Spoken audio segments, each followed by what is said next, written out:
Bai Yu traverses the realm of xianxia, beginning his journey with immortality, where funerals serve as a source of strength. As a master of funerals, he acquires a perfected golden bell shield, his vitality surging like a dragon. As a Yuan Ing practitioner at funerals, he receives a top-tier celestial root, his innate talent exceptional. As an emperor among celestial beings, he grasps the essence of 3,000 pathways, his will unyielding through the ages. Bai Yu proclaims, "I may not surpass you, but I shall certainly guide you to transcendence." Enduring fleeting moments of tranquility, he observes those who dare disturb ancestral resting places. Those who offend us, the immortals, shall find their ancestors dragged from the underworld to face consequences. Having presided over funerals for millennia, he watches the rise and fall of countless epics. With a white banner in hand and a black dog by his side, he reveals a fist the size of a sandbag, causing a stir among the myriad realms. He arrives the emperor of 3 funerals has come.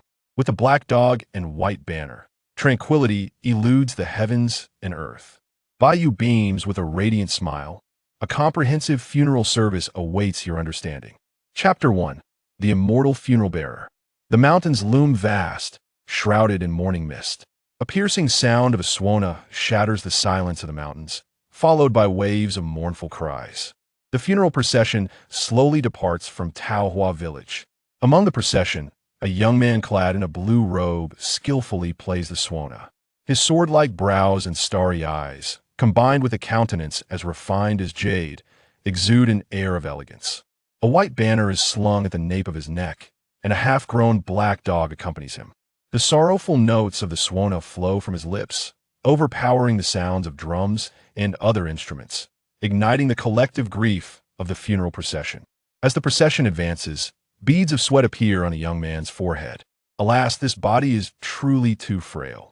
The youth, named Bai Yu, is a traveler who has been in this world for merely 2.5 days. In his previous life, he was an unremarkable yet handsome individual who perished from overexertion while cultivating. He then transmigrated into the unfortunate life of Bai Changsheng. The Bai family has a tradition of playing the suona.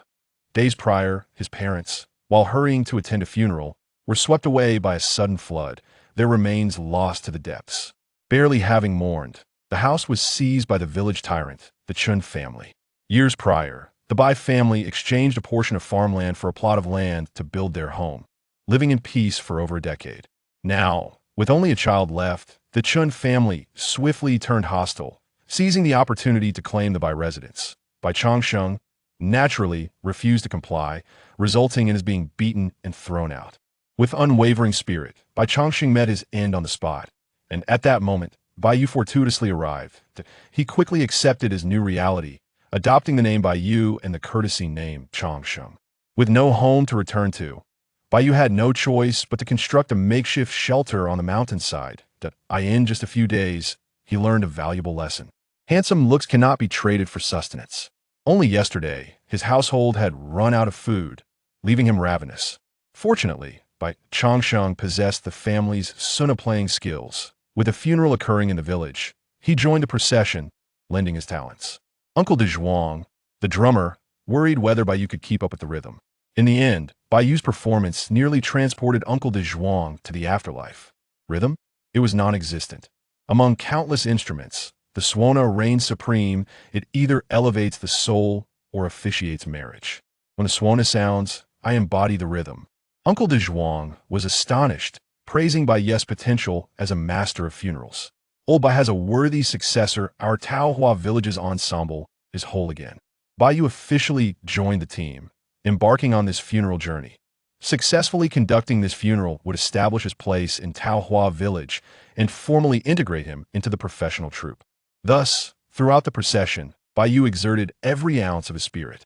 He played the suona steadily, maintaining control of the rhythm.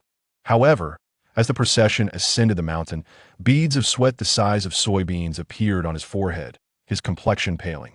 This body was inherently weak, and having suffered a setback, it was even more so. Despite his skill in playing the suona, his stamina faltered. Regardless, I must persevere.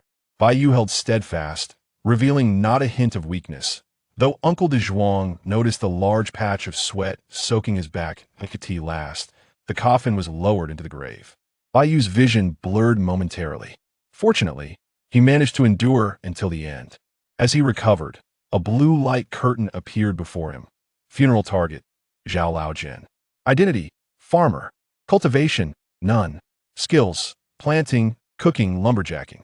Funeral participation, 10. Base reward, strength, 5. Life experience, 5. Bai Yu's grip on the Suona trembled slightly, yet his face remained composed. Within his mind, an ancient tome appeared. The record of the burials. The three elegantly swirling ancient characters seemed to encapsulate the truths of heaven and earth. Beneath it, a line of smaller text read, Burial of heaven, burial of earth, burial of all realms. On the dark cover, a flicker of white light occasionally sparked before swiftly dimming. With keen eyesight, one could discern that flicker of white light as a representation of a vast world. Focusing his spirit on the record of the burials, Bai Yu immediately grasped its functions and uses. First and foremost, he would begin with immortality. However, immortality does not guarantee invulnerability. If one is slain, they will die. They may also perish from hunger, poison, or curses. Secondly, performing funerals would grant him strength. Each time he conducted a funeral, he could obtain a portion of the target's abilities. For instance, strength, vitality, or even martial prowess and cultivation. However, this must pertain to sentient beings, and a funeral commission is necessary to receive rewards.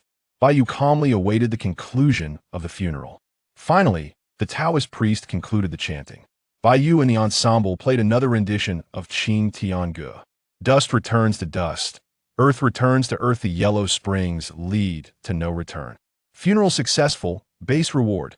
Strength 5. Life experience 5. Would you like to claim? Bai Yu refrained from claiming the reward immediately. Stability is paramount. Who knows if claiming the reward might yield unforeseen consequences? He returned to the village with the procession and sat down for the last meal. He occupied a seat at the professional team's table. Uncle de Zhuang and the others, having indulged in some drink, entered a mode of boastful storytelling. Bai Yu, however, buried himself in his meal, appearing leisurely yet consuming rapidly. He had been terribly famished these past few days. In the blink of an eye, nearly half the feast had vanished. Uncle de Zhuang and the others exclaimed in astonishment at his voracity. They abandoned their drinks and, boasting, quickly joining in the feast. After a short while, Bai Yu, feeling his round belly, made his way home. Before departing, he snatched a red plum from the fruit platter on the table. Most importantly, he had acquired 10 when in his pocket. Each member of the ensemble received 21. As Bai Yu was still a minor, he could only claim half the wages. This is the rural rule. Only adult men are considered full laborers. Children and women count as half. With 10 when in hand, he purchased several pounds of sweet potatoes from the village shop. That should suffice for at least a week. Bai Yu carried the sweet potatoes home, in good spirits, whistling cheerfully. A half-grown black dog scampered towards him from afar. "Old Mo, I crave fish," he called. The little black dog seemed to comprehend, leaping into a nearby stream with a splash. When Bai Chongsheng perished, only this black dog remained by his side, loyal and unwavering. The record of the burials contains a slot for a burial beast, which can also attain immortality, albeit limited to animals. Without hesitation, Bai Yu granted this slot to the little black dog, ensuring his journey of longevity would not be solitary. After a brief interval, the dog emerged from the water, clutching a small fish the length of a finger. "Excellent. Tonight we shall feast on roasted sweet potatoes and fish stew." Bai Yu cheered with delight. He carried the sweet potatoes while old Mo held the small fish. Together, they shared a bond, relying on one another. Bai Yu withdrew a plum from his sleeve and took a bite, the bitterness exploding in his mouth. Yet, after the bitterness subsided, a hint of sweetness graced his tongue. Indeed, one must endure hardship to savor the sweetness of life. The little black dog, witnessing Bai Yu's solitary indulgence, leapt and barked in a manner that seemed to admonish him for his lack of camaraderie. "Woof, woof." Bai Yu offered the remaining half of the plum to the little black dog. After taking a bite, the dog jumped even higher. "Woof, woof, woo." It was both bitter and astringent, far from palatable. Bai Yu cradled the plum pit in his palm and chuckled. "It is not yet fully ripe. It will taste delightful once it is." The little black dog followed Bai Yu with a series of grumbles, as if to say, "Though I am not human, you are indeed a dog." Together, they returned home. Their abode was a humble shack constructed from branches and thatch. A rusty hatchet, a swana, and a half-broken jar comprised all of Bai Yu's possessions. As for other belongings, they had all been seized by the Chan family. Bai Yu gazed at the dilapidated shelter and spoke to the little black dog. "Lao Mo, we need not rush. When the world wrongs me, slanders me, or looks down upon me, what should I do? You shall endure, let it be, and pay them no mind. In 100 years, I shall unearth their graves, whip their corpses, and annihilate their entire clan." Chapter 2. A Drop of Kindness, Repaying with Fists. Upon returning home, Bai Yu did not hastily claim his reward, but instead began to examine the Zongshi Lu. Opening the first page, he found his information inscribed there. Name, Bai Yu. Qualification, 1, Vitality, 3, Strength, 5, Martial Arts, none. Talent, Immortality. Skills, Swana playing, proficient. Literacy, beginning stage, hunting, novice. It appeared that this body truly was as inept as a clumsy basketball player. With a mere strength of 5, Bai Yu felt despondent. With a thought, he claimed the funeral reward. Successfully buried Zhao Laojian, strength 5, life experience 5. His body crackled and popped, muscles swelling as strength surged within him. He could sense that his power had doubled. Previously, his maximum strength was approximately 50 Jin, but now it had surged to 100 Jin. Overjoyed, Bai Yu lifted a stone with both hands and hurled it upward. "With the sun and moon in hand, I am unmatched in this world," he exclaimed. Laughter echoing through the air. With a resounding crash, the only jar he possessed was shattered. It was the sole item he had for cooking. A bit embarrassed, Bai Yu turned to the little black dog, saying, "Ahem, we can still cook without a pot. Tonight, we shall have grilled fish." The little black dog looked puzzled. "Is that something humans do?" It shook its head in disbelief. Bai Yu chuckled awkwardly, pulling out a plum pit to change the subject. "Old Mo, let us dig a hole and plant this. Perhaps in a few years, we will have plums to eat." The little black dog nodded vigorously, swiftly digging a hole in the ground. Once the hole was ready, Bai Yu solemnly placed the plum pit inside, covering it with soil and watering it, closing his eyes to make a wish. Both man and dog were filled with anticipation, dreaming of an abundance of plums in the years to come. At that moment, Uncle Dazhuang approached from the hill, carrying a small burlap sack. His booming voice carried through the air. "Oh, Little Black has grown so big." He was referring to the little black dog, previously called Little Black. After Bai Yu's arrival, he had renamed it Old Mo. Bai Yu smiled and asked, "Uncle Dazhuang, what brings you here?" Uncle Dazhuang handed him the burlap sack, saying, "Changsheng, I brought you some brown rice, just a dozen Jin. Don't think it's too little. Too much sweet potato can cause heartburn. You can keep this sack too." Bai Yu felt a surge of gratitude and quickly invited Uncle Dazhuang to dinner. However, Uncle Dazhuang set down the sack and turned to leave, saying, "Changsheng, when there's a joyous occasion, I'll call for you. With old Bai gone, you must take care of yourself." Just as he departed, the neighbor, Sister San, sent over a bowl of wild vegetable dumplings. "One must look forward. Only when one is full can life be bearable," she said before leaving. In the countryside, there are both oppressive bullies and simple-hearted villagers. Tears of gratitude welled in Bai Yu's eyes. "Old Mo, we shall feast on dumplings tonight." The little black dog bounded around Bai Yu excitedly. They sat on the ground, sharing the bowl of dumplings until it was empty, even licking the bowl clean. Finally, Bai Yu poured a bit of clear water into the bowl, watching as a layer of oil floated to the surface. This was a rare treasure, and Bai Yu eagerly absorbed the oil. Only those who have experienced hunger know the true value of food. The sensation of having something in his stomach was delightful. He wished for another 10 bowls of dumplings. Just days ago, both he and the dog had been starving, nearly longing to consume an entire cow. Bai Yu patted his belly and remarked, "Old Mo, let me tell you, a gentleman takes revenge. 10 years is not too late. For us immortals, 100 years is merely a blink." The little black dog nodded in agreement, licking the remnants of oil from its mouth. Now that it had become a divine beast of burial, it possessed endless time. "Humph, when the Chun brothers grow old, their pensions shall be ours." The little black dog was eager and excited. At that moment, a voice called from the foot of the mountain, "Changxing go." Bai Yu turned to see a little girl with horn braids approaching. She was fair of face, with rosy lips and white teeth, a budding beauty. "Xiaoyu, what brings you here?" It was the daughter of the village teacher, who shared a close bond with Bai Yu. Xiaoyu reached the shed and said, "My father sent me to bring you a pot and a jar of vegetable oil. If there is anything else you need, I can go back and fetch it." Bai Yu was touched. "Thank you, Mr. Meng, and thank you, Xiaoyu."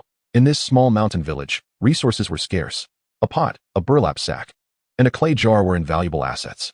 Xiaoyu continued, "My father went to speak with the Qin family. He said he could not retrieve your house and land, and he feels quite guilty. Mr. Ming was the village's only teacher, known for his integrity and fairness, earning great respect in the community. Even the Chen family, the local bullies, would grant him some measure of esteem. However, respect is not strength. The Chen family would not relinquish Bai Yu's family's property due to a few words from Mr. Ming. Bai Yu quickly reassured her, "How could I blame Mr. Ming? I am already immensely grateful for his support." Xiao Yu asked, "Aren't you going to school anymore, Xianxia? My father said you wouldn't have to pay tuition in the future." Bai Yu gave a wry smile. "I appreciate the teacher's kindness, but in my current state, it's simply not suitable for me to continue my studies." Xiao Yu's expression dimmed, and she responded softly, "Oh." Suddenly, she pulled a pouch from her waist and handed it to Bai Yu, saying, "Xianxia, this is my savings. Please take it for now. Don't tell my father." Bai Yu, taken aback, insisted, No, I can't accept your money." He comforted her, "Rest assured, I will recover soon. After some time, I will tell you stories." Mr. Ming was quite strict, believing that a girl's virtue lay in her lack of talent.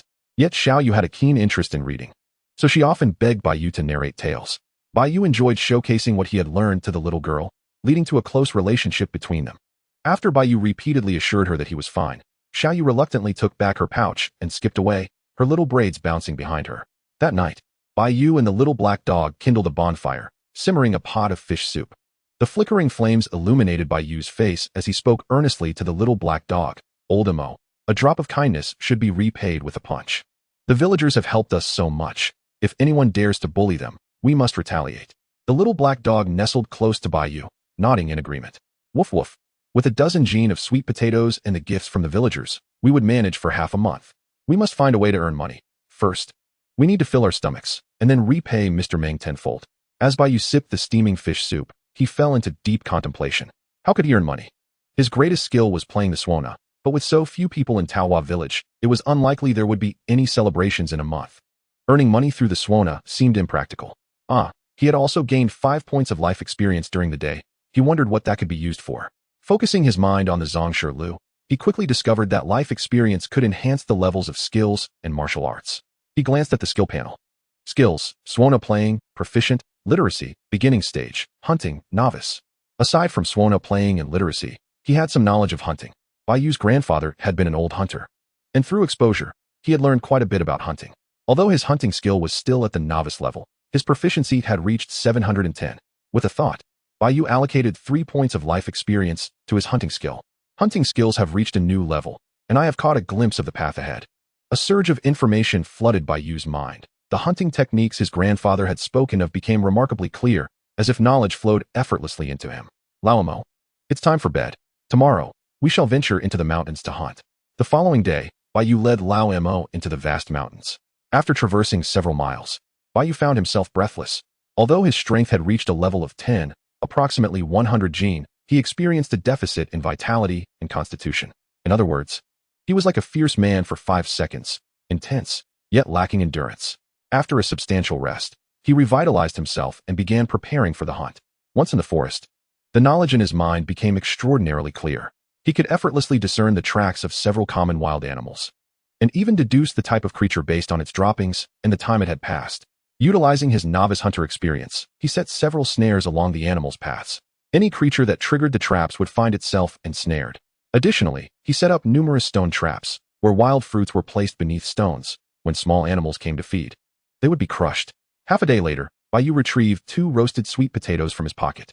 He and Laomo each took one, savoring the moment. "Laomo, in just a few days, we shall feast on meat." He couldn't help but envision the tantalizing aroma of braised pork. Laomo began to drool at the thought. Recently, both man and dog had endured considerable hunger. However, on the next day, Bai Yu returned to the mountains, only to find his traps empty. On the third day, he caught a single mountain rat, which had already been flattened by a stone. Though he tasted a hint of meat, it was insufficient to satisfy his hunger. Bai Yu even attempted to give the rat a proper burial, but alas, there were no rewards for such acts. Only creatures with awakened intelligence and burial requests received rewards. On the 4th day, with a heart full of trepidation, Bai Yu ascended the mountain once more. "Amitba, may the Earth God and Guan Yu bless my endeavors with bountiful rewards. Amen." Together with Laomo, he inspected each trap. Finally, at the last trap, he discovered a wild deer ensnared. The deer, slightly larger than a goat, was hanging from a tree, appearing to have just expired. Gratitude welled up within him as tears of joy streamed from the corners of Bai Yu's mouth. He nearly leaped forward, unhooked the deer, and began his descent down the mountain. Lao, we have meat. As Bai Yu sang praises of gratitude, he proceeded to gut the deer. He carefully skinned it. Knowing that a complete deer hide could fetch over 101 in the city, and even selling it to a skin trader would yield 60 to 71. The antlers could be used in medicine, worth around 31. This single deer could bring in nearly 101 of copper coins. Additionally, with over 100 gene of meat, if rationed, it could last them 1 to 2 months. Having prepared the antlers and hide, Bai Yu deftly bled the deer and cut the meat into strips, hanging many to smoke and dry. The limited fat was used to extract oil, known as deer fat, which also served as a medicinal ingredient. That afternoon, he cooked a pot of lung and heart soup. The savory innards, paired with roasted liver and deer meat, delighted both Bai Yu and Lao, who feasted with grease dripping from their mouths, exclaiming in pleasure, Lao, this is what life is about, having food and drink. If only a beautiful lady could join us. He envisioned a future where, upon achieving prosperity, he would invite 3 to 5 lovely women for an all-night mahjong session. And I will find you a few female companions too. Finish your roasted liver. Why are you such a glutton? At least leave me some. Lao licked his lips and barked in silly delight. It cared not for beauty or companionship. It was content merely to follow Bai Yu and enjoy a full meal each day. Bai Yu, in a fit of irritation, drank the entire pot of lung and heart soup, leaving not a drop for Lao. After satisfying his hunger, Bai Yu patted his belly and stood up. Lao, guard the house. I shall deliver some deer meat to Uncle de Zhuang. When Bai Yu arrived, Uncle de Zhuang was eating wild vegetables with brown rice. Xianxia, have you eaten? I have, but today I brought you some deer. Uncle de Zhuang was taken aback, staring at Bai Yu in disbelief. In these times, obtaining meat was no simple feat. Most families only enjoyed meat during festivals, with a bit of preserved meat set aside for guests. Uncle de Zhuang hurriedly waved his hands. Xianxia, you shouldn't give me your food, especially meat. Bai Yu insisted, Uncle de Zhuang, I cannot consume all this alone, and I must thank you for the bag of rice you provided. Despite Uncle de Zhuang's reluctance, he praised Bai Yu's skills. As Bai Yu turned to leave, he heard the jubilant cheers of Uncle de Zhuang's son, Xiao Zhuang. Hooray, we have meat. Mother, let us eat meat today. What are you talking about? The fatty parts are for oil, and the lean bits are for curing and serving guests. And save some of the leftover oil for the child to grow strong. Father is right. Right about what? Just look at Xianxia. He is so young yet can hunt in the mountains. Mother is also right. Bai Yu, standing outside, couldn't help but smile. Ironically, in this world, fatty meat was worth considerably more than lean meat, though sadly, deer fat was scarce. He shook his head and continued on to deliver a piece of deer meat to his third sister-in-law's house. She too was pleasantly surprised, praising Bai Yu for his prowess as a hunter. The neighboring villagers secretly sighed, recalling how they had failed to lend a hand when Bai Yu was in need. Finally, Bai Yu arrived at Mr. Meng's house, who was not only his teacher but had also supported the Bai family during difficult times. At that moment, Mr. Meng was engrossed in a book in his yard, shaking his head as he read with great interest. Bai Yu hurriedly paid his respects. Mr. Meng, I have brought you a leg of deer. Mr. Meng did not immediately acknowledge the deer leg, but instead regarded Bai Yu with a serious expression. You have not come to study for several days. Have you fallen behind in your lessons? Recite the 1,000-character classic. Mr. Meng was always strict, prioritizing moral teachings above all else. Heaven and earth, the universe. Bai Yu recited flawlessly. Mr. Meng's expression softened considerably. The Book of Songs, how many verses can you recite? Throw me a wood melon, and I shall repay you with fine jade. Throw me a peach, and I shall repay you with exquisite jade. Bai Yu recited over 10 verses in succession, and Mr. Meng nodded approvingly, his look of approval growing ever more pronounced. Once Bai Yu completed, a rare smile graced Mr. Meng's face. Well done, well done. You are indeed a teachable child. Only then did he accept the deer leg and invite Bai Yu inside. With a sigh, he remarked, Alas, you are my most outstanding student. It is truly a pity to see you abandon your studies.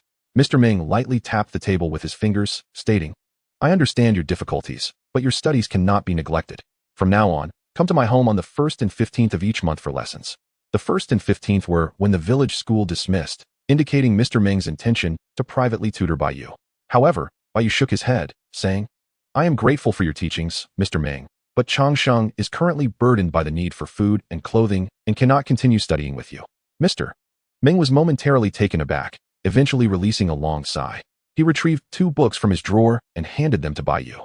These 2 books. One is my handwritten copy of the Spring and Autumn Annals. Take it home to study, and feel free to ask me if you have any questions.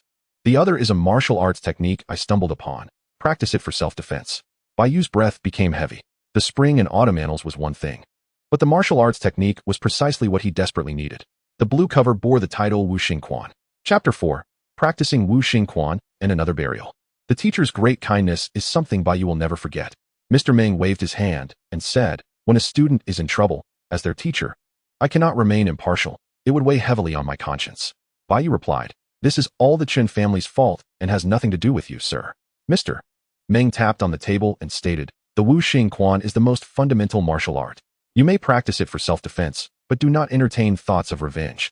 The Qin family is powerful, with 2 of the 5 brothers being entry-level martial artists. In due time, when your financial situation improves, come to my classes. Once you achieve academic success and return home in glory, seeking vengeance will not be too late. Mr. Ming's intention was to encourage Bai Yu to study diligently, attain academic accolades, and then confront the Qin family. However, Bai Yu's perspective was quite different. As an immortal, why would he bother with imperial examinations? Scholars and farmers. Those who pass the examinations cannot engage in the lowly profession of funeral services. Moreover, should he become an official, if the emperor were displeased, his entire clan could be annihilated in an instant. Conversely, Bai Yu was far more intrigued by martial arts, as the power of martial arts resides within oneself. He clasped his hands and inquired, Sir, what exactly is an entry-level martial artist? Mr. Ming stroked his long beard and replied, the world is divided into 9 categories. The first tier comprises immortals, the second tier includes nobles, and the third tier consists of martial artists, while the fourth tier encompasses officials. Immortals are elusive and difficult to find, while nobles govern the common people and are beyond measure. Beyond this, martial artists reign supreme. Martial artists are categorized into innate and acquired. The acquired level has 9 tiers, with the first tier being the lowest and the 9th tier the highest. The lower 3 tiers pertain to muscle and sinew, the middle 3 to vital energy and blood, and the upper 3 to divine transformations. The 3 tiers of muscle and sinew are divided into refining flesh, tempering sinews, and quenching skin. Bai Yu listened intently. The ethereal immortals may be hard to grasp. Yet martial artists are attainable. After all, being immortal means he can practice martial arts until he excels. Even if he were to face a cultivator, could they withstand a punch powered by 200,000 years of effort? Mr. Ming's voice was steady as he cautioned, practicing martial arts requires great determination, extraordinary talent, and superior techniques. Some people train their entire lives without reaching any tier. Among the Qin family's 5 brothers, 2 are entry-level martial artists, boasting formidable strength. Longsheng, do not let your youthful vigor lead you to recklessness. Bai Yu nodded repeatedly. Rest assured, sir, I will not act impulsively. Yet, he maliciously thought, what are you? Just an entry-level martial artist? When you grow old, I shall break your cane and shatter your dentures. After Mr. Ming's admonitions, he resumed his stern demeanor. Bai Yu then respectfully took his leave. Upon returning home, he eagerly opened the manual for the Wu Xingquan. This martial art was quite simple, consisting of 5 techniques corresponding to the 5 elements. Arranged according to metal, water, wood, fire, and earth, the 5 elements generate one another. Bai Yu could hardly contain his excitement as he began practicing. White tiger pounces. Black tortoise guards the north. The little black dog also followed suit, mimicking the movements. These seemingly simple 5 techniques were, in fact, exceedingly difficult to master, emphasizing principles such as sinking the shoulders and dropping the elbows, as well as the integration of the outer and inner 3 harmonies, hands with feet, elbows with knees, shoulders with hips. After practicing for 2 to 3 hours, Bai Yu finally completed a single cycle. Upon finishing the 5 techniques, he felt a wave of dizziness wash over him, as if his body had been drained. After regaining his composure, he glanced at his attribute panel. Name, Bai Yu. Talent, 1. Vital energy, 28. Strength, 10. Technique, Wu Xingquan, not yet mastered. Divine ability, immortality. Skills, proficient in Suona playing, basic literacy, basic hunting. Indeed, after 1 practice, the attribute panel showed an increase in Wu Xingquan proficiency. Current proficiency, 0-110. At this rate, he would need to practice 100 times to master it. Most crucially, practicing the Wu Xingquan had drained 0.2 of his vital energy. If this continued, he would be exhausted long before mastering the technique. Fortunately, he knew that vital energy could be replenished through other means. Unbeknownst to him, martial arts in this world are divided into practice methods and combat techniques, with performance techniques used for street performances. The practice method is for training, while the combat technique is for confrontation, and the performance technique is for display.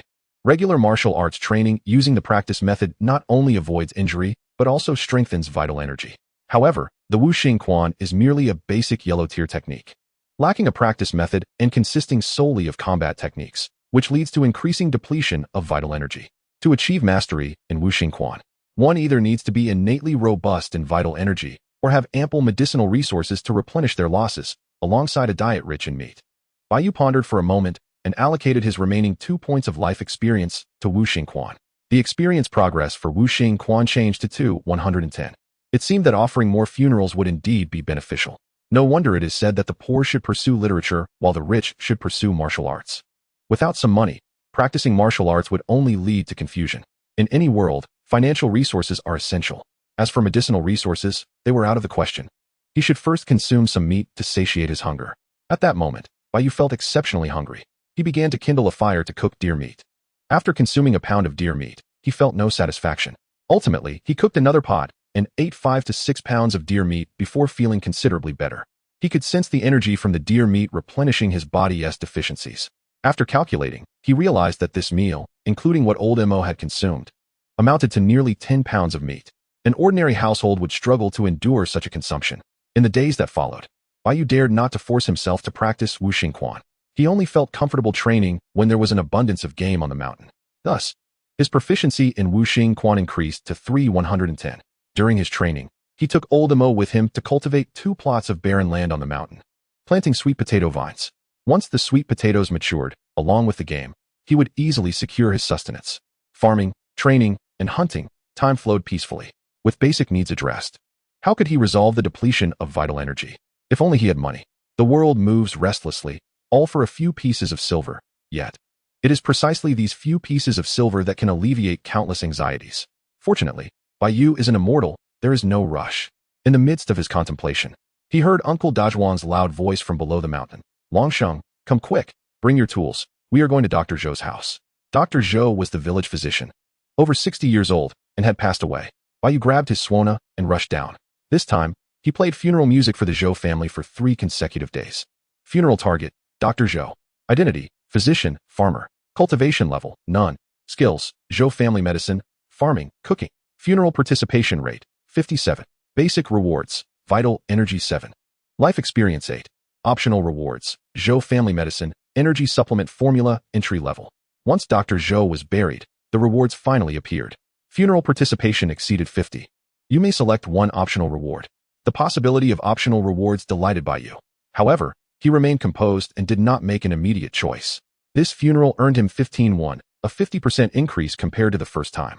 Upon returning home, Bai Yu chose his reward. Funeral successful, vital energy 7. Life experience 8. Bai Yu's complexion instantly became rosy, and a warm current coursed through his body. His physique greedily absorbed this warmth, replenishing his deficiencies. Cough. Bai Yu coughed up a mouthful of black blood, feeling entirely refreshed. From this moment forward, his innate deficiency was thoroughly resolved. In high spirits, Bai Yu began to select another reward. Zhou family medicine and energy supplement formula. The former was a family heirloom of medical knowledge, while the latter was a recipe for replenishing vital essence, beneficial not only for nurturing vital energy, but also for intimate matters, reputed to enhance virility. How should he choose wisely? Chapter 5. The leaf flowers bloom and wither. Choosing the medical skill would provide him with a means to earn a living. In this world, having a skill for sustenance is crucial, so I choose the energy supplement formula. The matter of enhancing virility is of little consequence. What truly matters is the augmentation of one's vital energy and blood. Yangjing Fong, a primary medicinal formula designed to nourish one's qi, blood, and essence. Ingredients: Tinyer ginseng, deer antler, huangjing. This formula is a primary prescription, a treasure that can be passed down through generations in ordinary households. Not just any physician can concoct an advanced formula. As for the medical prowess of the Zhou family, in this day and age, rural practitioners are barely able to avoid causing fatalities. However, the ingredients for Yangjing Fong are hard to come by. Among the 3 main herbs, Bai Yu only possesses deer antler. The Tinyer ginseng is exceedingly rare. Yet there is no rush. As an immortal, he will eventually gather all the necessary components. For an immortal, patience is tantamount to expedience. As long as one can endure, nothing is unattainable. Bai Yu steadied his mind and devoted all 8 points of life experience to the 5 elements fist. 5 elements fist level upgrade, a glimpse of the path. Qualification 2. His attribute panel transformed into name, Bai Yu. Qualification 3. Vital energy 88. Strength 10. Cultivation, unranked martial artist. Technique 5 elements fist, a glimpse of the path. Divine ability, immortality. Skills, proficient in suona, basic literacy, and hunting. At last, he has entered the realm of the 5 elements fist, with the next level experience progress at 12,100. Most remarkably, his qualification has also risen, filled with enthusiasm. Bai Yu diligently practiced the 5 elements fist. This time, he noticed a warm sensation enveloping his entire being after completing the training. At this moment, his martial cultivation has finally advanced. It is indeed a double blessing. Cultivation, first stage flesh refinement, 1. As he clenched his fist, muscles bulged on his arms. Solid and firm. First stage flesh refinement leads to an explosive increase in muscle mass and strength. Flesh refinement, as the name implies, is the process of training muscles to enhance their power. Typically, one's physical strength can reach a limit of 300 pounds. He has finally become a first-stage martial artist. Bai Yu exhaled deeply and glanced at his panel. After a round of practice, his experience progress increased by 0.2. However, the depletion in vital energy has decreased to 0.1. Furthermore, he achieved a new gain, with strength increasing by 0.1. Once his strength reaches 30, equating to 300 pounds of power, he will ascend to second-stage muscle refinement. Bai Yu's days were tranquil and fulfilling, farming, hunting, and practicing martial arts. Occasionally, he would assist in funerals or share his spoils with Mr. Ming. He remained unhurried and calm, savoring the passage of time.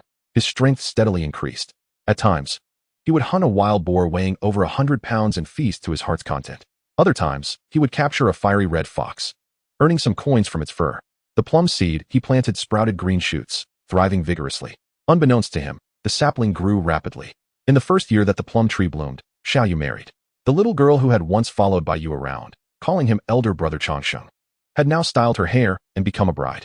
That year, the plum trees bore fruit, dark red plums, sweet, yet slightly tart. In the 5th year of the plum tree's fruiting, Mr. Ming passed away. Bai Yu busied himself with the funeral arrangements, managing the proceedings single-handedly. During this time, some ruffians attempted to seize the Ming family's assets. Bai Yu, with his sizable fists, reasoned with them. Later, the youngest son of his 3rd sister ventured out into the world. She often stood at the village entrance, waiting for her son to return, until her hair turned white. One winter, the snow fell particularly heavily, breaking a branch of the plum tree and overwhelming the 3rd sister. A new grave appeared at the village's edge, facing the mountain road leading out of the village. Bai Yu played the suona, marking the weddings and funerals throughout the village, celebrating life and mourning death. Unconsciously, he looked up and saw that the plum tree he had planted years ago had grown tall and lush. Over the years, the 5 elements fist advanced from a glimpse of the path to proficiency. Bai Yu's qualification had risen to 5 points. Realm, first stage flesh refinement realm, 97. 5 elements fist, proficient, 121,000. With continued practice, he would soon become a second-stage martial artist. In the small wooden cabin, Bai Yu perused a blue-covered scripture, Meng's Compendium of Herbs. This was entrusted to him by Mr. Ming before his passing. Changsheng, my greatest regret in this life is that I could not raise a scholar. You were once my most promising disciple. Alas, but if not for a great official, then perhaps a great physician. Here is a medical text passed down through our Ming family. Take a look. He then produced an envelope and handed it to Bai Yu. If you wish to seek a livelihood in the city, you may present this letter to Mr. Ming's esteemed disciple, Yang Lin. Bai Yu examined the Compendium of Herbs with utmost seriousness, while Lao Mo lay beside him, watching intently. It relished learning, even sneaking off to study while Bai Yu was asleep. The herb xianxiaaudiobooks, commonly known as huangji zhua, has roots resembling chicken claws. Bai Yu extracted a stalk of the herb, cross-referencing it with the description in the compendium to confirm it. The roots of xianxiaaudiobooks, combined with the 10-year ginseng he had acquired from the city, completed the ingredients for Yangjing Fang. Bai Yu solemnly retrieved a small package wrapped in several layers, containing a 10-year ginseng, which he had procured for 2 taels of silver. Next came the deer antler, huangjing, and xianxiaaudiobooks, 2 qian of ginseng, 3 qian of deer antler ground into powder, and 5 qian each of huangjing and xianxiaaudiobooks. Bai Yu took out a set of tools and began preparing the medicine. After proportioning the ingredients, he ground them into powder and mixed them thoroughly. After a short while, he finally concocted several packets of Yangjing San, using only non-toxic herbs. Even if the mixture was incorrect, the side effects would be minimal. Bai Yu eagerly prepared a packet of Yangjing San, dissolving it in water for consumption. As the mixture entered his stomach, he felt a warm current rising from his abdomen and gradually spreading throughout his body. His attribute panel clearly displayed an increase in his vital energy. Vital energy, 0-1. Vital energy, 0-1. Vital energy, 0-1. One packet of Yangjing San boosted Bai Yu's vital energy by nearly 5 points and continued to increase gradually. This single dose was valued at approximately 5 taels of silver and could produce 10 packets of Yangjing-san. In other words, the increase in vital energy alone accounted for 50 points. As the abundant vital energy coursed through his body, strands of power emerged within his muscles. Bai Yu felt invigorated, as if he possessed boundless energy. Unable to contain himself, he let out a long howl and stepped outside to practice the 5 elements fist. White Tiger pounces. Xuanwu Town. North. Qinglong extends its claw. Lao Mo followed suit, mimicking his every move with growing finesse. Bai Yu practiced the 5 elements fist repeatedly, his pores wide open and his spirit ever more invigorated. He clenched his fist fiercely, and his muscles swelled, prominent veins appearing like dragons and serpents. Muscles like dragons. Second stage muscle refinement. In that moment, Bai Yu finally ascended to the second stage martial artist. With a thought, he unleashed a powerful punch against the plum tree. A distinct fist imprint appeared on the sturdy trunk. Bai Yu concluded his stance, exhaling a long breath of turbid air. At last, he had entered the realm of muscle refinement. With 300 pounds of strength achieved through flesh refinement, further refining the muscles would yield diminishing returns. It was now time to commence training the tendon meridians. As the saying goes, for every inch of tendon lengthened, strength increases by 3 parts and life is extended by 10 years. Continuously honing the tendons can elevate strength to 500 pounds. Moreover, with the entire body working in unison, every move can harness maximum power. Only then can one ascend to the 3rd stage skin refinement. Bai Yu glanced at his attribute panel. Chapter 6. A gentleman seeks revenge, digging up graves. Name, Bai Yu. Qualification, 5. Vital energy, 156. Strength, 30. Cultivation, 2nd stage muscle refinement realm. Martial art, Wuxing Quan. Mastery level 3, 31000. Talent, immortality. Skills, playing Suona, mastery level. Literacy, mastery level. Hunting, mastery level. Meng Shi Bai Chao Jing, initial understanding. Bai Yu felt immense satisfaction with this. His strength reached 30, equating to 300 pounds of power. With a talent rating of 5. Every practice of Wuxing Quan increased his proficiency by 0.3. The only concern was the substantial consumption of qi and blood. Although Yangjing-san could replenish them, its price was exorbitant, far beyond his means. The qi and blood obtained from funerals were insufficient to cover the depletion. After all, in a small mountain village, there were often few funerals throughout the year. However, Bai Yu remained unhurried, continuing to farm, hunt, and practice his martial arts.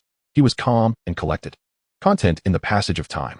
During these days, he invited the youngest son of Uncle Dazhuang, Taizhu, to pass on the art of playing the suona. The musical ensemble of Taohua village must not fade away. Taizhu curiously inquired, Brother Changsheng, why do you always seem so youthful? Bai Yu replied nonchalantly, because I never meddle in others' affairs. One day, after completing a session of martial arts practice, Bai Yu felt invigorated. His strength at the muscle strengthening stage had been thoroughly solidified and was steadily increasing.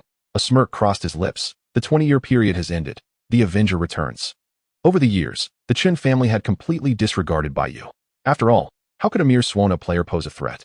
Moreover, he had not married or had children, seemingly on the brink of extinction, thus rendering him inconsequential. The Qin brothers focused their efforts on deceit and exploitation, engaging in swindling and land grabbing. Bai Yu shouted, Old Mo, join me in my quest for revenge. This time, he would make them pay dearly, reducing their canes to splinters and turning their ancestral graves upside down. The little black dog had grown into a large black dog. Upon hearing of the impending vengeance, it sprang forth excitedly. Bai Yu's enemies were its enemies. It would not allow them to escape unscathed. This grudge, whether 20 years or 200, was meticulously recorded in its memory.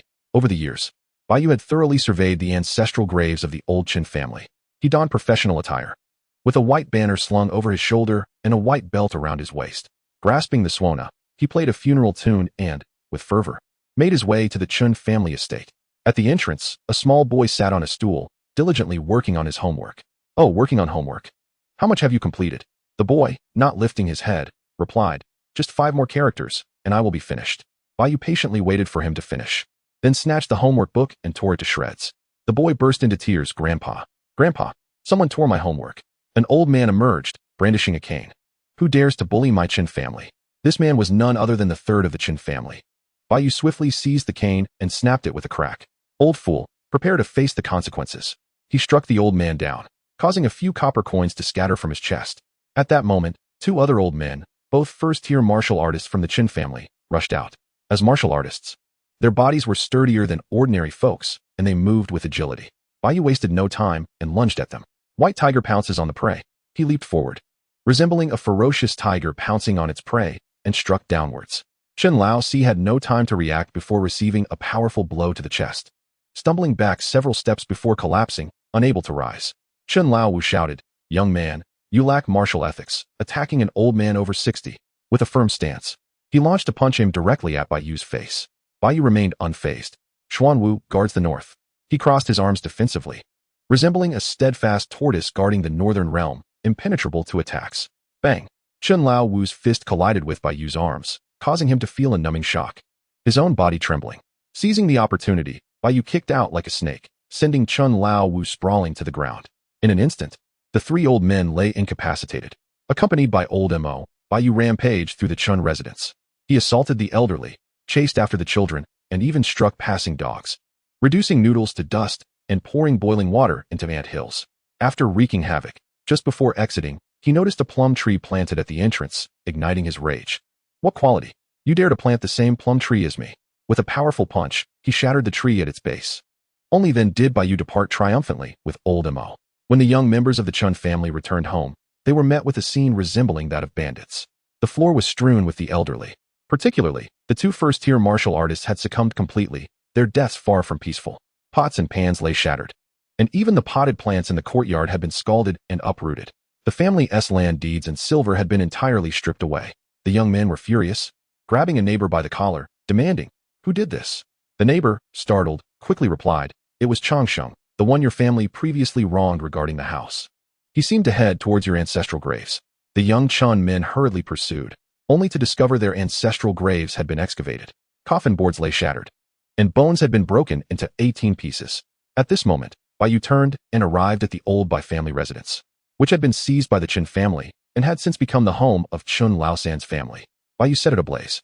The flames roared to life, consuming the old house. "Burn, burn. Let it all end." He laughed heartily, tears streaming down his face. "Bai Changsheng, our karma is settled. You may rest in peace." Bai Yu felt an overwhelming lightness, his mind remarkably clear, with his control over his body reaching new heights. It was as though a fog glass had been wiped clean and polished. From that moment on, Bai Changsheng ceased to exist. Only Bai Yu remained. Or rather, Yu Hua Changsheng. Bai Yu was Bai Changsheng. At that moment, the young Qin men noticed the fire and rushed to extinguish it. Bai Yu, like a tiger among wolves, dispatched them one by one, each punch breaking bones, and with martial artists, he showed no mercy. Even old Mo joined in, overwhelming them with their cries for mercy. Moments later, Bai Yu left without looking back. The next day, many villagers, upon opening their doors, discovered various items at their thresholds. Some found land deeds, representing the lands wrongfully seized by the Qin family. Others discovered strings of copper coins, formerly extorted from them. Over the years, the Qin family had committed numerous atrocities, effectively making enemies of the entire village. Now, with several martial artists of the Qin family deceased, and the young men rendered ineffective, the tide had turned. The time for retribution had arrived. The day of the Chun family's extinction was drawing near. Of course, all of this was of no concern to Bai Yu. He visited Mr. Meng's grave and burned paper money. "Sir, I must leave Taohua village now. I am deeply grateful for your guidance over the years. Rest assured, I will pass down the Meng Shi Bai Chao Jing." He produced the suona and played a farewell tune, then turned to depart. As the gentle breeze swept through, the grass and trees at Mr. Meng's grave swayed gently, as if bidding farewell. After visiting Mr. Meng, Bai Yu prepared to leave. He glanced at the plum tree at the entrance, blooming brilliantly. In the season of falling plum blossoms, the youth departed amidst the flowers, accompanied by his dog. They ventured into the radiant dawn, stepping into the embrace of the morning's glow. Chapter 7. Jiangcheng, the recruitment of the charity house. Jiangcheng, a county city of the Li Kingdom, sprawls broadly, strategically positioned in the southeast, ranking among the foremost cities in the southern region of the kingdom. As dawn broke, Jiangcheng was shrouded in a hazy white mist. Emerging from this mist was a young man, donning a bamboo hat, with a suona secured at his waist, accompanied by a half-man-high black dog. This young man was Bai Yu. He removed his hat and brushed off the dew from his clothing. "At last, we have arrived in Jiangcheng, Lao. From now on, we shall make our home here. One does not require the soil of one's birthplace for burial. Life finds its verdant hills everywhere. Where my heart finds peace, there lies my homeland." Lao responded with a few barks, filled with anticipation for this new life. Bai Yu led Lao into the city. The bustling metropolis was indeed a stark contrast to the small mountain village. Even in the early morning, it was teeming with people. The aroma of scallions and garlic wafted from the steamed bun stalls lining the streets. Bai Yu purchased 2 large meat buns, one for each of them. With the warm buns consumed, all fatigue vanished. The pair, 1 person and 1 dog, found everything to be fresh and new. The wide streets, paved with bluestone, could accommodate 8 horse-drawn carriages side by side. Lao Mo, look. There's a street performer, with face-changing and fire-breathing. A performer, painted with vivid colors, transformed his visage with a mere gesture and even breathed flames. Bai Yu pulled Lao Mo closer to watch for a while, tossing a couple of coins in appreciation. Impressive. The speed of that face-changing is remarkable. Of course, it pales in comparison to Zhuang's mother. Her skill is truly astonishing. The duo continued to wander through the city, indulging in food and play. Bai Yu even bought Lao Mo a small comic book, which Lao Mo solemnly tucked into his little bag. By noon, having feasted and played sufficiently, Bai Yu suggested they rest on a patch of grass. Lao Mo, we spent quite a bit on our journey. It's time to find some work. Ideally, something related to playing the Swana. Once we earn some money, I'll buy a whole bunch of large meat buns and treat you to a few little female ones.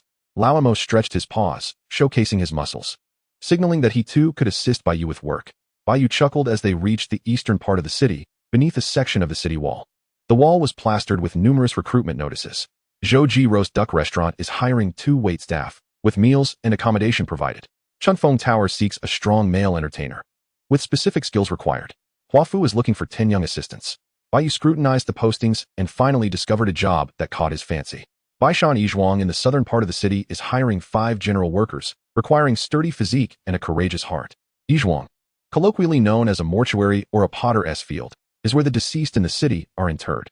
Those who die away from home are stored here, awaiting transport back to their homeland. While this may seem taboo to others, it was a perfect fit for Bai Yu. At Yizhuang, he could fully engage in the funeral rites. Moreover, Yizhuang operated under official sanction, meaning that every body delivered there would earn a funeral reward. This advantage was unparalleled elsewhere. Bai Yu's heart raced with excitement. He promptly resolved to apply at Yizhuang. He inquired along the way, exited through the southern city gate, and arrived at Baishan Yizhuang. The expansive premises housed several hundred rooms. Across from it lay a shanty town, with a stretch of desolate hills behind, dotted with graves. At that moment, a crowd had already gathered at the entrance of Yizhuang. Although only 5 general workers were being sought, several hundred applicants had shown up. Bai Yu was taken aback. Was job hunting in this world truly so competitive? Hundreds vying for 5 positions seemed overwhelmingly difficult. He took his place at the periphery of the crowd, absorbing much information from the idle chatter around him. This Yizhuang was established under the auspices of the county magistrate's office, funded by several prominent families within and outside the city. This implied that positions at Yizhuang had some level of official status. No wonder so many people were competing for them. They waited until the sun was high in the sky, when the gates of Yizhuang creaked open. A lean young assistant emerged, calling out, "Manager Wu will be conducting interviews. Be prepared." Soon, several assistants brought out tables and chairs, setting up a makeshift interview area. A portly manager, resembling a mountain of flesh, took the center seat. His hefty presence raised doubts about whether the wooden chair could withstand his weight. Beside him sat a Taoist priest clad in ceremonial robes.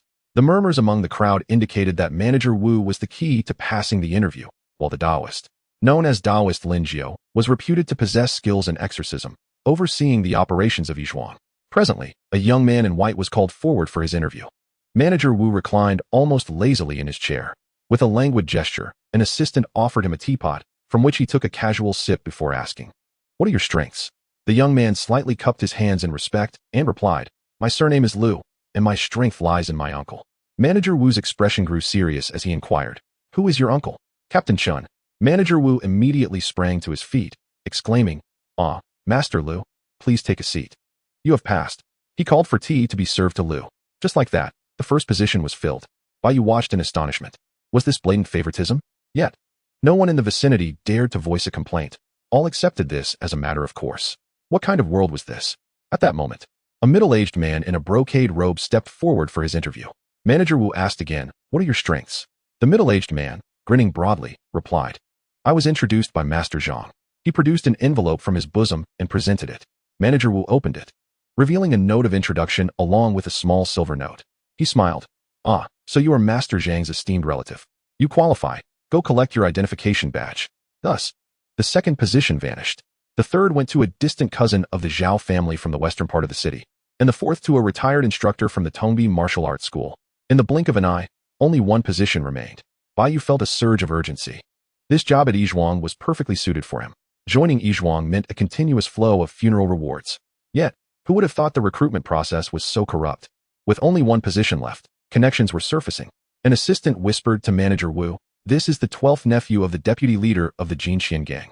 Just as Manager Wu was about to nod in agreement, the previously silent Taoist Lin Jiu interjected, "That's enough. Someone must do the work." Manager Wu reconsidered, realizing the truth in those words. If everyone had connections, who would actually do the work? If Yi Zhuang encountered any issues, he too would be implicated. Clearing his throat, he announced, "For this final position, everyone will compete based on merit. We operate with fairness and transparency." The crowd erupted with excitement. At last, there was a glimmer of hope. Thus, the assistants began calling individuals for interviews one by one. The first was a burly man, showcasing his muscles and proclaiming his vitality and fearlessness of the supernatural. Manager Wu nodded in approval. The second was even more audacious, pulling out a skull from nowhere and kissing it, declaring himself unafraid of ghosts, thus the most suitable for Yi Zhuang. The applicants showcased their talents, leaving Bai Yu trembling with apprehension, fearing that Manager Wu might nod and he would lose the last chance. Leveraging his physical prowess, Bai Yu maneuvered through the crowd, positioning himself at the forefront. Finally, after a short wait, it was Bai Yu's turn to step forward. Chapter 8.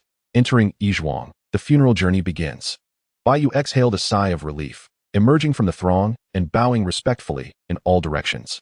He then bowed to Manager Wu and Taoist Lin Jiu. The latter nodded subtly. While others focused solely on pleasing Manager Wu, Bai Yu was largely overlooked. His attentiveness to manners immediately earned him favor. Taoist Lin Jiu took the initiative to ask, "Young friend, what are your special skills?" Bai Yu replied confidently, "I excel at playing the suona. Allow me to perform the Chuan Bin for all present." He took a deep breath and began to play the suona. The sound resonated, echoing the sentiment of parents' nurturing, and evoking a deep sense of longing and connection. The melodious notes of the suona silenced the clamor of the crowd. The mournful melody stirred the sorrow within the hearts of the crowd. Some had reddened eyes, uncertain whether they were reminded of their departed parents or the beloved spouse they had married. As the tune concluded, silence enveloped the space, leaving the audience in contemplation. Taoist Lin Jiu nodded repeatedly, sighing, sorrowful yet not injurious. Thoughts of distant memories. The sound of the suona even carries a hint of a soul-consoling effect. This lad is indeed destined for this path. He then inquired, "Young brother, I perceive your vigor is abundant. Have you practiced martial arts?" Bai Yu nodded and replied, "Taoist, your eyes are sharp. I have indeed learned a few techniques of the farming style." Taoist Lin Jiu nodded in agreement, having trained in martial arts. "You possess ample vitality and confidence, brimming with courage. Most remarkably, your suona performance is exceptionally refined, rivaling that of seasoned funeral musicians." Beside them, Steward Wu devised a plan. It was evident that Taoist Lin Jiu held great appreciation for the young suona player. This lad was truly outstanding and could be considered the best candidate for the role of a worker at the funeral home. Even if all these hundreds of individuals were to be selected, it was likely that the suona player would still emerge as the top choice. Thus, it would be prudent to grant Taoist Lin a favor. It would also spare him from enduring the harshness of the outdoors, for he could seek solace at Chunfeng Tower to stretch his limbs, which was far more pleasurable. He declared, "Since Taoist Lin is quite taken with him, there is no need for further selection. Let this suona player be the one."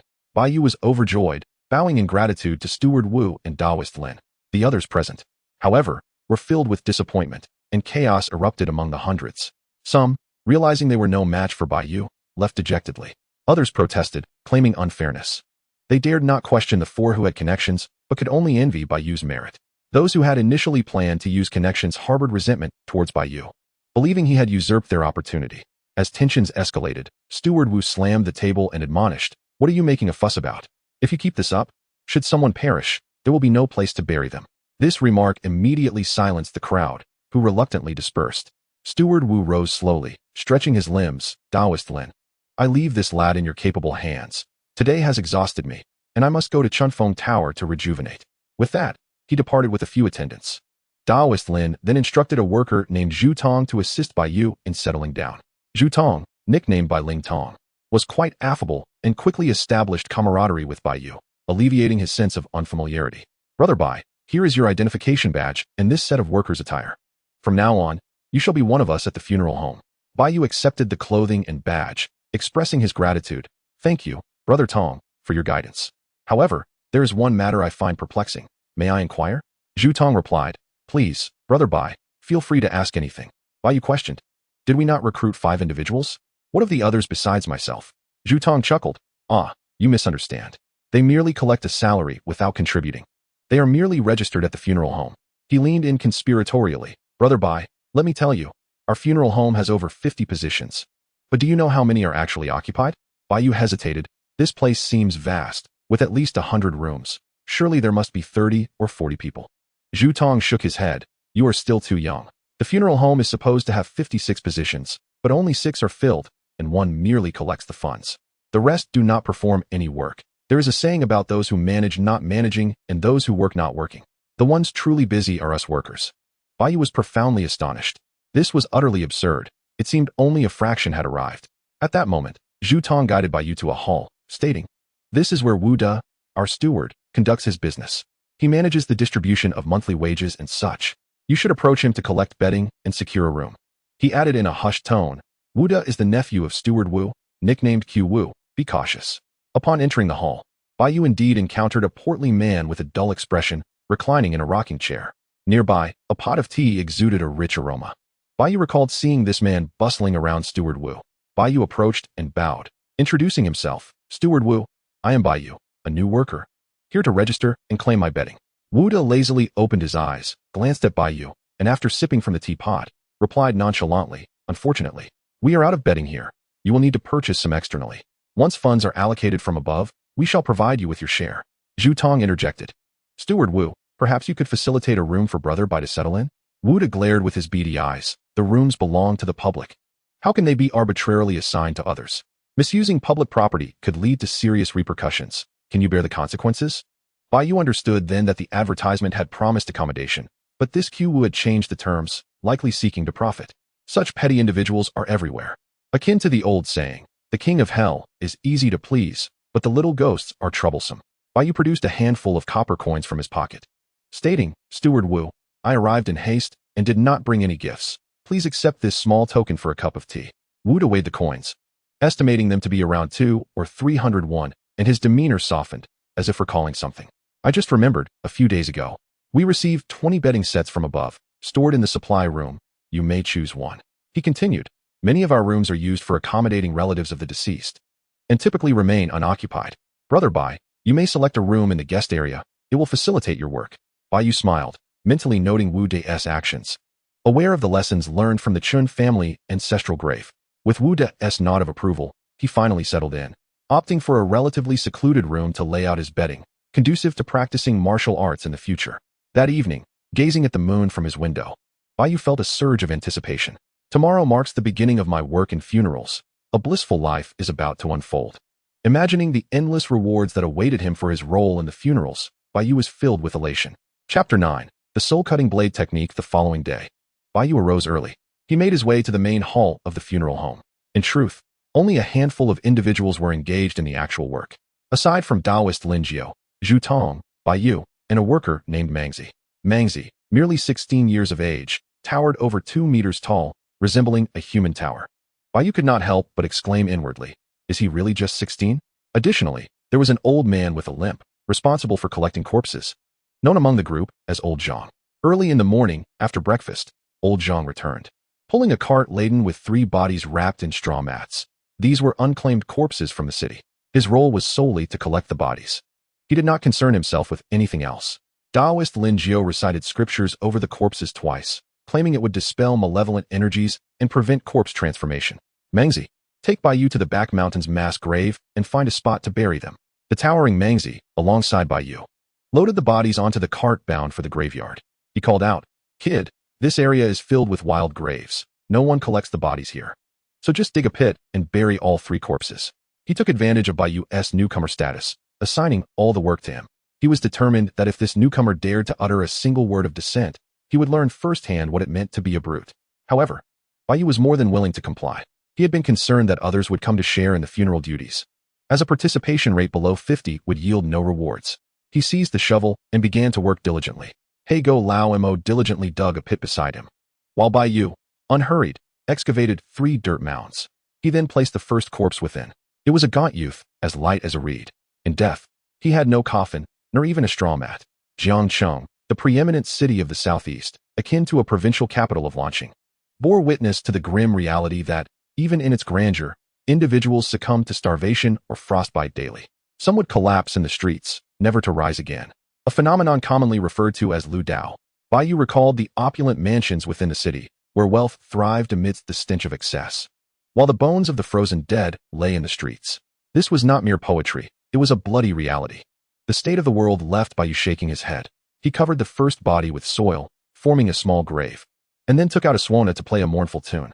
Mang Zi, with a blade of wild grass in his mouth, reclined on a large rock, gazing up at the sky. Seeing Bai Yu's earnest efforts, he felt a twinge of guilt. Hey, Xiao Bai, you needn't be so stubborn. Just dig a simple pit. It doesn't have to be so deep, nor must you play the suona. Save some energy.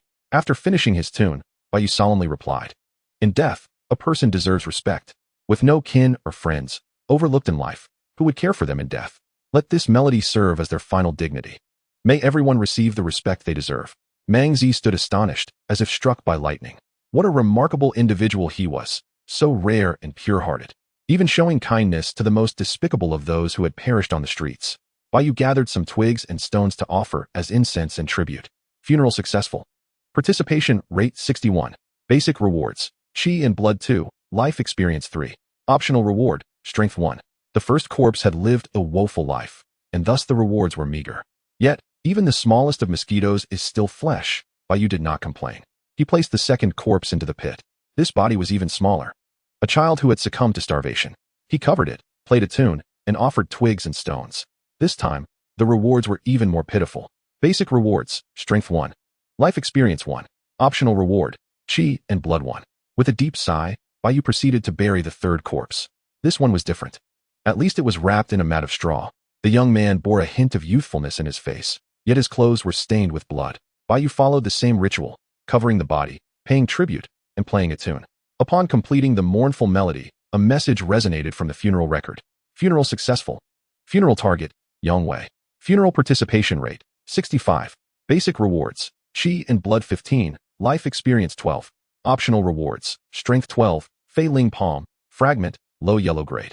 Duan Hun Knife Technique, medium yellow grade. From the funeral record, Bai Yu learned of Yang Wei's life. He was a poor boy from a mountain village who inadvertently discovered a deceased martial artist and inherited 2 martial arts techniques. Gifted with exceptional talent, he became a first-tier warrior with the incomplete Fei Ling Palm. With dreams in his heart, he ventured into the city seeking a better future. However, the city was merciless, and after only a few days, he ran out of provisions, possessing no skills other than brawling. Ultimately, he borrowed from the Highland gang's usurious loans and became their enforcer. Within the gang, he wielded the Duan Hun knife, fighting fiercely and gaining some notoriety. Yet less than a month later, during a conflict with Shunli men, he was pierced through the heart by a single strike. Bai Yu felt a jolt in his heart. Yang Wei was strikingly similar to him. Both were boys from mountain villages who had come into possession of martial arts techniques. The difference lay in Bai Yu's perseverance. Having survived to reach the second-tier muscle tempering stage, whereas Yang Wei had recklessly entered the city, ultimately becoming cannon fodder. With this thought, Bai Yu rose and deeply bowed to Yang Wei, silently wishing him well. After a moment, Bai Yu gathered his belongings and descended the mountain, his mood heavy. Mang Zi, observing Bai Yu's demeanor, felt an even greater sense of unease. Just moments ago, he had doubted Bai Yu's sincerity, yet now, witnessing his profound sorrow following the funerals, it was clear that such heartfelt grief could not be feigned. What a truly good person he was. At that moment, Bai Yu suddenly declared, Mangu, from now on, let me take on the funeral duties. Mang Zi stood bewildered. What a good person he was, yet he had voluntarily taken on such a burden. How could he feel comfortable with that? Bai Yu smiled, saying, it's fine. I find joy in performing funerals. To play a tune for the deceased, granting them a final measure of respect, brings me happiness. It is an act of virtue. He waved the suona in his hand. Mangu, it's settled then. With that, he strode back towards the mortuary. Mang Zi stood in place, speechless for a long while. Finally, he slapped himself across the face. What have I done? Xiao Bai is such a good person, and I had the audacity to bully him. I truly deserve to die. That night, Mang Zi tossed and turned in bed. Unable to sleep, he slapped himself again, lamenting, what have I done? I truly deserve to die. Meanwhile, Bai Yu, under the cloak of night, claimed his funeral rewards. He first collected the basic rewards, gaining 18 points of Qi and Blood, 2 points of Strength, and 16 points of life experience. This already surpassed several months of gains in the small mountain village. Indeed, opportunities abound in the great city. Bai Yu then turned his attention to the final optional rewards. Optional rewards: Strength 12, Fei Ling Palm, Fragment, low yellow grade. Duan Hun knife technique, medium yellow grade. Among the 3 rewards, 120 gene of strength, and incomplete palm technique, and a knife technique were all exceedingly precious to Bai Yu. While strength was a common attribute, he was not in a hurry to choose it. The 2 martial arts techniques presented a dilemma. The Fei Ling palm was of low grade, merely a yellow grade inferior, and overlapped with his existing 5 elements fist. Ultimately, he chose the Duan Hun knife technique. Chapter 10, Cultivating the knife technique. Du Jian buries his mother. Acquired Duan Hun knife technique, medium yellow grade. Proficiency, 0, 10, unfamiliar. Bai Yu's mind was flooded with information. The Duan Hun knife comprised 3 forms, 1 slice to sever the head, 2 slices to sever the intestines, and 3 slices to obliterate descendants. These were exceedingly simple, yet ruthless techniques. Bai Yu was elated, seizing a chopping knife and beginning his practice in the small courtyard. Under the moonlight, he executed each move with precision. Beside him, a black dog sat on a small stool, attentively perusing the Meng Shi by Chao Jing. An hour later, Bai Yu was drenched in sweat, his gaze increasingly sharp. The proficiency of the Duan Hun knife increased by 0. 1. This technique belonged to martial skills and could not refine the entire body or elevate his cultivation level. However, it significantly enhanced his combat effectiveness. If he mastered the Duan Hun knife, Bai Yu's combat capabilities would likely double. Henceforth, aside from performing funerals and practicing his fist techniques, he had added another goal, mastering the knife. On the following day, Bai Yu rose early once more and made his way to the front hall. Today, it was Zhu Tong's turn to be on duty. He yawned and asked, "Brother Bai, are you up? Shall we go eat breakfast?" Bai Yu smiled in response, "Yes." "Tong Ge, have you eaten? I can bring you a portion." Zhu Tong grinned. "That would be splendid. Please fetch a bowl of scallion noodles from Wang Dinyang." Wang Dinyang's stall was clean and generous, and everyone at the mortuary frequented it. Bai Yu nodded and made his way to Yang Lu Street across the way. Enjoying a steaming bowl of scallion noodles brought him immense satisfaction. Yang Lu Street, lined with incense, paper offerings, and a variety of snacks and goods, was quite fascinating. Bai Yu packed several portions of scallion noodles, reminding him of the times he brought meals to his dormitory companions. Was packed into a large bamboo tube, which Bai Yu carried back. Apart from Zhu Tong, Taoist Lin Jiao, Meng Zi, and even Old Zhang, each received a portion. Of course, Old Emo was not forgotten either. Bai Yu returned to the with the. Zhu Tong handed him 2 coins, praising Bai Yu for his generosity. Upon entering the inner courtyard, Bai Yu found Meng Zi washing his face. Bai Yu chuckled, "Meng Ge, you're up? I brought you some noodles. I've placed them on the table." Meng Zi stood frozen, unsure of how to respond. After Bai Yu left, he gazed at the Yang Chun Mian, recalling the events of the previous day. After a moment, he slapped himself again, lamenting, "What am I doing? I truly deserve to die." Bai Yu's act of bringing meals fostered strong bonds, swiftly integrating him into the small community of the. That morning, Old Zhang brought in 5 corpses, all of individuals who had starved on the streets. Bai Yu took on the task of their burial, earning a total of 8 points of vitality, 5 points of strength, and 6 points of life experience. Despite the increased number of corpses compared to the previous day, the burial rewards were, surprisingly, less. However, Bai Yu remained unperturbed. Each day brought gains, and his strength steadily increased. Such days were enviable. In the afternoon, Bai Yu and Zhu Tong engaged in casual conversation in the front hall. Zhu Tong animatedly recounted his illustrious exploits at Chun Feng Lu. Suddenly, a lean young man entered from outside, carrying a corpse on his back. "Gentlemen, could you please find a place to bury my mother?" That was connected to a potter's field, and logically, they held the responsibility of collecting remains. However, Zhu Tong's expression darkened, and he impatiently replied, "This land belongs to the officials. You can't just bury someone here. Go away." The young man, with cracked lips, pleaded desperately, "Please, I have nowhere else to bury my mother. Every place in Jiangcheng has an owner. I can't just dig a hole anywhere." Zhu Tong retorted impatiently, "No space, no space. If you want to bury her, it's 50 coins per body. That's it. You won't find a place for less outside." The young man, feeling hopeless, searched his pockets and managed to gather only 46 coins. Zhu Tong accepted the copper coins and waved his hand dismissively. "All right, let us consider it a good deed. Shall Bai? Take him to the potter's field to pick a spot." Bai Yu nodded and led the lean young man to dig a grave for the burial. Ultimately, they played a funeral dirge. Burial successful, participation rate 37.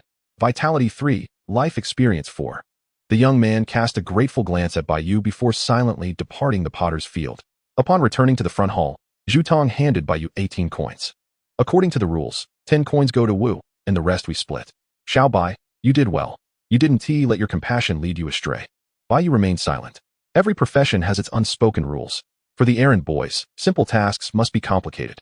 If one cannot navigate the intricacies, others will not part with their silver. If Bai Yu let his kindness sway him, it would ruin the entire's ability to profit. He knew he could not survive here otherwise. Though he understood the nuances, he felt a twinge of discomfort. Zhu Tong continued to ramble. Xiao Bai, don't think we're heartless. We survive by taking advantage of our surroundings. We only earn 100 coins a month, 2 coins for a bowl of. Even if we ate like farmers, 2 meals a day wouldn't suffice. If we don't find some extra income, we'll starve. Bai Yu chuckled. Brother Tong, you speak the truth. I have a bit of an upset stomach right now. You keep an eye here while I step out for a moment. With that, he exited the. Zhu Tong watched Bai Yu's retreating figure, shaking his head and muttering, why go outside with an upset stomach? The restroom is inside. This kid still has a conscience. One day when he's truly hungry, he'll know the price of his conscience in exchange for basic necessities. Just then, he instinctively turned around and was surprised to find Taoist Lin Jiu standing behind him, seemingly lost in thought. Master Lin. Taoist Lin Jiu ignored him, gazing thoughtfully outside. At that moment, Bai Yu was sprinting along the official road, quickly catching up to the lean young man. The young man stood beneath a tree, gazing up at its branches, where a belt hung. He had faced dire changes, losing both parents in quick succession and depleting his savings. Now at a dead end. Despair consumed him. Observing this, Bai Yu hurriedly approached, offering a string of copper coins. Brother, wait. I overcharged you earlier. I've come to return the excess. The young man stared in astonishment at the coins in his hand, a total of 20 coins. This unexpected sum reignited his hope. He understood that any money received at the was a blessing, and thus, he believed this young man had returned it out of kindness. The lean young man solemnly bowed to Bai Yu, saying, I am Du Jian. I thank you for your kindness in playing the dirge for my mother and for your assistance. If I ever rise to success, I shall not forget your great kindness. May I ask your name? Bai Yu waved his hand. It's nothing grand. Just call me Bai Yu. By the way, what are your plans moving forward? Du Jian glanced towards the horizon and replied, I've heard there are traces of immortals on Chicken Crying Mountain, and I wish to seek my fortune there. Then I wish you safe travels, and may your path to immortality be smooth. Chapter 11, Taoist Lin Jiu. After parting with Du Jian, Bai Yu fell into deep contemplation. Immortals? It might be premature to engage with them. From the very first day of his arrival in this world, he was aware of the existence of cultivators. Occasionally, practitioners from various sects descended to the mortal realm to recruit disciples. However, as a long-living being, Bai Yu did not intend to engage with these cultivators too early. The path of immortality is fraught with uncontrolled forces and potential dangers. One could never know what perils might arise. Thus, only after amassing sufficient strength in the mortal realm could he consider approaching the path of immortality. Bai Yu turned to Old Mo and declared, Old Mo, remember this. Our utmost duty as long-livers is to fight above our level. At least one level higher, preferably 2. If we can surpass an entire realm, that would be even better. A third-tier warrior should defeat a second tier. A second tier should overcome a first tier, and a master warrior should triumph over ordinary warriors. Once we accumulate strength comparable to that of intermediate cultivators, we shall explore the path of immortality. Old Mo feigned surprise, barking a few times. As if to say, this young man is terrifyingly insightful, having grasped the essence of survival. His exaggerated gestures amused Bai Yu, and they playfully engaged with one another. On the way back, however, Bai Yu found himself beset by worries. The reason was simple. He was financially strained. His own savings, combined with a portion of the spoils from the Chen family, were not substantial.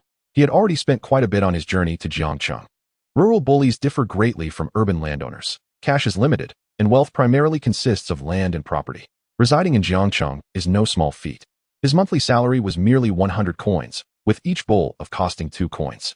While he could buy brown rice to cook for himself, the prices were not cheap. In Taohua village, 1 jin of brown rice costs 1 coin, but in Jiangcheng, it requires 3 coins. Bai Yu's monthly salary could only cover a few dozen jin of brown rice. With such a significant gap in his monthly expenses, he could only hope to earn some extra income, like Du Jian. The tasks at the primarily provided extra earnings. However, making a profit from the dead always left Bai Yu feeling uneasy. Boundaries are easily crossed, but once crossed, returning becomes arduous. Although he still had a little savings left, living off his reserves was not sustainable. Yet, to earn money, he could not afford to be impatient. He must proceed step by step. In the days that followed, Bai Yu spent his days conducting burials and his nights training in martial arts. Life was simple yet fulfilling. One evening, Bai Yu practiced wielding his sword in the small courtyard. Under the moonlight, the machete danced, its blade gleaming like lightning. Bai Yu, invigorated by his practice, delivered a horizontal slash, cleaving through a log as thick as a fist with an impeccably smooth cut. He exhaled a deep breath, as if a revelation had dawned upon him. Upon glancing at the panel, He realized that his Duanhuan Dao had broken through, reaching the initial threshold of mastery. With this advancement, his strength had significantly improved. In a moment of inspiration, Bai Yu practiced the Wuxing Quan again. After completing the set, he felt a wave of comfort wash over him.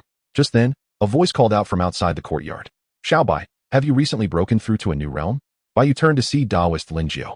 "Uncle Jiu, please come in and sit," he invited. "Indeed, I have recently advanced to the first stage of body refinement."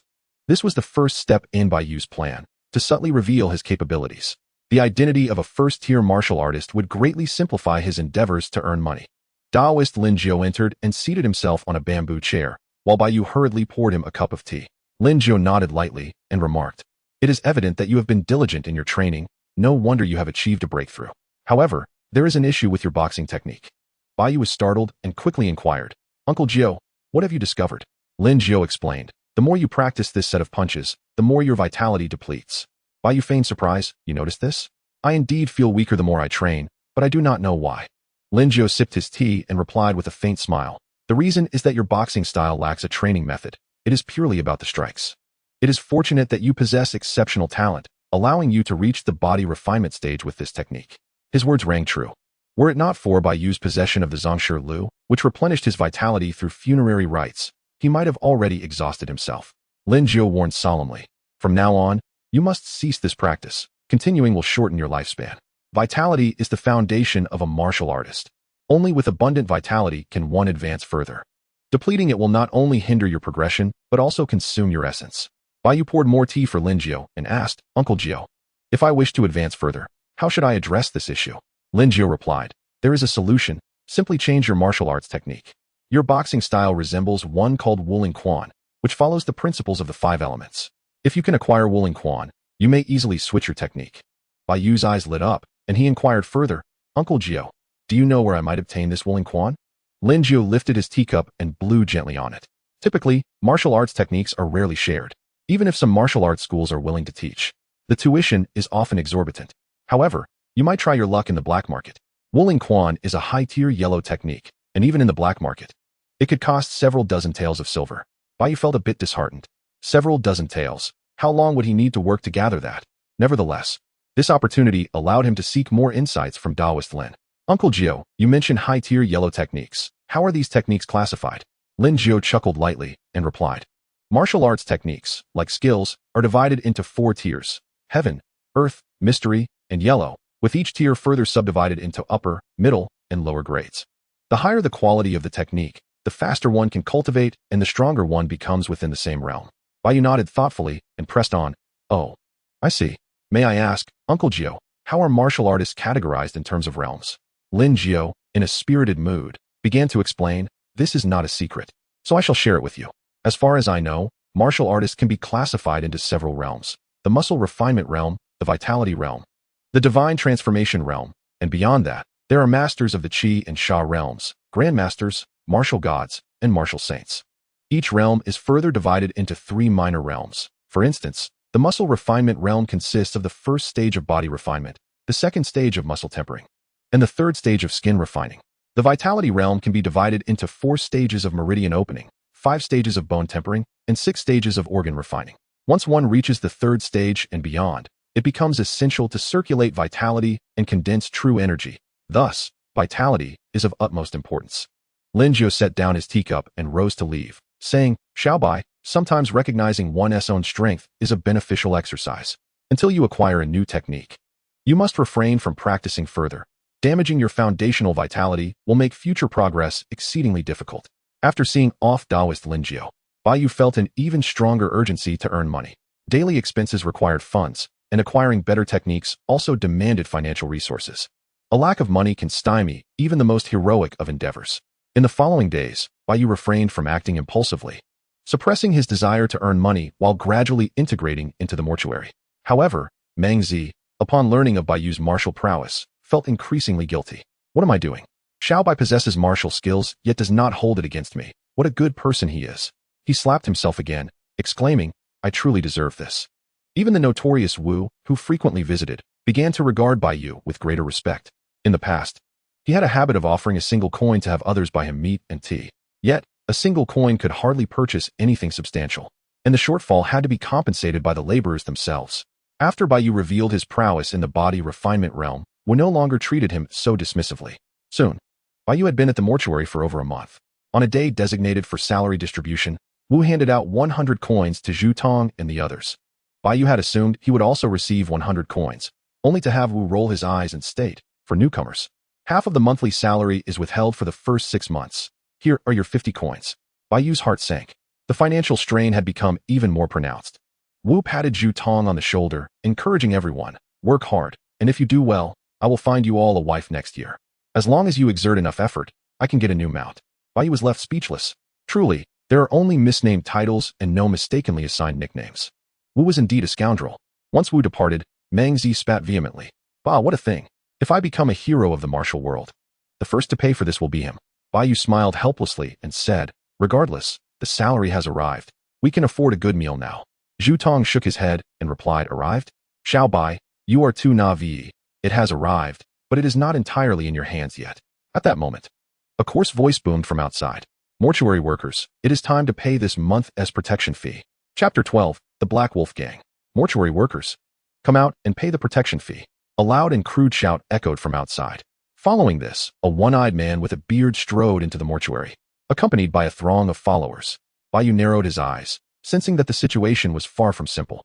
The one-eyed man exuded a powerful aura, his skin shimmering like gold paper, radiating a faint glow.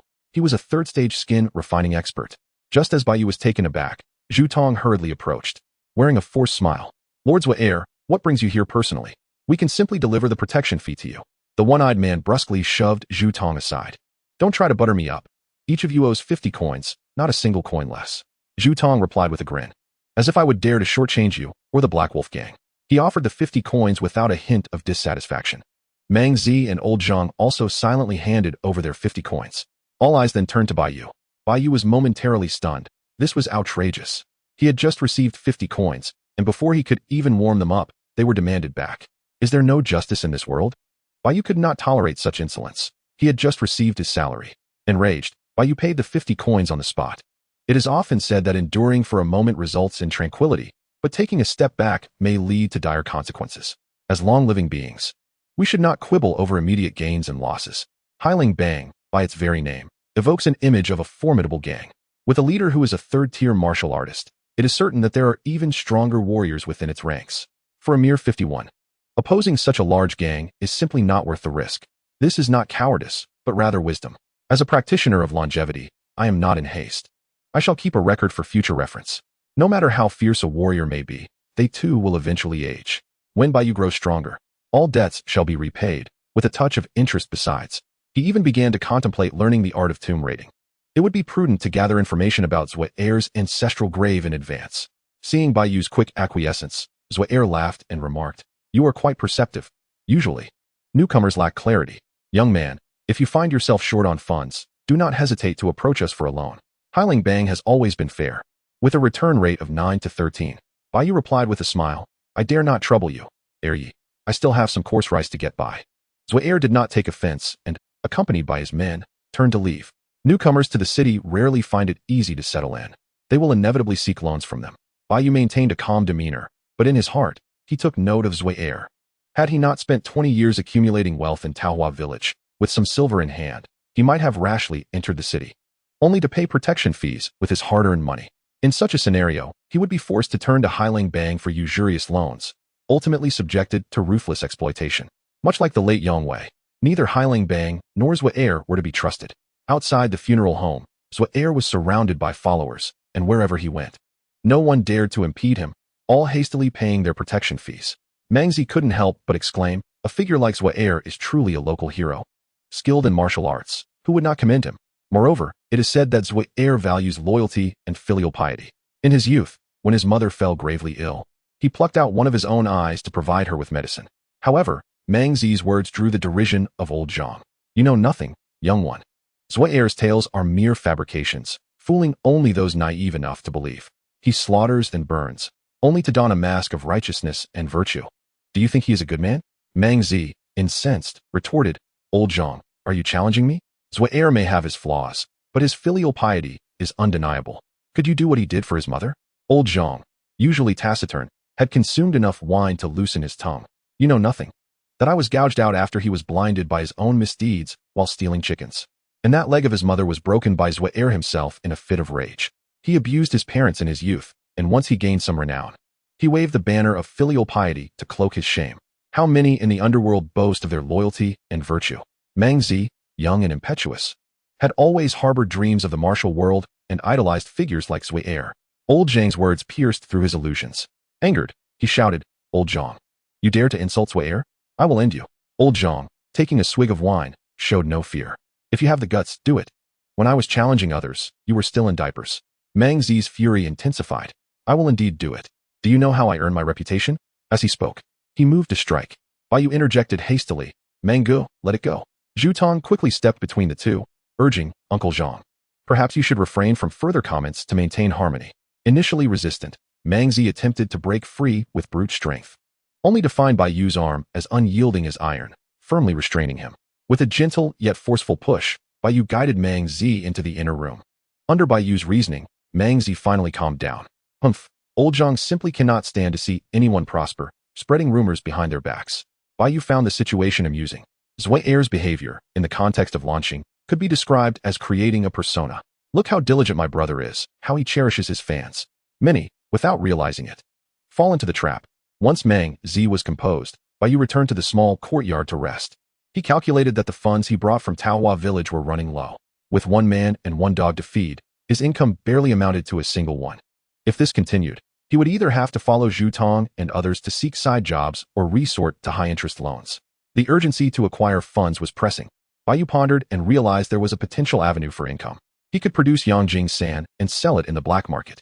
This tonic, which enhances vitality, is highly sought after among martial artists. Surely, in the black market, it would fetch a handsome profit. The only hurdle was that the ingredients for Yangjing San were not cheap. A single batch cost at least 5 taels of silver.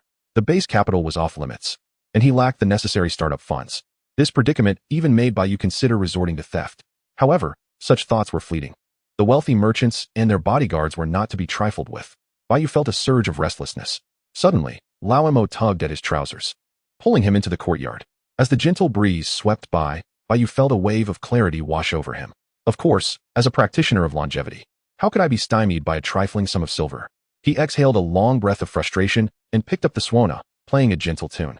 The mellow notes of the suona reminded him of his days in Taohua village, farming, hunting, practicing martial arts, and enjoying the tranquility of life.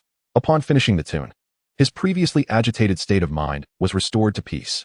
On his attribute panel, a sudden notification indicated a level up in his suona playing skill. Suona playing mastered. Such an unexpected advancement could be considered a serendipitous outcome. Days passed, and Bai Yu still had not found a way to earn money. However, a turning point emerged a week later. Chapter 13, An Opportunity to Make Money. A week later, an opportunity to earn money presented itself. The young master of Zhang Yuanwei from the East City had died and would be laid to rest at the funeral home. Suddenly, the funeral home bustled with activity. Originally, there were only 5 people present, along with the occasionally appearing Wu, who was known for his misdeeds. On this day, over 50 individuals gathered at the funeral home. The premises were cleaned and bustling with workers. Bai Yu was taken aback and pulled Zhu Tong aside, asking, "Tonggu, why are there so many people here today?" Zhu Tong lowered his voice and replied, "I have some insider information to share with you, but keep it to yourself. The Zhang family from the East City is here for the wake, and there are rewards for everyone. The Zhang family is generous. The overseer receives 5 taels. The workers 1 tael, and we minor laborers are offered 201. Bai Yu immediately understood. When it came time to work, no one was around. But when it was time to collect payment, everyone was present. Zhu Tong continued mysteriously, "Moreover, I heard this funeral requires a band, particularly a suona player. If you play well, the reward will be at least 5 taels. 5 taels. Bai Yu remained unperturbed. As practitioners of longevity, we have always viewed money as inconsequential. Yet, ironically, Bai Yu found himself in dire need of such waste. The Zhang family was exceedingly generous. Moreover, this was precisely the startup capital he required.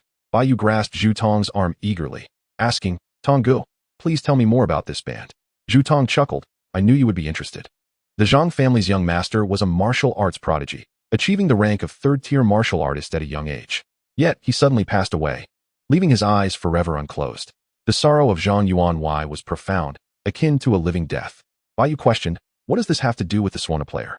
Zhu Tong explained, With the beloved son of Zhang Yuanwei deceased, a grand and lavish funeral is only fitting. It has come to my attention that the Zhang family is preparing to set up a brass band at every mile from the city gate to the funeral home. Our funeral home must also assemble a brass band. Bai Yu's expression turned serious. It appears that the requirements for the brass band are quite stringent. Indeed, only seasoned Suona players will be considered for selection.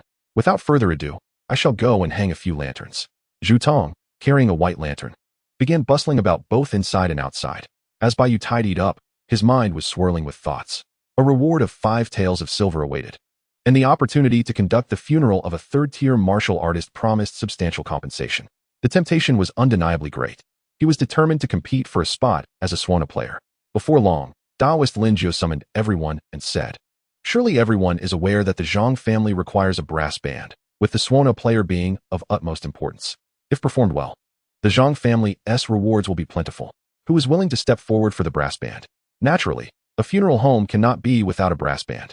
Immediately, several individuals stepped forward, including gong players, drummers, and sheng players.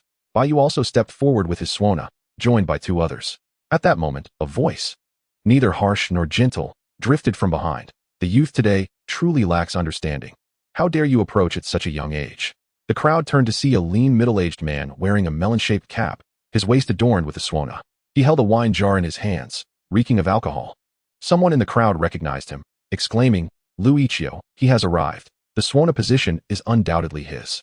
Lu Yiqiu was once the premier Suona player of the Baishani Zhuang, renowned for his exceptional skill in a melody of 100 birds paying homage to the phoenix. It was rumored that his performance had once attracted flocks of birds.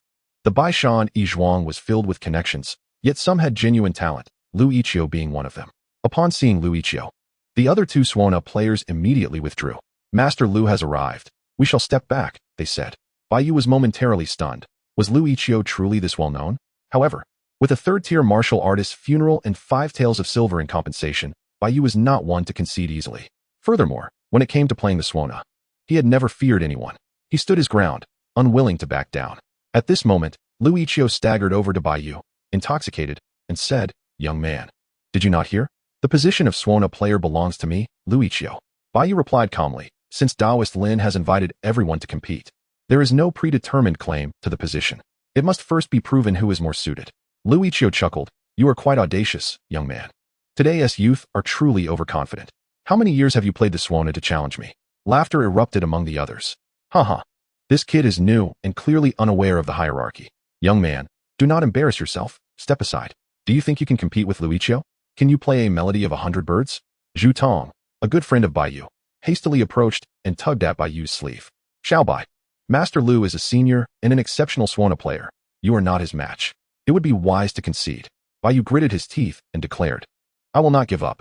I demand at least a fair chance to compete. We must see who is truly superior." He held firm confidence in his Suona skills. Even at grand households' funerals, he had encountered Suona players who were not as skilled as he. Taoist Lin Jiu observed Bai Yu with hesitation. To be fair, he did not believe that Bai Yu, a mere youth, could surpass Lu Yiqiu. Should a competition occur, it might bring more embarrassment to Bai Yu. Just then, the notorious Wu entered from outside. "What competition? What competition? Bai Yu, what status do you hold to demand fairness?" The Suona player position is already designated for old Lu. Wu, being closer to Lu Yiqiu, naturally favored him. The other drummers and gong players, familiar with Lu Yiqiu, also voiced their agreement. Bai Yu was about to argue when Wu glared, "This funeral home is under my uncle's authority. If you do not wish to work here, then be gone." Bai Yu surveyed Wu and then assessed Lu Yiqiu, feeling less anxious. Lu Yiqiu, reeking of alcohol and swaying unsteadily, had a Suona that had developed the patina of rust. He observed as he ascended the stage, entertained his guests, and then saw it all come crashing down. Bai Yu let out a cold laugh and ceased his words. The position within the funeral home held significant importance for him. Within the funeral home, there was an inherent official commission for conducting funerals, with daily rewards for such tasks. This was something no other place could offer. There were priorities in life, and a position in the funeral home was paramount. For now, it was best to avoid confrontation with Wu and keep a record of events. Lu Yiqiu, having secured the position, was all smiles. "Old Wu, you are so kind. I shall treat you to drinks at the Qihong courtyard one day." Lu Yiqiu and Wu exchanged hearty laughter, while others flattered the two. The atmosphere in the room was vibrant. Only Bai Yu stood aside, observing coldly. Zhu Tong and Meng Zi, worried that Bai Yu would be upset, hurriedly pulled him aside. Zhu Tong said, "Xiao Bai, do not be angry. They have connections, and we cannot afford to provoke them. Besides, Lu Ichio's Suona skills are indeed formidable. You would not be able to compete. Bai Yu smiled gently. It is fine. I am not in a hurry. I await the unfolding drama. Chapter 14. A funeral song shocking all. The position of Suona player was awarded to Lu Ichio. The funeral home bustled with activity. Of course, the primary laborers were Bai Yu and a few other attendants. The others claimed to be working, but were merely biding their time for the rewards. That afternoon, the mournful tunes of the funeral procession echoed from the city gate to the funeral home. The procession consisted of several hundred people, all in mourning attire. 16 strong men carried an expensive camphor wood coffin, moving slowly forward. Finally, the coffin arrived at the funeral home's entrance. The long-absent manager Wu and Taoist Lin Jiu welcomed the procession into the funeral home. The coffin was placed in the main hall. The brass band had long been prepared. Lu Ichio, filled with pride, glanced at Bai Yu and then sounded his suona. Indeed, Lu Ichio's suona playing was remarkably skillful. Each note resonated with melancholy, firmly controlling the rhythm. Wu nodded repeatedly, feeling immensely satisfied. If the performance pleased Zhang Yuanwei, the rewards would undoubtedly be forthcoming. Even Taoist Lin Jiu could not help but secretly commend Lu Ichio's mastery of the art. Bai Yu, standing aside, looked into the coffin. At this moment, the coffin lid had been opened for the final viewing by friends and family. The Zhang family's young master was strikingly handsome, radiating vitality. Yet, his pale face bore eyes that remained wide open, unwilling to close. Indeed, Zhu Tong was correct. The Zhang family's young master had not closed his eyes even in death. At this moment, the Zhang family's relatives entered the funeral home. Zhang Yuanwei, a portly figure clad in black silk, wept profusely, while his wife's voice had gone hoarse from crying. Inside the funeral home, the brass band played with increasing fervor. Especially Lu Ichio, swaying his head, played with great fervor. The melodious suona seemed to envelop the entire funeral home, its sound traveling for miles. The Zhang family slowly advanced, their sorrow deepening, their cries growing louder. Suddenly, the suona came to an abrupt halt. Lu Ichio erupted into a violent coughing fit and then collapsed weakly. In an instant, everyone was stunned, and the atmosphere fell silent. Following that, the crowd erupted into an uproar. The guests and managers of the funeral procession were taken aback. What was happening? The suona has stopped. Is this some sort of folly? What is happening at Baishan Yizhuang? Wu Guanshi, what on earth is happening? How could he fail to organize even a modest ensemble? This group from Yizhuang is courting disaster. Over here at Yizhuang, everyone is at a complete loss. Wu Guanshi and Taoist Lin Jiudao's expressions changed dramatically. Just when the funeral was at a critical juncture, Lu Ichio's blunder occurred. Wu Keida's face turned ashen. It is over. This will surely provoke Master Zhang's wrath. He hurriedly glanced towards Master Zhang, and indeed, Zhang's countenance was so dark it seemed to drip with rain. Zhang's wife wept loudly. My son, why are you so unfortunate? You practiced martial arts diligently, and suddenly you perished. Even in death, there is no peace. As this group of scoundrels disrupts the funeral, Zhang, upon hearing this, was engulfed in furious flames, declaring, Who dares to disrupt my son's funeral? Throw that musician out, and do not hesitate to kill him. Instantly, several fierce-looking servants dragged Lu Ichio outside, where the sound of his screams echoed. Wu Keida rushed to intervene, saying, Master Zhang, allow us to explain, this was unintentional. Zhang raised his hand and delivered a slap. With a resounding crack, Wu Keida's left cheek swelled instantly. Wu Guanshi, witnessing his nephew being struck, dared not show anger. Instead, he stepped forward to deliver another slap. Another loud crack echoed as Wu Keida's right cheek also ballooned. Blood spewed from his mouth, revealing 2 broken teeth. Wu Guanshi did not relent, kicking and hitting Wu Keida. He understood he needed to first appease Master Zhang. It would not be so simple once Zhang's family intervened. Zhang's eyes bulged with rage, his cold glare sweeping across the crowd. You dare to create such chaos at my son's funeral? Go explain this to the county magistrate. The people of Yizhuang have been derelict in their duties. If you cannot conduct a proper funeral, none of you can stay. Zhang's family was the main financial supporter of Yizhuang, and if he mentioned this to the magistrate, the entire establishment would be in jeopardy. As the situation unfolded in the most dire way, Bai Yu felt a stirring in his heart. If this continued, he would surely be implicated. That was unacceptable, especially as he still aspired to claim 5 taels of silver as a fee. Lu Ichio and Wu Keida had already faced dire consequences. Consider it a form of interest repaid, with the remaining debts to be settled later. With this in mind, he picked up the suona. A melancholic tune emanated from the instrument, drowning out the clamor of the crowd. The sound of the suona seemed to sever hearts. It was as if the cuckoo wept blood, a sorrowful lament deep to the bone. The mournful melody of the suona suppressed the guests' anger, awakening their inner grief. The drummers and gong players, feeling as if released from shackles, hurriedly followed the rhythm of the suona, joining in the funeral dirge. The sorrowful tune continued to resonate throughout the venue. Wu Guanshi pounded his chest, nearly frightened to death. Fortunately, someone saved the situation. Daoist Lin Jiudao cast an approving glance at Bai Yu. During the funeral procession, Master Zhang's anger had yet to dissipate. But he could not afford to erupt at this moment. He let out a heavy snort. After my son's funeral is concluded, I shall settle accounts with you. In the midst of this, Bai Yu maintained his composure, unhurriedly playing the suona. Before him, a panel materialized. Funeral target, Zhang Mingfei. Identity, young master of the Zhang family. Age, 16. Cultivation, 3rd rank martial artist. Funeral participation, 5. Reward, vitality, 25, life experience, 151. Selectable rewards, Yulong Palm, Fei Yun 13 Swords, Lingkong Step. Truly, as a scion of a prestigious family, the methods available were numerous and appeared quite extraordinary. However, the selectable rewards section remained empty. Only upon achieving a participation level of 50 could rewards be chosen. Through the Burial Chronicle, Bai Yu was able to delve into Zhang Mingfei's life story. Born with a silver spoon, he was showered with affection. In his youth, he excelled academically, quickly mastering his studies, earning praise from his teachers, and easily passing the imperial examinations. As he grew older, he became enamored with martial arts, exhibiting bravery and diligence, mastering various techniques with remarkable speed. Within just 2 years, he ascended to the rank of 3rd rank martial artist.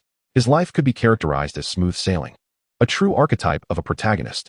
Dressed in fine garments, riding spirited steeds, he even fancied himself capable of forcibly merging several techniques to break through to the 3rd rank.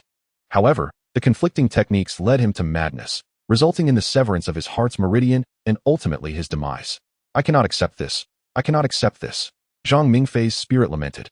With my extraordinary talent, why did I meet such an end? I yearned to conquer the martial world, to become a supreme ruler, to captivate the hearts of beauties. Through the Burial Chronicle, Bai Yu could sense Zhang Mingfei's profound dissatisfaction.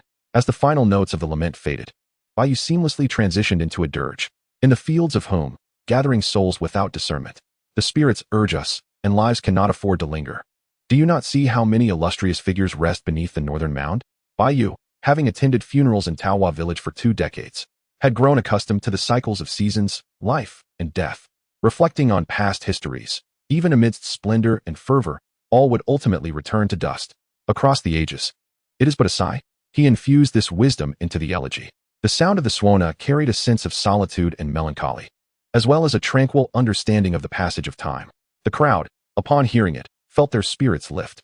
Many mundane burdens that had weighed heavily on their hearts seemed to dissipate in that moment. What of heroes and beauties? What of picturesque landscapes? Nothing could compare to brewing a pot of tea beneath the peach trees. Even the guests mourning the deceased found their sorrow eased. As the final note concluded, the spirit within the coffin seemed to release a breath of pent-up energy, gradually closing its eyes. Chapter 15. Funeral Rewards, 2 Techniques. Bai Yu's elegy had miraculously caused the deceased to close his eyes. Some sharp-eyed individuals noticed this scene and tugged at their neighbors. Look, young Master Zhang has closed his eyes. Soon, word spread among the crowd. It was astonishing that young Master Zhang, who had not closed his eyes for so long, now did so effortlessly. This was a good omen, indicating he had put aside his burdens. This young suona player is remarkable. A single tune has brought peace to the soul. Daoist Lin Jiudao nodded repeatedly. This piece by Xiao Bai has transcended mere music. It possesses a divine quality that calms the restless spirit. It's truly astonishing how such insight has been attained at such a young age. Outside, Lu Yizu lay on the ground, bloodied and missing several teeth. His eyes widened in disbelief. Divine intent. The tune I played actually contained a divine essence. I have played the suona for 30 years and have yet to grasp even a hint of divine intent. The most astonished were undoubtedly Zhang's family. Zhang's wife wept over the coffin. My son, you have finally closed your eyes. Go in peace. Do not strive for superiority in your next life. Zhang exhaled deeply. Good. Good. Good. My son can rest assured on his journey. Come, reward the young suona master with 20 taels of silver and the other musicians with 5 each. For the sake of this young master, I will spare you all this time. The members of Yizhuang sighed in relief upon hearing this. Thanks to someone saving the situation, their livelihoods were not jeopardized. At this moment, Bai Yu, however, was oblivious to the reactions of others. He was captivated by a message on the panel. Family satisfaction exceeds 50, an additional selectable reward is available. How delightful! Bai Yu rejoiced internally. The rewards associated with young Master Zhang were indeed substantial, and the ability to choose 2 options was simply splendid. Subsequently, the funeral proceeded smoothly. Bai Yu, along with many musicians, continued to perform elegies for 3 days. At last, young Master Zhang was laid to rest in a prime location behind Yizhuang. Once the funeral concluded, Bai Yu returned indoors, ready to select his rewards. Funeral successful. Funeral participation, 69, family satisfaction, 77, 2 selectable rewards available. Rewards received. Vitality, 25, life experience, 151. Optional rewards. Yulong Zhang, Bawang Fist. Fei Yun Shi Sanjian, Lingkong Bu, Xiangue Lian Shiju, Yunu Shu. The techniques practiced by the young master are all of commendable quality, at the very least of medium-grade yellow tier. After deliberation, Bai Yu chose Lingkong Bu and Xiangue Lian Shiju. One is a medium-grade lightness skill, while the other is a superior-grade breath-concealing technique. As an immortal, one must possess the ability to flee and conceal one's trump cards. Lightness skills and breath-concealing techniques are essential. With these 2 techniques, Bai Yu's capability for self-preservation greatly increased. As for Yulong Zhang, Bawang Fist, and Fei Yun Shi Sanjian, although they are all of high quality, Bai Yu already has alternative techniques. Should he choose to retrain, it would require considerable effort. After claiming his rewards, Bai Yu found 2 new pieces of information in his mind. The techniques seemed etched in his consciousness, impossible to forget. At this moment, Bai Yu's attribute panel transformed into Name, Bai Yu. Talent, 5. Vitality, 56. Strength, 62. Cultivation, 2nd stage muscle refinement realm. Techniques, 5 elements fist, proficient, 331-1000. Martial skills, Duan Hun Dao, initial understanding. Xiangue Lian Shiju, not yet initiated. Lingkong Bu, not yet initiated. Talent, immortality. Other skills, Yang Jing San, not yet initiated. Chue Suana, integrated understanding. Sherwin Duan Zi, proficient. Shou Lai, proficient. Meng Shi by Chao Jing, initial understanding. Furthermore, Bai Yu had accumulated over 300 points of life experience for future needs. After some contemplation, he spent 20 points of life experience to elevate Xiangue Lian Shiju and Lingkong Bu to the stage of initial understanding. The information regarding the techniques in his mind became increasingly vivid, leading to a newfound comprehension of both.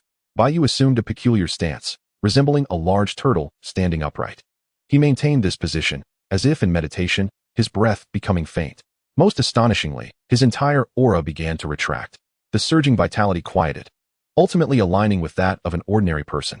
To an outside observer, Bai Yu now appeared as an ordinary yet handsome individual, his only distinction being slightly more muscle, with no other abnormalities. As he slowly opened his eyes, his heart brimmed with joy. With the Xiangue Lian Shiju, future endeavors would be significantly more convenient. After all, the first principle of survival is to fight above one's level. The Xiangue Lian Shiju is perfect for concealing one's strength.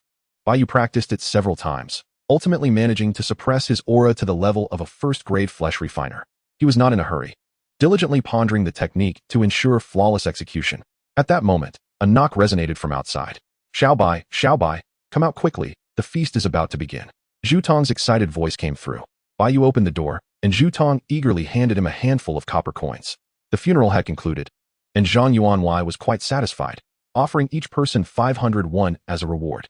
Bai Yu accepted the coins, inwardly sighing that the Zhang family was indeed wealthy. This amount equaled 5 months of his salary. Come on, the feast is starting soon.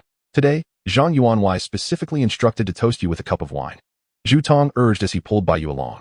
Just a few steps later, Lu Yichu, leaning on a cane and supported by 2 individuals, approached.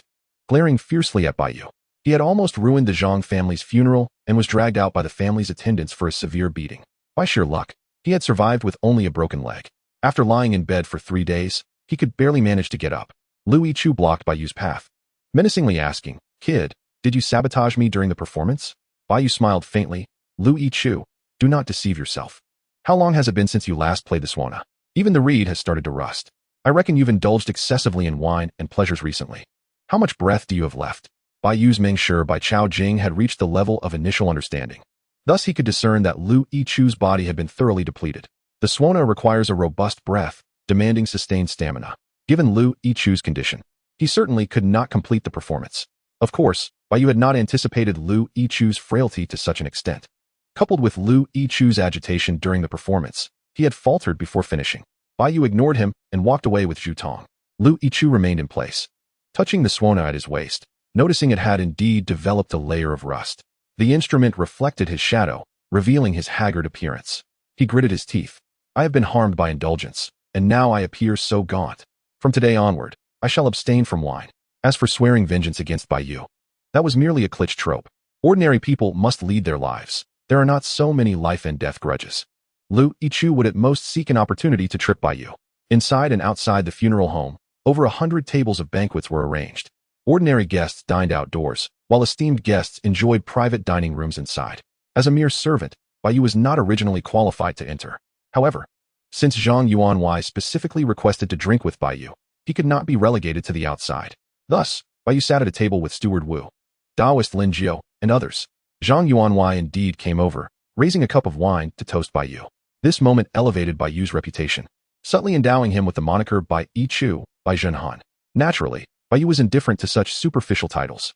After finishing his drink, he focused on his meal, contemplating when Zhang Yuanwei's 20 taels of silver would be dispensed. Chapter 16. A whale falls, all things thrive. The banquet lasted over 2 hours, and Bai Yu's belly was pleasantly full. As the feast concluded, Bai Yu and the others began to tidy up. Naturally, the leftover hearty dishes were shared among the funeral home's staff. For the next few days, Bai Yu and his companions would not need to cook. Zhu Tong was particularly astute, tidying up the remnants and selling them to Aunt Wang across the street, earning a small profit. He did not keep it all to himself. The group shared the earnings, and Bai Yu received 200 or 300 won. The funeral home and the surrounding areas, including Yonglu Street and Paper Horse Street, became vibrant due to the Zhang family's funeral. One person's passing provided a livelihood for many. A whale falls, and all things thrive. Bai Yu couldn't help but sigh. In the afternoon, Bai Yu finally received his reward. However, only 5 taels reached his hands. Although the Zhang family indeed promised 20 taels, after Steward Wu handled the matter, it became 10 taels. Once the unscrupulous Wu took his cut, it dwindled to 5. Wu was entirely unconcerned about Bai Yu's discontent. In his view, Bai Yu's current achievements were entirely due to the funeral home's support. Without him and his uncle's cultivation, could Bai Yu have reached this point? Giving Bai Yu 5 taels was already quite generous. In the funeral home, his uncle held all the power. Dealing with a mere servant was a simple matter. As for whether Bai Yu would dare to report to Zhang Yuanwei, it was laughable. A servant delivering the deceased could not even step through the Zhang family's gate. Did he truly believe that sharing a cup of wine with Zhang Yuanwei elevated his status? Bai Yu stared at the 5 taels of silver, falling into silence. He had not anticipated Wu's greed to such an extent. Wealth stirs the heart. Indeed, the ancients did not deceive me. He began calculating how to deal with the unscrupulous Wu and his uncle. First, he needed to ascertain the location of the Wu family's ancestral grave. With a glance, Lao Mo understood and took out a small notebook, jotting down another entry against Wu. Enduring a moment of indignation leads to a small black book. Retreating a step to excavate one's ancestral grave. The actions of the unscrupulous Wu determined the safety of his ancestors for generations. Of course, the most pressing matter at hand remained alchemy. 5 taels of silver already provided sufficient startup capital.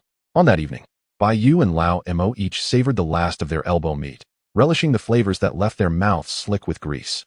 Lao Mo, in just a few days, once we concoct the Yangjing sand and earn some money, we shall feast on elbow meat every day. One to eat, one to discard, merely for the sport of it.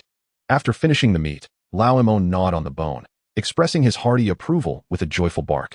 The following day, at the back mountain of the Yizhuang, Bai Yu interred 2 bodies, gaining a modest boost to his vitality and life experience. He did not hurry back, but instead sought a patch of uneven stones. With a casual leap, he soared over a yard, landing deftly on a stone that could barely accommodate one person. He then began to bound between several large stones, finally arriving at a grand tree, from which he swiftly ascended, settling lightly on a branch. His movements were as graceful as a swallow, barely disturbing the foliage around him. Lingshu's step is indeed formidable. Should I master it, my ability to preserve my life will significantly increase. Next, Bai Yu practiced the Xiangui Lianxiju and the 5 elements fist several times. Days later, he requested a leave of absence from Taoist Lin Jiu, taking Lao Mo with him into the city. Upon entering Jiangcheng, Bai Yu first purchased 2 skewers of candied hawthorn for himself and Lao Mo. Subsequently, he visited the renowned Chunfeng Lu to observe the state of the young women of this era. Finally, he arrived at a pharmacy named Jishirtang. The entrance bore a couplet, "Better to let the medicine gather dust. May all people in the world be free of illness." Upon entering the pharmacy, Bai Yu inquired about the prices of 10-year-old ginseng, deer antler, and huangjing. The shopkeeper's face lit up with delight. 3 taels for you. Bai Yu was taken aback. 3 taels? Based on my previous estimates, a dose should cost around 5 taels. Then he realized he had been overcharged by the traveling medicine vendor who had sold him 2 taels and charged an additional 21 for delivery. Within Jiangcheng, 10-year-old ginseng was worth no more than one tael, and the vendor had profited from his ignorance. It seemed that Jiangcheng had its advantages after all. Bai Yu promptly purchased a prescription for yang jingsan and spent an additional tael on a precise scale, known in the pharmacy as a dongzi. Upon returning to the Yizhuang, he methodically processed the medicinal materials, preparing the yang jingsan in 2 batches. After successfully concocting it, he felt his proficiency had reached an initial level of understanding. He personally tested a packet of yang jingsan and noted a slight boost to his vitality. He sensed that this batch was more potent than the first, perhaps due to the precision of the scale or his increased skill. Regardless, he was filled with hope, ready to venture into the black market to earn some money. In the following days, Bai Yu invested over 100 life experience points, elevating both Lingshu Step and Xiangui Lianqiju to a level of proficiency. Particularly with Lingshu Step, he practiced day and night, becoming increasingly adept. He could now ascend trees with the grace of a sparrow, moving silently and landing on branches with a barely perceptible sound. Prepared and poised, he set out one night. Donning a cloak and mask, dressed in dark attire. Accompanied by Lao Mo, they ventured into the darkness. After more than an hour of travel, they arrived at the mouth of a valley, only to find Lao Mo missing. Within the valley, numerous individuals were coming and going. This was the black market of Jiangcheng, established outside the city, a property of the Zhao family, one of the prominent clans in the region. In Jiangcheng, aside from the government, the Lu, Zhao, Xiao, and in families ruled, along with the 3 gangs, the Black Wolf Gang, the Divine Strength Sect, and the Money Gang. The Money Gang primarily operated the casinos and brothels in the east of the city, while the Divine Strength Sect consisted mainly of laborers at the West City docks. The Black Wolf Gang thrived outside the city, collecting protection fees in the shanty towns. Despite their fierce reputation, even the Black Wolf Gang must bow to the Zhao family when confronted. Bai Yu had gathered much information regarding these factions. Taking a deep breath, he approached the valley entrance, where people were orderly queuing to enter. This was not due to their good manners, but rather because a few corpses were nailed to the stone wall as a grim warning. Anyone daring to cause trouble in the Zhao family's black market would end up like those displayed. Additionally, a large bald man lounged on a deck chair at the entrance, wielding 2 iron balls with hands as large as fans. Bai Yu could not discern his exact level, but could tell he was a formidable figure in the Qi and Blood realm. Next to the bearded man stood a sign. Entry fee 5-1, stall fee 10-1. Those who cause trouble in the black market will be killed. Bai Yu joined the line, slowly making his way inside. When it was his turn, he paid the 10-1 stall fee and received a wooden plaque, finally stepping into the black market. Chapter 17, Selling Medicine in the Black Market. Upon entering the black market, Bai Yu did not rush to set up his stall to sell yang jingsan. Instead, he leisurely browsed the market, displaying the demeanor of a seasoned trader. As he wandered, he was astonished by the variety of goods available. Weapons were sold, crafted from 10 or even 100 forged steels, capable of slicing through iron effortlessly. The weapons dealer stacked 20 copper coins and struck them with a steel knife, cutting through them cleanly, which elicited gasps from the onlookers. There were sellers of elixirs, martial arts manuals, and even those dealing in wild beasts and women. Ordinary items such as game from the mountains, grains, and eggs were also available at reasonable prices, even lower than those in the city. However, the prices for martial arts-related items soared. A bottle of elixir for martial artists typically cost no less than 1 tael of silver, while a low-level yellow-grade martial arts manual started at 5 taels. Bai Yu even spotted a manual for the 5 Spirits Fist, with the vendor demanding 50 taels, leaving Bai Yu to click his tongue in disbelief. Even if he managed to haggle down the price, he could not afford it. It was evident that in this world, various martial arts techniques and prescriptions were monopolized by the noble families, making it exceedingly difficult for ordinary individuals to rise through martial practice. After perusing the market, Bai Yu had a rough understanding of the situation. He found an empty spot, hung up his sign, and began to set up his stall. Spreading out a piece of burlap, he displayed several packets of yang jingsan, marking the commencement of his business. He mixed 1 dose of yang jingsan with flour, dividing it into 20 portions. While the potency was not comparable to other elixirs, he aimed for a strategy of thin profit with high sales volume. Having just arrived at the black market, it was essential to employ some marketing tactics. Otherwise, why would others purchase his medicine? Come take a look at the freshly made yang jingsan. Revitalize your qi and blood, invigorate your spirit, and stand tall with unyielding strength. Bai Yu's enthusiastic calls attracted a considerable crowd. Someone inquired, "What is this product you are selling, and what is its purpose?" Bai Yu smiled and replied, "This, my friend, is the newly crafted yang jingsan. It enhances vitality and invigorates the spirit when consumed by martial artists. For them, vitality is fundamental, and elixirs that boost it are highly prized." Upon hearing this, many individuals became intrigued. "How much for your yang jingsan?" 300 per packet. Considering that one dose cost 3 taels to produce, selling it in 20 portions for 300 would yield a total return of 6 taels. This meant an immediate profit of 3 taels of silver, equivalent to several years of salary at the Yizhuang. By initially adopting a low-margin, high-volume strategy, he could gradually increase prices later. While other elixirs in the black market were priced above 1 tael of silver, Bai Yu's offer of 300 piqued many people's interest. However, at this moment, an ambiguous voice echoed, "Kid, how can you assure that this inferior medicine is effective? What if it is a counterfeit?" Bai Yu turned his gaze towards the voice, only to see a lean man with a scar etched across his face. Upon hearing the scarred man's words, the others began to waver. Indeed, how could one guarantee that it was not a fake medicine? 300 was neither exorbitant nor cheap, and what if it turned out to be a sham? The scarred man grew increasingly smug, pointing at the Yangjing sand and exclaimed, "Others sell it for at least 1 or 2 silver, yet you charge 300. Surely, it must be made from some inferior concoction. If it proves ineffective, that's one thing, but if it is toxic, then it's a different matter altogether."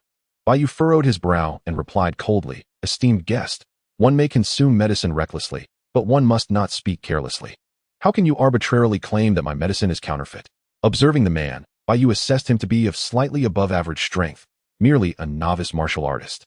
The scarred man, stung by Bai Yu's retort, felt a tinge of embarrassment and remarked, "Kid, if your medicine is genuine, that's well and good. But if it's counterfeit, one might find trouble on the black market." Bai Yu discerned the underlying threat in his words and calmly responded, "What do you propose we do then?" The scarred man replied, "It's simple. You give me a packet of medicine, and I shall consider it a complimentary trial. I will endorse your product without charging you a penny. Once I test it, others will feel secure enough to make a purchase." Stepping forward, he reached out to grab the medicine. In that instant, Bai Yu's movements were as swift as lightning, seizing the scarred man's wrist. The man struggled repeatedly, but Bai Yu's arm felt like iron, unyielding. Bai Yu grasped the man's intentions. He merely sought to exploit the opportunity for free handouts. Such rascals are ubiquitous, akin to flies that invade at any opening, proving to be quite troublesome. Bai Yu would never allow the scarred man to have his way. With a casual motion, he flung the man aside. "You need not concern yourself with testing the medicine. I have my own methods." Bai Yu glanced at a nearby stone, estimating its weight to be around 200 pounds. He loosened his internal energy slightly, extending his arms to lift the massive stone into the air. The onlookers gasped in astonishment. This young man must possess a strength of 200 to 300 pounds. As a novice martial artist, this was a rude awakening for the scarred fellow. The scarred man's face paled, and he hastily retreated into the crowd, fearful of retribution from Bai Yu. Bai Yu set the stone down and capitalized on the momentum, declaring, "This Yangjing sand nourishes energy and blood, fortifying the body, with remarkable effects on vitality. It is precisely because I consumed the Yangjing sand that I became a novice martial artist." The crowd was greatly intrigued. However, the black market is not populated by fools. Despite Bai Yu's eloquent claims, who could guarantee that it was not counterfeit? Bai Yu remained unfazed, scanning the surroundings before formulating a plan. He addressed a robust youth clad in a hemp robe, saying, "Brother, I shall gift you half a packet of medicine. Would you dare to give it a try?" The young man was elated, feeling as though he had struck gold. Since the vendor dared to allow a trial, it was highly likely to be genuine. In disbelief, he asked me. Bai Yu nodded, of course. As he spoke, he handed half a packet of Yangjing sand to the hemp-clad youth. The young man, beaming with joy, immediately consumed the half packet. Indeed, his energy surged, his face flushed bright red, and wisps of vapor began to rise from his head. Just then, a fragrant breeze wafted by. The crowd turned towards the source of the fragrance and beheld a curvaceous woman veiled in a thin fabric. Her ample bosom and graceful movements evoked images of crashing waves upon the sea. Upon witnessing this, the young man was overwhelmed, blood gushing from his nose. His face turned crimson as he turned and dashed away. The surrounding crowd quickly reacted. This medicine truly does replenish energy and blood, with immediate effects. Indeed, it was so potent that it caused a nosebleed. It seems to be an excellent remedy. The vendor was not lying. It not only replenishes energy, but also enhances vitality. Many were stirred. "Young brother, give me a packet. Enhancing vitality is secondary. I primarily wish to replenish my energy. Indeed, I too wish to restore my energy. I would like a packet. I will take 2 packets. Can you offer a discount?" Before long, all 10 packets of Yangjing Sanon Bai Yu's stall were sold out, including the half packet, which was sold at half price. Bai Yu waved his hand. "Esteemed guests, I sincerely apologize. The preparation of Yangjing San is laborious, and I only have these 10 packets. You are welcome to return next time." Although Bai Yu had prepared 20 packets, it was prudent not to flaunt wealth as a newcomer. Selling 10 packets for 3 to 4 silver should not pose a problem. As the crowd dispersed, Bai Yu noticed one individual lingering behind. It was the hemp-clad youth who had returned. Bai Yu was taken aback and inquired, "Brother, do you have something to discuss?" Chapter 18. Unexpected Gains, the Fragment of Wooling Fist. The hemp-clad youth returned, surprising Bai Yu, who asked, "Brother, do you have something to discuss?" The youth scratched his head and replied, "Brother, are you in search of martial arts manuals?" Bai Yu instinctively took a step back, his guard instantly heightened. Could it be that this youth had been following him all along? The hemp-clad youth quickly waved his hands. "Brother, please do not misunderstand. I merely happen to be looking for manuals as well. I spent a considerable time at the same stall as you before. Judging by your appearance, you likely cannot afford decent manuals either." Bai Yu nodded in acknowledgement, though he remained uncertain about the youth's intentions. The hemp-clad youth continued, "As it happens, I consumed half a packet of your medicine without offering anything in return, so I can only provide you with a piece of information as recompense. I know of a stall that sells only fragments of manuals and suspicious origins, and the prices are considerably lower, though it requires a discerning eye. I am quite interested in trying my luck there. I wonder if you might be interested?" Fragments of manuals? Bai Yu felt a stir within. For others, these manuals require keen eyesight. However, Bai Yu was different. With the Zhangshi Lu, he could discern authenticity with a mere glance.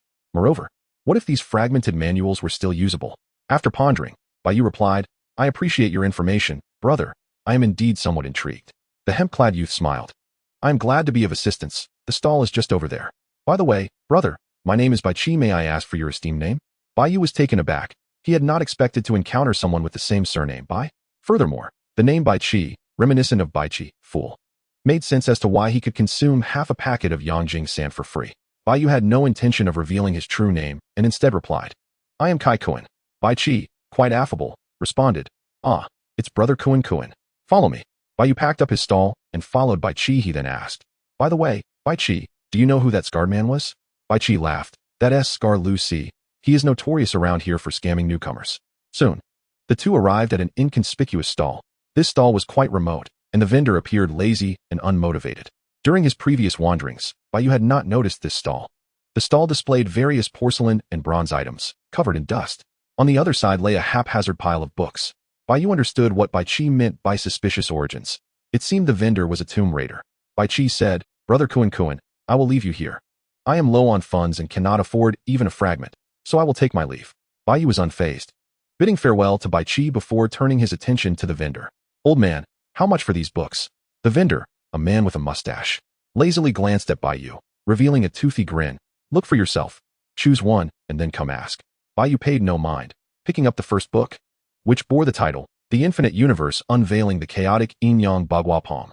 The mere mention of this name startled Bai Yu, and upon flipping it open, he found the contents to be utterly nonsensical.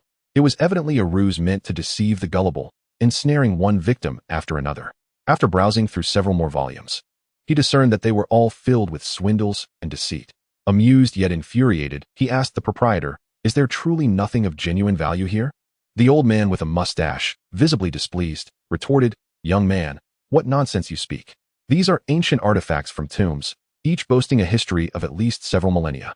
For instance, the tome you hold, Sanxian de Dao Yu Hua, Fei Sheng Jing, dates back to the dawn of creation." Bai Yu, unimpressed, interrupted, "Enough of your tales. The oldest thing here is undoubtedly you." As he casually flipped through the pages, his attribute panel began to change. 5 Elements Fist, Partial Edition. Compatibility with 5 Elements Fist, 97, can be synthesized. Maintaining a composed demeanor, Bai Yu continued to peruse the book, confirming that it was indeed a manual for the 5 Elements Fist, albeit incomplete with many sections missing. The old man began his exaggerated sales pitch again. "Ah, young brother, you have an eye for treasures.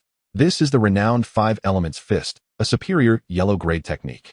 It is said to have been created 5,000 years ago by the true monarch of the 5 elements, capable of transcending the mundane and shattering the void." "How about this?" the old man proposed. "I won't ask for much, just a flat price of 80,000. Bai Yu's expression darkened. The complete manual for the 5 Elements Fist cost merely 50 taels. How could he dare to demand 80,000 for this tattered fragment? He prepared to leave. The old man hastily called out, "Young brother, don't go. Such exorbitant prices can be negotiated. At least make an offer." Bai Yu tentatively suggested, 3 taels of silver? "You're slashing the price as if it were your own neck. Truly, you're killing me." "Deal." The old man quickly thrust the partial manual into Bai Yu's arms, along with a copy of Li Guo Xianxia Yin Wen Lu as a bonus. fearful that Bai Yu might change his mind. The five elements fist, although genuine, lacked its latter half, rendering it nearly worthless. The martial arts were a matter of life and death. A single misstep could jeopardize one's foundation. Who would dare practice from such a shabby, incomplete manual? Bai Yu's offer of 3 taels was a meager profit for the old man, who begrudgingly pocketed 2 taels. With a smug grin, the old man extended his hand. Young brother, a deal is a deal, let us settle the payment. Bai Yu, exasperated, thought, damn, you old crook. The old man quickly countered, you can't say that. You made the offer yourself. Now, it's a simple exchange, cash for goods. You wouldn't renege on your word, would you? If you try that, I'll summon the enforcement team. Reluctantly, Bai Yu retrieved 3 taels of silver, his hand trembling as he handed them over. The old man seized his hand, exclaiming, young man, let it go. Wealth is merely an external possession, why cling so tightly to it? He half forcibly took the 3 taels from Bai Yu. With a heavy snort, Bai Yu turned to leave, yet within him stirred not anger, but delight. The partial manual of the 5 elements fist, worthless to others, was a treasure to him. The attribute panel indicated that the partial manual could be fused with the 5 elements fist, suggesting great potential. 3 taels for a technique capable of fusion was an unparalleled bargain. Feigning dejection, Bai Yu exited the black market, though his heart raced with excitement. Eager to return to his courtyard and study the 5 elements fist. The more exhilarated he felt, the more he suppressed his restless thoughts. As an immortal, one must maintain composure in significant matters, unflinching even when faced with calamity. As Bai Yu quickened his pace in the shadows, he suddenly sensed that he was being followed. Listening closely, he discerned 2 sets of footsteps. He had believed himself sufficiently discreet, yet he was still being tracked. Were people truly this desperate nowadays? Bai Yu changed his route multiple times, but the 2 figures remained steadfastly behind him. Realizing he was indeed being pursued, he began to sprint. The 2 behind him chased relentlessly, astonished at his speed. Third brother, is this pursuit worth it? One of the lean thieves complained. It's just 3 taels of silver. And we've already been swindled by that old man out of a few coins for a worthless book. The stocky one beside him replied solemnly, no time for complaints. We must chase him down.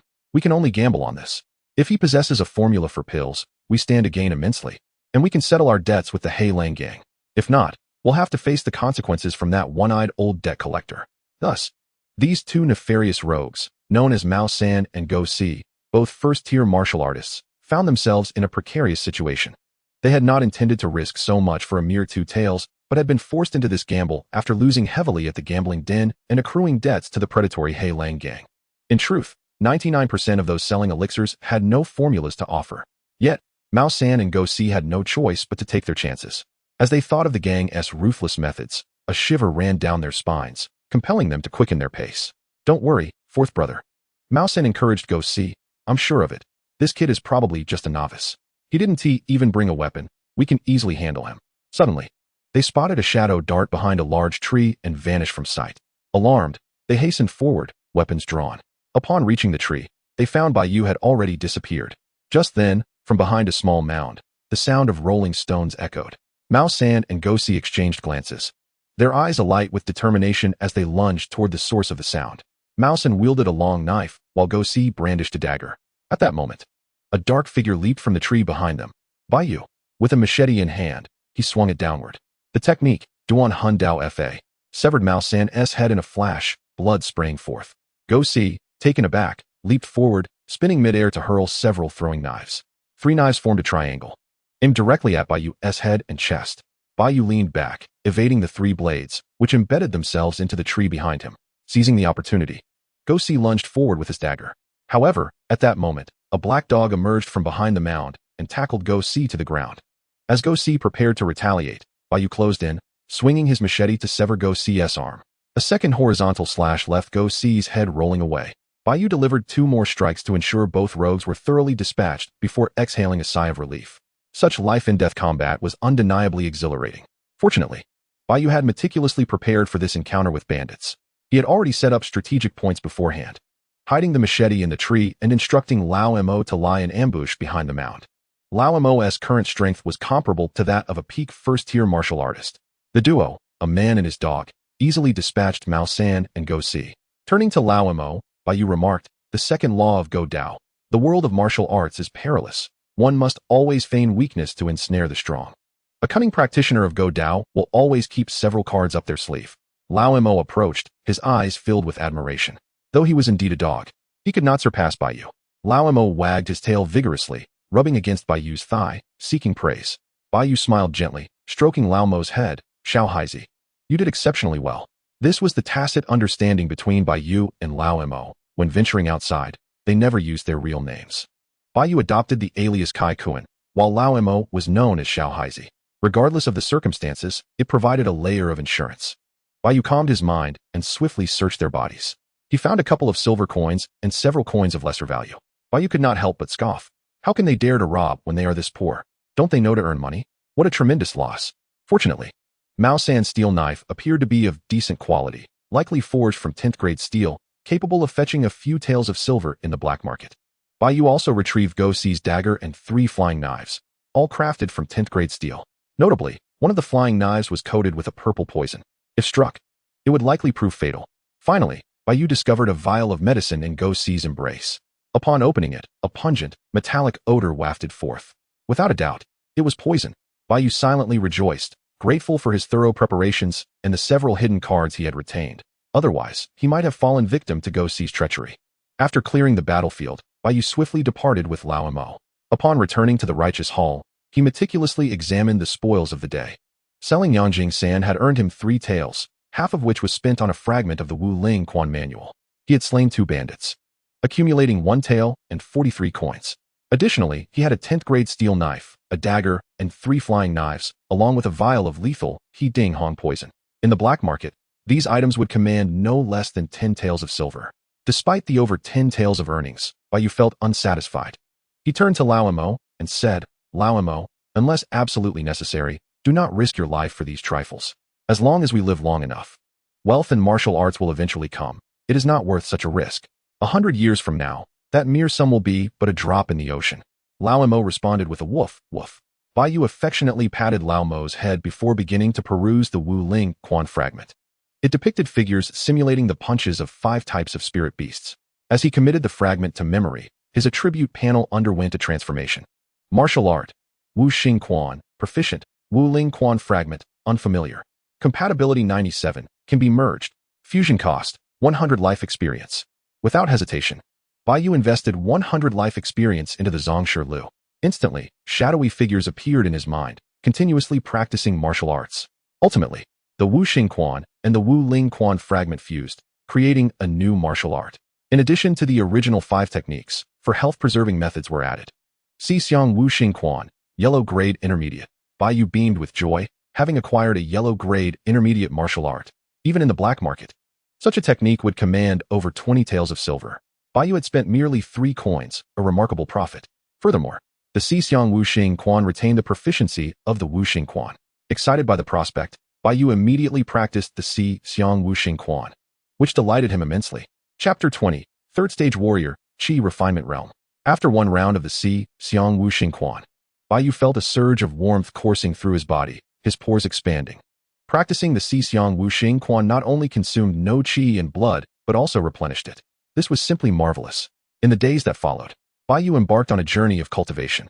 Mornings were dedicated to burying the deceased and practicing Ling Subu and Xiangui Lian Shi Ju on the back mountain. Afternoons were spent in the courtyard honing the Xiang Wu Xing Quan and Duan Han Dao. Every day, the life experience gained from the funerals was channeled into the Xiang Wu Xing Quan. Days passed, tranquil yet fulfilling. One day, after practicing the Xiang Wu Xing Quan in the courtyard, he felt a torrent of qi and blood surging within him, as if boiling, with wisps of white mist rising from his head. Huh, Bai Yu shouted, delivering a punch that shattered a wooden beam the thickness of a sea bowl. Glimmering light emanated from his arms, his strength akin to that of an ox, his skin as smooth as jade. Third stage, Qi Refinement Realm. Upon reaching the 3rd stage, one begins to refine the skin using qi and blood, rendering the skin impervious to knives. The skin also becomes luminous like jade or glimmering like gold paper. Once every inch of skin is refined without flaw, one can ascend to the next grand realm, the Qi Blood Realm. Bai Yu exhaled a breath of turbid air and, after a moment of meditation, calmed his mind. His diligent practice had finally borne fruit. The attribute panel transformed into Name, Bai Yu. Talent, 5. Qi and Blood, 108. Strength, 85. Cultivation, 3rd stage Qi Refinement Realm. Martial art, Xiang Wu Xing Quan, proficient 831, 1000. Martial skills, Duan Han Dao, proficient. Xiangui Lianqiju, proficient. Ling Su Bu, proficient. Divine ability, longevity. Other skills, playing the Suona, mastered. Yangjing San, beginner. Literacy, proficient. Hunting, proficient. Meng's herbal treatise, beginner. Bai Yu felt a sense of ease. As the saying goes, one must balance work and rest. Having been taught for too long, it was time to relax. He recalled that he had previously received a copy of Li Gui Xianxia Yan Wen Lu from the black market. After freshening up, Bai Yu sat by the window and began to peruse the book. The author, Bai Gui Shang Ren, chronicled the romantic escapades of various enchanting fairies in the realm of immortality in Li Gui. It was uncertain how it had found its way into the mundane world. With a critical eye, Bai Yu read a few pages and ultimately concluded, this book possesses significant artistic merit. Just then, a voice from outside the courtyard called out. Xiao Bai, what are you up to? Bai Yu's face flushed crimson as he hurriedly stowed away the xianxia Yan Wen Lu and replaced it with Mr. Meng's handwritten Chunxiao. Clearing his throat, he replied, I'm reading Chunxiao. Zhu Tong entered the room, saying, why are you closing the door in broad daylight? And why is your face so red? Bai Yu responded, I just finished training, my qi and blood are surging. He quickly changed the subject, Brother Tong, are you here for business again? Zhu Tong shook his head, saying, it's that Mangzi fellow, he's leaving in a few days. Bai Yu asked in surprise, why is he leaving all of a sudden? Zhu Tong stepped closer and lowered his voice, I can only tell you, but you mustn't breathe a word. That Mangzi fellow stumbled upon some incredible luck, saving a wandering hero, apparently a great monk. The hero took him on as a disciple, imparting all his martial arts, and intends to take him on adventures in the Jianghu. You know, he always wanted to be a Jianghu hero, and now he has decided to follow his master. Bai Yu was taken aback, not expecting Mangzi to have such fortune. Finding an injured master by the roadside and then becoming his disciple was the quintessential protagonist's narrative.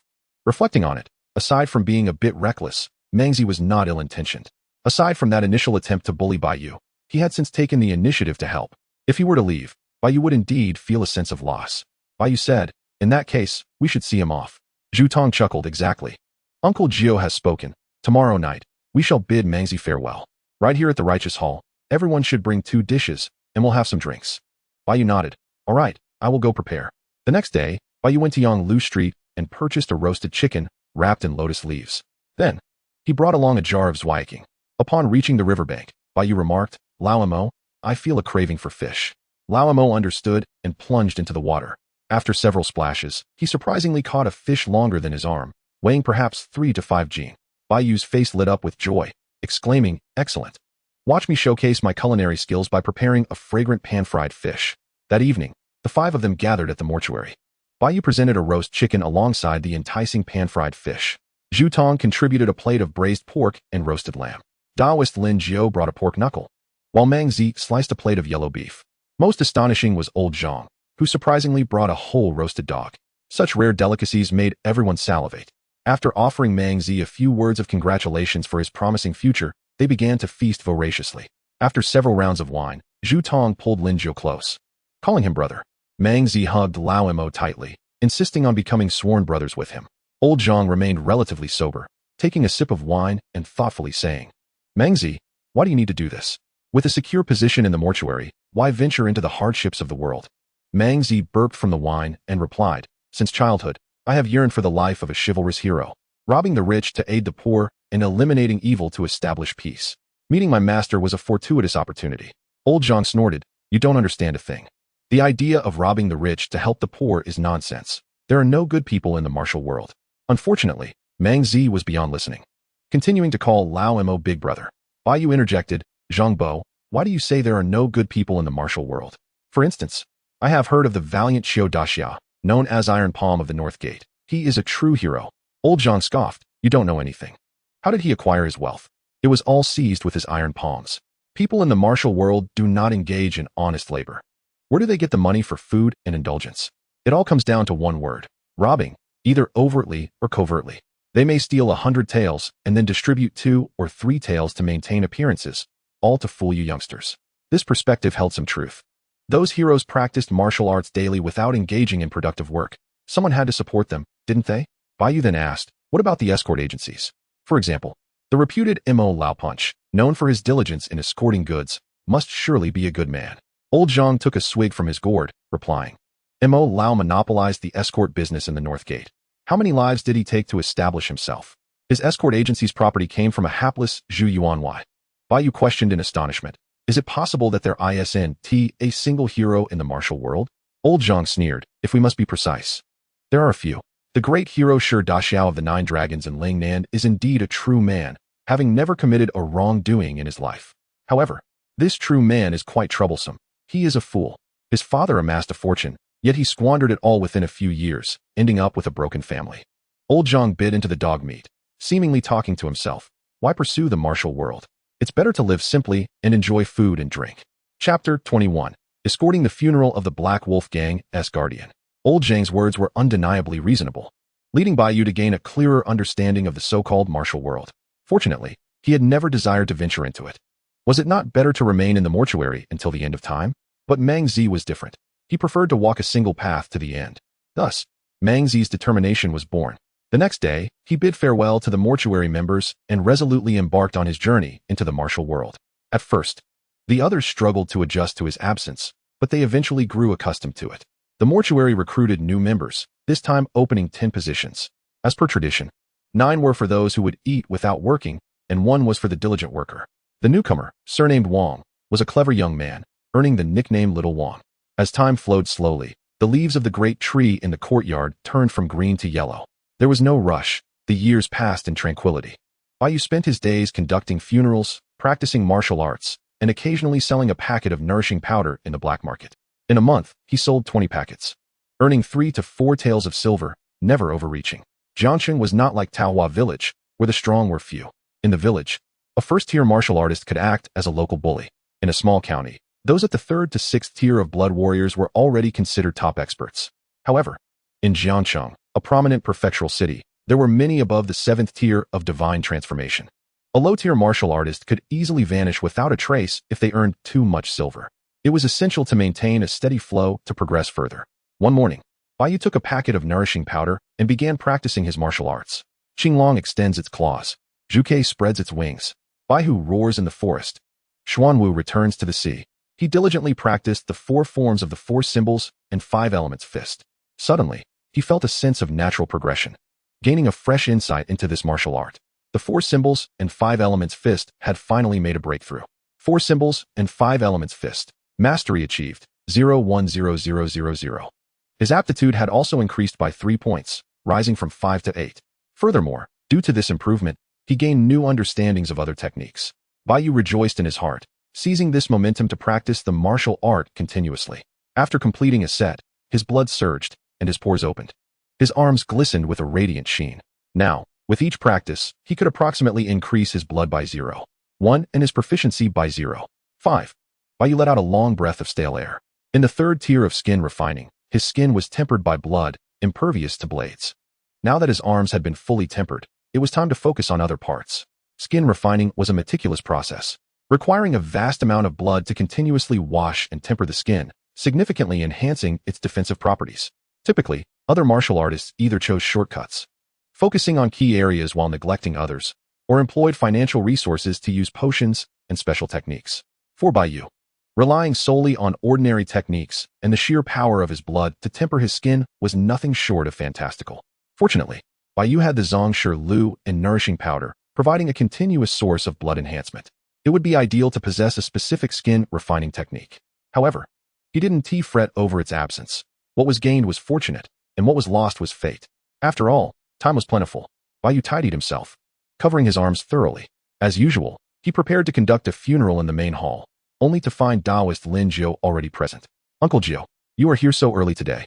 Taoist Lin Jiu smiled, saying, I specifically waited for you. Today, let little Wang handle the tasks. You will accompany me on a job. Taoist Lin Jiu was a well-known yin-yang master in Jiangcheng, often taking on challenging tasks outside, typically those that were quite troublesome. For instance, dealing with a woman who committed suicide in red, or a child whose spirit lingered after death, or a household plagued by unrest. In this regard, Taoist Lin Jiu was a master of his craft. It was said that someone had witnessed him handle a corpse that had undergone transformation. Normally, he required an assistant, often taking Mang Zi along. Now that Mang Zi was gone, he sought out Bai Yu. Bai Yu couldn't help but feel a bit curious and asked, Uncle Jiu, what will I need to do when we arrive? Taoist Lin Jiu replied, it's nothing too complicated. Just help pass some items, lend a hand, and apply some talismans. Your robust blood and strong yang energy have a calming effect. Just stand there and cooperate. As he spoke, he sighed. What a pity. If we're talking about strong blood, it should be Mang Zi who does this work. He should be the one in this role, but alas. Taoist Lin Jiu had intended to take Mang Zi as his apprentice, still in the evaluation stage, when Mang Zi chose to wander the martial world. Bai Yu smiled. Brother Mang might achieve great success in the martial world. Lin Jiu responded, let us not dwell on that. This time, we're going to exorcise the malevolent spirit of the Iron Wolf Guardian from the Black Wolf Gang. It is said that something strange happened after his death, and the reward will surely be considerable. Prepare yourself, and let us embark on our journey. Bai Yu felt an overwhelming joy within. The Heilang Gang boasts 4 formidable guardians, Jin, Yin, Tong, and Tai, each possessing strength of 5th rank or above. To escort a 5th rank warrior to their final resting place is indeed a coveted opportunity for Bai Yu. He promptly nodded, affirming, very well. I am ready to depart at any moment. Thus, the 2 of them set forth, one leading and the other following, towards Jiangcheng. Upon each arrival in Jiangcheng, Bai Yu could not help but marvel at its splendor. The streets teemed with vehicles and bustling crowds, while the taverns on either side fluttered their banners in the wind. And the sounds of vendors hawking their wares filled the air. Passing through Yanlu Alley, he was greeted by the cheerful laughter of young couples, accompanied by the alluring scent of cosmetics. Were it not for his empty pockets, Bai Yu would have surely indulged in a visit. As they continued their journey, they arrived at a spacious courtyard. Upon seeing Taoist Lin Jiu approach, a graceful matron clad in mourning attire rushed forth, weeping as she greeted him.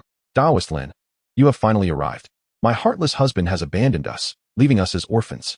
Even now, he disturbs our peace. Last night, we heard the sound of things being overturned in the morning hall, and an inexplicable chill swept through. Taoist Lin, maintaining his composure, replied, this may be the return of malevolent energy. Has the lady invited anyone else to assess the situation? The matron, wiping her tears, responded, indeed, just yesterday. I summoned a group of monks from Bai Long Temple to chant scriptures. Yet, amidst their recitation, one monk collapsed, causing the others to panic, abandoning their prayers and carrying him away. Taoist Lin's demeanor turned serious. It appears the malevolent energy is quite potent. Please, lead me inside for a closer inspection. The matron eagerly complied, ushering them into the morning hall. Upon entering, Bai Yu was immediately struck by a bone-chilling cold. Despite the bright sun outside, the hall was so frigid it raised goosebumps on his skin. As he gazed upon the deceased, he noted the pallor of their complexion and the wide, unblinking eyes.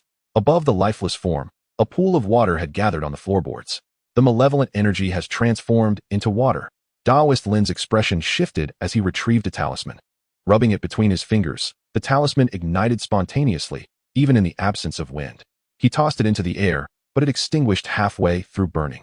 Madam, the malevolent energy of the Tai Lang Guardian is exceedingly strong. It may be challenging to resolve. The matron, still sobbing, implored, Taoist Lin, you must assist us. We are but orphans. How shall we carry on without him? Taoist Lin wasted no time, instructing preparations for rooster's blood, cinnabar, yellow paper, and other materials. He then inscribed talismans while chanting incantations, burning a stack of yellow talismans. Following this, he took out a peachwood sword and performed ritualistic movements in the morning hall, akin to martial practice. Remarkably, after his spirited performance, the chilling atmosphere within the hall lessened significantly. Bai Yu assisted from the side, silently impressed by Taoist Lin's capabilities. He took a moment to glance at the funeral record. Funeral target, Qiyong. Identity, Tai Lang Guardian of Heilang Gang. Age, 39. Cultivation, martial arts 5th rank. Funeral participation, 8. Ordinary rewards, vitality 188, life experience 888.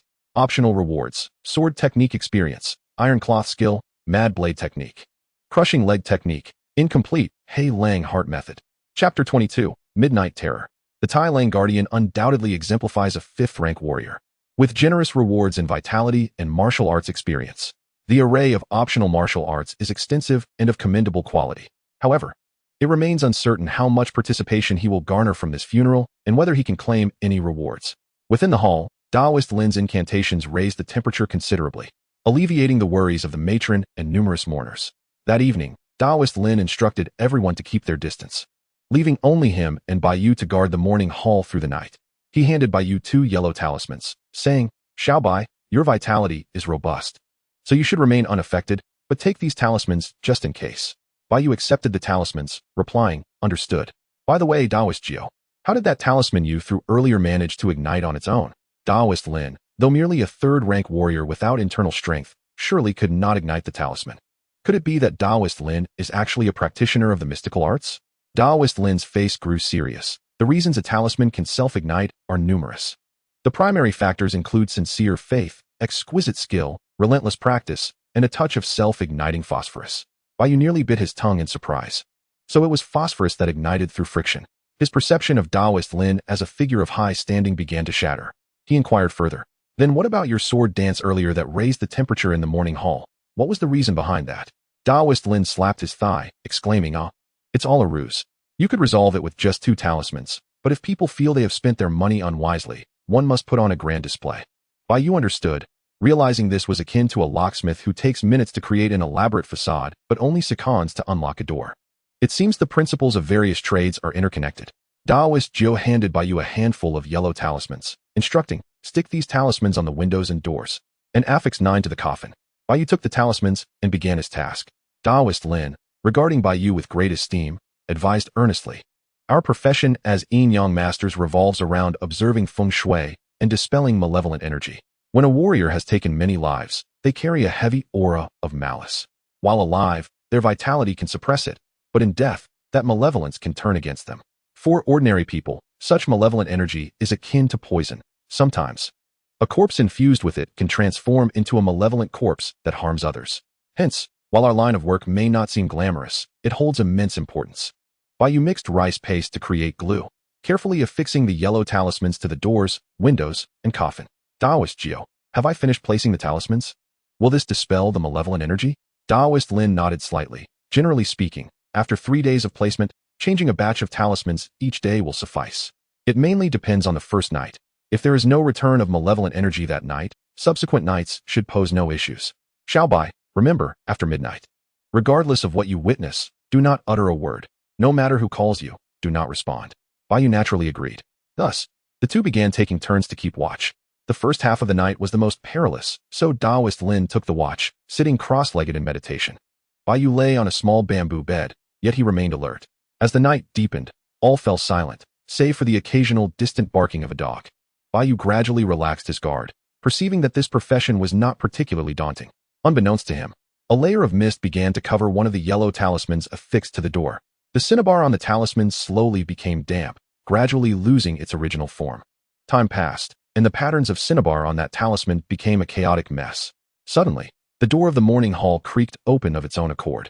A chilling wind swept in, swirling around the hall as the temperature inside plummeted. Bai Yu jolted awake from his bamboo mat. At the entrance, he beheld a series of wet footprints that had mysteriously appeared. Though no figure was visible, the footprints advanced step by step, crossing the threshold and heading toward the coffin.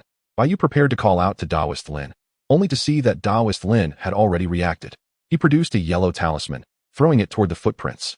Strangely, those talismans seemed to possess a will of their own, swirling around the foremost footprint. Following this, Daoist Lin brandished his peachwood sword. As if engaging in a silent battle with an unseen foe, Bai Yu stood by, utterly astonished, unable to comprehend the unfolding situation. In the midst of it all, yellow talismans drifted down, and wooden swords danced through the air. The water-stained footprints on the ground slowly dried up, and the ominous wind within the room gradually dissipated. Daoist Lin Jiu finally exhaled a sigh of relief and remarked, well, the malevolent energy has been dispelled. There shouldn't be any danger henceforth.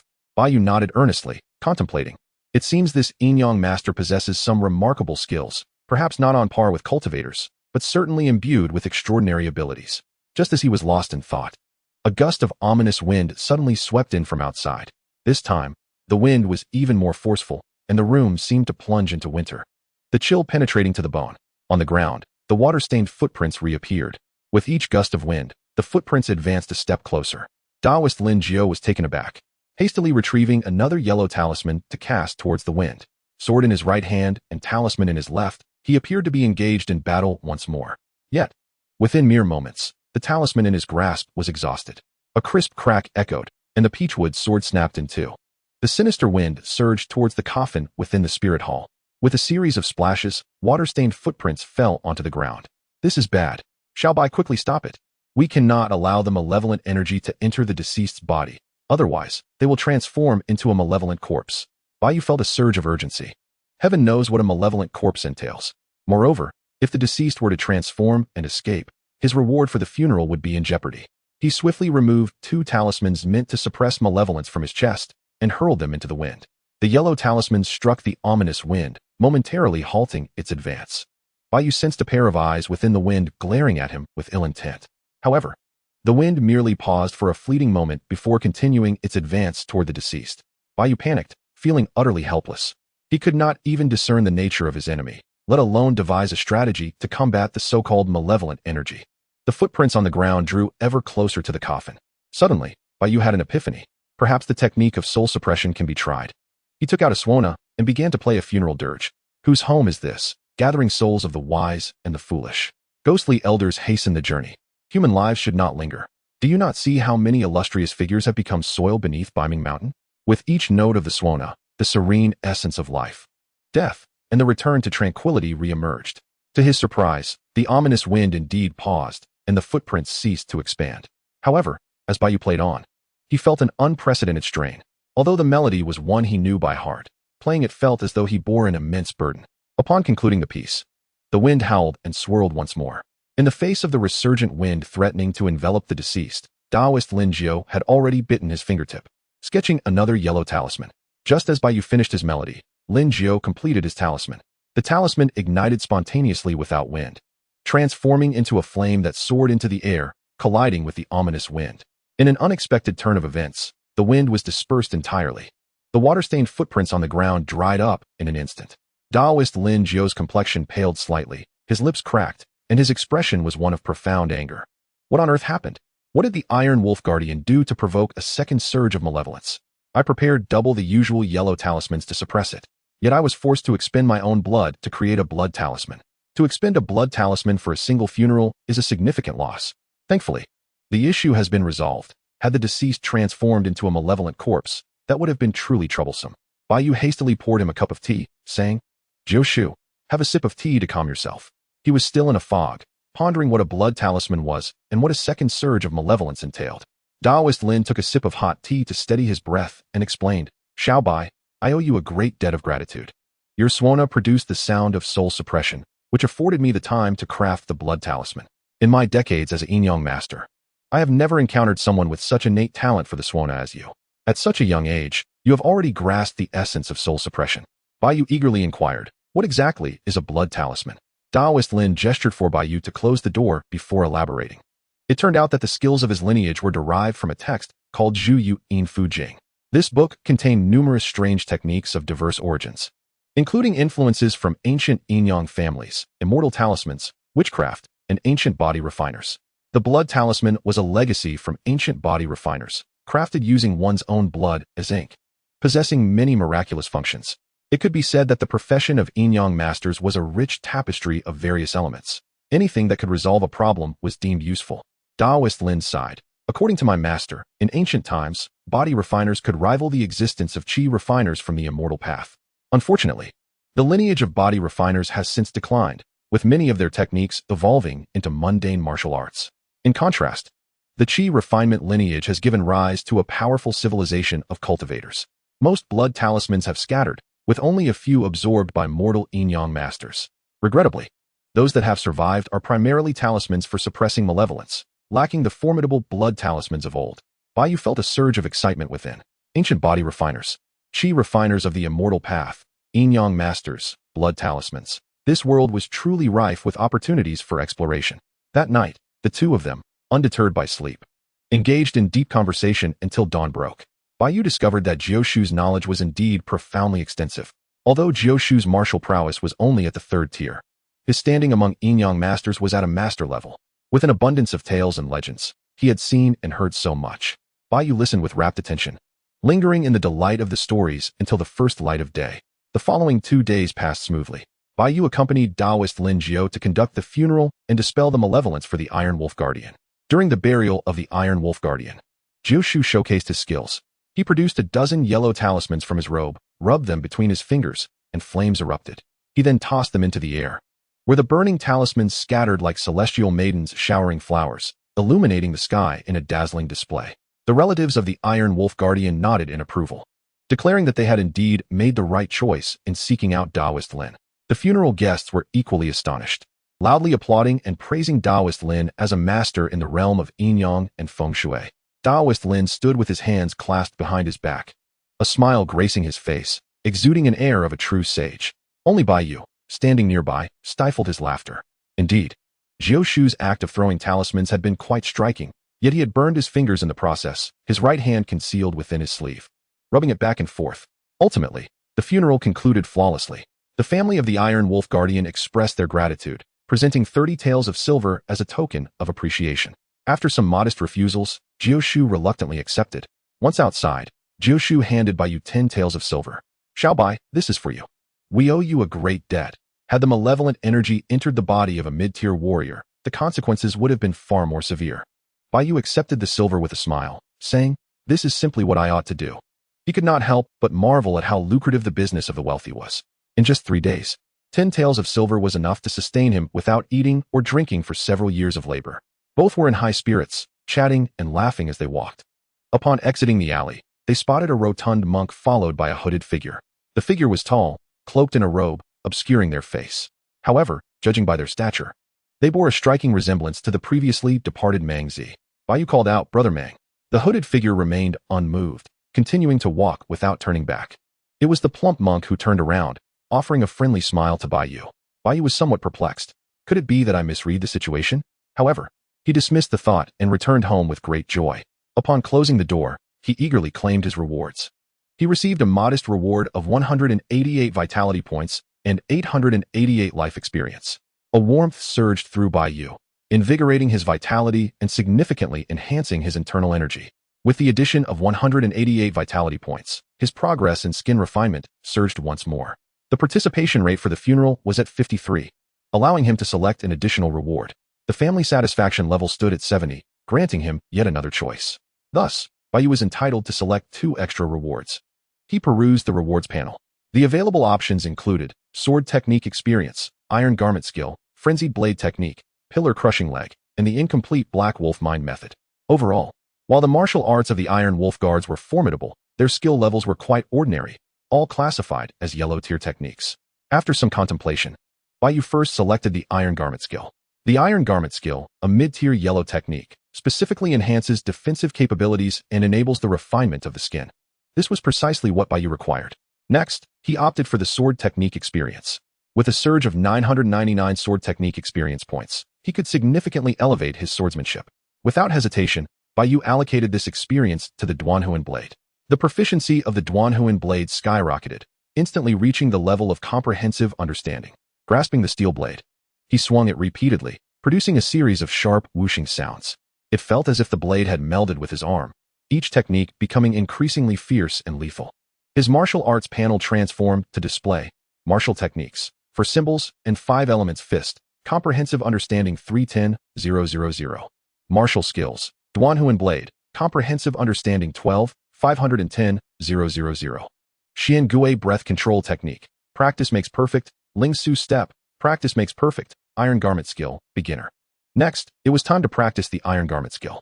Chapter 24, Practicing the Iron Garment Skill, Uncle Gio takes on a disciple. Days later, at a mountain peak, a white waterfall cascaded down with a thunderous roar. Beneath the waterfall, Bai Yu stood bare-skinned in a peculiar stance, allowing the torrents to crash upon him. The force of the waterfall, plummeting hundreds of feet, could easily destabilize a person, the water striking his body like blades cutting through skin. Yet, Bai Yu felt no discomfort, effortlessly enduring the impact of the waterfall. His skin radiated a faint, lustrous glow. After an hour, he finally emerged from the pool. Remarkably, this training session had increased his proficiency in the iron garment skill by 2 points. The progress in mastering the iron garment skill had accelerated tremendously. This technique was an external art focused on enhancing defensive strength. Notably, the entry level was exceptionally challenging, requiring methods such as whipping and hammering to strengthen the skin. Additionally, one needed to use snow lotus and deer blood to cleanse the body, nurturing hidden injuries and preventing damage to the essence. However, Bai Yu held no such concerns. He directly spent 110 life experience points to elevate his iron garment skill to the level of practice makes perfect. Once initiated, it became far less arduous, allowing him to refine his skills under the waterfall and in windy, sandy locations, utilizing external forces for training. The progress was remarkably promising, with each practice session yielding an increase of 2 proficiency points. Presently, Bai Yu was impervious to ordinary blades. Even if someone were to strike him, it would not break the skin. With the iron garment skill, his skin refinement level was advancing swiftly, reaching a proficiency of 63. Bai Yu estimated that in another 6 months, he would achieve complete skin refinement, leaving no weak points. After dressing, he activated the Ling Su step and made his way to the funeral home. Upon returning, he found Zhu Tong idly fiddling with an abacus in the hall. Noticing Bai Yu's return, Zhu Tong began to lament. Recently, as the weather turned colder, the business of the funeral home had increased significantly, primarily due to the unfortunate souls who perished from the cold and hunger. With no wealthy patrons conducting business and fewer ordinary families purchasing burial plots, the workload had increased while income dwindled. Bai Yu responded with a smile, "What can we do? This is our line of work." Zhu Tong sighed. "We rely on the mountains for sustenance and the waters for survival, profiting from the deceased. Without any side income, it is impossible to support a family on our meager monthly salary of 101. Only someone like Uncle Gio, with his skills in geomancy and exorcism, can earn a living without compromising his principles." Although Taoist Lin Jiao collected fees for burial plots, he never participated in the distribution of earnings. Bai Yu would take his share, but always discreetly returned it. Zhu Tong shook his head, lamenting, "These days are tough. Do we need to learn from those who sell their labor, only eating 2 meals a day?" Suddenly, he slapped his forehead and said, "By the way, Uncle Gio just instructed me to send you to the backyard to find him. I suspect he has some good news." Bai Yu's heart leaped with joy. Could it be that Uncle Gio had secured a new job? After exchanging a few casual remarks with Zhu Tong, he hurried to the backyard. At that moment, Uncle Gio was in the midst of drawing talismans. Mixing black dog blood with vermilion, he traced lines on yellow paper to create talismans. Bai Yu stood by, watching intently. Once a talisman was completed, Uncle Gio suddenly hurled it away. The talisman ignited into a burst of flames and shot off. Uncle Gio turned to Bai Yu with a proud grin and asked, "Xiao Bai, what do you see?" Bai Yu hesitated and replied, "Did you add white phosphorus?" Uncle Gio's beard quivered in anger. "Nonsense. This is a genuine fire-starting talisman from the Zhu Yu Talisman Classic, capable of igniting flames out of thin air. Isn't that impressive?" Bai Yu was taken aback, thinking to himself, "Isn't this just a lighter?" Of course, he could not voice such a thought and feigned ignorance, praising, "To ignite flames from nothing is truly remarkable. We won't even need to carry fire starters in the future." Uncle Gio was quite pleased with Bai Yu's apparent naivety and inquired, "Xiao Bai, would you like to learn?" Bai Yu was taken aback. The fire-starting talisman seemed rather unimpressive, merely igniting a flame that could at most singe some hair. It paled in comparison to the legendary Celestial Fireball Talisman. Nevertheless, it was still a skill, and he enthusiastically nodded. "I would like to learn, of course." Uncle Gio chuckled. "Then would you be willing to take me as your master? I will teach you the Zhu Yu Talisman Classic, allowing you to become a genuine yin-yang master." Ordinarily, in this era, taking a disciple required 3 years of assessment, 3 years of apprenticeship, and an additional 3 years before one could officially graduate. This was how Uncle Gio had evaluated Mangzi previously.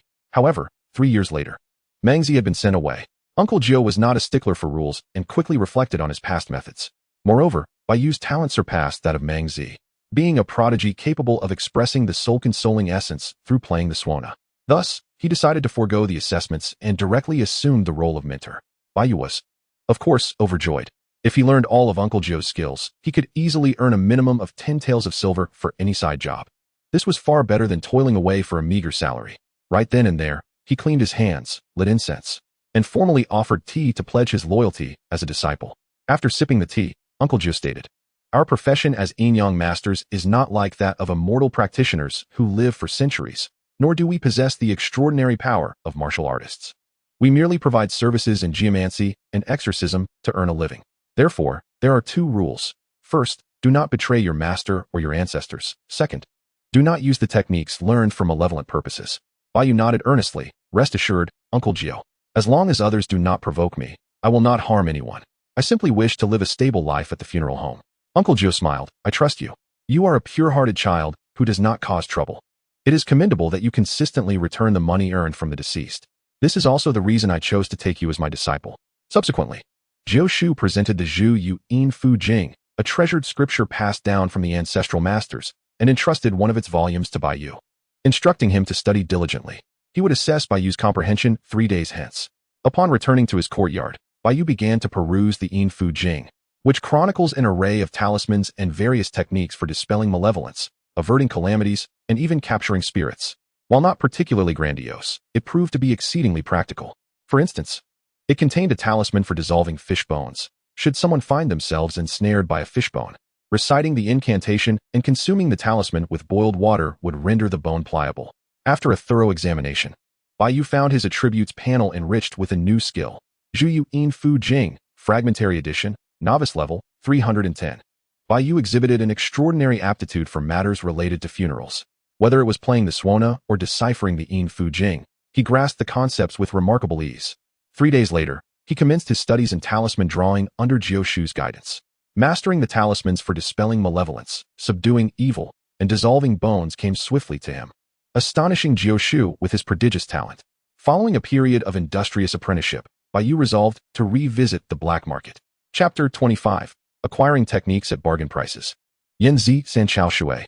In recent days, Bai Yu had devoted himself to conducting funerals, honing his martial skills, and learning the craft of talisman drawing. Once he had gained a sufficient grasp of talismans, he decided to return to the black market to sell some Yangjing San.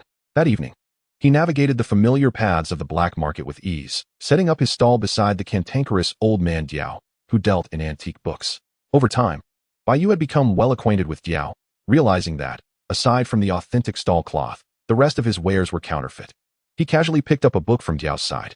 Diao retorted gruffly, "Don't touch without looking. This is an antique from the Shang and Zhou dynasties." Bai Yu chuckled. "You mean last week, right? Just take a look at this one, Chun Feng Lu Jianwen. Did the ancient era even have a Chun Feng Lu in Jiangcheng? Dare you be any more absurd? And this one, Nu Gui Kun Feng Pu. What a hodgepodge of nonsense. Let me critique it properly." Diao maintained his composure. "Antiques. Can they be fake? If you haven't discovered it, it's genuine." As they conversed, someone in the crowd recognized Bai Yu and exclaimed, "Kai Kuan, the seller of Yangjing San, is back." Instantly, a throng gathered around. "Kuan Gu, I'll take a pack." "Me too." Kuan, I want 5 packs." "Boss, I'll offer 501 for a pack. I'll take them all." Bai Yu was somewhat taken aback. His Yangjing San was known for its remarkable quality and affordability, making it exceedingly popular among lower-tier martial artists. Each time he sold, it would quickly sell out. Even Diao had benefited from Bai Yu's traffic. Young, impetuous martial artists, after purchasing Yangjing San, would occasionally buy a book like Bai Hu Yin Wen Lu to critique. However, this time, the business was extraordinarily brisk. Bai Yu, not being greedy, signaled that he had sold out after 20 packs, even when inquired if he could produce more. He shook his head, indicating his limitations. He could only concoct 20 packs a month. Money was never-ending, but attracting trouble was ill-advised. Once the crowd dispersed, Bai Yu curiously asked, "Jiao Bo, what is with the strange atmosphere today? Why is everyone so frantic?" Jiao replied, "You're not aware? Recently, Jiangcheng has been quite tumultuous. The Heilang gang and Shunli men are at odds. These martial artists are under pressure. They're scrambling for pills like Yangjing San that can enhance their strength." Bai Yu's heart stirred. It seemed the funeral home's business was poised to flourish. Not in a hurry to leave, he began to browse Diao's antique stall. The antiques and martial arts books on Diao's stall were, for the most part, all fakes. Yet, one could never rule out the possibility of stumbling upon genuine items. As fate would have it, after a thorough search, Bai Yu indeed discovered a genuine piece. Yan Zi Sanchao Shui, Fragmentary Edition. Huang Grade Mid-Tier Lightness Skill. The complete version is of Huang Grade High Tier. He pretended to casually pick up a few books, among them Yan Zi Sanchao Shui and Bai Hu Yin Wen Lu, and inquired, "Diao Bo, how much for this book?" Diao grinned broadly, revealing 2 missing front teeth, and earnestly stated, "What kind of relationship do we have? I want to ask too much." 80,000. Bai Yu, exasperated, responded, "Diao Lao, enough with this. How much have I brought you in customers? Your yellow book sales have multiplied several times." Diao, with a serious expression, countered, "Nonsense. What yellow books? They are antiques, art. You wouldn't understand the art world." Bai Yu offered a firm price, 101. "Deal." Diao reluctantly pocketed 81. Just then, another man approached, casually selecting a few books, including Feng Zhong Zatan. He exchanged a knowing glance with Bai Yu, and they shared a smile. Just as Bai Yu was preparing to leave with his books, a young man in white unexpectedly collided with Diao's stall, shattering a vase. Diao immediately erupted in fury, seizing the young man and shouting, "This is an ancient vase from the Great Zhou period that you've smashed. One price, 10,000. With Diao's outcry, onlookers quickly gathered to witness the commotion. The young man, startled, stammered, I didn't do it on purpose. I just spaced out for a moment." Diao was unyielding. "Your moment of distraction is of no concern to me. You've broken my antique vase, and you must pay." The youth stuttered, unable to articulate a response. Meanwhile, Bai Yu perceived something amiss. The young man in white exhibited darkened energy at his brow, a clear indication of malevolent energy afflicting him. Bai Yu stepped forward and inquired, "Brother, have you been feeling particularly drained recently, often zoning out for no reason, and muddling through tasks?" The young man eagerly replied, "Yes, yes. How did you know?" Bai Yu retrieved a talisman of subjugation from his robe and affixed it to the young man. The young man shuddered, his eyes clearing significantly. He gazed at Bai Yu in disbelief. I feel so much more alert." The surrounding crowd, witnessing this miraculous event, fell silent in astonishment. Bai Yu explained, "Brother, you've been ensnared by malevolent energy. This will diminish your luck and cloud your mind." The young man nodded vigorously. "Indeed. That's exactly how I've been feeling, inexplicably unlucky." "Brother, do you have a way to resolve this?" Bai Yu smiled lightly. "I possess a dispelling talisman, a subjugation talisman, and a dissolving talisman. Burn the dispelling talisman and drink the water. Carry the subjugation talisman on your person and place the dissolving talisman by your bedside. In 3 days, the malevolent energy will dissipate." The young man urgently asked, "Master, how much do you charge?" "I'm willing to pay." Bai Yu hadn't anticipated making a profit from this encounter. Ordinary yellow talismans were not particularly valuable. For instance, Zhou Shu would charge a nominal fee for ordinary souls and dispelling talismans, merely as a gesture. However, martial artists were anything but ordinary. After a moment's contemplation, Bai Yu replied, "Let us say 1 or 2 silver coins." The young man, ecstatic, quickly produced 1 or 2 silver coins to purchase the 3 yellow talismans, seemingly afraid Bai Yu might change his mind. Meanwhile, Diao, witnessing the scene, began to shout again. The young man had no choice but to part with 301 to compensate Diao for the vase. Diao ended up profiting 281. Bai Yu, seeing the commotion settle, prepared to push through the crowd to return. Unexpectedly, more people approached, asking, "Master, I've been feeling down lately and foggy-headed. Could you take a look?" "I'm willing to pay." "Me too. Master, I also want to purchase that set of talismans." Bai Yu scanned the crowd and discovered, to his surprise, that many were indeed afflicted by malevolent energy. He was quite resolute, selling all the yellow talismans he possessed. In doing so, he managed to amass over a dozen taels of silver. Only when Bai Yu clearly indicated that the yellow talismans were sold out did the crowd disperse. Bai Yu could not help but feel a sense of unease. What was happening? Why were there suddenly so many individuals burdened by malevolent energy? He had a vague feeling that something was amiss. A sense of urgency arose within him. It seemed imperative to devote himself to perfecting the refinement of his skin technique. Chapter 26. The skin fully refined, immaculate, all over. Upon returning home, he eagerly opened the fragment of Yanzi Sanchao Shui. After perusing and practicing it, 2 lines of text appeared on the interface. Yanzi Sanchao Shui, a yellow-grade intermediate light skill, fragment. Compatibility with Ling Su Bu, 86. Can spend 200 life experience for fusion. It appeared that the lower the compatibility, the greater the expenditure of life experience required. Bai Yu became intrigued and spent 200 life experience. Instantly, he felt the knowledge in his mind merging and reorganizing.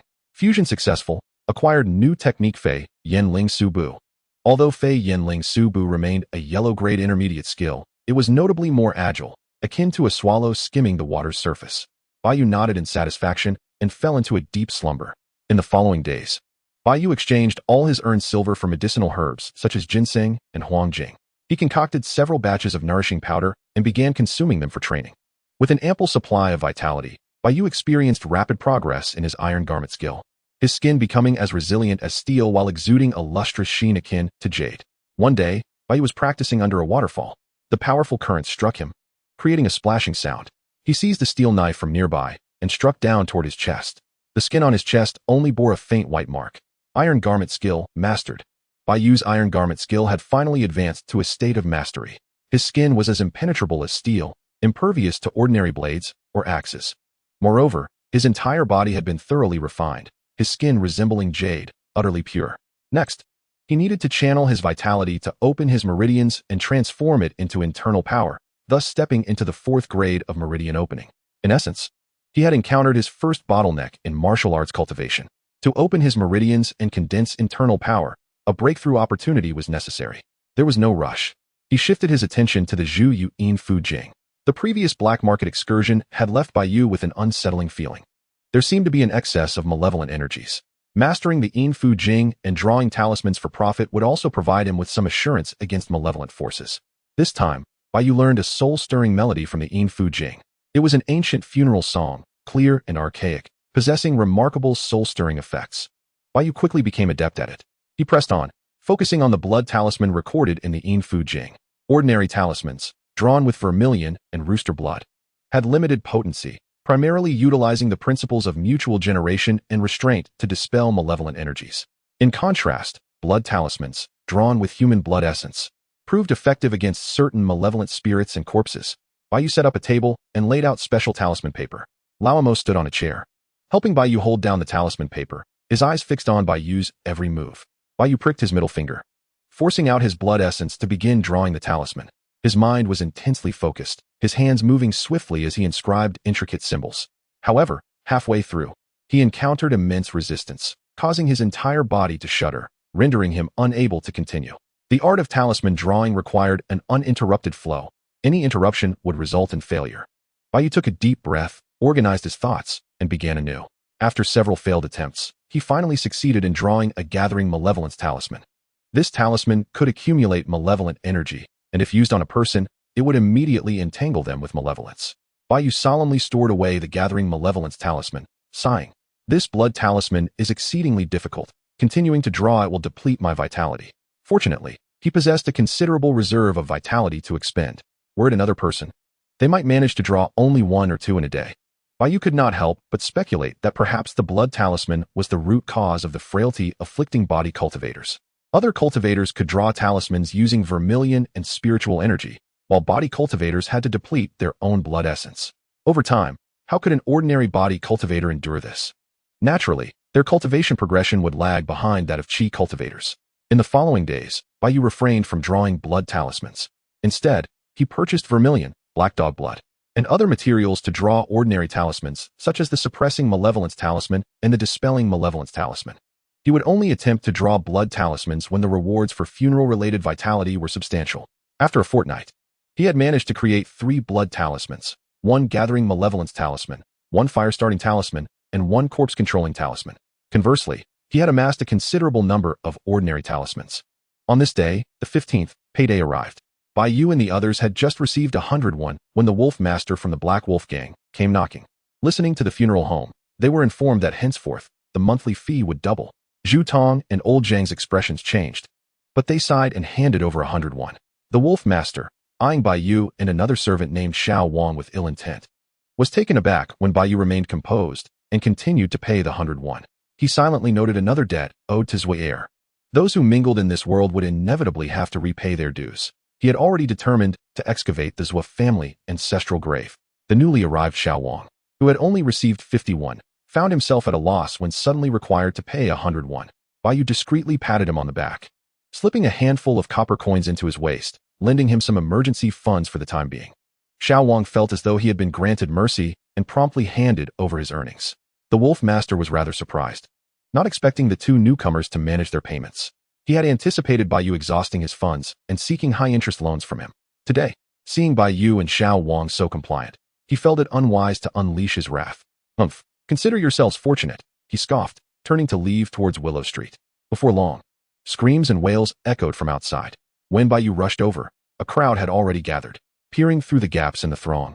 He saw an elderly man with white hair lying on the ground, blood seeping from the corner of his mouth. An elderly woman beside him wept, clutching a shattered pot. Zhuai and several underlings were wreaking havoc, smashing everything in sight. It turned out they were the couple selling wontons. Old Zhou was a kind-hearted man. Regular customers at his stall would always receive an extra wonton. The neighbors whispered among themselves. Old Zhou had truly fallen on hard times. He had spent considerable funds on his wife's medical treatment, and now with the Black Wolf Gang doubling their fees, he had depleted his savings and could not withdraw anymore. What a misfortune. Old Zhou's stall had been destroyed, and now things were even more dire. It was said that Zhuai had set his sights on their small courtyard, seeking ways to force them to sell their home. Hush, be careful not to let him hear. At this moment, Zhuai had nearly finished his destruction and bellowed, "Behold, this is the fate of those who fail to pay protection fees. Even their stalls are demolished. Not only will I destroy, but the monthly fee cannot be reduced. If there is no money, well, come and borrow from me." With a wave of his hand, one of his lackeys produced a loan note, pressing it into Old Zhou's hand for his signature. Zhuai then pulled out 5 from his pocket and tossed it to the ground. "Here you go. This is your borrowed 501. With this month's fee, you now owe me 561. He collected the loan note and, with his subordinates, proceeded to the next stall. Bai Yu felt a surge of indignation. Zhuai was clearly out to establish his dominance through violence. Had Bai Yu been unable to produce the funds, he would have met the same fate. Zuair had already taken the path toward death. Chapter 27. Gang Rivalry and Consecutive Funerals. In his heart, Bai Yu made a note of Zuair. However, merely dealing with Zuair was futile. Killing one Zuair would only lead to the emergence of another. Only by completely eliminating the Heilang gang would any real progress be achieved. Gangs may decline, and dynasties may perish, but the pursuit of immortality is the ultimate truth. When you grow weak, that will be the day of vengeance. Bai Yu turned and left, returning to the mortuary. At this moment, Zhu Tong spoke mysteriously. Xiao Bai, do you know why the protection fee for the Heilang gang has doubled? Bai Yu, intrigued, replied, could it be that you have some insider information, Tonga? Zhu Tong glanced around and whispered, this is just a rumor. I'm only telling you, so keep it to yourself. Recently, it seems the Heilang gang lost 2 underground casinos to the Shunli men. The leader of the Heilang gang is currently scavenging for resources, gearing up for a confrontation with the Shunli men. Bai Yu suddenly understood. It was a clash between gangs. It appeared that tumultuous days were ahead. However, this was advantageous for the mortuary. In the days that followed, individuals from the 2 rival gangs were frequently sent to the mortuary for burial. Bai Yu's business flourished. Seeing Bai Yu's rapid progress in the art of funerary rites, Uncle Jiu entrusted him with most of the affairs. Tasks that were originally meant for Uncle Jiu's prayers for the deceased were now handed over to Bai Yu, who played the soul-requiting melody to dispel malevolent energies. Bai Yu was delighted, as this increased participation in funerals. One day, the Heilang gang sent over an unfortunate soul, a martial artist whose head had been cleaved in 2. Bai Yu played the requiem, while old Zhang arranged the deceased's appearance. Then, Bai Yu led everyone up the mountain for the burial. Once the elegy concluded, the funeral was complete. Funeral successful. Rewards obtained. Vitality 36, life experience 60. Funeral participation rate 79, may choose an additional reward. Available rewards, life claiming sword, swordsmanship experience, iron sand palm. 1 year of martial arts cultivation. Bai Yu felt a stirring in his heart. This time, a new option for rewards had emerged. 1 year of martial arts cultivation. Such a direct enhancement in cultivation had never been seen before. Bai Yu descended the mountain without a hint of emotion. Upon returning to his small courtyard, he claimed his rewards. A warm flow surged within him, significantly increasing his vitality. Next, he chose the 1 year martial arts cultivation. Suddenly, he felt a jolt, and his joints cracked as his muscles filled with power. His entire being surged with vitality, a vibrant energy rising from the crown of his head, seemingly solid yet unyielding like smoke from a wolf's fire. A cool sensation coursed through Bai Yu's arm, a stream of refreshing energy traversing his meridians. This stream of energy was the internal force derived from his vitality. Vital energy surged, and his vital essence flowed through his meridians. He had reached the 4th stage of martial arts, the Tongmai realm. The Tongmai realm signifies the transformation of abundant vitality into internal force, opening the 12 meridians of the body. Just moments ago, Bai Yu had opened the Tai Yin lung meridian. From now on, his respiratory function would greatly enhance, providing ample breath for his body. Filled with joy, Bai Yu began to practice the Xian Gui Lian Shi Ju, drawing his breath inward. As he did so, his skin seemed to toughen slightly. In the days that followed, Bai Yu lived a life of profound fulfillment. The conflict between the Heilang gang and the Shunli men intensified, with the mortuary receiving numerous gang members daily, many of whom were martial artists. In this domain, both the Heilang gang and Shunli men maintained an unspoken truce. After all, when it comes to matters of life and death, who does not desire to rest in peace? Bai Yu was content to conduct funerals, claim rewards, and see his strength soar. He resolved to be judicious in his selection of martial arts techniques, primarily focusing on martial arts cultivation, swordsmanship experience, internal force, and strength. These fundamental attributes. He would only consider integrating techniques with a particularly high affinity. One day, he conducted the funeral for a 4th stage martial artist from the Shunli men. Funeral target, Zhang Meng. Identity, senior disciple of Shunli men. Age, 39. Cultivation, 4th stage of martial arts. Funeral participation rate, 69. Standard rewards. Internal force 3, life experience 388. Available rewards. Vitality 55, King Kong technique, Luohan blade, swordsmanship experience, golden eagle claw. Bai Yu perused the options and first selected swordsmanship experience. Then he examined the various techniques and discovered that the King Kong technique was quite impressive, with a compatibility rating of 92 with the Tai Gong. Bai Yu extracted the King Kong technique and merged it with the Tai Gong, resulting in a new technique, King Kong Tai Gong, a high-quality yellow-grade technique. Thus, his strength surged remarkably. Within a mere month, he had opened 7 meridians. After opening 5 more, he would achieve the 4th grade perfection and step into the 5th grade bone refinement realm. Bai Yu checked his attribute panel. Name, Bai Yu. Talent, 8. Vitality, 370. Strength, 110. Internal force, 18. Cultivation, 4th stage Tong My Realm. Technique, 4 symbols and 5 elements fist. Comprehensively integrated 3-5-7-1-1-0-0-0-0. Martial skills, soul cutting blade, comprehensively integrated. Xian Gui breath holding technique, skillfully practiced. Swallowing void step, skillfully practiced. King Kong Tai I Gong, comprehensively integrated. Divine ability, immortality. Other skills, Swana playing, comprehensively integrated. Vital energy release, skillfully practiced. Blessing of the Eons symbol sutra, skillfully practiced. Meng clan herbal classics, initial understanding, etc. With a 4th stage Tong My Realm strength, Bai Yu could be considered secure in Jiang City. Yet, Bai Yu remained as steady as an ancient tree. Wasn't it pleasant to lie down and conduct funerals? Engaging in violence was rather uninteresting. Another blissful period passed in this manner for half a month.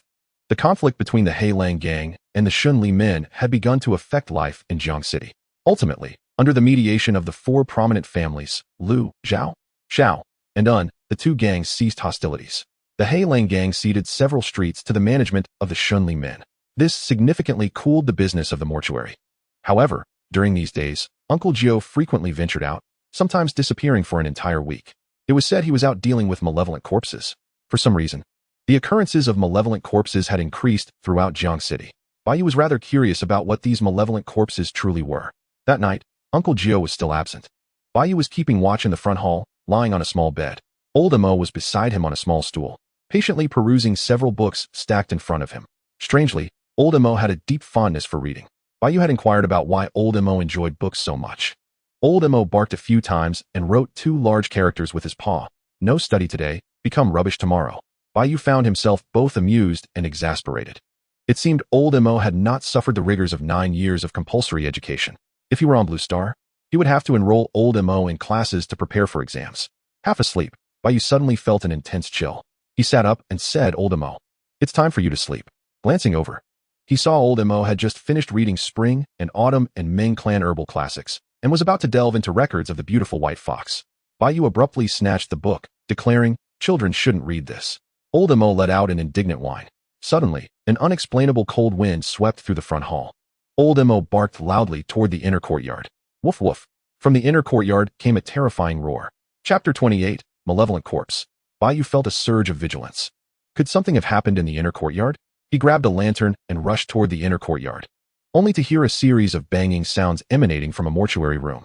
Many deceased individuals, longing to return to their roots, would temporarily leave their bodies in the mortuary when they could not return home. Bang! The door to the morgue was violently flung open, and a monstrous figure leaped forth. It was a desiccated corpse, its skin resembling rusted iron. This was a xianxia. Once a corpse is struck by the sinister energy, it undergoes a grotesque transformation, becoming a malevolent being that wreaks havoc. The xianxia emitted a hoarse roar and lunged toward Bai Yu, its gnarled claws resembling those of a chicken, aiming for his throat. With a swift motion, Bai Yu executed the Fian Lingshu step, darting aside like a swallow, evading the xianxia's grasp. He soared past and appeared at the creature's flank. With the ferocity of a white tiger, he unleashed a powerful strike, the wind howling in its wake. The impact sent the xianxia flying, crashing to the ground. However, it sprang back to its feet in an instant, unscathed. At that moment, Zhu Tong, hastily dressed, rushed over, his face a mask of horror. The xianxia, the corpse has transformed. Bai Run. This creature is imbued with sinister energy, impervious to blades and bullets. Just then, the xianxia lunged at Bai Yu again, its claws extending over a foot, poised to pierce him. Bai Yu activated the Fian Lingshu step, engaging in a fierce battle with the xianxia. After a few exchanges, Bai Yu gauged its capabilities. The xianxia's strength and speed were comparable to a first-tier martial artist, yet its body was resistant to damage. Akin to a third-tier martial artist in the hardened skin realm, Bai Yu employed the Lingshu step, eluding the xianxia's attempts to grasp him. Zhu Tong, witnessing Bai Yu's defiance in fighting the xianxia, grew increasingly anxious. Bai, don't be reckless. This creature possesses immense strength and never tires. Without Uncle Gio's exorcism techniques, we cannot contend with it. You have only recently begun learning the incantations. You lack the ability, do you not? Bai Yu responded with a calm smile. Rest assured, if the incantations cannot subdue it, then I shall resort to physical means. With a powerful shout, his veins bulged, muscles rippling like a dragon.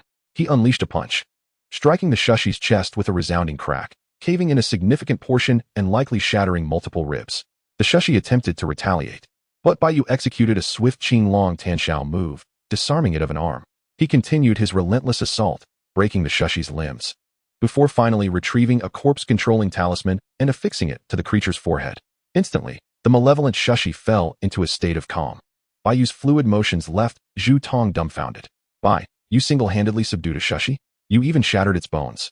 Bai Yu, with a humble grin, replied, yes.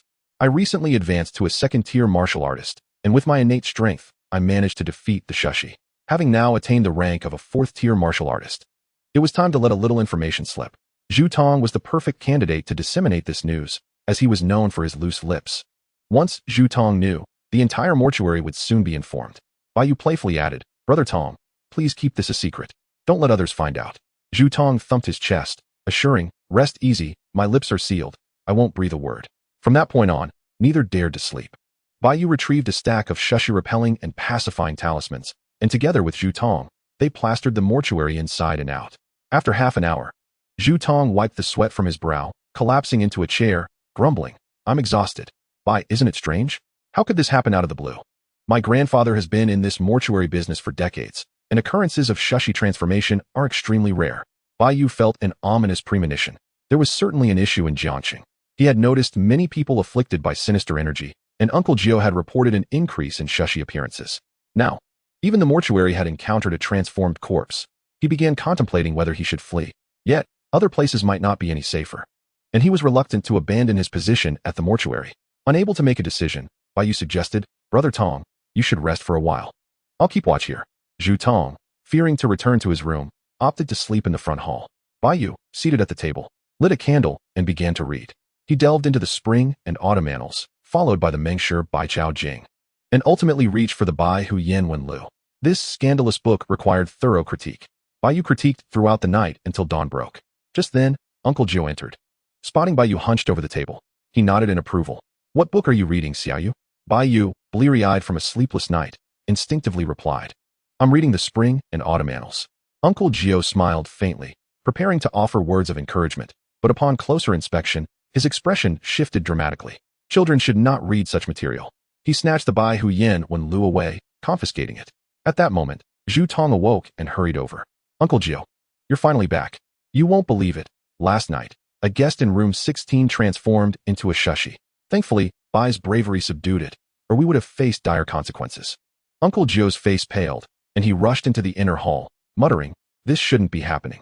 I placed talismans both inside and outside the mortuary. It shouldn't have transformed.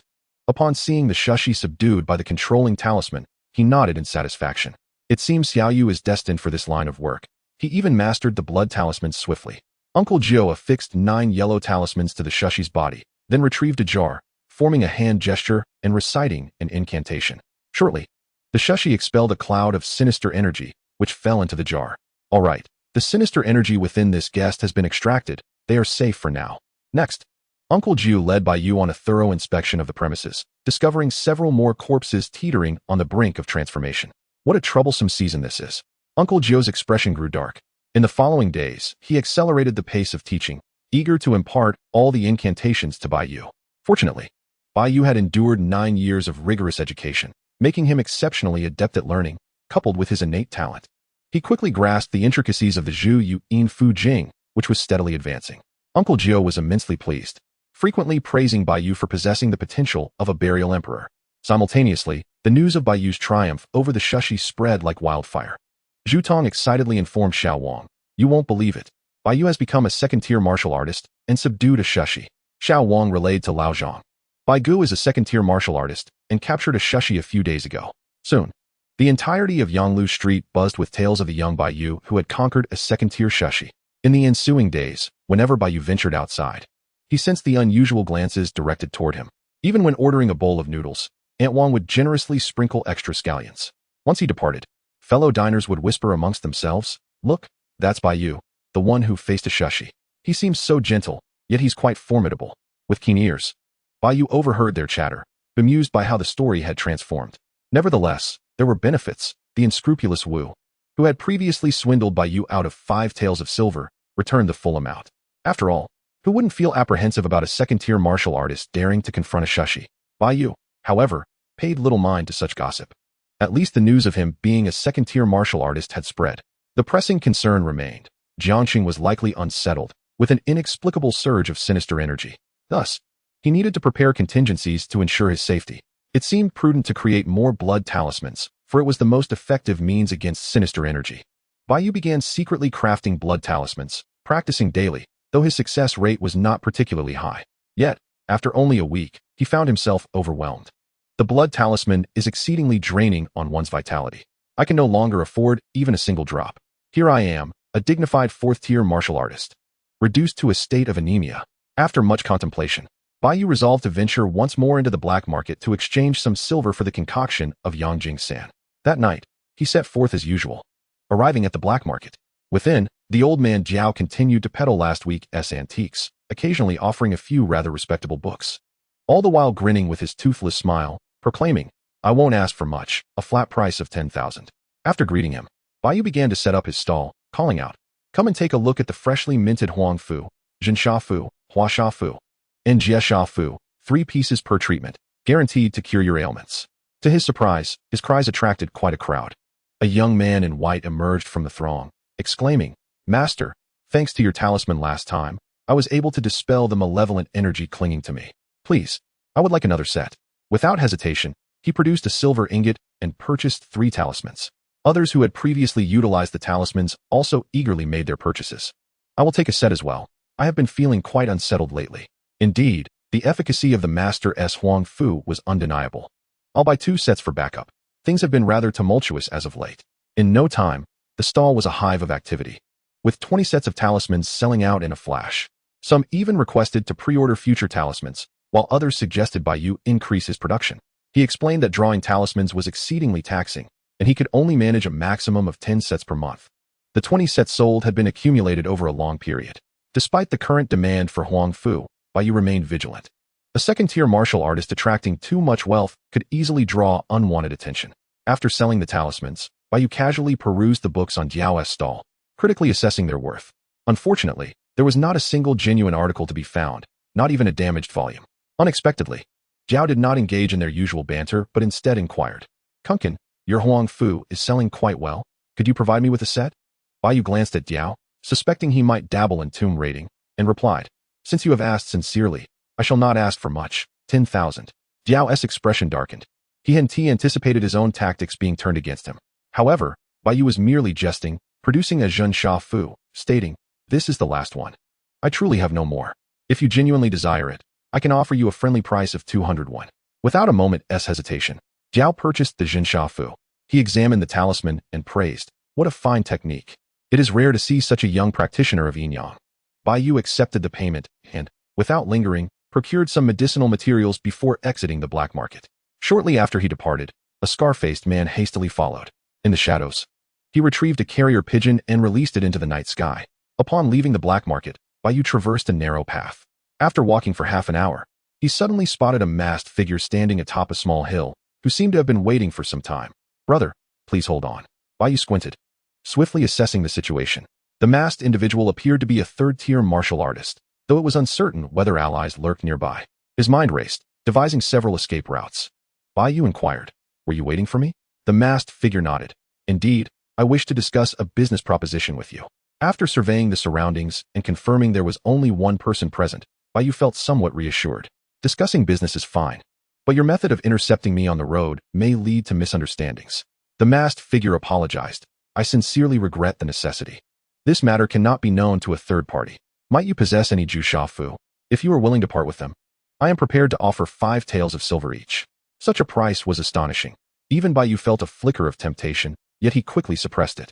Greed, once awakened, could lead to peril. Presenting himself as a second-tier martial artist, he could not afford to engage in such a risky transaction. Moreover, Jinsha Fu was likely not used for benevolent purposes, and Bai Yu had no desire to become embroiled in any disputes. Maintaining his composure, he replied, "You overestimate me. Jinsha Fu is a blood talisman, with its lineage deeply shrouded in mystery. I lack the capability to craft such a thing. In all of Jiangcheng, few can draw blood talismans." The masked figure expressed disappointment, replying, "Your talent for talismans is indeed remarkable. It would be a shame to waste it. Would you be interested in learning to create blood talismans?"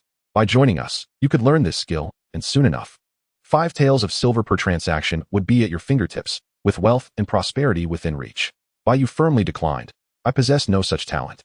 I merely sell talismans for others. My only wish is to live quietly and eat in peace. I have no intention of joining any factions. Farewell. He sidestepped the masked figure and began to walk in another direction. However, the masked man leaped forward, blocking Bai Yu's path, refusing a toast only to be forced to drink a penalty. Do you think you can simply walk away? Bai Yu narrowed his eyes. What do you mean by this? The masked figure coldly sneered. You will agree, whether you want to or not.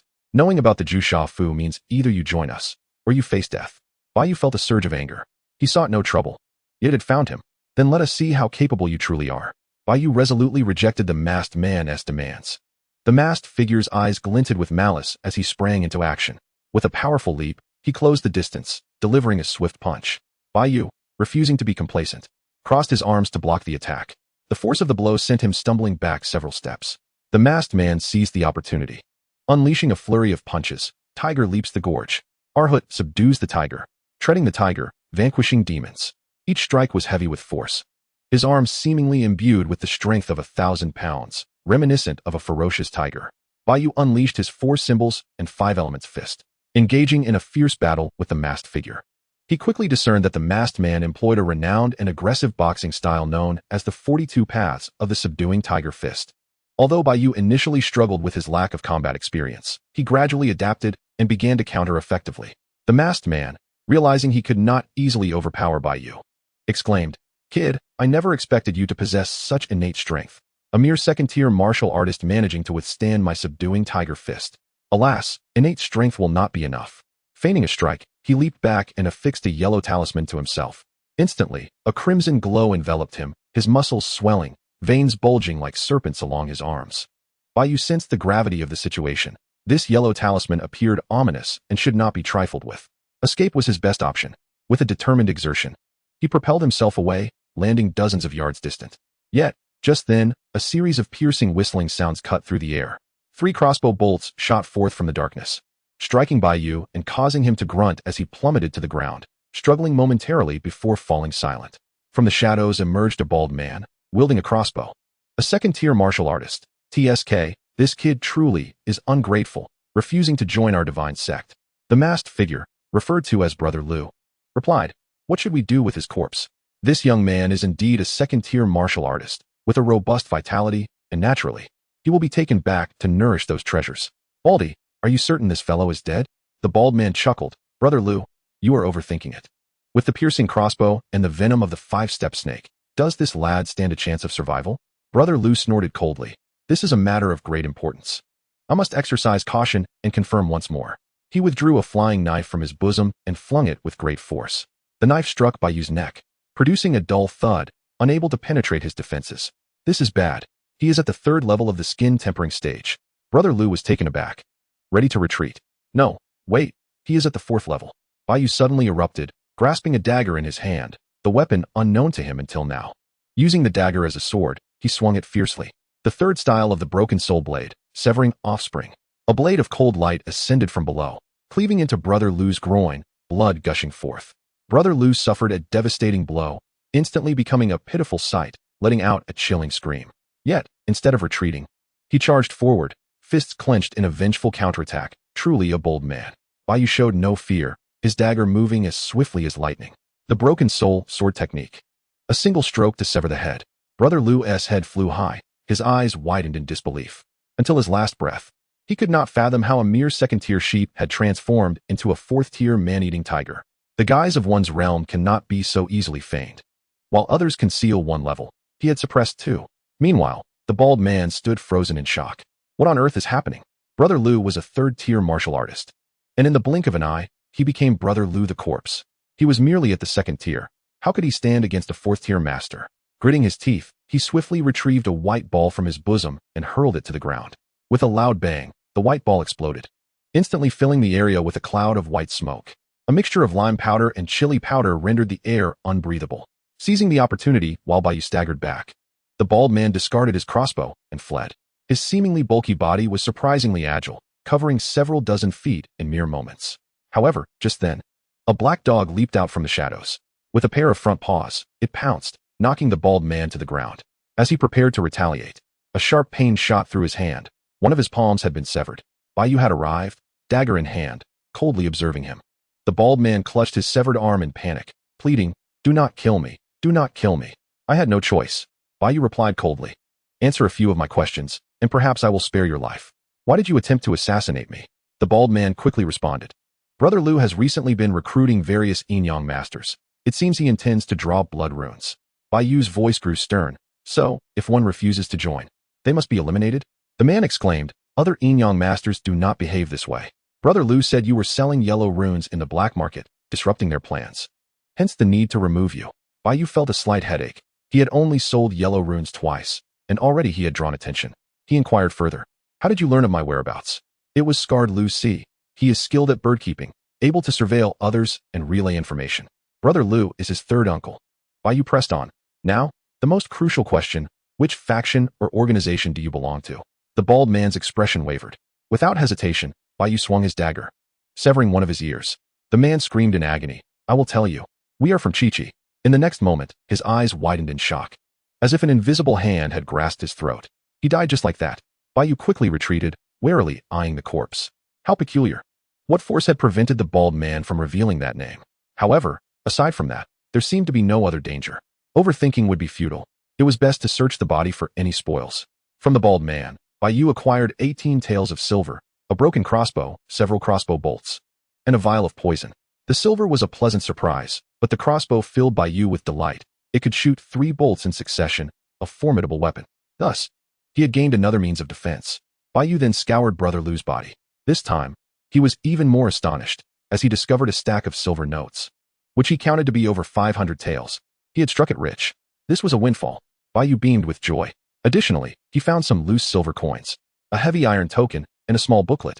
The token felt weighty in his hand, adorned with a dark red lotus on one side and the number 19 inscribed on the other. Bai Yu could not decipher its significance, so he set it aside for now. The small booklet, however, was peculiar. Yin Blood Rune Volume 6. This was indeed a secret manual on blood runes. Blood runes are a vital inheritance. In Uncle Jio's Yin rune scripture, there are only 3 to 5 types, each extremely precious. Bai Yu's face lit up with joy as he collected several items and circled around to ensure no watchers remained. As for scarred Lu Si, he had likely fled by now. He would have to wait for another opportunity to deal with him.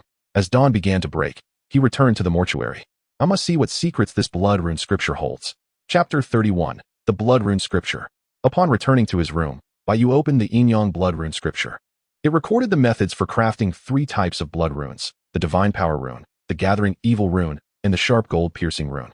Bai Yu already possessed the Gathering Evil Rune, so it was set aside.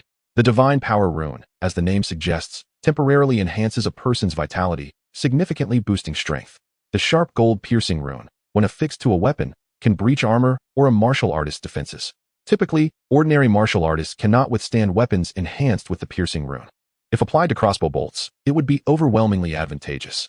After all, not everyone, like Bai Yu, has cultivated their martial arts to such an integrated level. Bai Yu felt a surge of delight. He now had several more options up his sleeve.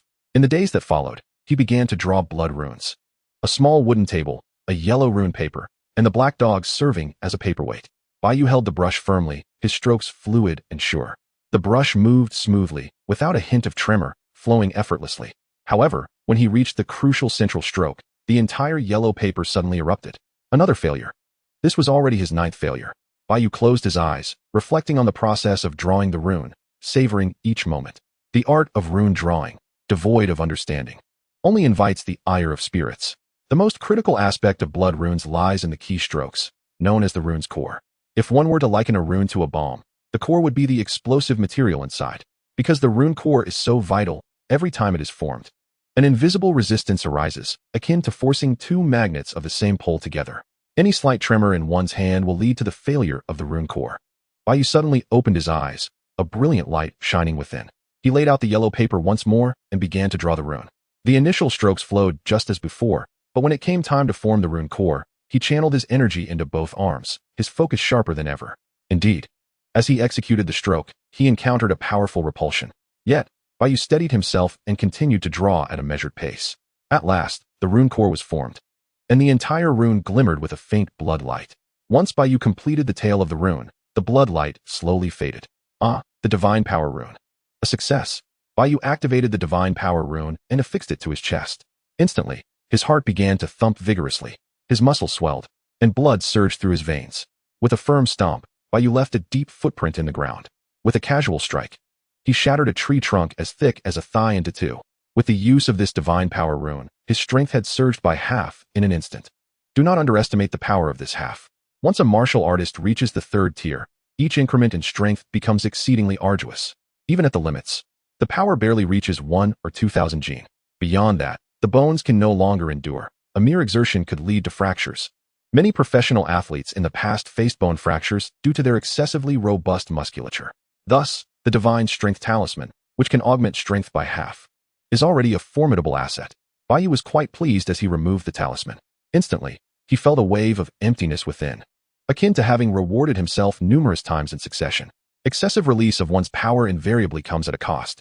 Bai Yu composed himself and resumed the drawing of other blood talismans, the Pijia talisman, the Jushan talisman, the Conshur talisman, and the Chihua talisman. The Pijia talisman affixed to a crossbow bolt can penetrate a stone slab 3 inches thick. The other 3 talismans are predominantly auxiliary in nature, and Bai Yu also prepared a few extra copies. After prior training, his success rate now hovers around 1 in 5, and it is gradually increasing.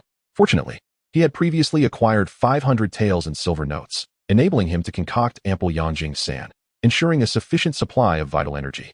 Otherwise, anyone else would not dare to practice so extravagantly.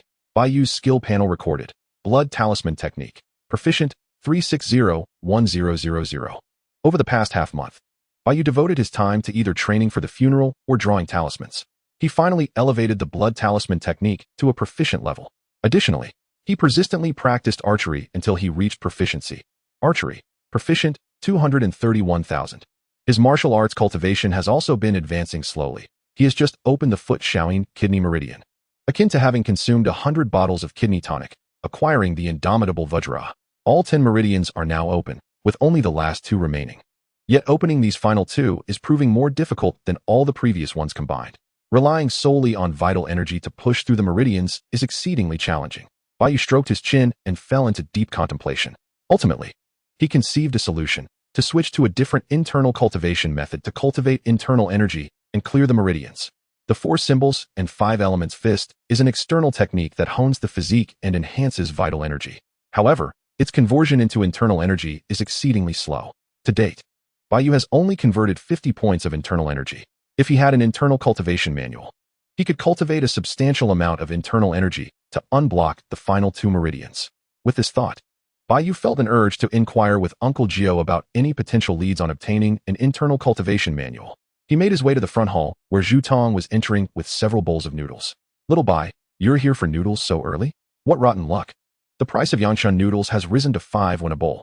Bai Yu raised an eyebrow in surprise. Wasn't it 2 when a bowl before? How did it suddenly increase so much? Zhu Tong placed a bowl of noodles before Bai Yu, chattering away. Let me tell you. The latest news is that the bandits on the Bailong River have raided the grain ships entering the city. The Liu and Zhao families are taking advantage of the situation to inflate the grain prices. The price of grain in Jiangsheng has already doubled. If this continues, we'll be forced to live like those peasants, eating only 2 meals a day. Bai Yu remained unfazed. He had previously secured 500 taels in spoils, which gave him a sense of security. However, with the grain prices doubling, others would undoubtedly struggle. Zhu Tong snorted. The Liu and Zhao families are no different from the Black Wolf gang. Merely one robs openly, while the other does so covertly. Fortunately, the county lord has dispatched officials to eradicate the bandits. Zhu Tong grumbled as he entered to deliver noodles to others. Bai Yu shook his head, contemplating the hardships faced by the common people. After finishing his noodles, he sought out Uncle Gio. Uncle Gio was in the courtyard enjoying breakfast. Ah, little Yu, you're here. The widow's son just delivered some roast chicken. Come have some. Bai Yu, not one to be polite, tore off a chicken leg, savoring the richly flavored juices. Master, business seems to be thriving lately. You're having chicken for every meal. He continued, I wish to consult you about a matter. Uncle Gio, without hesitation, offered Bai Yu half of the chicken leg. Speak, have you encountered difficulties with the Zhu Yin talisman scripture? Bai Yu replied with a smile. Not quite. I have nearly finished studying that half of the Yin talisman scripture. The issue lies in my martial arts cultivation. My progress in external techniques has been minimal, and I am seeking an internal cultivation manual. Do you know of any way to acquire one? Chapter 32, A Step Further. An internal cultivation manual? That is not easy to find. Uncle Gio was taken aback. Internal cultivation manuals involve meridians and acupoints. Even a small mistake could lead to disastrous consequences. Therefore, most internal cultivation manuals begin at the yellow grade superior level. Ordinary yellow grade superior techniques can fetch dozens of taels on the black market, while internal cultivation manuals typically cost over 100 taels. The most crucial point is that even if they are priced, they are rarely available for sale. Bai Yu found himself in a predicament. He had seldom heard of internal cultivation manuals circulating on the black market. He inquired further, what about other places? Is there any chance of obtaining an internal cultivation manual? Uncle Gio shook his head. Families, without exception, regard internal cultivation manuals as treasured heirlooms and seldom pass them to outsiders. As for martial arts schools, the manuals they sell are usually ordinary external techniques. There might be some possibility in gangs, but only core members can access the inheritance. It appeared that the standard avenues would not yield results for acquiring an internal cultivation manual. At that moment, Uncle Gio brought forth a pot of medicinal soup. Pouring a bowl for Bai Yu. I brewed a pot of tiger bone tonic soup. Little you should have a bowl too. Recently, there has been an increase in the number of sinister corpses appearing throughout Jiangxing, and Uncle Gio has also been depleting his vitality, hence the need for frequent tonics.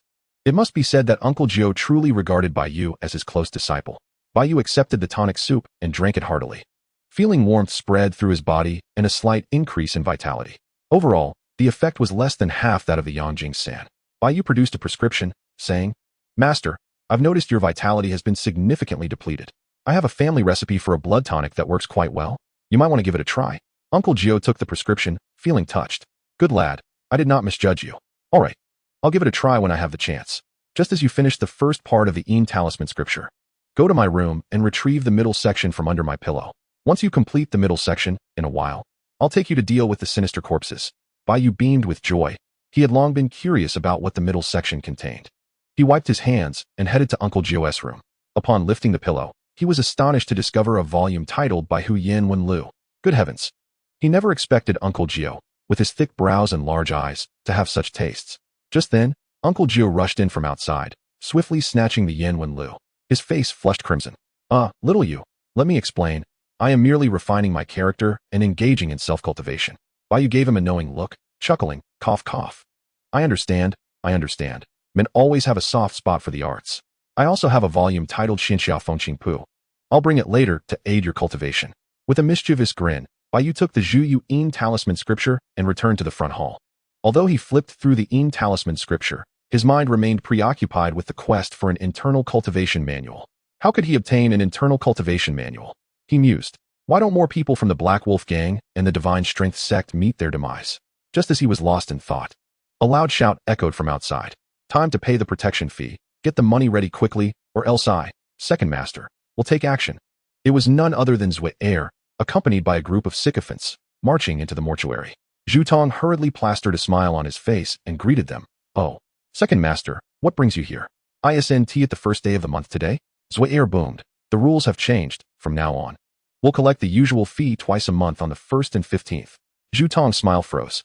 Since the Black Wolf Gang's recent minor defeat against the Divine Strength sect, their exploitation of the common folk has become increasingly ruthless.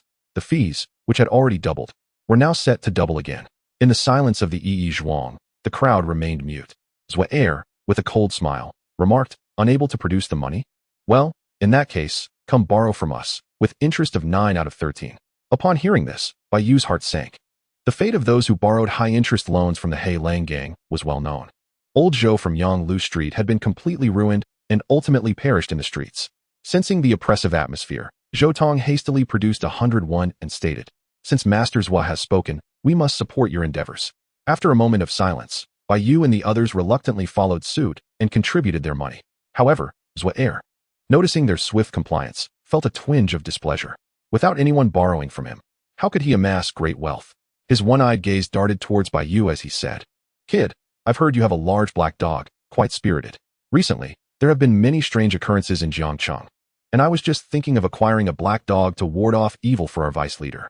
A surge of murderous intent rose within Bai Yu. Zhuai was encroaching further, even targeting Lao Mo. Yet, to kill Zhuai would mean declaring war on the Hei Lang gang, which housed numerous formidable fighters at the 5th and 6th levels. Seeing Bai Yu's silence, Zhuai's eyes widened in anger. What? Does our vice leader not want a dog for himself? His lackeys began to surround Bai Yu with raucous shouts. Suddenly, Bai Yu smiled and replied, "What do you mean? Master Zhua? It is merely a black dog. How could I possibly refuse? Unfortunately, the dog has gone to the mountains to catch rabbits during the day and will not return until night. For your warding off of evil, allow me to gift you a few talismans. These were personally drawn by my master, Taoist Lin Jiu, and their efficacy surpasses that of any black dog." Upon hearing Taoist Lin Jiu's name, Zhua Er's expression shifted. Although Lin Jiu was not particularly skilled in martial arts, he held considerable prestige in the realm of yin-yang practitioners and commanded respect in Jiangcheng.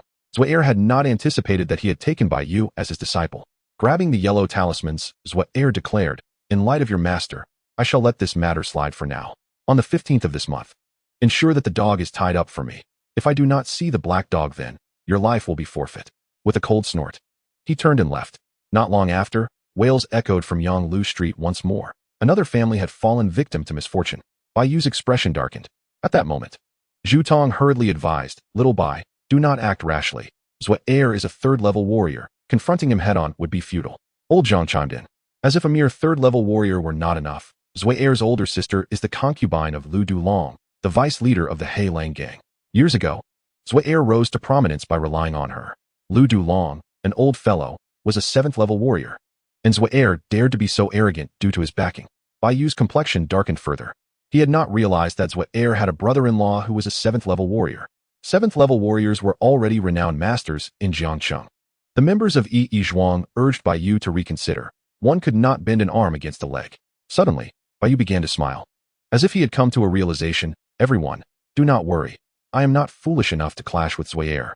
Besides, this fellow merely seeks to extract some profit. I can simply offer him a bribe to resolve the matter." The members of Yi Zhuang felt relieved, expressing their gratitude that Bai Yu remained level-headed. However, Bai Yu knew that individuals like Zhua Er were akin to blood-sucking vampires. Once they had fixed their gaze upon you, they would drain you dry. Even if he offered silver to bribe Zhua Er, it would only incite Zhua Er's greed further. Zhua Er must die. Chapter 33, Clear Conscience. No guilt and reason. Zhu Tong had been quite anxious in recent days. He sensed that Bai Yu was not one to easily give up. However, Bai Yu's actions remained consistent, albeit with a more somber demeanor, occasionally purchasing pork and beef to feed the black dog. It seemed he genuinely intended to part with the dog, feeling a pang of sorrow as he treated it to better meals. Zhu Tong breathed a sigh of relief, reflecting that life was often filled with dissatisfaction, and to live well, one must sacrifice certain things. Bai Yu was no exception. With that, Zhu Tong resumed his calculations, verifying the income of Yi Zhuang for the month. Days passed, and Bai Yu showed no signs of disturbance. The day for Zhua Er to collect protection fees was drawing near once more. On the evening of the 12th, Bai Yu extinguished the lamp. He allocated several hundred experience points to his archery skill. Archery, mastery, 110,000. A cold smile crept upon Bai Yu's lips as he tucked his clothes into the bedding, making it appear as though someone was beneath the covers. Like a swallow, he leapt from the window, clad in dark attire, swiftly traversing the night sky. Soon, he arrived atop the roof of a narrow alley, quietly lying in wait. His dark garb rendered him nearly invisible against the night. While it appeared that Bai Yu had done nothing in recent days, he had been secretly tracking Zhua Er and had discerned his patterns of movement. Zhua Er would visit a woman every 3 days, returning home in a drunken stupor. Bai Yu practiced the Xiangui Lian Shiju, minimizing his presence to the utmost, ensuring that no one could detect his presence atop the roof. Minutes ticked by, and soon footsteps approached. Zhua Er, humming a tune, stumbled from a small courtyard, intoxicated and in high spirits. Recently, the He Lang gang had raised protection fees, resulting in an influx of borrowers seeking high-interest loans, which had greatly enriched him. Today, he had just left the home of his current partner, who had provided him with such delightful service that he felt euphoric. As he entered the alley, he unfastened his trousers to relieve himself at the corner. "Next month, when the interest is collected, I'll earn even more. And that little boy from Yi Zhuang should yield a couple of taels of profit. I'll also send that big black dog to my brother-in-law. And perhaps I can even elevate my standing." Feeling pleased after relieving himself, Zhua Er turned around. Whoosh! A crossbow bolt shot through the air. Zhua Er, caught off guard and intoxicated, had no time to react. The bolt pierced through his throat, exiting from the back of his neck. At the center of the bolt was affixed a yellow talisman. Zhua Er, unable to utter a sound, clutched his throat with one hand while desperately reaching for a weapon with the other. Just then, a shadow descended upon him like a great bird, swiftly approaching and dislocating Zhua Er's arm with a single blow. "Who are you?" Zhua Er, his throat injured, could only rasp. "Indeed, it is I. I advise you to spare those you can in your next life. A flash of cold light glimmered in Bai Yu's hand as a dagger plunged into Zhuair's heart. Zhuair fell lifelessly, his pupils dilating. Bai Yu let out a cold laugh, retrieving the crossbow bolt and dagger. He produced 3 gathering talismans from his pocket and affixed them to the wall. A sudden chill swept through the alley, and visible black energy surged from all directions, engulfing Zhuair's corpse. In the blink of an eye, Zhuair's body began to decay, turning into a foul pool of black liquid. Ultimately, only a tattered garment remained, enveloping a bleached skeleton. Now, even if the judge Baogong himself arrived, he would be unable to discern how Zhuair had met his end. Bai Yu chuckled coldly, pocketing the 3 gathering talismans before leaping onto the roof like a bat, vanishing into the night sky. Under the starlit sky, he inhaled deeply, feeling an immense sense of satisfaction. This was merely the first step. In due time, he would unearth the ancestral graves of the Zhua family. How dare they offend the immortal? They must be prepared for retaliation. He stealthily made his way back to Yi Zhuang, and upon reaching the courtyard entrance, he found the gate ajar, with Jioshu seated inside, leisurely sipping tea. GSH turned to Bai Yu, his gaze intense. Did you employ the ZH and SH talisman? Bai Yu was taken aback, realizing that the malevolent energy had gathered this night, alarming GSH. During the apprenticeship, GSH had warned against the misuse of ZHYU techniques for evil purposes. Did killing Zhuar count as malevolent? Bai Yu fell silent, eventually lifting his head to meet GSH's eyes. Indeed, but I have no regrets. GSH set down his teacup, speaking calmly. The human heart is fickle. Some are inherently demonic, feeling no remorse even after slaying thousands. Tell me, is there a moral deficit in your actions? Bai Yu bowed his head in contemplation. If Zhuar had been reasonable, he would not have pressed so relentlessly. If there were a place for reason, Zhuar would not dare to commit wrongdoings.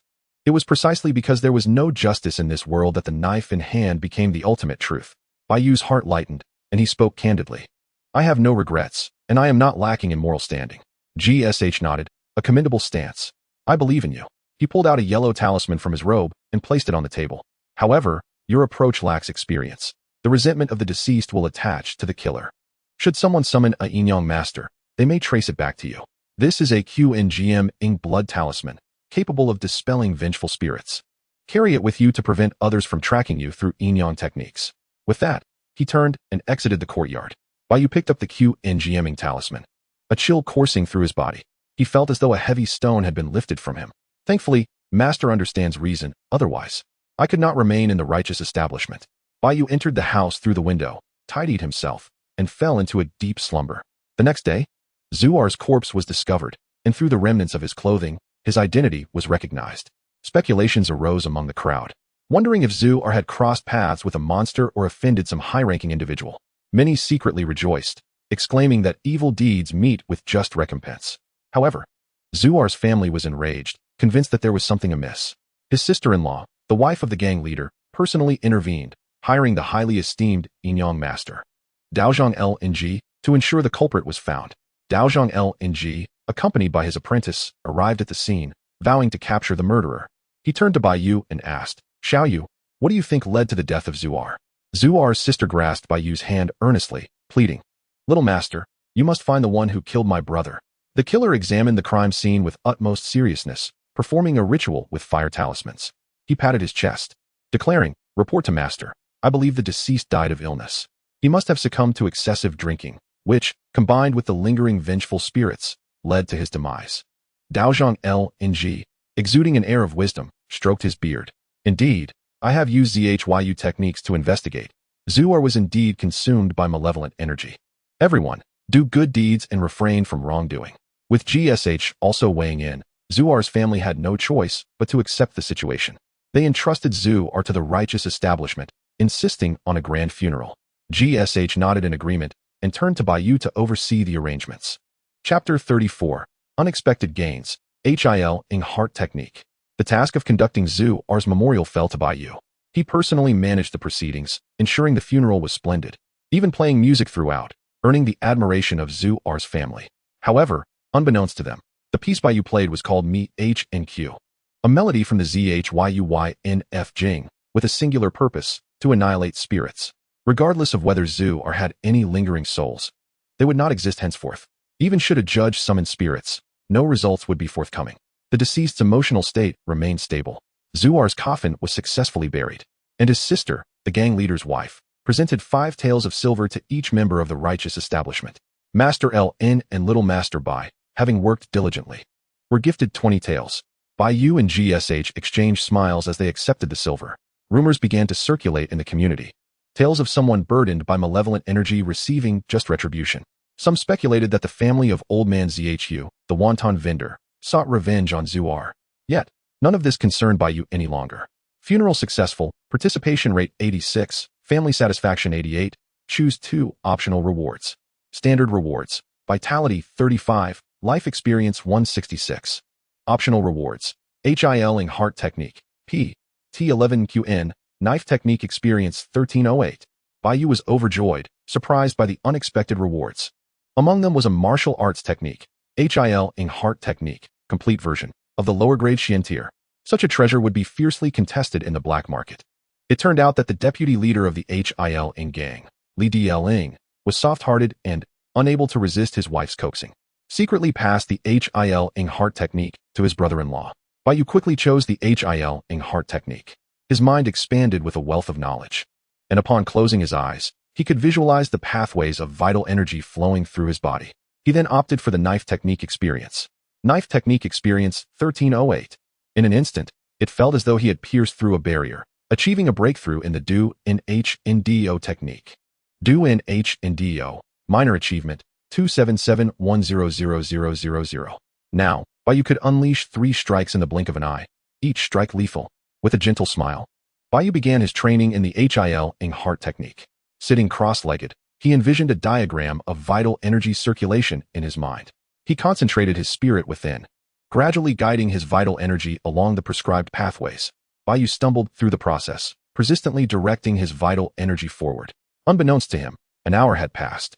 Finally, after one cycle, a surge of internal power emerged from his vital energy. Vitality 5. Internal power 0.5. Bai Yu opened his eyes, unable to hide his joy. The HIL heart technique proved to be an exceptional method, yielding immediate results. It transformed vital energy into internal power, with an approximate conversion ratio of 10:1. Sensing the potential, Bai Yu dedicated the following days to practicing the HIL heart technique. He honed it to a level of proficiency, gaining an additional 3 points of aptitude. As his mastery increased, the time taken to complete a cycle diminished, and the efficiency of internal power conversion surged. The internal power within Bai Yu became increasingly robust. One day, he directed his entire internal power into the xianxiaaudiobooks. The torrent of internal power surged forth like a flood, breaking through all obstacles. The meridians that had long eluded him were now effortlessly opened. Undeterred, he continued to guide his internal power to strike the final meridian. The xianxiaaudiobooks. Indeed, the last pathway also burst open.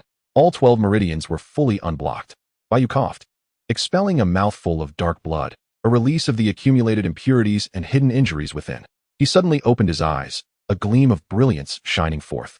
He felt an unparalleled sense of relief. Even his senses sharpened significantly. With the 12 meridians now unblocked, he officially entered the 5th stage of bone refinement. The next step was to refine his bones with vital energy and internal power, hardening them to withstand his immense strength. His attribute panel transformed into Name, Bai Yu. Aptitude, 11. Vitality, 666. Strength, 166. Internal power, 66. Cultivation, 5th stage of bone refinement. Technique, 4 symbols and 5 elements fist, integrated. HIL heart technique, proficient. Martial skills, Do in HNDO, minor achievement. Su Nguli NQju, proficient. YNZL XB, proficient. JNG TYG, integrated. Divine power, eternal life. Other skills, playing the Swana, mastery. Nurturing energy, proficiency. Jiyuin Fu Jing, proficiency. Shui Fu Shu, proficiency. Archery, proficiency, etc. Bai Yu felt a moment of pride. His strength had surged remarkably in recent days. His skills in boxing, swordsmanship, mental cultivation, and talisman techniques had all seen significant advancements, greatly increasing his chances of survival should any upheaval arise in Jiangxing. However, he soon regained his composure and addressed Lao Mo, saying, Lao Mo. The third principle of Go Dao is to never become complacent. The moment one feels most pleased is often when one is least guarded, leading to unwise actions. Lao Mo hurriedly took out a small notebook and began jotting down notes. Guzi stated, the third principle of Go Dao is to never become complacent. The earlier pages of the notebook also contained the first and second principles. The notebook was aptly titled Guzi's Sayings. Bai Yu chuckled, patting the dog's head. This child is teachable. Having broken through to the bone refinement stage, Bai Yu finally breathed a sigh of relief. He ventured out to purchase a roast chicken as a reward for himself. After walking several hundred meters, he arrived at the shop of Widow Sunday. Widow Sun was renowned for her roast chicken on Yonglu Street, known for its exquisite flavor. Many who were indifferent to roast chicken would still frequent her establishment. A large crowd had gathered outside the shop. Bai Yu mused, it seems there are many who crave roast chicken today. After listening closely for a while, he discerned the commotion stemmed from the officials having gone out to eradicate bandits, successfully repelling the water thieves on the Bailong River and reclaiming the grain ships. As a result, grain prices within the city plummeted, bringing joy to the people. Seizing this opportunity, Widow Sun offered a 20% discount on her roast chicken. After a brief wait, Bai Yu managed to acquire one. It must be said that Widow Sun's roast chicken lived up to its reputation. Even the plump chicken breast justified its acclaim. Bai Yu carried the parcel wrapped in lotus leaves, swaying gently on his way home. Compared to usual days, the faces of the crowd showed a noticeable hint of joy. Bai Yu wondered, could it be that my earlier premonition was mistaken? Perhaps nothing untoward will occur? He had previously sensed an impending unrest, but it seemed to be merely a minor setback. After some contemplation, he resolved to err on the side of caution. His past experiences taught him that having provisions ensured peace of mind. Throughout the morning, Bai Yu brought home 5 sacks of rice, with fewer tasks at hand. He also planned to craft a magical artifact. The lower volume of the In Fu Jing recorded various methods for crafting artifacts, mostly peachwood swords, money swords, and bagua mirrors, which typically held limited power, merely capable of countering some malevolent entities. Unlike celestial artifacts, which bore incredible lethality, Bai Yu decided to create a soul-stabilizing banner. In Chapter 35, The Return of Old Friends, Bai Yu selected a straight branch from a peach tree and cut 3 feet of white cloth. The cloth was washed with rootless water and then sun-dried for 3 days. He then inscribed it with various runes, including the Xianxia talisman, Huaxia talisman, and Cao Gui talisman, all while chanting incantations for refinement. After 7 days, a soul-stabilizing banner was successfully crafted. Bai Yu took it to a hill rife with malevolent energy and, after a few gentle shakes, dispersed the ominous aura. He retrieved the banner and returned to the charity burial ground. Regardless of circumstances, it was always wise to be prepared. In the days that followed, he resumed funeral rites, practiced martial arts, and painted talismans. He had nearly mastered the middle volume of the Ji Yu In Fu Jing and acquired 2 new blood talismans. He remained calm and unhurried, enjoying the tranquility of life. Yet, this peace was soon shattered by an unexpected visitor. One day, while Bai Yu was on duty in the front hall, a group of monks hurriedly entered, carrying a corpse. The leading monk was robust with kind eyes, evidently a 5th-tier martial artist. Behind him were 4 other monks, 2 at the 3rd tier and 2 at the 4th, all of considerable strength. Curiously, each monk carried a large gourd on their back. The stout monk clasped his hands together and said, "Benefactor, a lay disciple of mine has passed away unexpectedly. We seek a blessed ground for burial and hope you will grant us this favor." He amiably presented a small sum of silver. Bai Yu accepted the silver and led them to the backyard, saying, "Master, please come inside. If you require our services for the rites, just give a call." Bai Yu mentioned it casually, as usually monks would perform their own ceremonies and not require the charity burial ground. To his surprise, the stout monk produced 5 taels of silver and said, "I kindly request you to arrange a ceremony for my young disciple, so he may rest in peace." Bai Yu, not thinking much of it, readily agreed. However, upon glimpsing the corpse's face, he froze momentarily. The corpse had a pale complexion and an expression of agony, yet it was inexplicably familiar. It turned out to be Mangzi. The former bearer of the coffin had now become the one being buried. Once dreaming of wandering the world, he had swiftly entered the little black box. This realization left Bai Yu feeling deeply reflective. "Master, he was once our friend. Rest assured, I will find him a good resting place." The stout monk clasped his hands together and replied, "Benefactor, you truly possess a kind heart. You shall be rewarded in the future." Upon hearing of Mangzi's death, Jiushu, Zhutong, and Old Zhang rushed over. Old Zhang shook his head, saying, "This child never heeds advice. The martial world is not so easy to traverse." The group worked diligently to arrange the rites and burial for him. Jiushu engaged in conversation with the stout monk. From their dialogue, Bai Yu gleaned some context. The stout monk was named Jin Longshang, a figure from the martial world. Previously, he had sustained severe injuries while facing off against bandits and was saved by Mangzi. Seizing the opportunity, Mangzi had become his disciple, seeking to roam the martial world under Jin Longshang's guidance.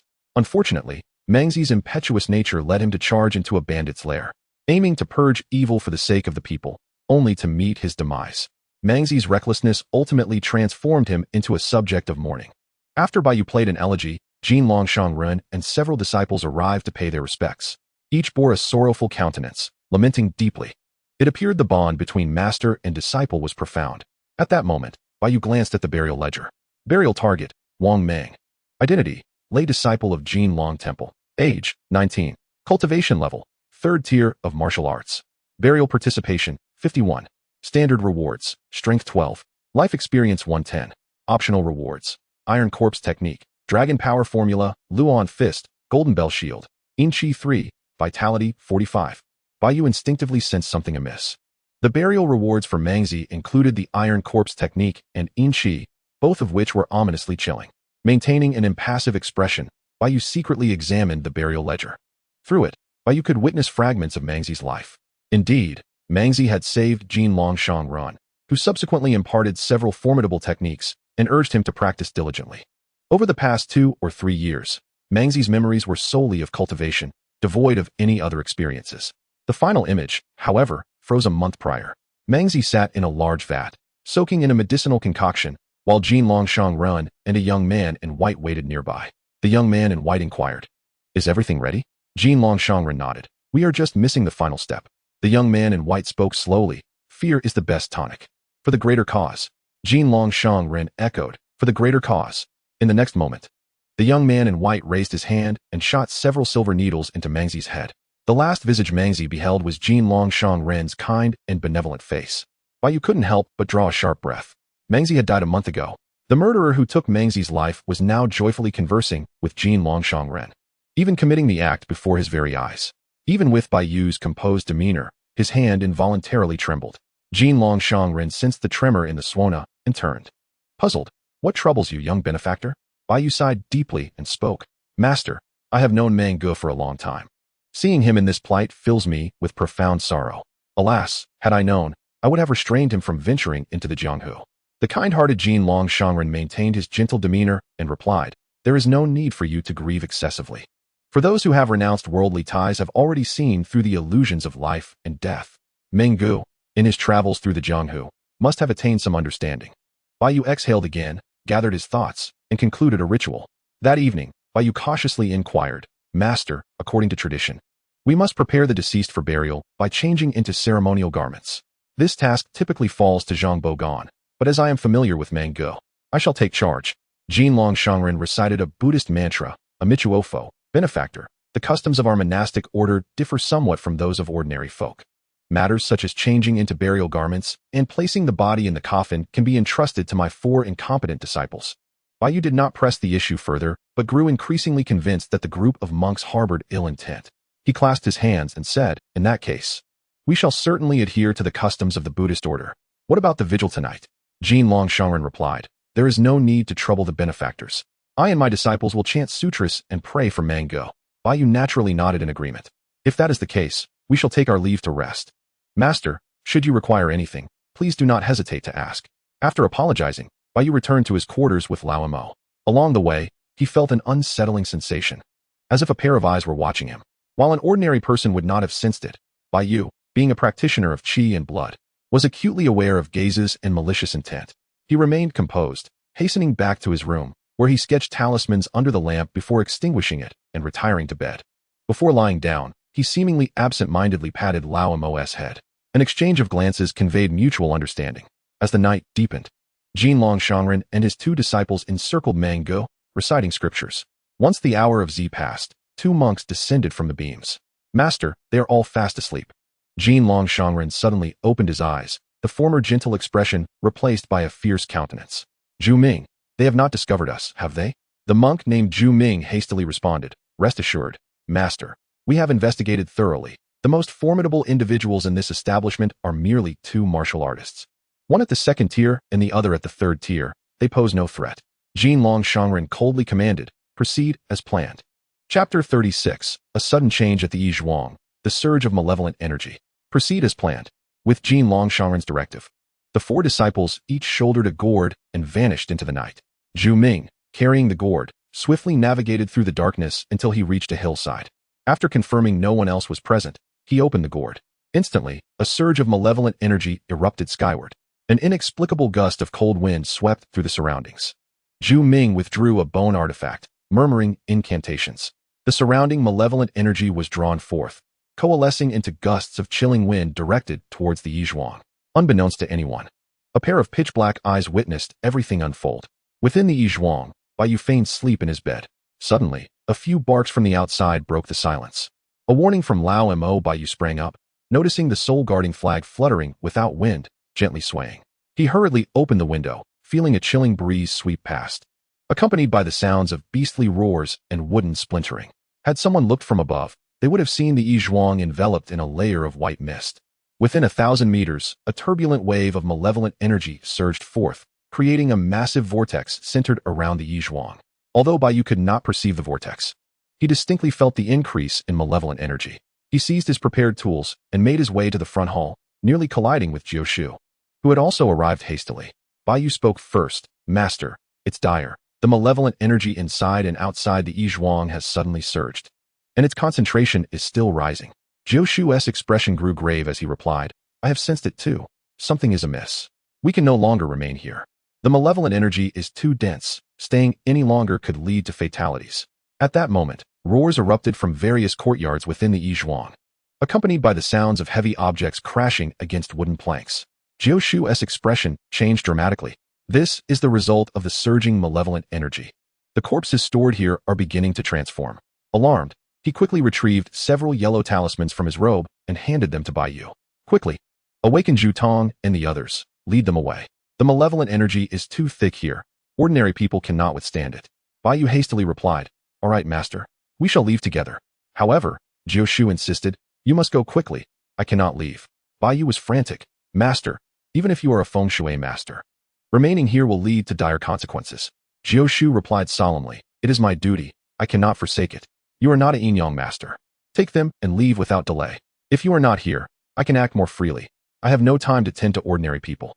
Furthermore, you are the last inheritor of the Yin Fu Jing. You must not let the legacy end." Just then, the sound of splintering wood echoed from within the Yizhuang. A malevolent corpse had already burst from its coffin. Jiu Shu's face paled, and he began to urge everyone out. "Hurry, do not hesitate. Your presence distracts me." Seeing this, Bai Yu produced a stack of talisman papers and handed them to Jiu Shu. "Master, these are blood talismans I drew. They should assist you." Jiu Shu glanced down and saw that the topmost blood talisman bore a cryptic message in the script of the Yin Fu Jing. "Those monks are up to no good. Be cautious." Bai Yu rushed into the back courtyard to awaken Zhu Tong and the others, distributing a calming talisman to each. They had no time for questions, quickly clutching the talisman and hastening out of the Yizhuang. Upon exiting the main gate, they were met with a wave of malevolent energy transforming into white mist. Rushing towards them, Bai Yu took the lead, brandishing a soul-guarding flag and dispersing a mass of malevolent energy. However, after advancing several meters, he soon discovered that the malevolent energy ahead was overwhelmingly dense, with some white mist taking on the ghastly shape of faces. From the depths of the fog, ghostly flames flickered, accompanied by the sounds of wailing spirits. Bai Yu decisively stated, "This path is too perilous. Even if we manage to break through, you will succumb to the malevolent energy, shortening your lives." Zhu Tong anxiously asked, "What then?" "Xiaoyu, you are our last hope." Bai Yu instructed, "We shall head southeast. The malevolent energy there is considerably lighter." Lao Zhang interjected, "But that direction leads to a mass grave." Bai Yu replied coldly, "We cannot afford to be meticulous. There is still a glimmer of hope in the southeast." He distributed 3 yellow talismans to each of them. Fortunately, he had practiced drawing talismans extensively over the past days. "Keep the yellow talismans tightly in your palms. Do not drop them. Stay close behind me. Falling behind could spell disaster." With that, Bai Yu summoned his qi and blood, repelling the surrounding malevolent energy, and charged forward. Zhu Tong and the others, without a moment for further thought, closely followed Bai Yu as they pressed on. As they traversed the area, whenever they encountered dense malevolent mist, Bai Yu wielded the soul-guarding flag to disperse it. Occasionally, 1 or 2 ghostly flames drifted towards them. Bai Yu could not ascertain whether they were truly ghosts. Thus, he resorted to casting yellow talismans to extinguish them. Eventually, after some time, the 4 managed to escape the confines of the Yizhuang and entered the mass grave. The malevolent energy in the mass grave was less potent than that surrounding the Yizhuang. At least it did not manifest as white mist. Bai Yu remarked, "Let us proceed another mile or 2. Beyond the mass grave lies a town." Zhu Tong felt somewhat relieved. "I am aware that this is Qinghezhan, a bustling town that should pose no issues. The group steadied their nerves, illuminating their path with lanterns as they ventured through the chaotic burial ground. After traversing several hundred meters without encountering any abnormalities, a collective sigh of relief escaped their lips. Just as they began to relax, the last in line, Lao Zhang, emitted a blood-curdling scream. The others hurriedly turned to see Lao Zhang collapsed on the ground, a desiccated claw affixed to his foot. Suddenly, a figure erupted from the earth, a sinister corpse. Zhu Tong, terrified, shuddered in horror, exclaiming, "A xianxia! How could we possibly encounter a xianxia?" Xiaolong, trembling with fear, turned to flee but, realizing he felt secure alongside Bai Yu, instinctively returned. At that moment, the xianxia let out a ghastly roar and lunged at Lao Zhang, its rancid breath assaulting him as its sharp fangs aimed for his flesh. Bai Yu, witnessing this, emitted a cold snort and swiftly drew a steel blade with a resounding clang. Utilizing the Duanhuan blade technique, the glimmering edge cleaved through the xianxia's neck, severing its head, which plummeted to the ground. With two more swift strikes, the xianxia's limbs were likewise severed. Lao Zhang, observing the dismembered xianxia, trembled and hastily scrambled to his feet. By the heavens, I, Lao Zhang, nearly perished at the hands of this creature. "Xiao Bai, I owe you my life," he exclaimed. However, Bai Yu's expression shifted as he noticed the deep scratches on Lao Zhang's leg, the wound beginning to turn an ominous hue. Bai Yu quickly retrieved 2 talismans from his robe and affixed them to Lao Zhang's leg, insisting, "Once we reach the town, we must procure glutinous rice to tend to that wound." Yet, Lao Zhang remained unconcerned, chuckling, "By the heavens, a great calamity has spared me. Surely, I am destined for fortune. Xiao Bai, do not fret." After this harrowing episode, the group hastened towards the nearby town. Meanwhile, within the ancestral hall, Jiushu had already commenced his preparations. In Chapter 37, the one-night white-haired Jiushu diligently applied talismans to every mortuary chamber, utilizing a stack of Xianxia Huangfu. Once affixed, the malevolent energy within those rooms diminished significantly, preventing the corpses from undergoing transformation. During this process, 2 xianxias lunged at him with ferocious roars. Undaunted, Jiushu deftly sidestepped their attacks, leaping gracefully to affix 2 controlling talismans to their foreheads, instantly subduing them. He then expelled the malevolent energy from their bodies, directing them into the chamber containing the coffins. By the time he had completed affixing the talismans in all rooms, nearly half an hour had elapsed. However, the malevolent energy within the ancestral hall only intensified, manifesting as a thick white mist. Jiushu's expression grew grave as he muttered to himself, "These monks possess an unnerving acuity." The location of this ancestral hall serves as a crucial feng shui nexus, providing a protective barrier against malevolence. Yet, should it be overwhelmed by excessive qi, it will transform from yang to yin, becoming a site of calamity. This would disrupt the feng shui of Jiangchang, elevating the malevolent energy across the entire city, causing repercussions for a millennium. Moreover, the talismans would not withstand the onslaught. Should the corpses within undergo transformation, countless innocent lives would be at stake. Pacing back and forth, he ultimately resolved, as a feng shui master, "It is my duty to ensure the peace of this city. Accepting this vocation entails accepting this responsibility. It is an obligation I cannot shirk." He then spread out 9 sheets of specially crafted yellow paper that emitted a faint golden light. Jiushu bit his index finger, beginning to inscribe blood talismans. With each talisman completed, his complexion paled, and strands of white hair began to emerge amidst his once dark locks. Upon finishing all 9 blood talismans, he appeared ghostly pale, barely able to stand. In a single night, his hair had turned white. Supporting himself against the table, he paused to catch his breath before grasping the 9 blood talismans and moving to the center of the ancestral hall. With the arts of yin and yang, these blood talismans shall quell malevolence. Ignite. The 9 blood talismans spontaneously ignited without a breeze, transforming into flames that soared into the void. Remarkably, the malevolent energy within the ancestral hall began to dissipate. Moments later, the once thick white mist of malevolence was entirely cleared. Viewed from above, one could observe the massive vortex of malevolent energy starting to dissolve. Within the ancestral hall, Jiushu exhaled a sigh of relief. My efforts in expending my vital essence to create the Jiuyang Jinsha Fu were not in vain. As long as I can endure until dawn, there is hope for a turnaround. However, at that moment, a disturbance arose from the rear hall. Jiushu's expression changed dramatically. "Oh no, Meng Zi's corpse remains in the backyard. It cannot have undergone transformation."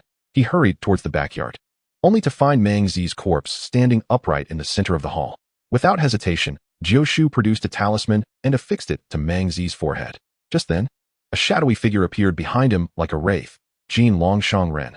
As Jiushu prepared to turn and retaliate, A heavy blow struck the back of his neck, rendering him unconscious. Humph, I nearly let this fellow ruin my plans. In the realm of yin and yang and feng shui, Lin Jiu had indeed become quite proficient. Unfortunately, the arts of yin and yang could not be translated into combat prowess, leaving him ultimately at the mercy of the old monk. Jin Longshang Ren removed the yellow talisman from Meng Zi's forehead, gazing at the corpse with satisfaction. What a prime specimen for corpse refinement. By harnessing the nearby malevolent energy, I can forge a formidable copper-armored corpse. As for Lin Jiu, he shall serve as sustenance for the copper-armored corpse. With that, Jin Longshang Ren retrieved a large gourd from which wisps of malevolent energy streamed forth. Chanting an arcane incantation, he summoned the surrounding malevolent energy. The Shachi, previously dispelled by Jiu, coalesced anew, rushing towards the ancestral hall and rapidly entering Meng Zi's corpse. Meng Zi's eyes suddenly snapped open, glowing crimson. As green fur sprouted from his body, his aura escalating dramatically. Jin Longshang Ren beamed with satisfaction, declaring, after years of plotting, today is the day. The copper-armored corpse is nearly complete. Copper-armored corpse, I have brought you sustenance. In just 1 hour, you shall feast upon Lin Jiu's blood. His sinister laughter echoed throughout the ancestral hall. Simultaneously, within the chaotic burial ground, Zhu Tong and the others sprinted under the moonlight. Before long, they caught sight of the distant town. Zhu Tong, panting heavily, declared, we finally made it. We should be safe now. Lao Zhang suddenly shouted, where's Xiao Bai? Where did he go? Zhu Tong gasped in alarm. What if Xiao Bai got lost? What are we to do? Lao Zhang cursed, by the heavens. Xiao Bai saved our lives. We cannot abandon him. He attempted to turn back, only to be stopped by Xiao Wang, who insisted, Xiao Bai is fortunate and capable. As a warrior and practitioner of yin and yang, he should be fine on his own. Returning now would only complicate matters. Zhu Tong nodded in agreement, urging, indeed. Xiao Bai is stronger than us. He may have already reached the town. Let us wait until dawn to check. Reluctantly, Lao Zhang acquiesced and followed Zhu Tong and Xiao Wang towards the town. Meanwhile, Bai Yu was racing in the opposite direction. As Mr. Ming taught, one should repay kindness with kindness. Jiu has treated me well, and I cannot abandon him. Jiu regarded Bai Yu as a true disciple, always ensuring he received the best. The Yinfu Jing was something he wished to impart entirely to Bai Yu. As a human, who could be devoid of emotion? As Bai Yu ran, he let out a long howl. Shortly thereafter, a figure streaked towards him through the darkness. Laomo, woof woof. Laomo called out a few times before turning to flee. Bai Yu swiftly followed suit. He had previously discerned that Jin Longshang Ren was behaving suspiciously and had instructed Laomo to keep a close watch on them. Jin Longshang Ren and several of his disciples were entirely focused on Bai Yu and his companions, unaware that a black dog was covertly trailing them. At that moment, Bai Yu had already donned his night attire and was sprinting alongside Laomo. Before long, they spotted a small hill where a monk was chanting incantations and performing spells. Before him stood a gourd, from which a sinister white mist continually emanated. Bai Yu recognized him as Zhu Yuan, the second disciple of Jin Longshang Ren. He nodded to Laomo, and the duo executed a silent flanking maneuver. Laomo, in particular, blended almost seamlessly into the darkness, becoming nearly indistinguishable to the naked eye. Bai Yu lowered his body, stealthily advancing. Moments later, he found himself within mere meters of Zhu Yuan. Just then, Zhu Yuan became alert. Who is there? Someone is out to take your life. Bai Yu sprang into action. Chapter 38, The Copper-Armored Corpse. Someone is out to take your life. Bai Yu leapt forward like a swift swallow, charging straight at Zhu Yuan. Enraged, Zhu Yuan seized a heavy iron rod from his side and swung it at Bai Yu with tremendous force. The rod weighed over 100 pounds. And with Zhu Yuan's prodigious strength, it whistled through the air with formidable momentum. Should it connect, even a bull would be reduced to pulp. However, at that moment, Bai Yu deftly evaded, his feet touching the ground only to spring back. The times have changed. He had pulled out a repeating crossbow from behind and squeezed the trigger. Whoosh, whoosh, whoosh. 3 crossbow bolts glinted coldly as they shot towards Zhu Yuan. With a roar, Zhu Yuan shouted, "Behold my golden bell shield." His garments burst apart, revealing his bronze-hued skin that shimmered like metal. Yet, in the next instant, the 3 crossbow bolts pierced through his thigh and chest as if slicing through tofu. At the ends of the bolts were yellow talismans, blood talismans, sharp gold-breaking armor talismans. Zhu Yuan's eyes widened in disbelief. It was impossible. My golden bell shield is indestructible. In the next moment, he collapsed to the ground, lifeless. Bai Yu delivered a swift strike, severing Zhu Yuan's head, which rolled away. Bai Yu quickly searched him, finding only a handful of scattered silver coins. On the ground nearby lay several yellow talismans and a large yellow gourd, continuously spewing forth sinister mist. Bai Yu realized that these talismans, along with the gourd, formed a small feng shui array capable of drawing out the malevolent energy from the nearby earth veins and directing it towards the ancestral grave. No wonder the malevolent energy around the grave had surged so dramatically tonight. Without hesitation, Bai Yu capped the yellow gourd and tore apart the yellow talismans, dismantling the feng shui array. Having completed this, he hurried towards the next feng shui focal point. Previously, Bai Yu had tasked Lao Mo with monitoring the group of monks, and Lao Mo had not only kept an eye on one person, but had also pinpointed another monk's location. Lao Mo leapt swiftly, moving through the night like a black arrow. Bai Yu followed closely, the wind rushing past his ears, instilling a sense of calm within him.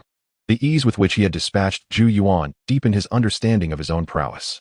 Facing a third-tier martial artist felt akin to slaughtering a chicken. Shortly thereafter, he spotted another monk standing among several tombstones, clutching a yellow gourd and performing hand seals while chanting incantations.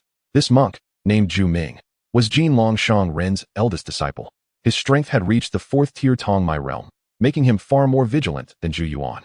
From several dozen meters away, he suddenly stood up, brandishing a saber and bellowing, "Zhu Yuan, what brings you here? If you disrupt Master S plans, he will flay your skin and use your skull as a talisman." He glanced at Bai Yu, mistaking him for Zhu Yuan, who had recently abandoned his post. Bai Yu remained silent, rapidly advancing. Upon closing the distance to a mere few meters, Zhu Ming immediately sensed something amiss. Why does this person have hair? At that moment, Bai Yu hurled the gourd he carried. Zhu Ming instinctively swung his saber down, cleaving the gourd in two. The sinister mist erupted forth, causing Zhu Ming to shudder. Just then, a brilliant flash of blade light shot out from the mist, aiming directly for Zhu Ming's head. Reacting instinctively, Zhu Ming raised his saber to block. The clash produced a resounding noise, sending sparks flying as he staggered backward, nearly losing his grip on the saber. Who is this person? Such incredible strength. However, Zhu Ming was not easily intimidated, having survived numerous battles. He flicked his sleeve, launching 5 golden darts aimed at Bai Yu's vital points. The Luohan killing saber. He charged at Bai Yu, his long saber cleaving through the air, transforming into 3 streaks of cold light aimed at Bai Yu's head and neck. Zhu Ming was confident. This series of strikes had felled countless formidable foes. The darts led the way, followed by the saber. If Bai Yu sought to evade the golden darts, he would fall victim to the killing saber. Even a 5th-tier martial artist would find themselves caught off guard, potentially facing dire consequences. Yet, Bai Yu did not flinch or evade. He charged forward. Clang, clang, clang, clang, clang. The sound of metal clashing reverberated as the 5 golden darts struck Bai Yu, producing sparks. The integrated mastery of the Vajra iron armor technique allowed Bai Yu to disregard these projectiles. He focused solely on his aggressive assault. His long saber transformed into a streak of silver, sweeping horizontally. The soul-severing saber technique. 1 strike, 1 decapitation. Zhu Ming was instantly taken aback.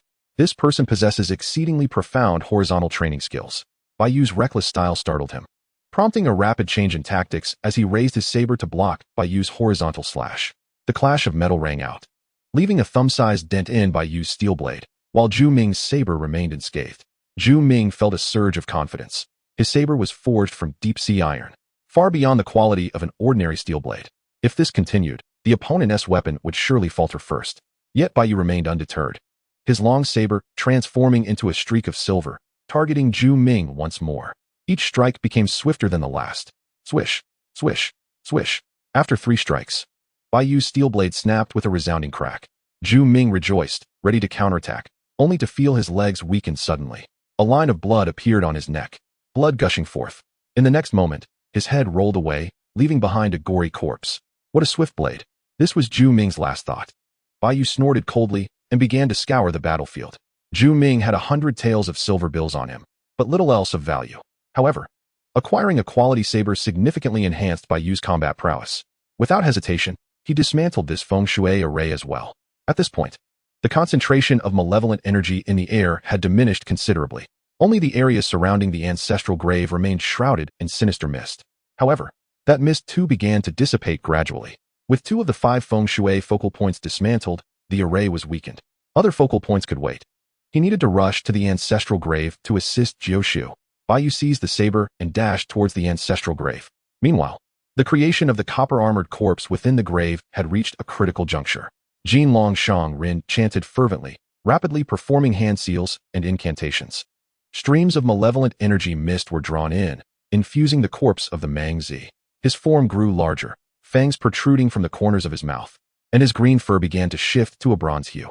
The Mangzi emitted a beastly roar, its eyes gleaming with ferocity.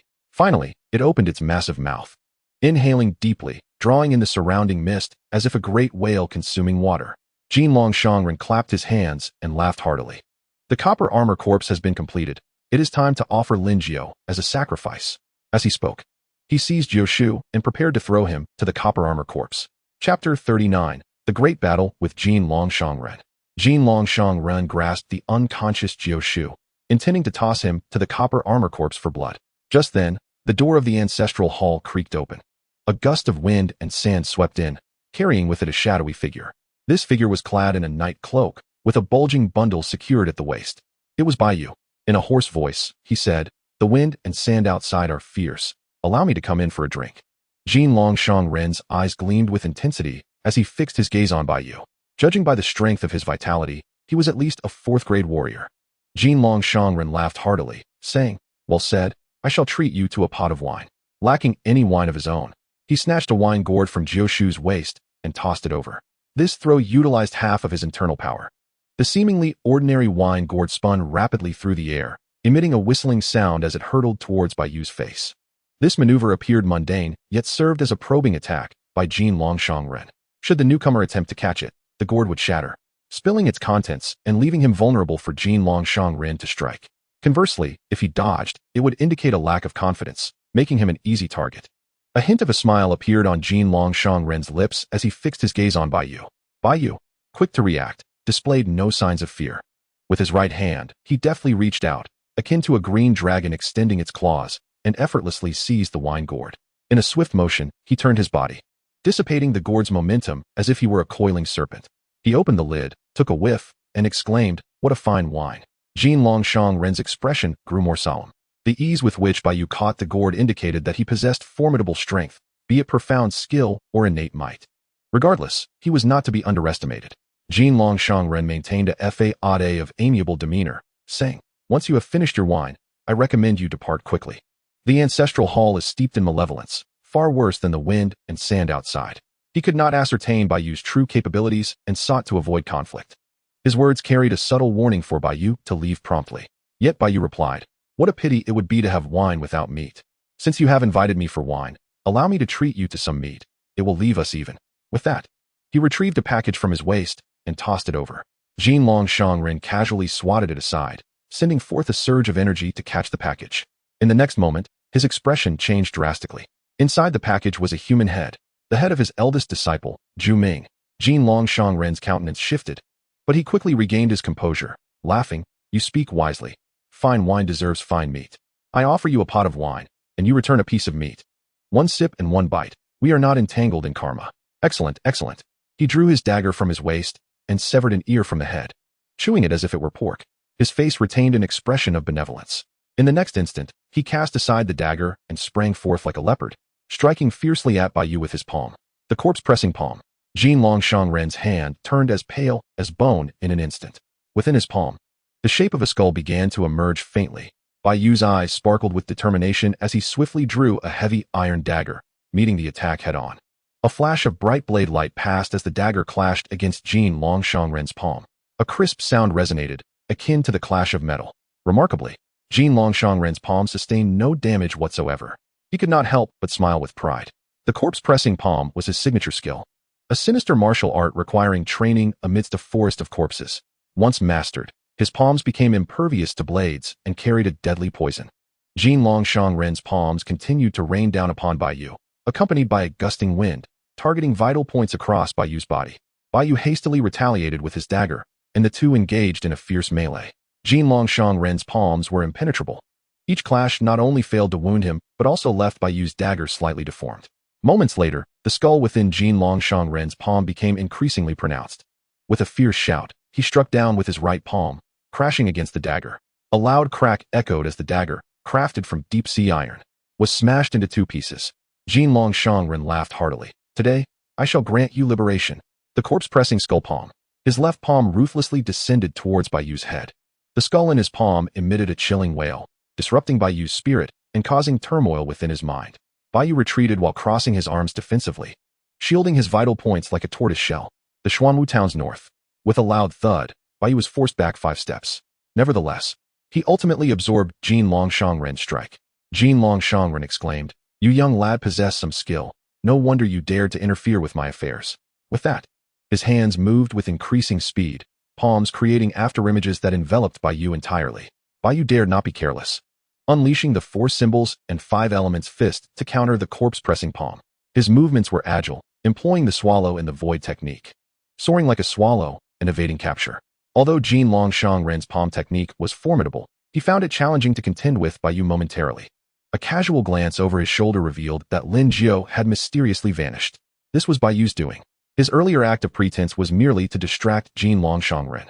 Meanwhile, he had covertly allowed Lao Mo to intervene, creating an opportunity to rescue Jushu. Indeed, Jin Longshangren's focus was entirely on Bai Yu, granting Lao Mo the chance to act. At this moment, Jin Longshangren was seething with rage, declaring, "You dare to toy with your Buddha?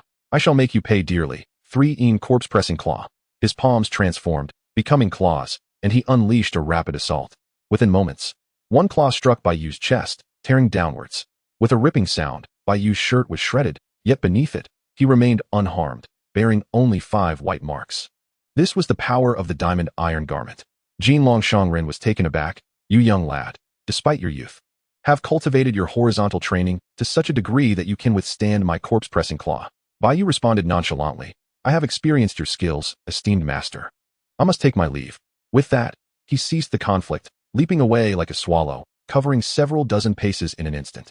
Jin Longshangren scoffed, "You think you can escape after disturbing your Buddha? The body of a 5th-grade warrior is just right for refining corpses." He retrieved a string of prayer beads from around his neck and hurled them at Bai Yu with great force. Though they appeared ordinary, each bead was forged from heavy iron, weighing over 100 pounds collectively. Whoosh, whoosh, whoosh. The beads flew like shooting stars, striking Bai Yu's back. Bai Yu grunted but, thanks to the efficacy of the diamond iron garment, withstood the barrage. Taking a deep breath, he leaped forward, akin to a swallow skimming the water, landing a few steps before vaulting over the surrounding wall. Just as Bai Yu was about to escape, Jin Longshangren let out a furious roar, launching himself like a leopard. Chapter 40. The Great Battle with the Copper Armor Corpse. Bai Yu utilized the Lingshu step to flee, infuriating Jin Longshangren. He shouted, stomping his foot on the ground, propelling himself forward like a leopard. The ground was marked with deep footprints. Jin Longshangren's speed was astonishing, even surpassing Bai Yu's. Clearly, he had also trained in formidable swift movement techniques. Yet, while Bai Yu's lightness was akin to a swallow, Jin Longshangren's forceful and rapid approach was overwhelming. He reached the wall only to see Bai Yu leap over a stone lion, gaining distance rapidly. As Bai Yu seemed on the verge of disappearing into the darkness, Jin Longshangren coldly chuckled. The young man attempted to flee, but he would not be allowed to escape so easily. "In this lifetime, I shall never consume meat," he declared fervently. With a sudden leap, he covered an impressive distance, swiftly closing the gap between himself and Bai Yu. He landed atop a stone lion and reached into his garment, retrieving several concealed weapons, the iron bodhi. Just as he was about to leap again and hurl his hidden weapons in pursuit of Bai Yu, a chilling sound pierced the air, the unmistakable whiz of projectiles. Something was amiss. A trap lay beneath him. Out of the corner of his eye, he caught sight of 3 crossbow bolts hurtling toward him, aimed directly at his groin and abdomen. These bolts were swift and relentless, and it appeared they would strike the Golden Dragon Ascendant. With a sudden push, he halted his forward momentum and tumbled backward. 2 of the bolts narrowly grazed his clothing, while the last one carved a gash into his thigh. The Golden Dragon Ascendant was drenched in cold sweat, realizing that had he reacted even a fraction of a second slower, he would have faced a fatal blow. Unable to contain his frustration, he began to curse vehemently. It was then that he discerned the truth. Behind the stone lion, a repeating crossbow had been concealed. Bai Yu had set this trap before entering the ancestral hall, securing the crossbow behind the stone lion, its trigger mechanism cleverly positioned atop the lion's head. Bai Yu, having mastered the agile Lingshu step, could traverse the trap without triggering it, while the heavier-footed Golden Dragon Ascendant inadvertently activated the mechanism. He had been outmaneuvered. Enraged, he shouted, "Damn it, this boy is exceedingly cunning, laying traps in the dark and using me as bait. Fortunately, my reflexes are sharp. Consider yourself lucky this time. Should you fall into my grasp again, you shall face dire consequences." Just then, Bai Yu's voice echoed back, calm and composed. "It is you who should be concerned now." Rather than seizing the opportunity to flee, he turned back toward his adversary. The Golden Dragon Ascendant laughed heartily and retorted, "You, young man, have truly chosen the path of folly. You could have escaped, and I would not have had the time to pursue you. Now that you have returned to meet your demise, do not blame me for the outcome." Bai Yu, undeterred, drew a dagger from his waist and charged forward. The Golden Dragon Ascendant felt a sense of foreboding. The very individual who had just fled for his life was now advancing to confront him. Suddenly, he felt a strange sensation coursing through his thigh, maintaining his vigilance. He cast a quick glance downward and was horrified to see that the wound had begun to darken and spread. Curse it, the arrowhead was poisoned. Bai Yu, as a seasoned trickster, was adept at coating his projectiles with venom. He would spare no effort in ensuring every arrowhead was laced with poison. With no viable escape routes, Bai Yu would not recklessly enter the ancestral hall without a plan. Bai Yu lunged with his dagger, initiating an attack without a moment's hesitation. The Golden Dragon Ascendant's expression shifted dramatically. Poison coursed through his veins, and his opponent was formidable. The situation was decidedly unfavorable. He took a deep breath and sprinted away. With each stride, the poison spread further, even darkening his visage. Yet, he dared not pause, plunging into the ancestral hall. Suddenly, he came to an abrupt halt. Retrieving a copper bell from his robes, shaking it vigorously while chanting incantations, the clear sound of the bell resonated, summoning a copper-armored corpse that charged from the rear courtyard. "Copper-armored corpse, eliminate him," he commanded, hastily pouring various antidotes onto his wound, attempting to expel the potent toxin from his body. Meanwhile, Bai Yu exhibited no trepidation. He was well aware of the copper-armored corpse's capabilities, particularly against fifth-tier martial artists. As anticipated, the copper-armored corpse roared and intercepted Bai Yu, its claws a foot long, black as ink, and razor-sharp, aimed directly at Bai Yu's heart. Bai Yu was momentarily taken aback, but he quickly activated the xianxia step to its fullest potential. Dodging to the side, the copper-armored corpse missed its mark, its claws embedding themselves into a stone pillar of the ancestral hall. The blue stone pillar was pierced as though it were mere tofu. Extracting its claws, the copper-armored corpse lunged at Bai Yu once more. Bai Yu, fully alert, engaged in combat with the copper-armored corpse. The creature moved with remarkable speed and immense strength, its claws akin to divine weapons. Most astonishingly, its copper skin and iron bones rendered it impervious to Bai Yu's attacks. Despite his formidable strength, able to shatter ordinary malevolent corpses with a single blow, he could not breach the defenses of the copper-armored corpse. Fortunately, it was not particularly agile in its turns, allowing Bai Yu to maneuver around it with the xianxia step. As Bai Yu battled the copper-armored corpse, he cast a glance at the Golden Dragon Ascendant, who appeared to be expelling poison from his system, the dark aura around him dissipating. If this continued, he would soon regain his strength. Bai Yu's heart raced. He retrieved a control corpse talisman from his garment. Seizing the opportunity presented by the copper-armored corpse's momentary distraction, he swiftly affixed the talisman to its forehead. The copper-armored corpse paused, momentarily immobilized. However, in the next instant, the talisman exploded, and the creature resumed its pursuit of Bai Yu. The Golden Dragon Ascendant smirked, recognizing Bai Yu's proficiency in yin-yang techniques. Yet, he chuckled at the futility of the control corpse talisman against a being of such power. Moments later, the Golden Dragon Ascendant anticipated expelling the remaining poison and regaining his combat prowess. With the copper-armored corpse and himself combined, Bai Yu was doomed. He envisioned a fate where Bai Yu would be flayed and his body transformed into a malevolent corpse. However, at that moment, Bai Yu produced a stack of blood talismans. If one control corpse talisman was insufficient, then several would suffice. With astonishing speed, Bai Yu affixed dozens of control corpse talismans to the copper-armored corpse, covered in yellow talismans. The creature was effectively subdued. Bai Yu had successfully immobilized the copper-armored corpse with an overwhelming number of control corpse talismans. The Golden Dragon Ascendant stood in shock. What was happening? This young man had deployed 50 or 60 control corpse talismans. These were blood talismans, requiring a martial artist's vitality to create. 50 or 60 of such talismans could drain a martial artist entirely. Moreover, the success rate of blood talismans was typically low, making the vitality expenditure even greater. Who exactly was this young man to possess such an abundance of blood talismans? At that moment, Bai Yu brandished a dagger and turned to face the Golden Dragon Ascendant. The latter trembled, still afflicted by poison. He was in no condition to fight. "My friend, let us discuss this matter amicably. Whatever you desire, I can provide," he implored. Bai Yu approached, inquiring, "Oh, what can you offer me?" The Golden Dragon Ascendant seized the opportunity like a lifeline. Whether it's silver notes, martial arts techniques, or even yin-yang techniques, what do you seek? If you desire a beauty, I can introduce you to the lovely Hui Ru, a nun from a nearby nunnery. Furthermore, given your remarkable martial prowess and mastery of yin-yang techniques, why not join our divine sect? I could recommend you as a revered master, worshipped by many. Bai Yu was intrigued, recalling a previous invitation to join an organization. He inquired nonchalantly, "Oh, becoming a master? How many followers could I command? And which divine sect is this?" The Golden Dragon Ascendant hastily replied, "That depends on your abilities. If you can spread the teachings of the divine sect, commanding thousands is certainly within reach. As for the name of the divine sect, it is naturally." He abruptly awoke and changed his words. "It is only when the young brother joins that he will come to know. Once the young brother becomes a member of the sect, wealth, martial arts, beautiful women, and fine steeds will all be at his disposal." He spoke incessantly, luring with enticing words, while secretly clasping a few Bodhi seeds in his sleeve. If this young man dared to approach, he would undoubtedly fight to the death, seizing the opportunity to kill him. As Bai Yu approached, the Golden Dragon Master tightened his grip on the concealed weapon.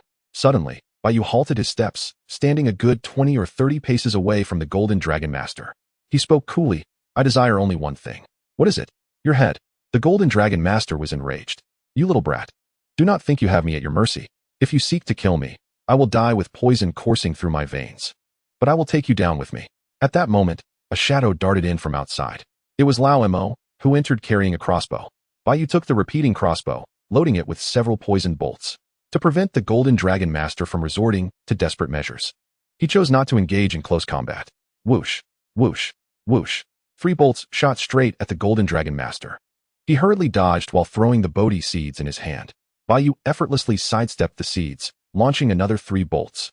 The Golden Dragon Master, already poisoned, was less agile than before. Although he managed to evade 2 arrows, the third pierced through his palm. Bai Yu remained calm, continuing to shoot the crossbow from a distance to buy time. Ultimately, the Golden Dragon Master was struck by several bolts, his face darkened by poison, and he finally succumbed to death. Bai Yu then shot another bolt into the Golden Dragon Master's throat, ensuring he was truly dead before approaching the corpse. The wealth on the Golden Dragon Master was meager, consisting only of a few small silver notes, totaling perhaps 30 taels. Additionally, there were a dozen Bodhi seeds, a heavy iron dagger, and a copper bell. Most importantly, there was a formula for the Longhu bone-tempering pill and a blue-covered book inscribed with the art of corpse refining. Bai Yu first stowed away the other items and began to peruse the book on corpse refining. As the name suggests, corpse refining is a secret technique for creating malevolent corpses. Generally speaking, corpse refining can be categorized into ordinary malevolent corpses, iron-armored corpses, copper-armored corpses, silver-armored flying corpses, and golden-armored corpse kings. Among these, iron-armored corpses and above require the bodies of martial artists for refinement, along with various special materials and the right timing. For instance, to create a copper-armored corpse, one must first find a martial artist, allowing them to cultivate various unorthodox practices and strength-enhancing techniques. Once the martial artist has mastered their skills, they are then killed, using the malevolent aura and various items for the refinement. The resulting malevolent corpse possesses immense strength, impervious to blades and firearms, and resistant to water and fire, essentially a humanoid killing machine. Mangzi, filled with anticipation, believed he had encountered a fortuitous event, only to be deceived by the Golden Dragon Master and transformed into a copper-armored corpse. Bai Yu could not help but lament the treacherous nature of the martial world and the unpredictability of fate. He swiftly flipped through the pages and soon found the controlling method for the copper-armored corpse in the last few pages. When refining the copper-armored corpse, a soul-absorbing bell must be prepared. By shaking the bell and reciting various incantations, one can control the copper-armored corpse. The method for refining the soul-absorbing bell is quite simple, requiring only a drop of blood for the ritual. Bai Yu pondered. The power of this copper-armored corpse was formidable. Without knowledge of, even a 6th-tier martial artist might not stand a chance against it. Thus, Bai Yu resolved to claim this copper-armored corpse for himself. He immediately drew a few drops of his essence blood and dripped them onto the bell. Instantly, he felt a connection of flesh and blood with the soul-absorbing bell. Although somewhat awkward, continuous blood offerings would suffice to refine the lingering essence left by the Golden Dragon Master. Bai Yu practiced the ritual a few more times before removing the control talisman from the copper-armored corpse. Once the talisman was detached, the copper-armored corpse's eyes turned blood red, emitting a beast-like roar as it lunged towards Bai Yu. Bai Yu hastily shook the bell and recited the incantation. Strangely enough, upon hearing the bell, the copper-armored corpse immediately calmed down. Bai Yu tentatively commanded, "Take a few steps. Move with the grace of a tiger." The copper-armored corpse obediently complied, taking 2 steps. Bai Yu was overjoyed and issued several commands, all of which the copper-armored corpse followed faithfully. Bai Yu felt relieved and said, "Mangu, the Golden Dragon Master deceived you. I have avenged you. From now on, this malevolent corpse will accompany me. You shall be named Tianzong. Now, Go and bring the Golden Dragon Master's corpse. Following Bai Yu's orders, the copper-armored corpse drained the Golden Dragon Master's blood and carried his body out with Bai Yu. Bai Yu used a few gathering talismans to summon malevolent energy, corroding the Golden Dragon Master's corpse into a pile of white bones. Even the bones were shattered by the copper-armored corpse. Only then did Bai Yu find a secluded spot to temporarily bury the copper-armored corpse. Funeral successful.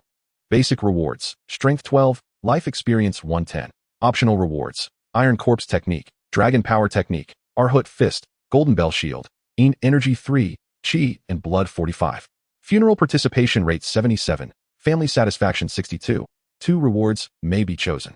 Bai Yu was taken aback. He had not expected this to be considered a successful funeral. Moreover, why was there a family satisfaction rating? Could it be that, due to the absence of other family members, Bai Yu himself was counted as family? Did he essentially entrust himself with the funeral? However, he did not dwell on it and began selecting rewards. Chapter 42, Funeral Rewards, County Governor's Commendation. Bai Yu carefully examined the optional rewards. First, he chose the horizontal training technique, Golden Bell Shield. Golden Bell Shield, Yellow Grade Superior, once mastered. It envelopes the body like a golden bell, impervious to blades and firearms. Compatibility with original technique 72, Fusion possible. Fusion experience 300. Bai Yu was very satisfied. It was another technique that could be fused. Generally, techniques with a compatibility below 50 cannot be fused, so those that can be fused are quite rare. Whenever one appears, Bai Yu naturally does not let it slip by. He invested 300 life experience into the burial ledger. Instantly, 2 golden figures appeared in his mind. Continuously practicing the 2 techniques. Gradually, the 2 figures began to merge into one, successfully completing the fusion of the techniques. Fusion successful. Obtained Iron Garment Golden Bell Shield. Iron Garment Golden Bell Shield, Xian Grade Inferior. Once cultivated to a minor success, it forms an inner energy garment on the skin, providing dual protection. A Xian Grade technique, and a defensive one at that. His means of survival had just strengthened further. Bai Yu nodded in satisfaction. Next, he chose the Chi and Blood reward. One cannot be greedy. Other techniques that cannot be fused would require considerable life experience and time for recultivation. It was better to choose the Chi and Blood value. Chi and Blood 45. A warm current flowed through Bai Yu's body, significantly enhancing his vitality. After selecting the rewards, Bai Yu called out to Lao Mo. Lao Mo took the lead, guiding Bai Yu to the side door of the mortuary. Sure enough, Jiushu lay there, still unconscious. Bai Yu checked his breathing, confirming that he was not in serious danger, and splashed him with clean water. The cold water jolted him awake. Xiaoyu, what are you doing here? Bai Yu had already prepared a set of explanations. Jiushu, I encountered a masked master on the road. He claimed to be here to kill thieves and insisted I lead the way. I dared not contradict him, so I brought him here. Jiushu exclaimed, where's that master? What about the Golden Dragon Master? Bai Yu replied, he left me behind a few hundred meters from the mortuary and rushed in. Then I heard sounds of fighting. Not long after, I observed him carrying a severed head, soaring from the rooftop to the treetops before departing. Mustering my courage, I sought you out and fortuitously found you here. Uncle Jiu inquired further about the masked master's attire and appearance. Bai Yu merely stated that he was clad in night attire, his face concealed, with a robust physique, moving through the treetops with extraordinary agility. Uncle Jiu appeared contemplative, remarking, from your description, he resembles the legendary cloud-soaring dragon, Lu Daxia, and bears a resemblance to Yuan Qingshan of Jiangbei. The former is a 7th-tier master, while the latter has reached 8th tier. Indeed, they could easily handle the likes of Jin Long Shangren. His expression was one of admiration. These 2 figures were renowned heroes, known for their chivalrous deeds.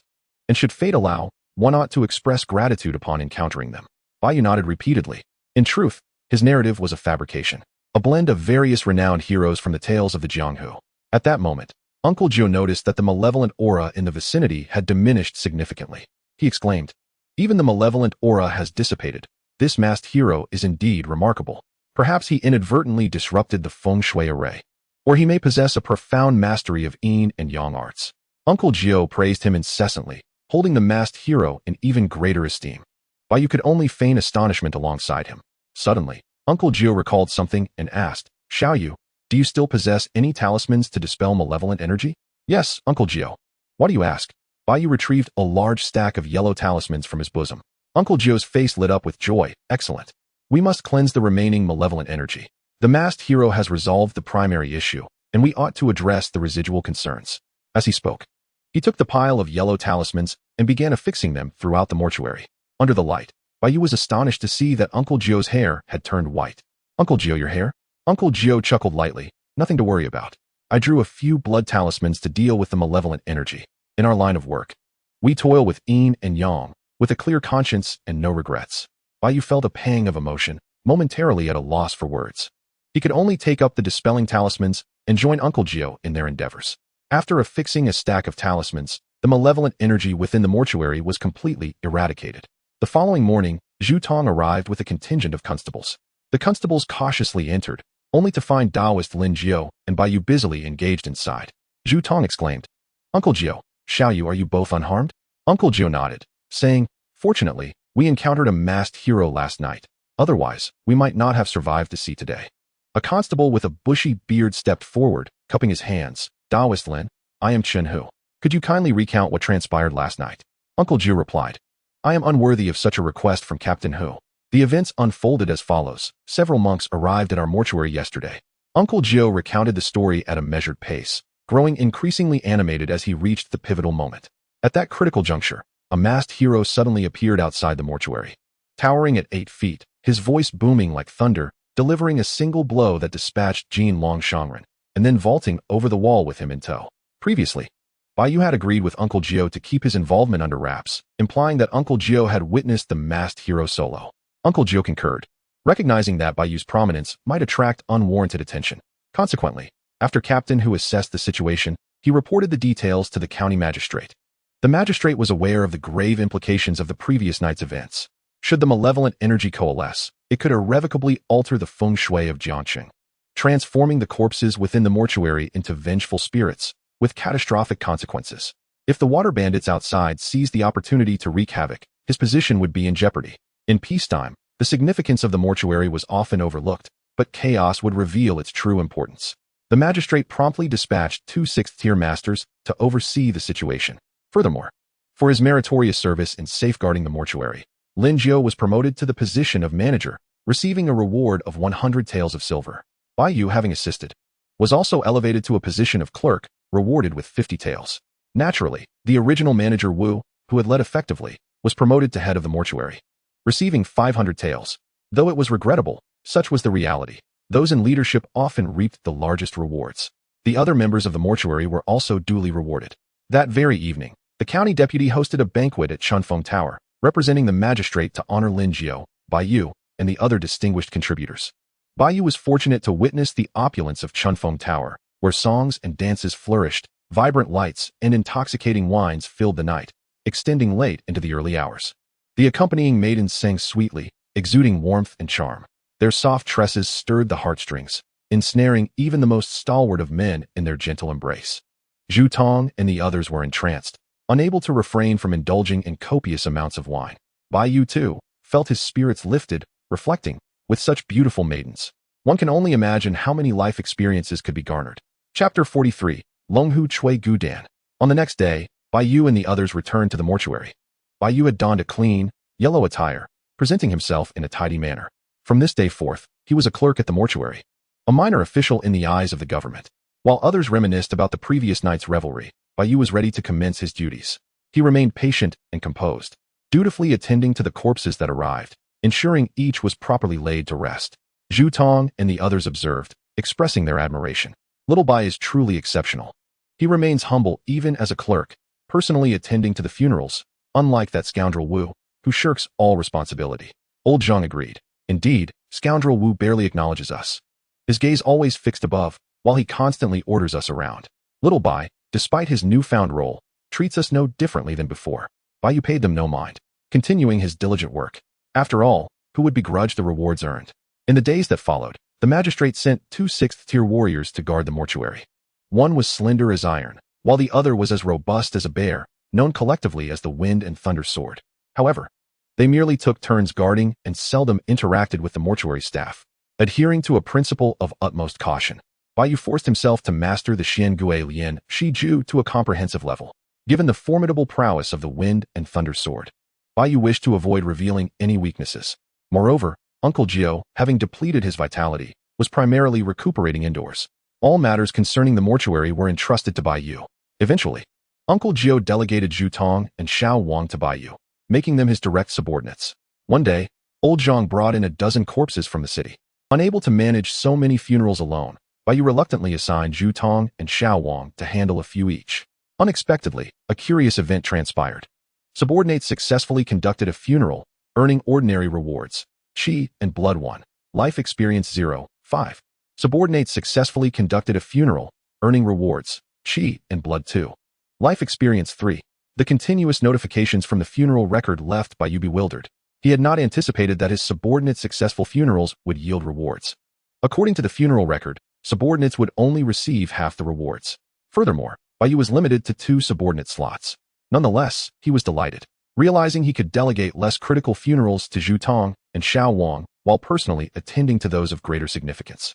Thus, Bai Yu's efficiency in gaining funeral rewards increased. Life at the mortuary gradually returned to tranquility. One day, after completing a funeral, Bai Yu began his daily training. He repeatedly collided with a large tree, its branches rustling from the impact. The base of the tree had been stripped of its bark, revealing the inner trunk. After nearly exhausting himself, Bai Yu activated his technique, and a layer of dark golden energy enveloped his skin. Though this layer of gauzy attire is exceedingly delicate, almost easily overlooked, it possesses an unparalleled resilience. The transformation of inner strength into fabric is precisely what distinguishes the Tai I Jin Zhong Zhao, enabling the conversion of inner power into this ethereal garment. Coupled with its inherent toughness, akin to bronze skin and iron bones, it offers dual layers of defense. If he were to encounter the Golden Dragon Ascendant again, his beaded hidden weapon would undoubtedly fail to injure Bai Yu. Seizing a dagger, Bai Yu thrust it forcefully against his arm. The sharp blade, however, could not penetrate the defenses of the gauzy attire. Satisfied, he nodded in approval. Having mastered the Tai I Jin Zhong Zhao, he could now condense energy into fabric. It was time to concoct some elixirs. Previously, he had discovered a recipe for the long Hu Chui Gu Dan while searching through the belongings of the Golden Dragon Ascendant. As its name implies, the Chui Gu Dan is an elixir designed to refine bones, greatly benefiting those at the 5th level of the bone refinement realm. Bai Yu made several trips to the black market and apothecaries to gather the necessary ingredients, even purchasing a small bronze cauldron specifically for this purpose. The combined cost of the ingredients and the cauldron amounted to nearly 200 taels of silver. Upon returning to his abode, Bai Yu retrieved an ancient, unadorned cauldron and meticulously placed each prepared ingredient within: python gall, tiger blood, tiger bone, tianxiang grass, and heavy building fruit. He then ignited specially crafted charcoal and commenced the alchemical process. Continuously stirring the ingredients and carefully adjusting the heat, a rich aroma soon wafted through the air, invigorating his senses. However, in the next moment, that delightful scent transformed into a burnt odor as the ingredients turned to char. Bai Yu grimaced, feeling the sting of loss. This batch of materials had cost him almost 20 taels of silver after multiple trips to collect them. Indeed, the art of alchemy is a costly endeavor. Except for a few prodigies, any alchemist must invest vast sums of silver to succeed. For an ordinary person, self-learning the craft of alchemy is almost insurmountable. Nevertheless, Bai Yu held a certain confidence. He glanced at the panel. Long Hu Chui Gu Dan. Unfamiliar. 0210. Gritting his teeth, he invested over 100 points of life experience into it. Instantly, it transformed to Long Hu Chui Gu Dan. Mastery through practice. 021000. For others, even with exceptional talent, increasing proficiency in alchemy would require thousands of taels of silver. Fortunately, Bai Yu possessed the Zongshi Lu, allowing him to enhance his proficiency directly with life experience. After a brief moment of relaxation, he resumed his alchemical endeavors. On his second attempt, he produced a powder but failed to form a pill. The reason was unstable heat control, leading him to decide to utilize his inner strength to regulate the cauldron's temperature and further shape the elixir. On the third attempt, while he successfully condensed the elixir, it ultimately exploded at the last moment. After deep contemplation, he realized that the python gall and tiger blood had clashed. He should use a supplementary herb to neutralize the properties of the tiger blood and allow for full integration before adding the python gall. On his 4th and 5th attempts, each time Bai Yu advanced closer to success, identifying and improving upon the issues encountered. Finally, on the 6th attempt, a dark red elixir emerged successfully. This pill emitted a rich and spicy fragrance, invigorating the spirit. Though its appearance was not ideal, he had finally succeeded. Bai Yu exhaled a sigh of relief. The primary ingredients he had prepared were nearly exhausted. If he could not produce another, he would have to wait for the next opportunity. Calming his mind, he consumed the Long Hu Chui Gu Dan. The elixir was intensely spicy, sending a stimulating sensation rushing to his head. Moreover, his entire body surged with vitality, a tumultuous wave coursing through him. Bai Yu focused inward, faintly perceiving the swift circulation of inner strength and vitality through his meridians. With each cycle, the vitality enveloped the medicinal power, refining the surrounding bones. After several rounds of refinement, his bones became hardened and dense. The originally white bone now tinged with a faint red hue. The bone refinement realm entails using inner strength and vitality to refine the skeleton. Previously, this process was remarkably slow. However, this elixir's effects were comparable to months of arduous labor. Bai Yu activated his techniques, fully absorbing the medicinal power. He couldn't help but wonder how far his cultivation could advance with a substantial supply of Chui Gu Dan.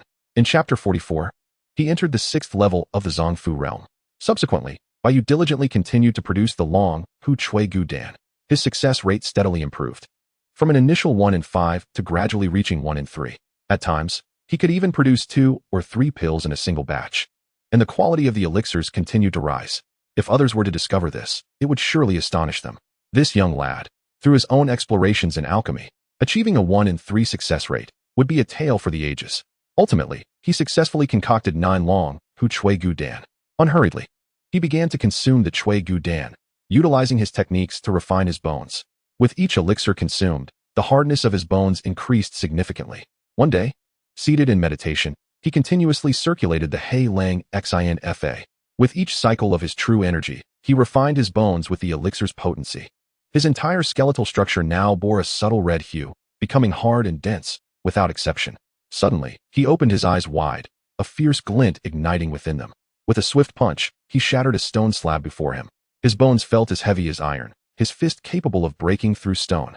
Completing the 5th level of the bone refinement realm, he had ascended to the 6th level of the Zongfu realm. Bai Yu now appeared slightly diminished in stature, yet his actual weight had increased by half. The next phase involved refining his internal organs with vitality and inner strength, known as the Zongfu realm.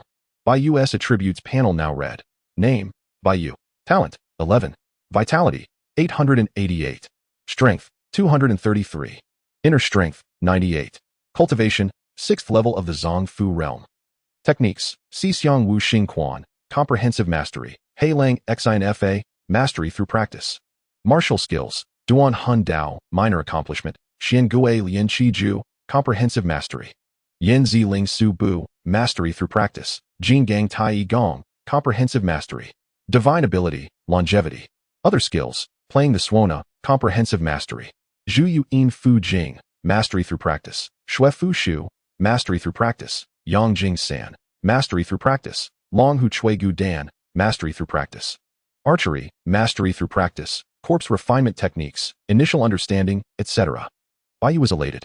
He had finally reached the 6th level of the Zongfu realm. The days spent refining the Long Hu Chui Gu Dan had nearly depleted his entire fortune. If he had not entered the Zongfu realm, he would have been devastated. With a lightened heart, Bai Yu practiced the Xiang Wu Xing Quan. This time, his vitality surged, flowing throughout his body. His breathing became long and profound, reaching every corner of his lungs. Upon completing a round of the 5 elements fist, Bai Yu assumed a finishing stance, exhaling 2 long streams of white vapor. This exhalation, akin to an arrow, signaled the commencement of his lung training. With the 6th level attained, it was time to devise a means of earning money. Bai Yu, now entirely unencumbered, needed to secure funds to counter potential risks. He also wished to concoct several more Chui Gu Dan to further solidify the refinement of his bones. In the days that followed, Bai Yu resumed a tranquil and fulfilling life. Funeral rites, martial practice, unhurried and composed, life was serene. Yet, he dared not return to the black market to sell yellow talismans, fearing potential repercussions. To further avoid being recognized by those with ulterior motives, he ceased selling Yang Jing San as well. Recently, Uncle Gio had nearly recovered and began venturing out frequently. Each time he returned, he bore a troubled expression. Bai Yu, curious, inquired a few times and learned that the number of individuals struck by calamities in Jiangchang was increasing. According to Uncle Gio and several masters of yin and yang, the issue stemmed from the grain previously stolen by water bandits. That grain had been cursed and subsequently reclaimed by the government, only to re-enter the market. Many common folks who consumed this grain began to fall gravely ill, sending Bai Yu into a frenzy as he hurriedly inspected his own stock. To his dismay, he discovered that some of the grains in each bag were imbued with a malevolent aura. This revelation startled Bai Yu, leaving him to ponder the possibility of curses or even pathogens planted by the water bandits. Adhering to a prudent mindset, Bai Yu felt compelled to feed the contaminated rice to pigs and procure a fresh supply of grain. On that day, a visitor arrived at the benevolent hall. Although the man was clothed as a servant, he wore fine silk, clearly indicating his ties to a wealthy household. With an air of arrogance, he sought out Jiushu to request his presence at a funeral. However, Jiushu replied, "I am currently inundated with matters and cannot spare the time."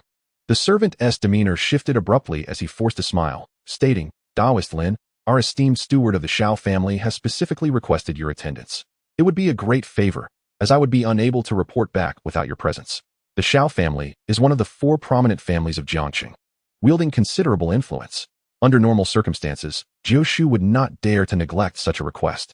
Yet this time, he insisted, "It is not that I refuse, but I am genuinely preoccupied, as the county magistrate has instructed me to properly address the malevolent energy in Jiangqing." Observing the servant's distress, he continued, "Very well. Bai Yu is my disciple and has mastered about 60 to 70% of my skills. I shall send him to the Xiao family." The servant scrutinized Bai Yu with skepticism, but ultimately relented. After gathering his belongings, Bai Yu followed the servant to the Xiao residence. Along the way, Bai Yu inquired about the situation, learning that the Xiao family had recently encountered a peculiar affliction. For several consecutive nights, the night watch guards had met with untimely deaths. These guards, skilled in martial arts, had inexplicably perished, some turning pale and lifeless, while others had become mere mummies. In just 7 days, 3 guards had succumbed to this mysterious fate. The steward of the Xiao family had dispatched capable martial artists to investigate, but they had uncovered no leads, prompting the urgent plea for Jiushu's assistance. Bai Yu felt a surge of excitement tempered by caution. The rewards for attending the funeral of 3 martial artists would undoubtedly be substantial, especially given the Xiao family's wealth. Yet, he feared that the bounty might not be easily attained. As he pondered this, they arrived at the Grand Xiao estate, which spanned an extensive area, with a street filled with the family's properties. The entrance was adorned with intricate carvings and majestic stone lions, exuding an air of opulence and protection against malevolent forces. The servant led Bai Yu through a side door into the estate, navigating through winding paths until they reached the depths of the courtyard and encountered the steward. The steward, a shrewd middle-aged man with graying hair, frowned upon seeing Bai Yu and inquired, "Xiao Fu, why have you brought a youth? Where is Daoist Lin?" The servant quickly responded. In answer to the steward, Daoist Lin has taken on a task from the county magistrate to address the malevolent energy in Jiangqing. This young man is his disciple and has learned 70 to 80% of his skills. The steward scoffed disdainfully. A youth without experience handling such a critical matter for the Xiao family's safety? That is not advisable. Bai Yu stepped forward and introduced himself. "I am Bai Yu, the disciple of the esteemed steward. My master is indeed unable to attend and has sent me in his stead. If you find me unfit, I shall take my leave." With that, he turned to depart. Chapter 45, Funeral and Generous Rewards. Should the steward find me unsuitable, he may seek someone more capable. Bai Yu left without hesitation. The situation was enigmatic and fraught with danger. Avoiding involvement would be prudent. No reward could outweigh the importance of safety. Were it not for Jiushu's instruction, he would not have come. Seeing Bai Yu's resolute departure, Xiao Fu panicked. "Steward, the renowned Enyang masters in Jiangqing have been summoned by the county magistrate and will not return for an indeterminate period." The steward pondered for a moment before deciding. "In that case, let this young man take a look first. If it proves unfruitful, Xiao Fu, you may travel to Lan City and request the assistance of Master Ku." Xiao Fu thought to himself that by the time Master Ku arrived, it would be too late. He quickly stopped Bai Yu, saying, "Please do not leave just yet. At least assess the feng shui for any anomalies. Rest assured, the compensation will be ample." After some persuasion, Bai Yu reluctantly acquiesced. The Xiao family, being one of the 4 great clans of Jiangqing, was not to be trifled with. He took out his compass and began his investigation. Over the past few months, Bai Yu had learned a considerable amount about Enyang and feng shui from Jiushu. He quickly adapted to the task, finding no difficulty in assessing the feng shui. However, after thorough examination, Bai Yu furrowed his brow. Xiao Fu inquired urgently, "What have you discovered, young brother?" Bai Yu replied, "I find nothing amiss. Your estate faces south and is balanced, exuding abundant yang energy. It hardly appears to be under any demonic influence." Upon hearing this, the steward retorted, "A youth lacking experience is clearly of no use. If there are no demons at play, how then did the guards meet their demise? Xiao Fu, you must ride swiftly to Lan City." Xiao Fu grimaced, "Steward, it is at least 200 to 300 miles to Lan City. The journey will be arduous, and we cannot afford to waste time. If this continues, not only will we fail to locate any demons, but the deceased guards will also become malevolent spirits." The steward, troubled by this, finally conceded, "Young man, you shall first attend to the funeral of the guards and dispel their malevolent energy. Perform well, and our esteemed family will not skimp on your reward." Should you attempt any trickery, you will face dire consequences. Bai Yu scoffed inwardly at the Xiao family's arrogance, though he recognized their formidable status and refrained from expressing his displeasure. Following Xiao Fu, he arrived at a secluded courtyard. Inside lay 3 corpses, each draped in white cloth. Bai Yu lifted the cloth to examine them, his heart sinking. The corpses had wide-open eyes and contorted faces, as if they had witnessed unimaginable terror. Furthermore, they showed no signs of decay. Some had begun to sprout fangs, others long claws, and one even displayed tufts of white hair. Bai Yu gasped. With eyes unclosed in death and fangs and claws emerging, this is a precursor to becoming malevolent corpses. The steward dismissed him. We are well aware of that. Can you not simply ensure they are buried peacefully? Bai Yu replied calmly. It can certainly be attempted. He produced a suona and began to play a mournful tune. As he did, a series of messages materialized in his mind. Funeral target, Li Xingkue. Identity, guard of the Xiao family. Cultivation, martial arts level 5. Funeral participation level 1. Standard reward, Qi and blood 140. Life experience 999. Optional rewards, 3 years of inner strength, strength 10, Fashing needle technique. Poison dragon whip technique, 7-star sword technique. Funeral target, Xiao Filong. Funeral target, Qian Sanliang. Bai Yu glanced over the details. All 3 individuals were 5th-level martial artists, and the rewards for their funerals were indeed generous. Most importantly, through the funeral record, Bai Yu could view fragments of their lives. Although their life stories differed greatly, they shared one commonality. Their vital energy had been robust, and they had all been on watch duty at the time of their untimely deaths. Li Xingkue passed by the garden in the backyard and noticed a young man in white admiring the moon. Just as he was about to approach and pay his respects, a withered claw suddenly grasped his throat. In his final moments, he only glimpsed the smiling face of the young man in white, which abruptly transformed into a ghastly visage. Xiao Filong and Qian Sanliang experienced the same fate. They encountered the young man in white and were swiftly attacked by a monster, meeting their demise without warning. Bai Yu found himself momentarily stunned. The figure of the young man in white appeared strikingly familiar. He recalled that during the funeral of Mangzi, there was also a young man in white, the very one who had taken Mangzi's life. The coincidence was too unsettling to ignore. Bai Yu felt as though he had been ensnared in a whirlpool, with imminent danger threatening to obliterate him. His mind raced as he sought an escape plan. At that moment, a tune concluded, and the head steward displayed signs of impatience, exclaiming, "Young man, are you capable or not? They are about to transform into malevolent spirits." Xiao Fu's gaze towards Bai Yu was tinged with doubt, and he mused. Taoist Lin Jiuzhao said this lad has some skill, yet he seems utterly ineffective now. If he truly fails, I may also be reprimanded and face a deduction of wages. Bai Yu maintained an unruffled demeanor, retrieving several yellow talismans from his robe and placing them on various parts of a corpse. The yellow talismans served as conduits to exorcise evil and suppress malevolence. Chanting incantations, Bai Yu waved his hand, causing one talisman to ignite spontaneously. Instantly, a plume of white mist emanated from the corpse's mouth, the lingering malevolence trapped within its chest. Bai Yu wielded a spirit-summoning banner, and as it fluttered, the malevolent energy was dispersed. He repeated this process with the other 2 corpses, cleansing them of their lingering evil. The temperature in the small courtyard dropped noticeably. A look of joy appeared on Xiao Fu's face, indicating that this young brother possessed some degree of skill. The head steward, covering his nose with a handkerchief, regarded Bai Yu with a less critical gaze. At that moment, Bai Yu took up a suona and played a tune, a soul-summoning song. The lyrics flowed gently, resonating within the courtyard, and upon finishing the piece, the 3 corpses slowly closed their eyes. Xiao Fu exclaimed, "They've closed their eyes. This little master is truly remarkable, possessing at least 8 or 9 parts of Taoist Lin Jiuzhao's skill." The head steward's expression shifted as he chided Xiao Fu. "What are you standing there for? Quickly prepare tea for this young master." Turning back to Bai Yu, he added with a smile, "We shall leave the funeral arrangements to you, young master. With your presence, we can rest assured." Bai Yu replied calmly, "As for the funeral, it is manageable, but it would be best to cremate these 3 bodies to prevent any further incidents." The head steward nodded repeatedly, agreeing to follow Bai Yu's instructions. With a sigh of relief, Bai Yu stretched, only to suddenly catch sight of a figure, causing his heart to race with alarm. Chapter 46, Crisis and Harvest. Bai Yu had just finished handling the 3 corpses and felt a slight sense of relaxation.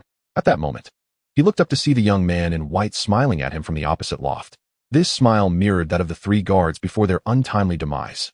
Despite Bai Yu's usual composure, he found himself momentarily taken aback. The young man in white, possessing keen eyesight, noticed the change in Bai Yu's expression, and a flicker of lethal intent flashed in his eyes. He leaped into the air, soaring gracefully into the courtyard. The head steward and Xiao Fu hurriedly bowed, exclaiming, "Second young master, what brings you here?" It was revealed that he was the second son of the Xiao family. Bai Yu also bowed his head respectfully. "I pay my respects to second young master Xiao." The young master from the Xiao family smiled warmly, no need for such formalities. His gaze then fixed intently on Bai Yu. "Pray tell, have we met before? Why did your expression change upon seeing me?" Bai Yu's heart raced. This was the very person responsible for the deaths of Mengzi and the 3 guards. If he slipped up, he could very well become another victim. Maintaining a calm facade, Bai Yu's mind raced.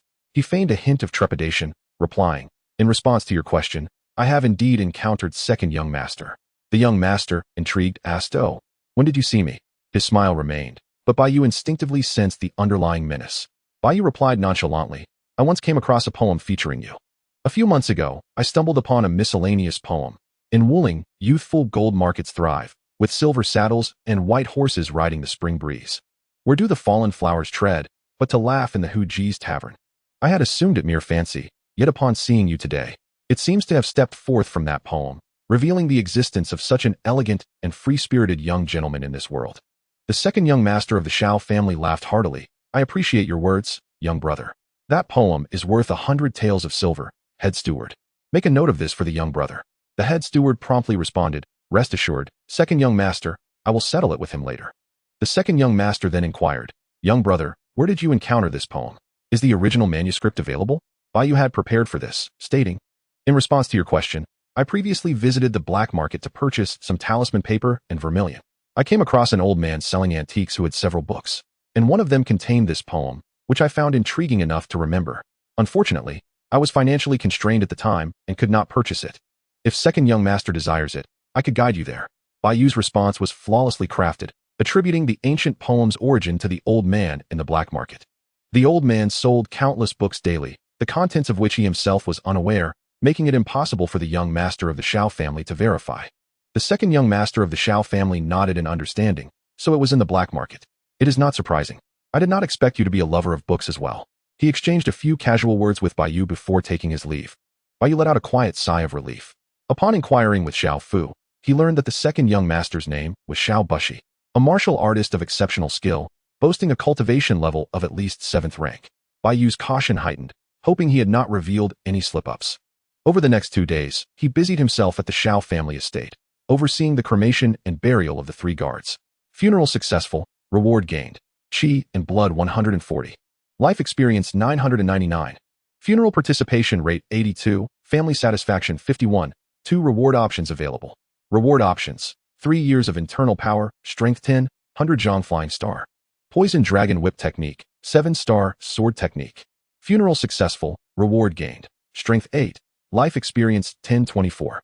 Reward options: 3 years of internal power, Qi and blood 139. Breaking edge 8 blades, blade technique experience.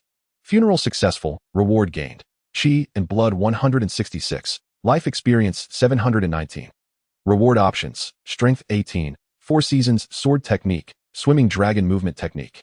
8 trigrams palm. During a moment of respite, he selected his rewards. As per his usual practice, he prioritized internal power, Qi and blood, and blade technique experience. In an instant, Bai Yu gained 10 years of internal power and a substantial amount of Qi and blood.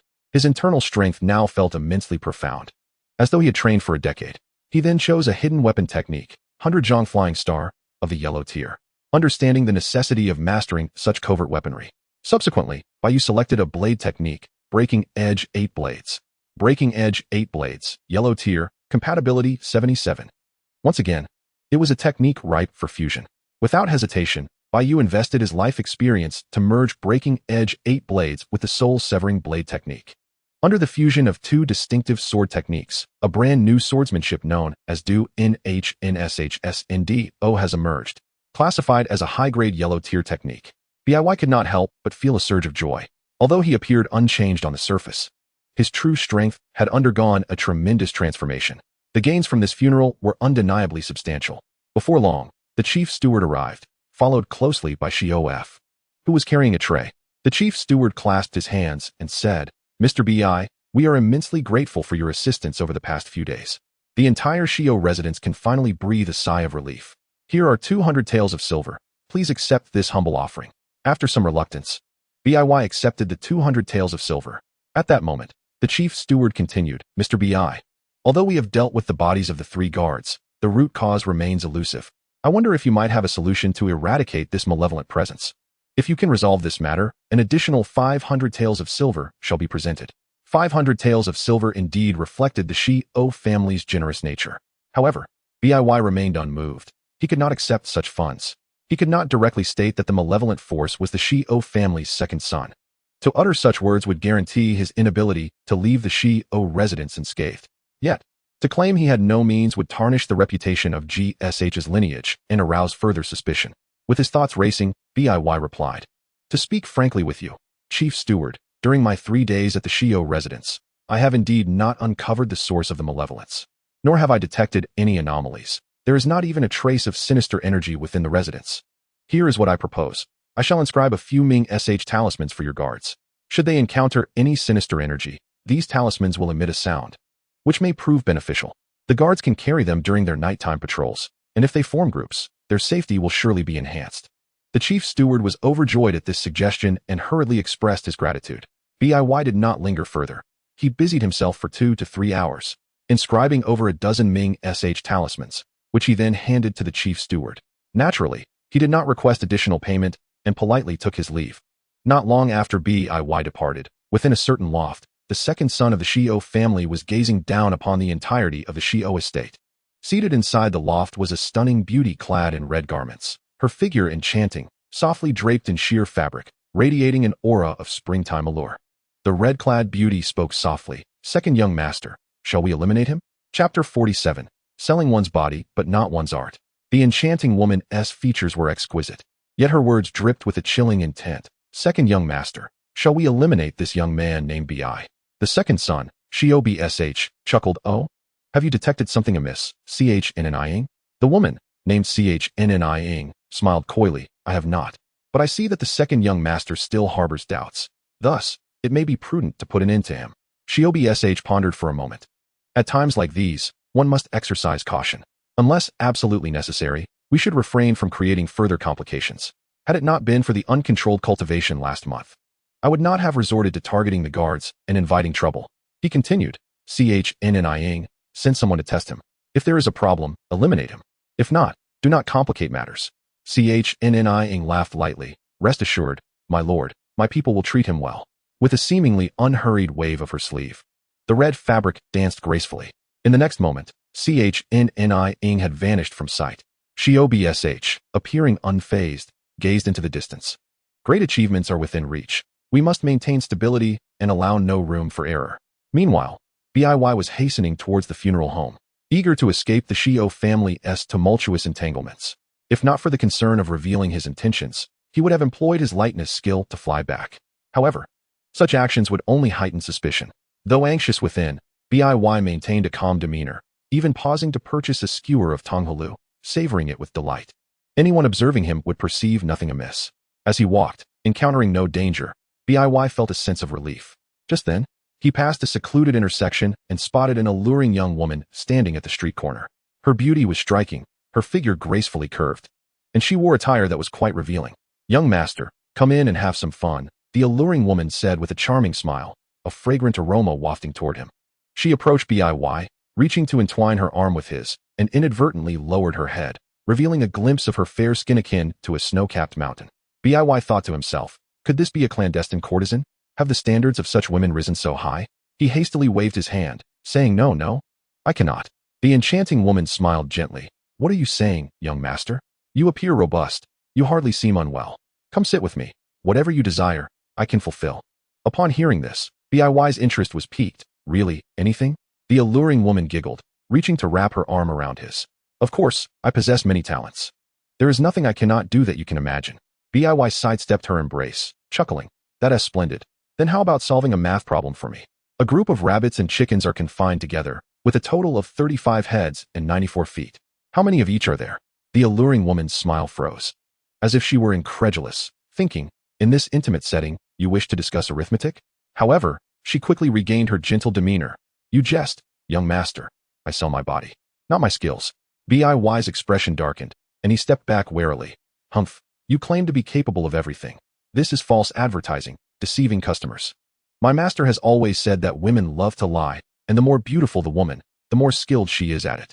The beautiful woman felt a wave of frustration, pondering how difficult this man was. She suppressed her irritation and replied with a smile, "Do not be angry, young master. I do possess some skills. I am particularly adept at dancing." "What kind of dance?" Bai inquired. She responded, "A folk dance from a distant northern tribe. You surely have not seen it before." As she spoke, she gracefully twirled a sheer cloth before him. Her hands quickly encircled Bai's arm.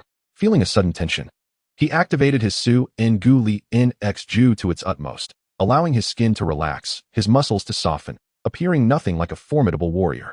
With an expressionless face, he declared, "Not interested." The beautiful woman, exuding temptation, replied, "It's without clothing, of course." Her soft hand gently grazed the back of Bai's hand, a flicker of doubt appearing in her eyes. Unwilling to relent, she subtly infused him with a surge of internal energy. Bai's spirit jolted, and he exerted all his effort to suppress the energy within him, feigning ignorance. Presenting himself as a naive youth, and coldly retorted, "I know which tribe you're from. Let us go. I have no money. I'm saving for a wife." Just then, footsteps echoed from around the corner, and someone approached. Seizing the opportunity, Bai extricated himself from the woman's embrace and slipped away, clutching his bundle defensively. Shortly after Bai departed, the alluring woman also turned and entered a building. Inside, Xianxiang sat at a square table sipping tea. "Qian, what have you discovered about this young man?" The beautiful woman performed a respectful bow and replied, in response to the fragrance master's inquiry, "After my investigation, this young man's vitality seems to be at the second stage of muscle tempering. His physique is quite robust, showing signs of significant development, and his skin exhibits slight fortification, indicating he has touched upon the realm of skin tempering. However, he possesses no internal energy and has certainly not reached the fourth stage." Xianxiang elegantly lifted her teacup, blowing softly upon it before taking a sip. "Are you certain?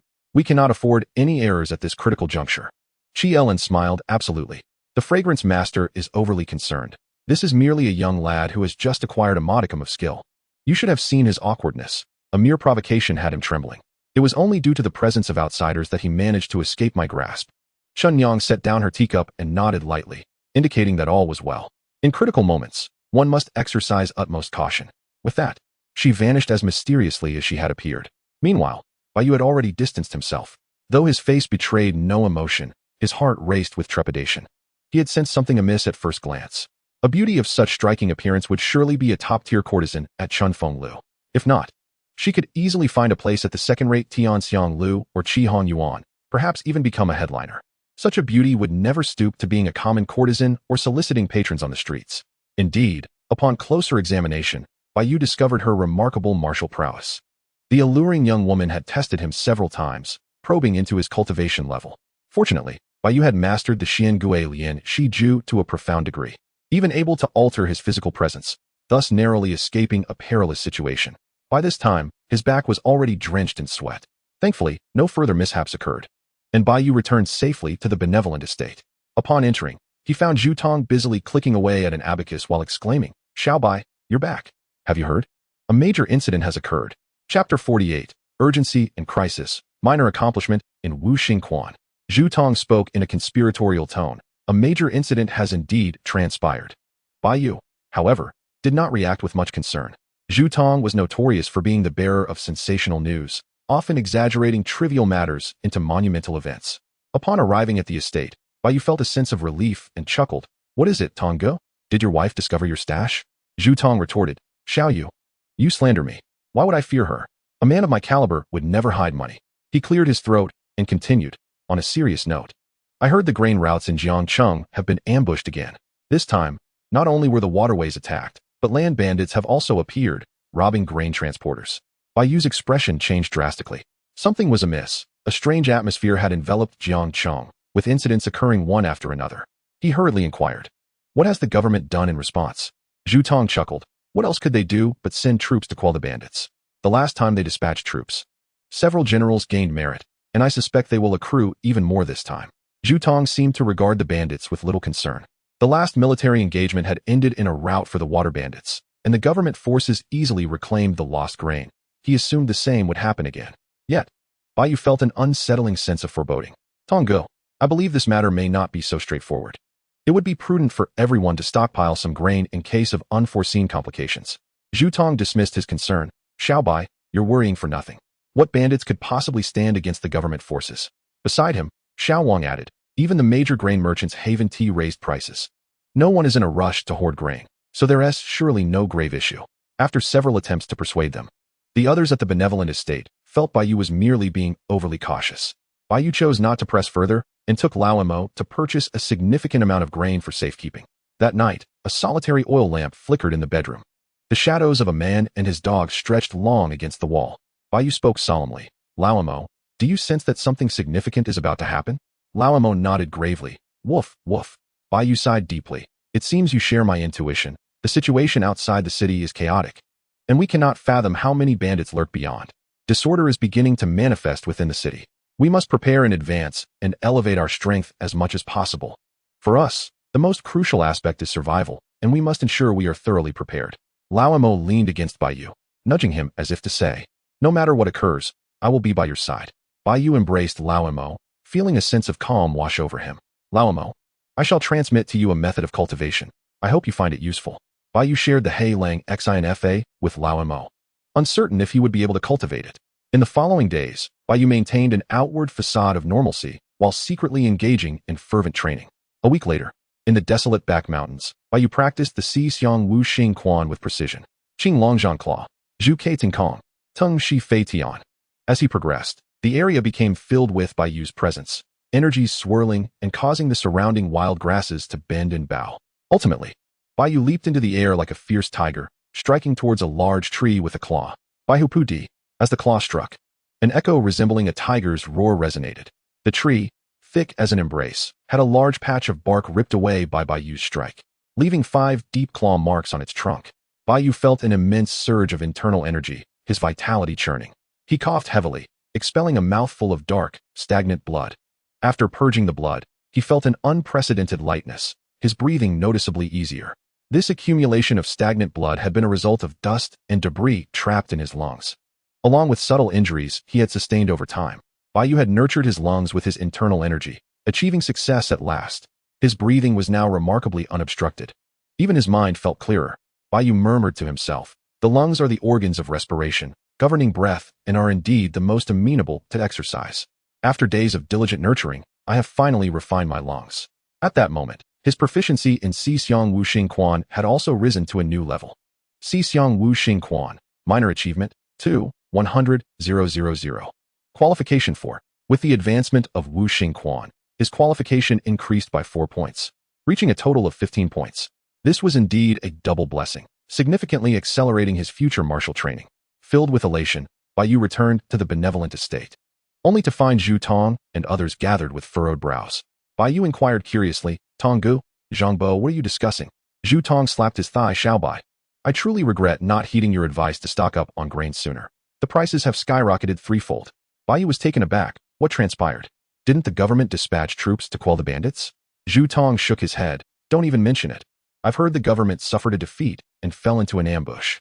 The grain merchants in the city immediately raised their prices. How can these wealthy families not consider the plight of us common folk? Old Zhang scoffed nearby. What do you know? If they don't exploit the poor during such times, how can those families make a fortune? The worse the disaster year, the more the aristocracy feeds on the suffering of others.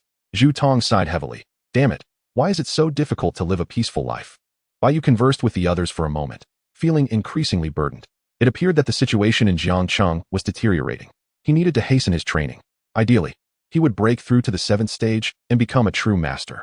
The 6th stage of the Zongfu realm required considerable effort to refine all the internal organs. In recent days, Bai Yu had managed to refine only his lungs through relentless practice. Completing the refinement of all his organs to reach the 7th stage was no small feat. He needed to accelerate his training. He could either purchase some medicinal elixirs for cultivation or seek out a specialized method for nurturing the internal organs. After much contemplation, Bai Yu decided to venture into the black market. At such times, only in the black market could he quickly acquire funds and subsequently procure techniques or elixirs. On a night several days later, Bai Yu donned a disguise and re-entered the black market. This time, he assumed a different identity and refrained from selling Yangjing San and Huang Fu, fearing recognition. Instead, he resolved to sell Long Hu Chui Gu Dan.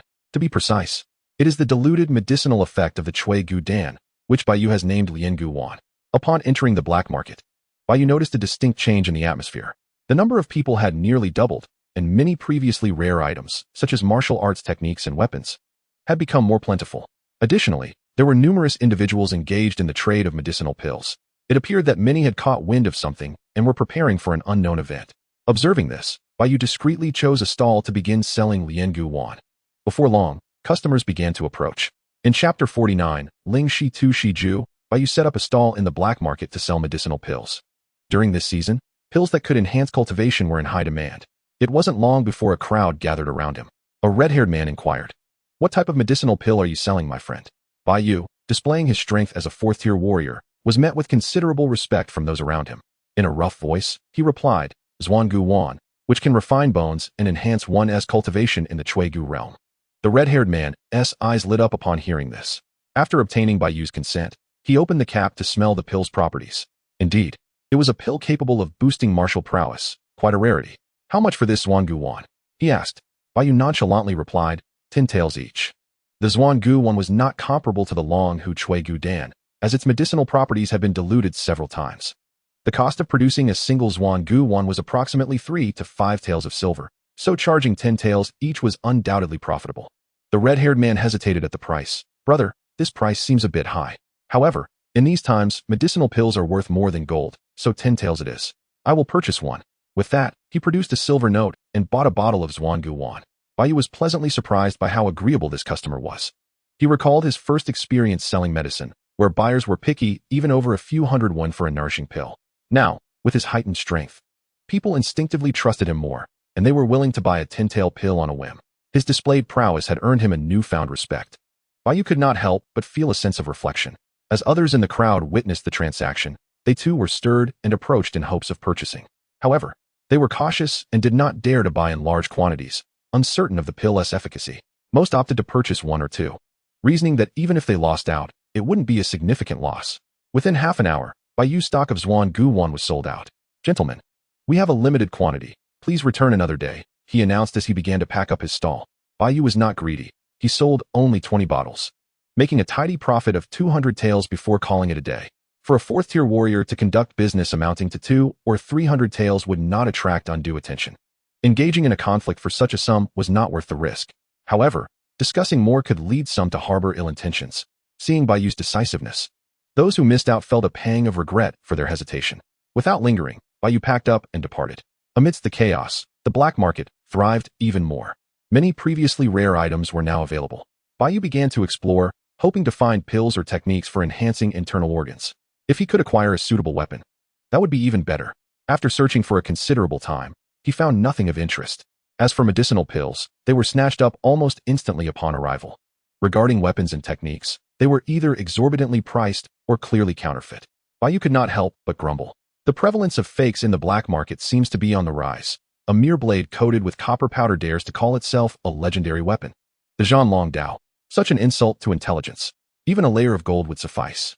Speaking of counterfeit goods, he spotted Jiao Laotu, who was still nonchalantly selling antiques at his stall. Bai Yu glanced at him from a distance, noticing his toothy grin as he bargained with customers. "I won't ask for much, a flat price of 10,000. Fortunately, the buyer was aware of Jiao Laotu's reputation and haggled down to 5 taels, purchasing several ancient art books. After a thorough search, Bai Yu was left disappointed, having found nothing to his liking. It seemed he would have to venture into the more opulent lofts. Besides the modest stalls, there were several lavishly decorated lofts in the black market, reportedly owned by the major powers in Jiangcheng. Items sold within these lofts were of significantly higher quality, albeit at a steeper price. With nothing found outside, Bai Yu resolved to try his luck within the lofts. Without delay, Bai Yu strode into a loft named by Jinlu. Upon entering, a young attendant approached him. "Esteemed guest, what would you like to purchase?" This attendant was remarkably agile and turned out to be a second-tier warrior. The loft's prestige was clear. Bai Yu cleared his throat and inquired, "Do you have any pills for refining internal organs?" The attendant smiled apologetically. "My apologies, esteemed guest, but we do not have such pills in stock. In fact, you may find them scarce throughout the entire black market at present. In the past, our store often had surplus medicinal pills, but these past weeks have seen a frenzy of demand. If you desire, you may try to place a reservation." This was within Bai Yu's expectations. Medicinal pills were inherently scarce, especially those of higher grades. The pills for refining bones and internal organs were even rarer. Even low-tier warriors could enhance their foundations with these two types of pills, thus their demand was perpetually high, especially in these turbulent times. After some thought, Bai Yu asked, "Are there any specific techniques for refining internal organs?" The attendant exclaimed, "What a coincidence. Had you come a month earlier, we might not have had any. However, recently, more individuals have begun to sell techniques, and we happen to have a few methods for refining internal organs." With that, he retrieved several techniques from the shelf and displayed them before Bai Yu. "Please take your time, esteemed guest. These are all methods with internal organ refining effects." Each technique was priced above 100 taels, boldly laid out without fear of being snatched away. Bai Yu casually flipped through them. The first was titled Hushi Tu Nami Yao, a yellow-grade intermediate technique with 13 levels, possessing some refining effects after the 10th level. Bai Yu promptly dismissed this option, as he needed to reach level 10 to utilize it, and he lacked the time to progress slowly. The second was Zhou Tian Ban Yun Fa, a yellow-grade superior technique for circulating vital energy. This technique was immediately usable, but its internal organ refining effect was merely incidental and rather ineffectual. Bai Yu also rejected this option. Finally, he focused on the third technique, Ling Shi Tu Shi Ju, a method specifically designed for refining internal organs and enhancing breath. Bai Yu's heart raced. This was precisely what he urgently needed. Moreover, the Zhongshi Lu indicated a response. Ling Shi Tu Shi Ju, compatibility with host techniques, is 82. This technique was one that could be integrated, allowing direct inheritance of the original proficiency. Bai Yu made an instant decision. This was the one for him. Young attendant, what are the prices for these techniques? In Chapter 50, Selling Medicinal Pills, Bai Yu inquired, what are the prices for these techniques? The young attendant cheerfully replied, if you are genuinely interested. The Hushi Tu Na technique is 50 taels, the Zhou Tian Ban Yun is 100 taels, and as for the Ling Shi Tu Shi Ju, being a technique, it is priced at 600 taels. Bai Yu was taken aback. He had not anticipated the prices at Baijin Lu to be so exorbitant, nearly 50% higher than those in the black market. A mere lower-grade Xian-level technique, the breath of the spirit snake, is not even a universal martial art, but merely a method to strengthen one's internal organs, and yet it demands a staggering price of 600 taels. Such an amount is exorbitant for Bai Yu, who possesses less than 300 taels in total. Unfazed, he inquired, young lad, is it not somewhat excessive? Might there be a possibility for a discount? The young attendant chuckled and replied, esteemed guest, our goods are non-negotiable. Techniques and elixirs are priced yet scarce, with demand far exceeding supply. Baijin Lu stands firm, unperturbed by the departure of customers. Bai Yu's mind raced. With turmoil approaching, it was imperative to enhance his strength swiftly, making the spirit snake breath particularly crucial. At another time, one might find no willing seller for such a technique. Moreover, it could be snatched away by another in a matter of days. Opportunities such as these are fleeting. Bai Yu decisively declared, I shall take the spirit snake breath. The attendant beamed, excellent. I will wrap it for you, at the price of 600 taels. Yet, Bai Yu did not rush to pay. Instead, he asked, do you accept elixirs here? The attendant's eyes brightened, and he eagerly responded, indeed, we do. However, I am curious as to what kind of elixir you wish to sell. A type of bone-tempering elixir, Bai Yu replied. The attendant's interest was piqued. Bone-tempering elixirs are of a certain grade. I cannot make a decision on my own, and must consult the shopkeeper. Please, follow me. He led Bai Yu to the second floor, which was both elegant and serene, where an elderly scholar in a scholarly robe was quietly perusing an ancient tome. Upon noticing Bai Yu's arrival, the elder set down the book and spoke. I am Zhou Mu Xian. May I inquire your name, esteemed guest? Bai Yu, taken aback to discover that the shopkeeper was also a 6th-tier martial artist, replied without showing any surprise, you may call me Kai Xianji. Having discarded his previous alias, Kai Kuan, Bai Yu adopted a more refined appellation. The elder smiled. Mr. Kai, please take a seat. What business do you wish to conduct? Bai Yu calmly produced a porcelain vial from his robe and placed it on the table. I have come upon this elixir by chance. I would like your esteemed opinion. The elder chuckled softly, took the vial, opened it, and inhaled its fragrance. A 2nd-tier elixir, primarily composed of tiger bone and snake gall, renowned for its bone-tempering efficacy. Am I correct, esteemed guest? Bai Yu silently acknowledged the elder's keen insight, nodding in affirmation. Indeed, you are correct. It is a bone-tempering elixir. As for the main ingredients, I acquired them by chance and am unaware of their specifics. The elder lightly tapped his fingers on the table, prompting the attentive young attendant to pour tea for both of them. After sipping his tea, the elder continued. A 2nd-tier bone-tempering elixir is valued around 150 taels. Are you satisfied with this? Bai Yu did not disturb the tea on the table, nodding. I agree with your assessment. I happen to have a few of these elixirs, with only 2 remaining. He then produced another porcelain vial from his robe. The elder examined the vial and remarked, this one is of slightly superior quality compared to the last. I shall offer you 200 taels.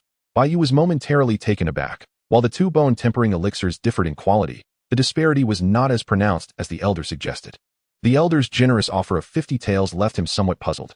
I thank you, esteemed elder. The elder smiled. Young Xianji, I have a small favor to ask. Might you be willing to oblige? Bai Yu thought to himself that such unsolicited attentiveness often harbored ulterior motives. Nevertheless, he maintained a cheerful facade, inquiring, What request do you have, esteemed elder? The elder replied, It is nothing of great consequence. Should you come across more of these elixirs, our shop would gladly purchase them all at the price of 200 taels each. Bai Yu chuckled wryly. I fear I must disappoint you. I have only stumbled upon a few, and these two are the last. Were it not for my financial needs, I would not part with them. The elder did not press further, simply stating, Should you acquire more in the future, do consider our shop first. Bai Yu naturally agreed. The two shared a congenial atmosphere, engaging in pleasant conversation. During their discourse, Bai Yu sought the elder's insights on elixir grading, and the elder willingly elaborated. He explained that elixirs were classified into 9 tiers, with the 9th tier being the highest and the first the lowest. Additionally, there were lesser elixirs that, while possessing some efficacy, did not fit into the grading system. For instance, Bai Yu's Yangjing San was not classified. The Long Hu Chui Gu Dan, however, was a 2nd-tier elixir. Bai Yu listened intently, and after some time, he respectfully took his leave. Upon departing, he had acquired the spirit snake breath. Once outside, the young attendant quietly asked, Shopkeeper, does that individual truly possess only 2 elixirs? The elder scoffed, That is utterly implausible. The 2 elixirs he offered already revealed their origin. These elixirs were recently concocted, and the clear quality discrepancy indicates they were crafted by a budding alchemist. Most likely, this young man is an alchemist himself or has a close associate who is. The attendant inquired further, If that is the case, why did you not retain him? The elder replied nonchalantly, A mere 300 to 500 taels is not worth tarnishing our reputation. Moreover, offending an alchemist is no trivial matter. Let him go. The attendant pondered this. Several hours later, Bai Yu returned to his quarters, eagerly retrieving the spirit snake breath to examine. After thoroughly perusing it for nearly half an hour, a new technique settled in his mind. Spirit snake breath, uninitiated. Compatibility with Xian Gui Lian Shishu. 82. Would you like to spend 500 life experience to merge? The life experience required for merging Xian-level techniques was indeed substantial. Without hesitation, Bai Yu invested the 500 life experience. Merge successful. Acquired the technique Gui Shi Lian Shiju. Bai Yu was elated, hastily inspecting the details of Gui Shi Lian Shiju. Gui Shi Lian Shiju. Xian-level lower grade. Possesses 2 forms. The turtle form can conceal one's aura and disguise one's strength, while the snake form allows for the inhalation and exhalation of breath, tempering the internal organs. A complex stream of information flowed into Bai Yu's mind. Moments later, he had fully grasped the essence of this mental technique and eagerly commenced his practice. He reclined upon his bed, resembling a sunbathing Xian turtle, his breathing becoming elongated and almost imperceptible. His aura receded entirely, rendering him akin to a lifeless stone. Only those with acute hearing could detect the barely audible sound of his breath. Suddenly, Bai Yu sat upright, adopting an unusual posture reminiscent of a poised serpent. His breathing quickened. Each inhalation expelled a puff of white mist from his nostrils, awakening his lungs. Subsequently, the 2 forms of breathing alternated, at times rapid, at others slow. With each breath, his internal organs were invigorated and refined. Bai Yu could even sense his organs pulsating, gradually growing stronger. If one were to envision the internal organs as iron blocks, this breath was a hammer, tirelessly forging them into something more resilient and robust. Unbeknownst to him, dawn was breaking, and the sky began to lighten. Bai Yu emerged from his meditative state, his eyes shimmering with brilliance. After practicing for half the night, he felt invigorated and mentally clear, showing no signs of fatigue. Suddenly, a rumbling sound emerged from his stomach, followed by the release of a pungent gas. The noise startled Lao Mo, who was deep in slumber. Woof, woof, woof. It's thunder, he exclaimed. However, he soon realized something was amiss. The thunder seemed to sting his eyes, making it difficult to keep them open. Lao Mo looked at Bai Yu in terror, as if to ask, Did you just cook something foul in the room? Bai Yu felt a twinge of embarrassment. The effects of the Gui Shi Lian Shi Ju on his internal organs were unmistakable, albeit accompanied by unpleasant side effects. The expulsion of impurities was rather excessive. He hastily exited the room. Upon entering the front hall of the Yizhuang, he found Zhu Tong expressing his outrage. Upon seeing Bai Yu, he remarked, Xiao Bai, your breakfast is on the table. Damn it, the price of Yanshan noodles has skyrocketed to 10 won per bowl. Bai Yu paused, taken aback. 10 won? How did it quintuple? This was beyond absurd. Zhu Tong slammed the table in anger, declaring, "It's those damned bandits. Now they should be called rebels." The officials sent troops to eliminate them, only to fall into a trap and suffer a crushing defeat. Now those bandits have even breached a county city. Something ordinary bandits would never dare to do. Grain prices in the city have skyrocketed. If this continues, we will surely starve. A sense of foreboding settled in Bai Yu's heart. He had long harbored an ominous premonition, and now it was manifesting much sooner than he had anticipated. If the local officials could not withstand the rebels, it would spell disaster should they attempt to assault the city. Zhu Tong fidgeted with an abacus, lamenting, "I regret not heeding your advice to stock up on grain back then. With prices now 5 times higher, it's becoming increasingly difficult to afford food." Bai Yu pondered for a moment and inquired, "Tong Gu, what is the response from the county magistrate?" Zhu Tong sighed. "The magistrate has dispatched the remaining troops for support. Even the general of the county city has mobilized. Let us hope they can swiftly eradicate these vile bandits." Not long after, Lao Zhang and Xiao Wang arrived. Lao Zhang merely noted that the number of deceased had increased yet again, making it hard for him to manage his cart. Xiao Wang lamented the soaring prices of grain.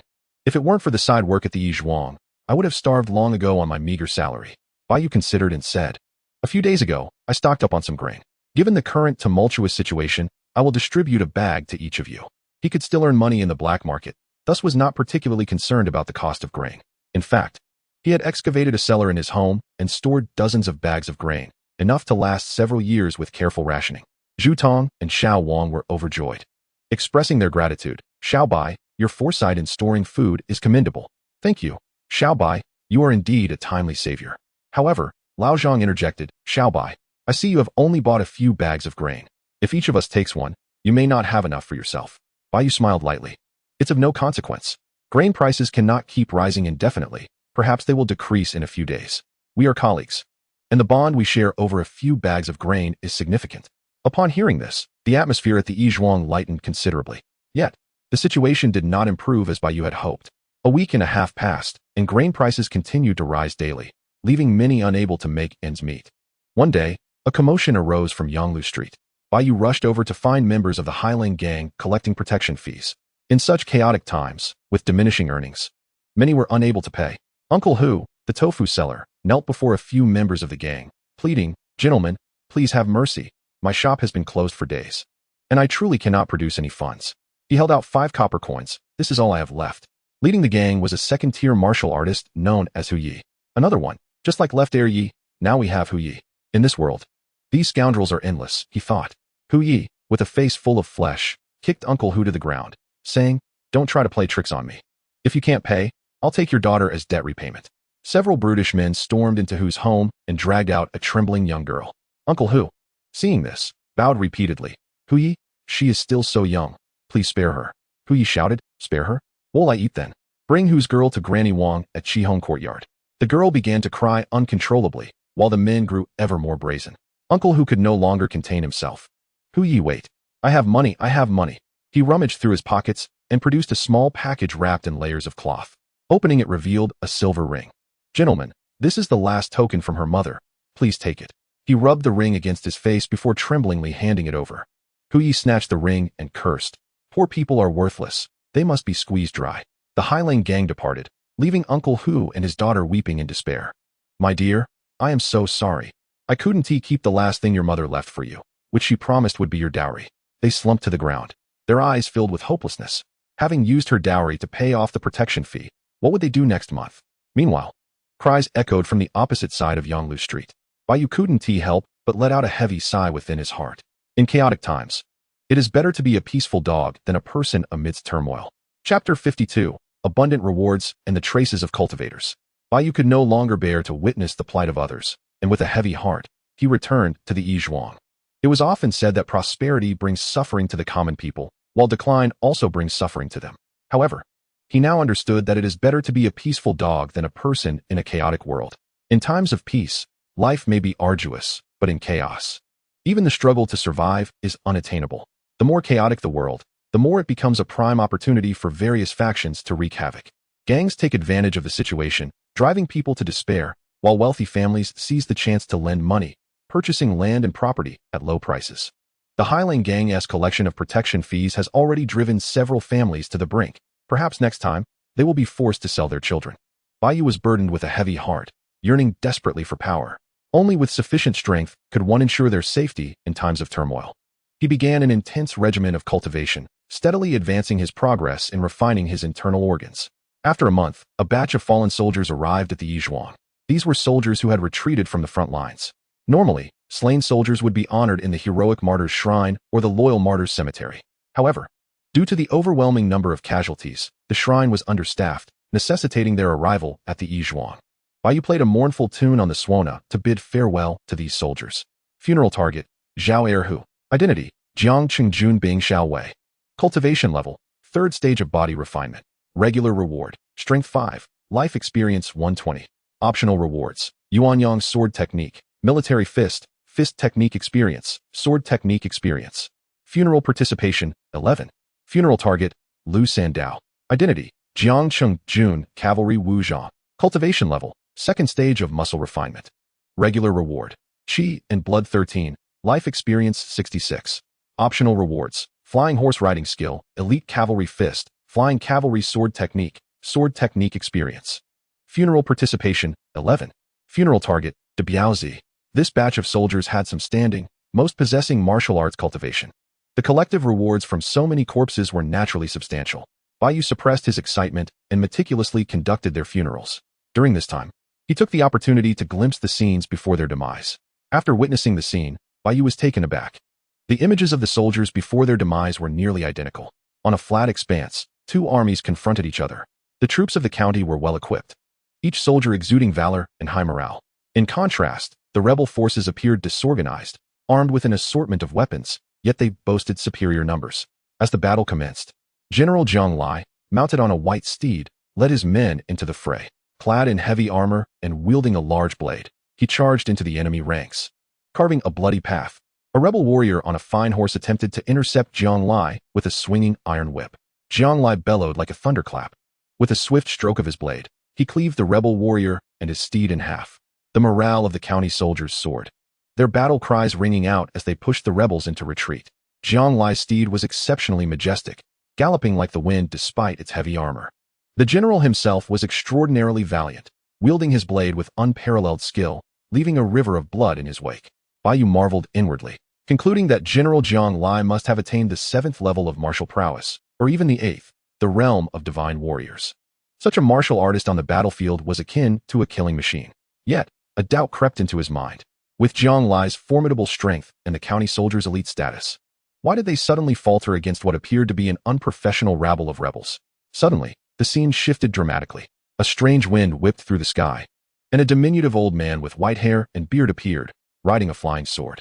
Without any visible motion, a bolt of lightning descended from the heavens, striking Zhang Lai. Smoke enveloped him, rendering him rigid. The old man conjured a spiritual talisman, which transformed into a blazing firebird. The firebird swooped down, incinerating Zhang Lai and his horse into ashes. Even the heavy armor he wore melted into a puddle of molten iron. The commander had been felled, causing panic among the county soldiers and a drastic drop in their morale. Seizing the opportunity, the rebel forces counterattacked, and a squad of elite rebel warriors surged forward. Meanwhile, the old man produced a black banner, from which emerged visible apparitions that wreaked havoc among the county soldiers. Thus, the county forces were utterly defeated. Witnessing this, Bai Yu could not help but gasp, beads of cold sweat forming on his brow.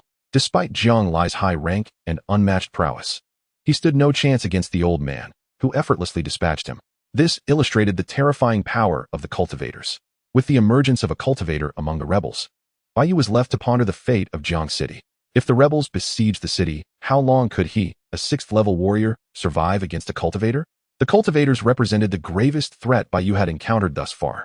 Given sufficient time, he was confident in his ability to cultivate to a level strong enough to contend with cultivators using martial arts. However, he was acutely aware that his current skills were insufficient, far from enough. Bai Yu endeavored to calm his mind, methodically conducting the funeral rites for the fallen soldiers. After a long day of labor, he finally began to receive his rewards. Funeral successful, reward obtained. Strength 5, Life Experience 120. Funeral successful, reward obtained. Vitality 13. Life Experience 66. Funeral successful, reward obtained.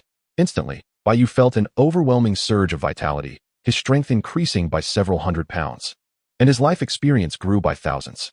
This was merely the foundational reward. Funeral participation rate 81, May choose an additional reward. Funeral participation rate 79. May choose an additional reward. Bai Yu calmly selected his rewards. Inner strength, 2 years. Blade technique experience, 888. Martial arts cultivation, 5 years. Additionally, he chose a new martial art. 6 harmonies fist, yellow grade, intermediate, with a 96 compatibility with the 4 symbols and 5 elements fist. This 6 harmonies fist comprises 6 forms: dragon, tiger, crane, rabbit, monkey, and snake, perfectly aligning with the 4 symbols and 5 elements fist. Without hesitation, Bai Yu invested 100 life experience points to merge the 2 martial arts. Fusion successful, obtained yellow grade, superior, 6 harmonies, and 5 elements fist. Chaos indeed. Proved to be the best catalyst for advancement. The success of this single funeral equated to several years of typical funerals. Now, Bai Yu's inner strength surged, coursing through his meridians with great vigor. His cultivation in the organ realm ascended steadily, culminating in the completion of the 6-stage organ realm. He felt exceptionally robust. And combined with the iron cloth and golden bell shield techniques, it would be a formidable challenge for anyone to breach his defenses. As long as he did not encounter a cultivator, Bai Yu harbored confidence in his ability to escape even before 7th-level warriors. He was filled with elation. However, this time, he did not directly break through to the 7th-level Zhoutian realm. He had encountered a bottleneck in his cultivation. Chapter 53, Smoke and Flames is a good time. Bai Yu faced a bottleneck in his cultivation. The transition from the 6th to the 7th level was indeed a formidable hurdle. Many martial artists remain stuck here for decades without making progress. The 3rd to 6th levels are referred to as the vitality realm, focusing on refining one's blood and bone marrow. The 7th to 9th levels are known as the divine transformation realm, where one begins to transcend ordinary life. In layman's terms, this is where one becomes divine. The 7th level Zhoutian realm signifies the opening of the great Zhoutian, achieving a state of unimpeded flow. The 8th level divine warrior realm involves the honing of spirit, culminating in innate bravery. The 9th level spirit communication realm allows one to transcend mortality, unafraid of life and death. Although Bai Yu had perfected the refinement of his organs and attained the 6th level culmination, he had yet to grasp the threshold of divinity, leaving him unsure of how to advance further. Since he could not elevate his martial arts realm, he resolved to intensify his inner strength training. With greater inner strength, his overall power would naturally progress. In the days that followed, Bai Yu dedicated himself to mastering the Black Wolf Heart method, concurrently practicing the concealed weapon technique of the 100-Zhang Flying Star and learning the art of corpse refinement. Occasionally, he ventured to the black market to sell a few bottles of bone-refining pills, limiting himself to 20 bottles per trip, never succumbing to greed. The days of rigorous training passed swiftly. He had deliberately chosen numerous rewards related to inner strength, which was already remarkably robust. Consequently, the cultivation of the Black Wolf Heart method became significantly smoother. After more than a month, the Black Wolf Heart method finally broke through. Black Wolf Heart method. Fully comprehended. 1, 310,000. Qualification 4. At this moment, Bai Yu's inner strength was incredibly profound, comparable to that of an ordinary martial artist after 30 years of diligent training. Each punch and palm strike unleashed tremendous force akin to a raging tempest. His attributes had transformed to name, Bai Yu. Qualification, 19. Vitality, 1238. Strength, 441. Inner strength, 600. Cultivation, 6th level organ realm. Techniques, 6 harmonies and 5 elements fist, fully comprehended. Black Wolf Heart method, fully comprehended. Martial skills, soul severing 13 blades, minor accomplishment. Turtle snake breathing technique, fully comprehended. Flying swallow surpassing steps, proficient. Iron cloth golden bell technique, fully comprehended. 100-Zhang Flying Star, proficient. Divine ability, immortality. Other skills, playing the Swana, fully comprehended. Blessing of the Een talisman, proficient. Blood talisman technique, proficient. Vitality dispersion, proficient. Dragon and tiger bone refining pill, proficient. Archery, proficient. Corpse refinement technique, beginning to grasp, etc. Bai Yu let out a long sigh of relief. His qualification had increased by 4 points, enabling a faster cultivation pace in the future. Compared to just a few months prior, his strength had undergone a tremendous transformation, with vitality exceeding 1,000, strength surpassing 400 pounds, and inner strength rivaling that of a martial arts master after 30 years of arduous training. His anxiety had considerably diminished. Glancing outside, Bai Yu noticed snowflakes drifting down from the sky. The new year was approaching. Bai Yu felt a stirring in his heart. Lao Amo, the new year is almost here. Let us buy some New Year goods. Lao Amo barked joyfully, leaping several feet high. Woof, woof, woof. New year, new year. A man and his dog exuberantly set out. intent on venturing into the city to procure New Year goods. However, along the way, there was nary a trace of festive cheer. The faces of the passing crowd were pallid and gaunt, a stark contrast to the usual vibrancy of the season. The trees lining the road had been stripped of their bark, revealing stark white trunks. In recent days, the rebel forces had grown increasingly powerful, seizing 2 remote counties to train their troops. At times, the vanguard cavalry of the rebels could approach Jiancheng within mere miles. Within the city, wealthy families attempted to flee, only to be intercepted by the rebels, who executed them without mercy. The situation in Jiancheng worsened, with prices of grain soaring. In the shanty towns outside the city, people had begun to resort to eating roots and tree bark. Upon finally entering Jiancheng, the atmosphere was far from the usual bustle. Soldiers clad in armor patrolled the streets. In the marketplace, prices had skyrocketed. A pound of coarse rice cost dozens of coins, and a single chicken approached the value of 1 tael of silver. Such exorbitant prices caused even Bai Yu to shake his head in disbelief. Ultimately, Bai Yu purchased several pounds of pig's head meat, a chicken, and a few dried fruits. Lao Mo trailed behind Bai Yu and suddenly spotted a stall selling pinwheels. The stall showcased colorful pinwheels that spun enchantingly in the wind, a sight to behold. The pinwheels were adorned with beautiful ribbons, and delicate bells hung at the bottom, tinkling melodiously. Lao Mo gazed longingly at a particular pinwheel, his eyes shimmering with delight. He glanced at Bai Yu and then back at the pinwheel. Remembering the recent frown etched on Bai Yu's face, he refrained from speaking. These days, even martial artists found themselves short of spare change.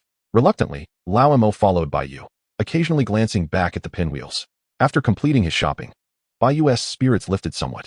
At the exit of the marketplace, he suddenly recalled something. Wait for me, Lao Mo. With that, he swiftly turned back into the market, while Lao Mo obediently sat down to wait.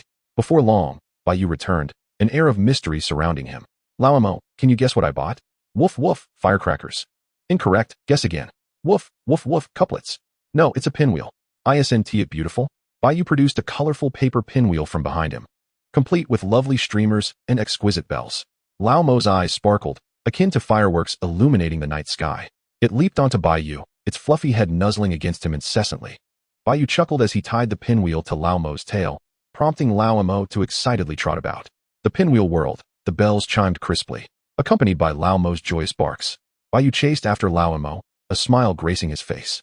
The man and his dog depended on each other, and with their companionship, the chaos of war felt a touch more joyful. As the drums of war echoed from afar, the New Year's Eve soon arrived. Only Bai Yu, Lao Mo, and old Zhang remained in the charity hall. Everyone else had returned home to celebrate the new year.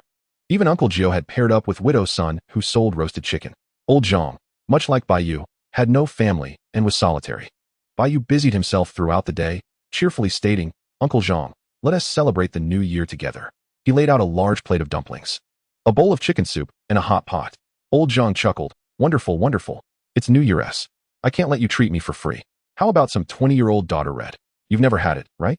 And a beggar's chicken. Let us taste it. The trio, 2 men and a dog, feasted heartily, not holding back as they drank and dined. In recent days, everyone had been struggling, but during the new year, they allowed themselves to indulge.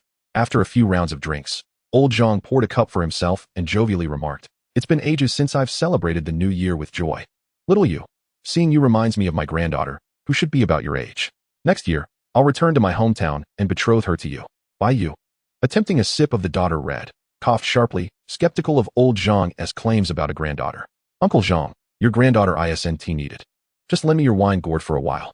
Old Zhang was indifferent to most things, but he cherished his red gourd, even cradling it in his sleep. That one tea do. It's meant as a dowry for my granddaughter. Chapter 54. The first day of the new year welcomes unwelcome guests. Old Zhang clutched the wine gourd protectively, as if fearing it would be taken. Bai Yu laughed. Uncle Zhang, are you afraid I'll steal your wine?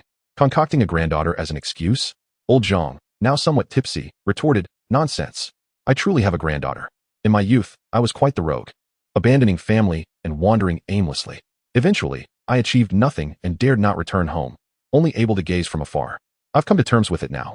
After this new year, I'll return home and find my granddaughter, preparing her a dowry. He seemed to mock himself slightly. As one ages, they become less useful and increasingly yearn for home. Bai Yu had not expected old Zhang to have such a past. He offered old Zhang a chicken leg and shared one with Lao Mo as well. Uncle Zhang, wanting to return home is a good thing. Here, have a chicken leg. Old Zhang looked at Bai Yu and smiled. If my granddaughter could find a husband like you, I would have nothing to worry about in my old age. I can't give you the gourd, but I can pour you a glass of my special brew. Saying this, he poured Bai Yu a cup from the gourd. Remarkably, old Zhang's wine was unique, clear as honey and fragrant. Even though Bai Yu was not fond of alcohol, the aroma whetted his appetite. He raised the cup and drank it all, instantly feeling a delightful warmth coursing through him. Whether it was an illusion or not, he sensed a slight loosening of his cultivation's bottleneck. Just as he was about to inquire about the wine's origin, old Zhang had already succumbed to slumber, clutching the gourd. Bai Yu shook his head, realizing he had perhaps drunk a bit too much. Lao Amo, am I drunk? Woof woof. And thus, New Year's Eve passed. The following day, the first day of the new year, Bai Yu took Lao Amo to pay respects to Uncle Gio and received a red envelope before returning to the charity hall to cultivate. As per tradition, no visitors would come on the first day, allowing for a rare moment of tranquility. However, that evening, urgent knocking resonated from outside. Bai Yu, feeling exasperated, rose. What is going on? Is it a funeral on the first day of the new year? Upon opening the door, he was met with the sight of several horse-drawn carriages outside. The last few carriages bore a large red coffin. Before Bai Yu could speak, a burly man with a full beard stepped forward, clasping his hands in greeting. Good sir, a few of our brothers fell ill and passed away unexpectedly, and we have nowhere to lay them to rest, so we've come to trouble you. We kindly ask for your understanding. Bai Yu approached to inquire further. It turned out they were a merchant caravan that traveled long distances, trading goods for profit. Unfortunately, while passing through Jiangqing, several members had fallen gravely ill and passed away on New Year's Eve. Unable to transport the bodies back, the caravan had purchased coffins to ensure a proper burial. Life and death are unpredictable. No one can guarantee whether tomorrow or misfortune will come first. Bai Yu could not turn them away and welcomed them into the charity hall. The bearded man said, Young brother, I sincerely apologize for disturbing you during the new year. Here is a small token of appreciation. He handed Bai Yu a small bag, which, upon inspection, contained a couple of taels of silver. The bearded man also respectfully presented a red envelope to old Zhang. Gentlemen, as merchants, our time is precious.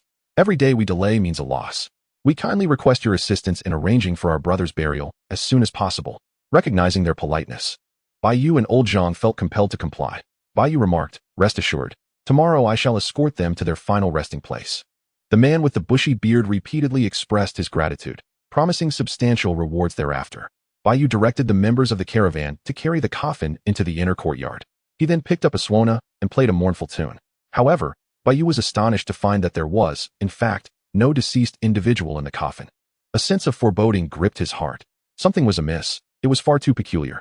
On the first day of the Lunar New Year, a coffin was brought to the door, yet it contained no body. He discreetly offered incense to the adjacent coffin, but still, there was no sign of a deceased individual. This indicated that either the coffin was empty or the person inside was still alive. Bai Yu, taking advantage of the incense and the paper offerings, checked several coffins. By the third one, he finally discovered a target for the funeral. Funeral target, Gung Long. Identity, corpse refining. Cultivation level, copper armored corpse. Base rewards, strength 14, life experience 130. Optional rewards, iron corpse technique, dragon power formula, golden bell shield.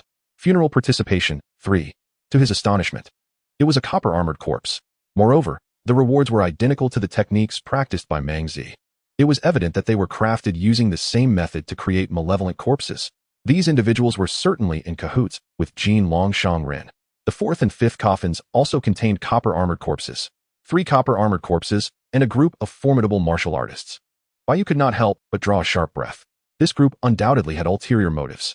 Maintaining his composure, he instructed the bearded man and others regarding the vigil. Once he completed the tasks, Bai Yu retreated to his chamber and began to peruse a book of spring and autumn annals, appearing entirely unperturbed.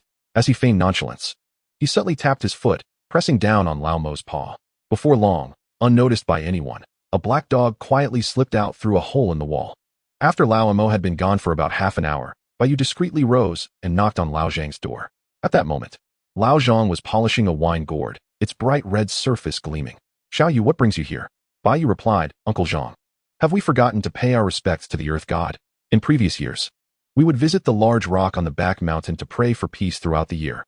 Lao Zhang was initially taken aback, as there was no Earth God on the back mountain, and there had been no custom of paying respects to the Earth God in previous years. Nevertheless, being a man of experience, he quickly realized something was amiss and slapped his thigh, continuing along Bai Yu's line of thought.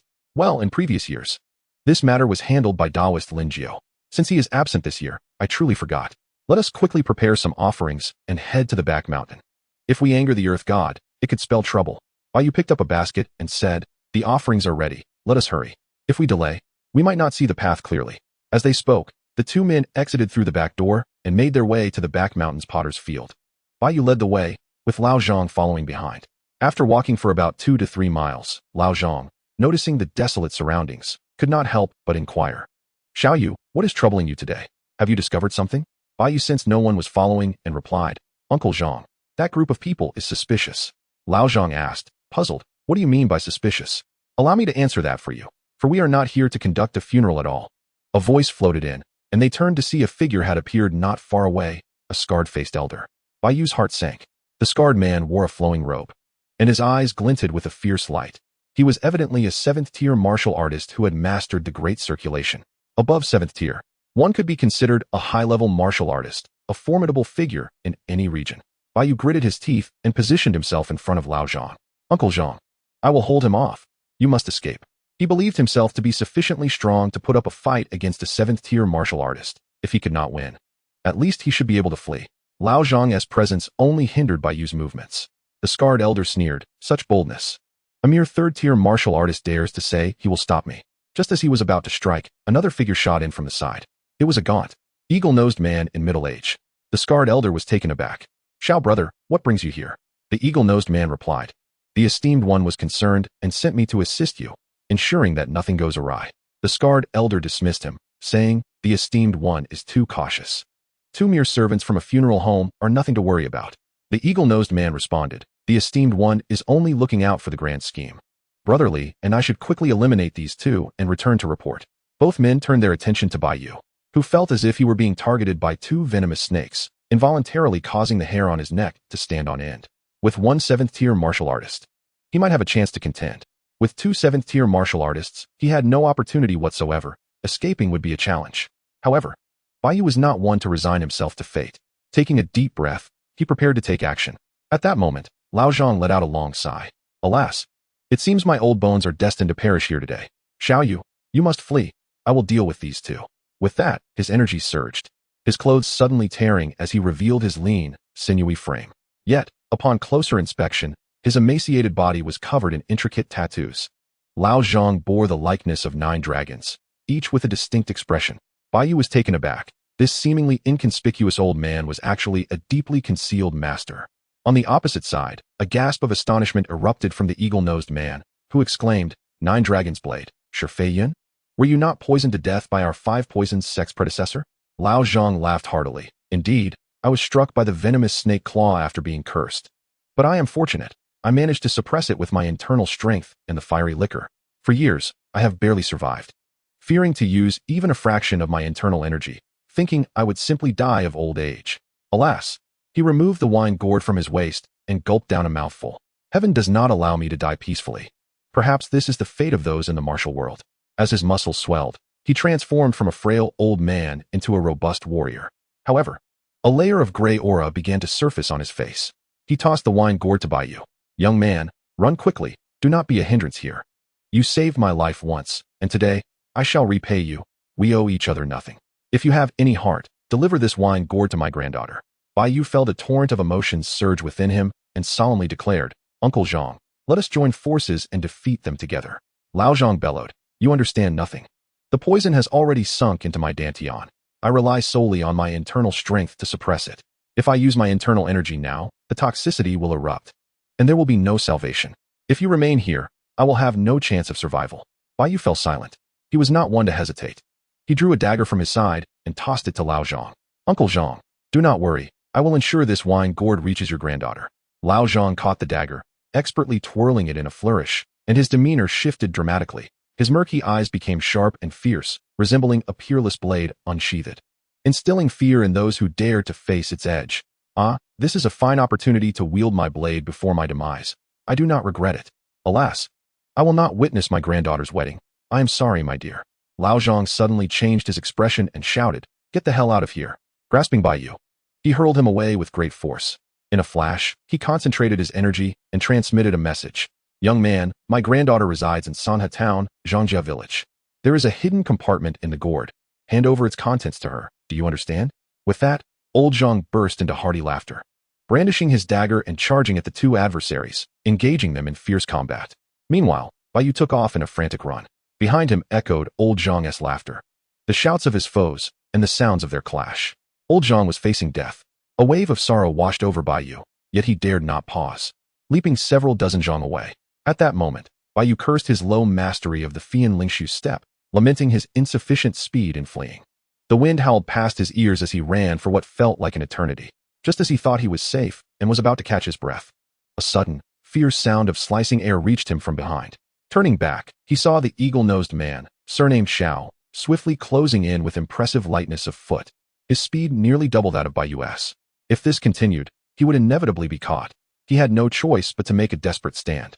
Bai Yu halted, regulating his breath to achieve peak combat readiness. The eagle-nosed man landed a dozen zhang away, his eyes glinting like those of a hunting owl, cold and fierce. "Why have you stopped running, young man? Waiting to meet your end?" Bai Yu replied, "What about Zhangbo?" The eagle-nosed man scoffed. "That old coot is rather troublesome. If it weren't for the poison sapping his strength, we wouldn't have been able to kill him. Even so, he perished alongside Brotherly." Recalling the earlier battle, the eagle-nosed man felt a chill of fear. In truth, old Zhang had not only killed Brotherly, but had also injured him with a single strike. Had it not been for his own toxic abilities that caused old Zhang to succumb to the poison, he too might have met his demise there. Hearing of old Zhang's death left Bai Yu despondent. He had few acquaintances, and old Zhang was one of them. Just last night, they had shared dumplings and hot pot. And old Zhang had mentioned returning to see his granddaughter. Alas, the eagle-nosed man sneered. "I wouldn't have guessed you were so sentimental. Planning to collect his body, are you?" Bai Yu's eyes narrowed, responding coldly, "I will take care of your body." The eagle-nosed man laughed heartily. "Ha! If you have the ability, then come at me." With that, he suddenly leaped forward, his form akin to an owl in flight, swiftly covering the distance of several dozen zhang. His right hand morphed into a claw, dark and menacing, accompanied by a chilling slicing sound as it aimed for Bai Yu's head.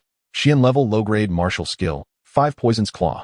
This technique was not only extraordinarily sharp, but also infused with potent toxins. Should it land, even an elephant would succumb to the poison. Yet, Bai Yu did not flinch or evade. Instead, he unleashed the 6 Harmonies 5 Elements fist, channeling his internal energy and launching a powerful punch. Golden Sun White Tiger. Unmatched kill. A resounding explosion echoed as fist met claw, energies colliding wildly. Astonishingly, the eagle-nosed man was forced back by a single blow, retreating 5 steps before regaining his stance. How is this possible? The eagle-nosed man was taken aback. Aren't you at the 3rd tier? And how can your internal energy be so formidable, like that of a practitioner with decades of experience? Could it be that the Jiulong blade transferred its power to you? The eagle-nosed man was horrified, never anticipating that he would be repulsed by Bai Yu. A flush crept over his face as the internal injury from old Zhang's strike began to manifest. However, he quickly circulated his internal energy to suppress the injury. Humph. Young man, even if your internal energy is profound, you are still on a path to demise. Martial arts depend not only on internal power, but also on the finesse of one's techniques. Internal energy can be taught, but techniques must be honed through relentless practice. The eagle-nosed man was resolute. He could not believe that a mere youth could surpass him, Xiao Taijun, in technique. With claws poised like those of a hawk, he unleashed a flurry of strikes upon Bai Yu. This time, he executed the 5 Poison's Claw to its fullest extent, his claws dancing in a dazzling display. Bai Yu hastily countered with the 6 Harmonies 5 Elements fist. As expected, while Bai Yu's techniques were robust, they were no match for the 5 Poison's Claw. In an instant, several gashes appeared on Bai Yu's body. Yet, unexpectedly, as the 5 Poison's Claw struck, sparks flew without leaving a single mark. What is happening? This young man possesses an astonishing level of martial arts training. The eagle-nosed man's expression shifted dramatically. He could not fathom what kind of monster stood before him. Born with divine strength, possessing profound internal energy, and now displaying a body impervious to blades and bullets.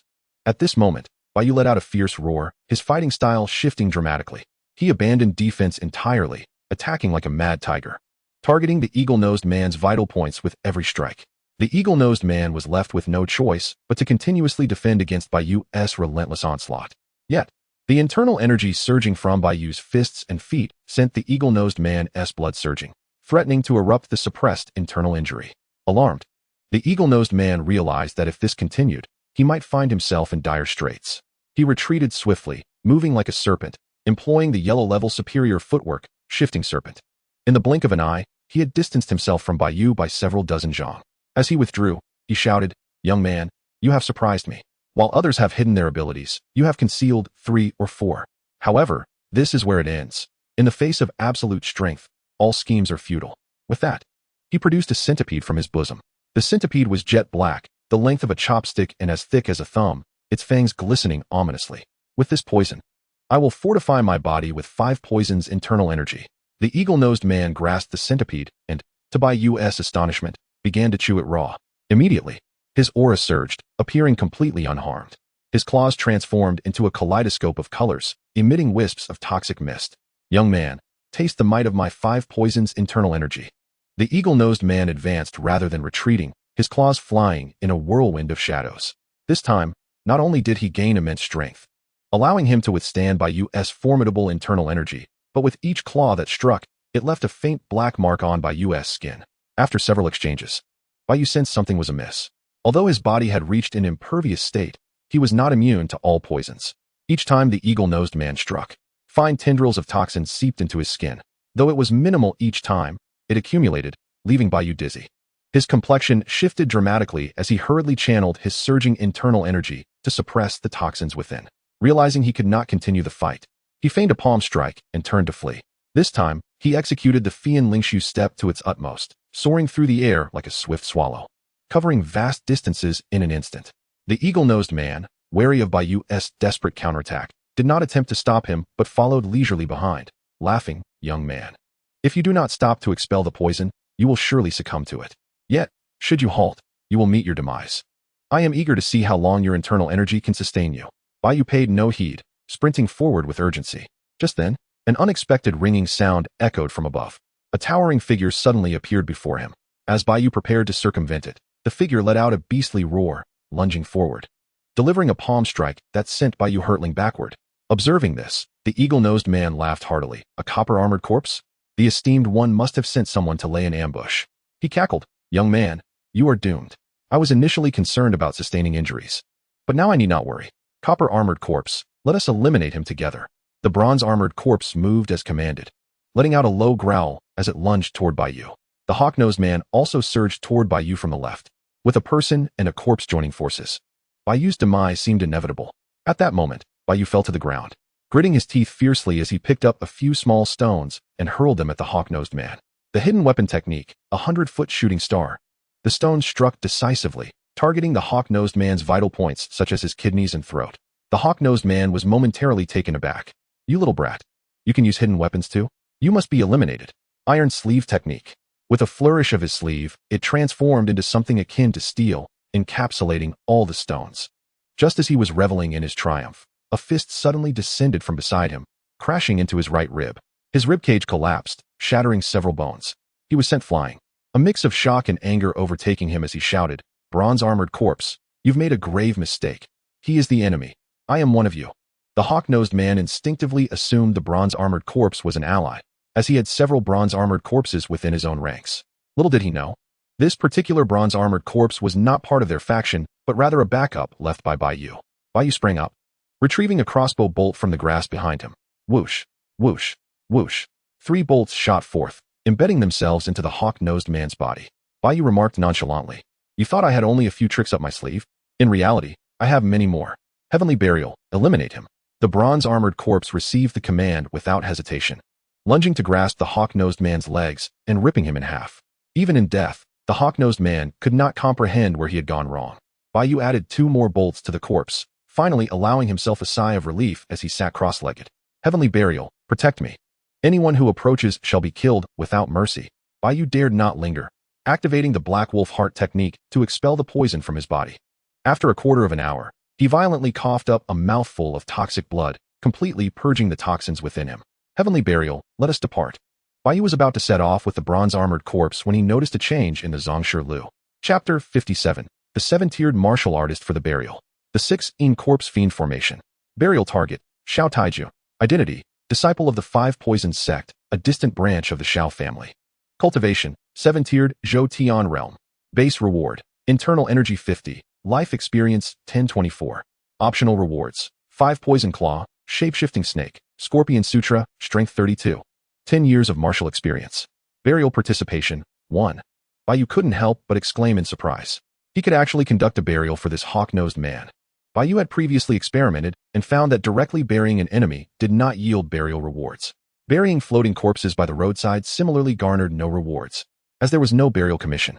Only with family authorization or when a body was delivered to a mortuary, representing government authorization, could one receive burial rewards. Why then? Was there a burial reward this time? Bai Yu reflected on the matter, realizing the crux of the issue might lie in his earlier conversation. He had mentioned to the hawk-nosed man that he would collect the body. The hawk-nosed man had dismissed it, responding that if Bai Yu had the ability, he should come and try. This could be considered a form of acknowledgement or authorization from him. In a certain sense, it was akin to the hawk-nosed man personally commissioning Bai Yu for the burial. Such matters were indeed enigmatic. For instance, folklore warns that if one enters a dense forest and hears their name called, they must not respond.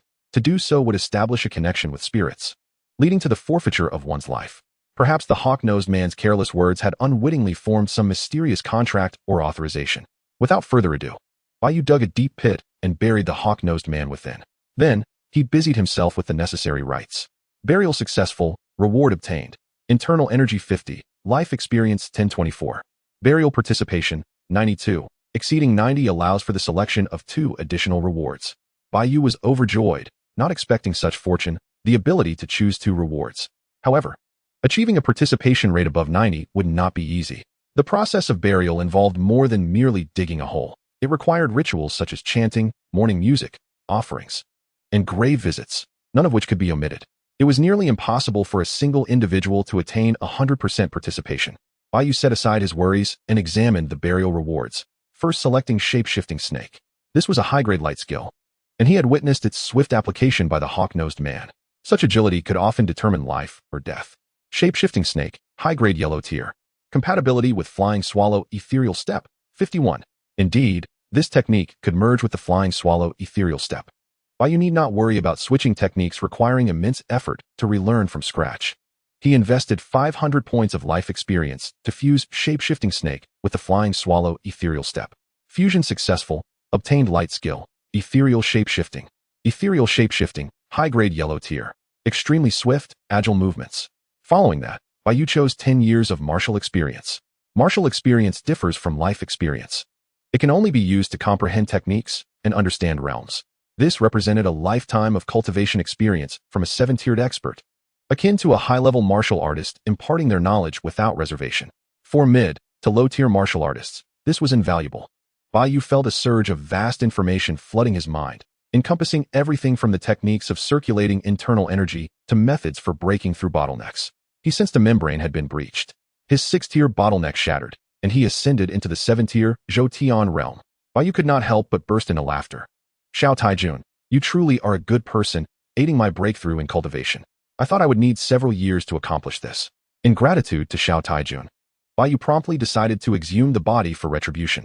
Heavenly burial, bring the body forth, drain its blood, and then tear it apart to feed the wild dogs. Old Zhang died at their hands. Bai Yu would not allow him to rest in peace. Watching the giant armor shred Xiao Taijun into pieces, Bai Yu then raced away with heavenly burial. He relocated heavenly burial to a different site for burial and dashed toward Jiang City. The previous burial interface indicated that Xiao Taijun was associated with the Xiao family of Jiang City, one of the 4 great families, which surprisingly had ties to the rebels. This matter was far more intricate than he had anticipated. Meanwhile, within the mortuary, the original merchant team had gathered, each wielding blades and swords, with several bronze-armored corpses standing silently nearby. The leader, a bearded man, furrowed his brow. Li Qin and the others have been gone for so long. Why have they not returned? A man dressed as an accountant replied, Honored one, there is no need for concern. They possess great strength and will have no trouble dealing with the 2 miscellaneous workers in the mortuary. Furthermore, the hour of the rad is approaching. We can immediately activate the 6 corpse fiend formation. Even if those 2 workers escape, it will be of no consequence by the time Jiang City reacts. The formation will be complete. The bearded man cautioned, we must be careful. Activating the corpse fiend formation this time cannot afford a single mistake. We must ensure that all the corpses in the mortuary are transformed into fiends to assist the Grand Marshal in conquering Jiang City. At that moment, the accountant glanced at the sky and stated, Honored one, the hour of the rat has arrived. We can initiate the formation. The bearded man barked, All geomancers, heed my command, take your positions, and activate the 6 corpse fiend formation. Instantly, 18 individuals stepped forth, racing to various locations outside the mortuary. Groups of 3 arrived at a designated point, where a coffin had already been placed. 6 coffins, collectively forming a peculiar shape. Immediately, 6 coffins opened simultaneously, releasing a dense malevolent aura that coalesced into a white mist, surging forth. At the base of the coffins, the malevolent energy had thickened to the point of resembling water. In an instant, 6 streams of this energy ascended like smoke signals into the sky. A dozen geomancers each wielded copper bells and other talismans, chanting incantations under their breath. In that moment, it seemed as though the very earth began to tremble. The malevolent energy within several miles was stirred, rushing toward the ancestral hall. The surrounding aura condensed into white mist, within which faintly echoed the roars of wild beasts. Inside the ancestral hall, 3 copper-armored corpses howled incessantly, voraciously inhaling the malevolent energy.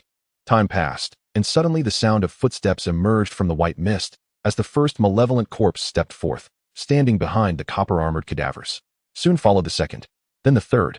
The bearded man and the accountant displayed expressions of delight. The army of malevolent corpses was on the brink of success. Meanwhile, Bai Yu was sprinting when he suddenly felt a slight tremor in the ground beneath him. The malevolent energy around him had noticeably thickened. He leaped atop a large tree and turned back to see that the ancestral hall was already shrouded in white mist. Within, flickers of ghostly flames and dark shadows danced about. The wails of spirits resonated, mingling with the roars of the malevolent corpses. Bai Yu's heart sank. This was dire news. The rebel forces had initiated the geomantic array. The density of malevolent energy this time surpassed that of the previous encounter with Jin Long Shangren by tenfold. He could not fathom how many corpses would transform into malevolent entities. The thought of thousands of these entities charging into the crowd sent a chill down his spine. Just as Bai Yu was in a state of panic, he suddenly heard the sound of hurried footsteps. A troop was rapidly approaching from the distance. Chapter 58. Annihilate the rebels, bury Old Zhang. A contingent emerged from the darkness, their torches blazing like a dragon of fire. Bai Yu's heart leaped with joy. Reinforcements from Jiangcheng had finally arrived. Upon realizing the situation, he had promptly dispatched Lao Mo through a dog hole, instructing it to deliver a letter to Jiushu. No one could have anticipated that a seemingly ordinary black dog could accomplish such a complex task.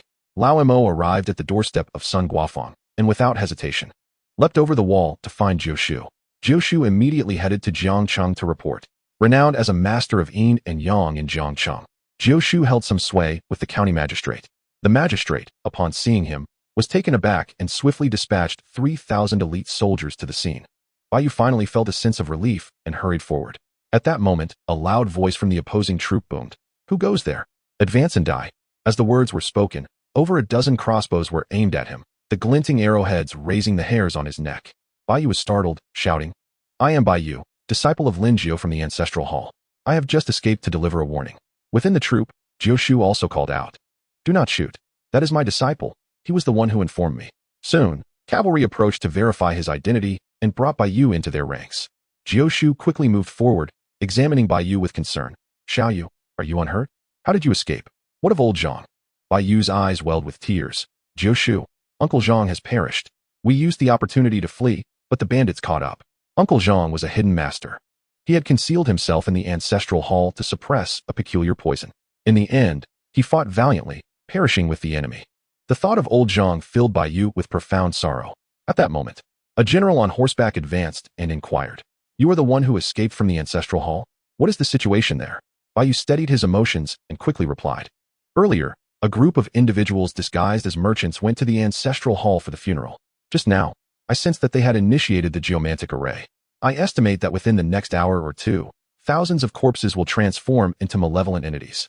The general snorted coldly. "Zhang Wu, lead the Xuanwu troops into battle. You have half an hour to clear the geomantic nodes around the ancestral hall.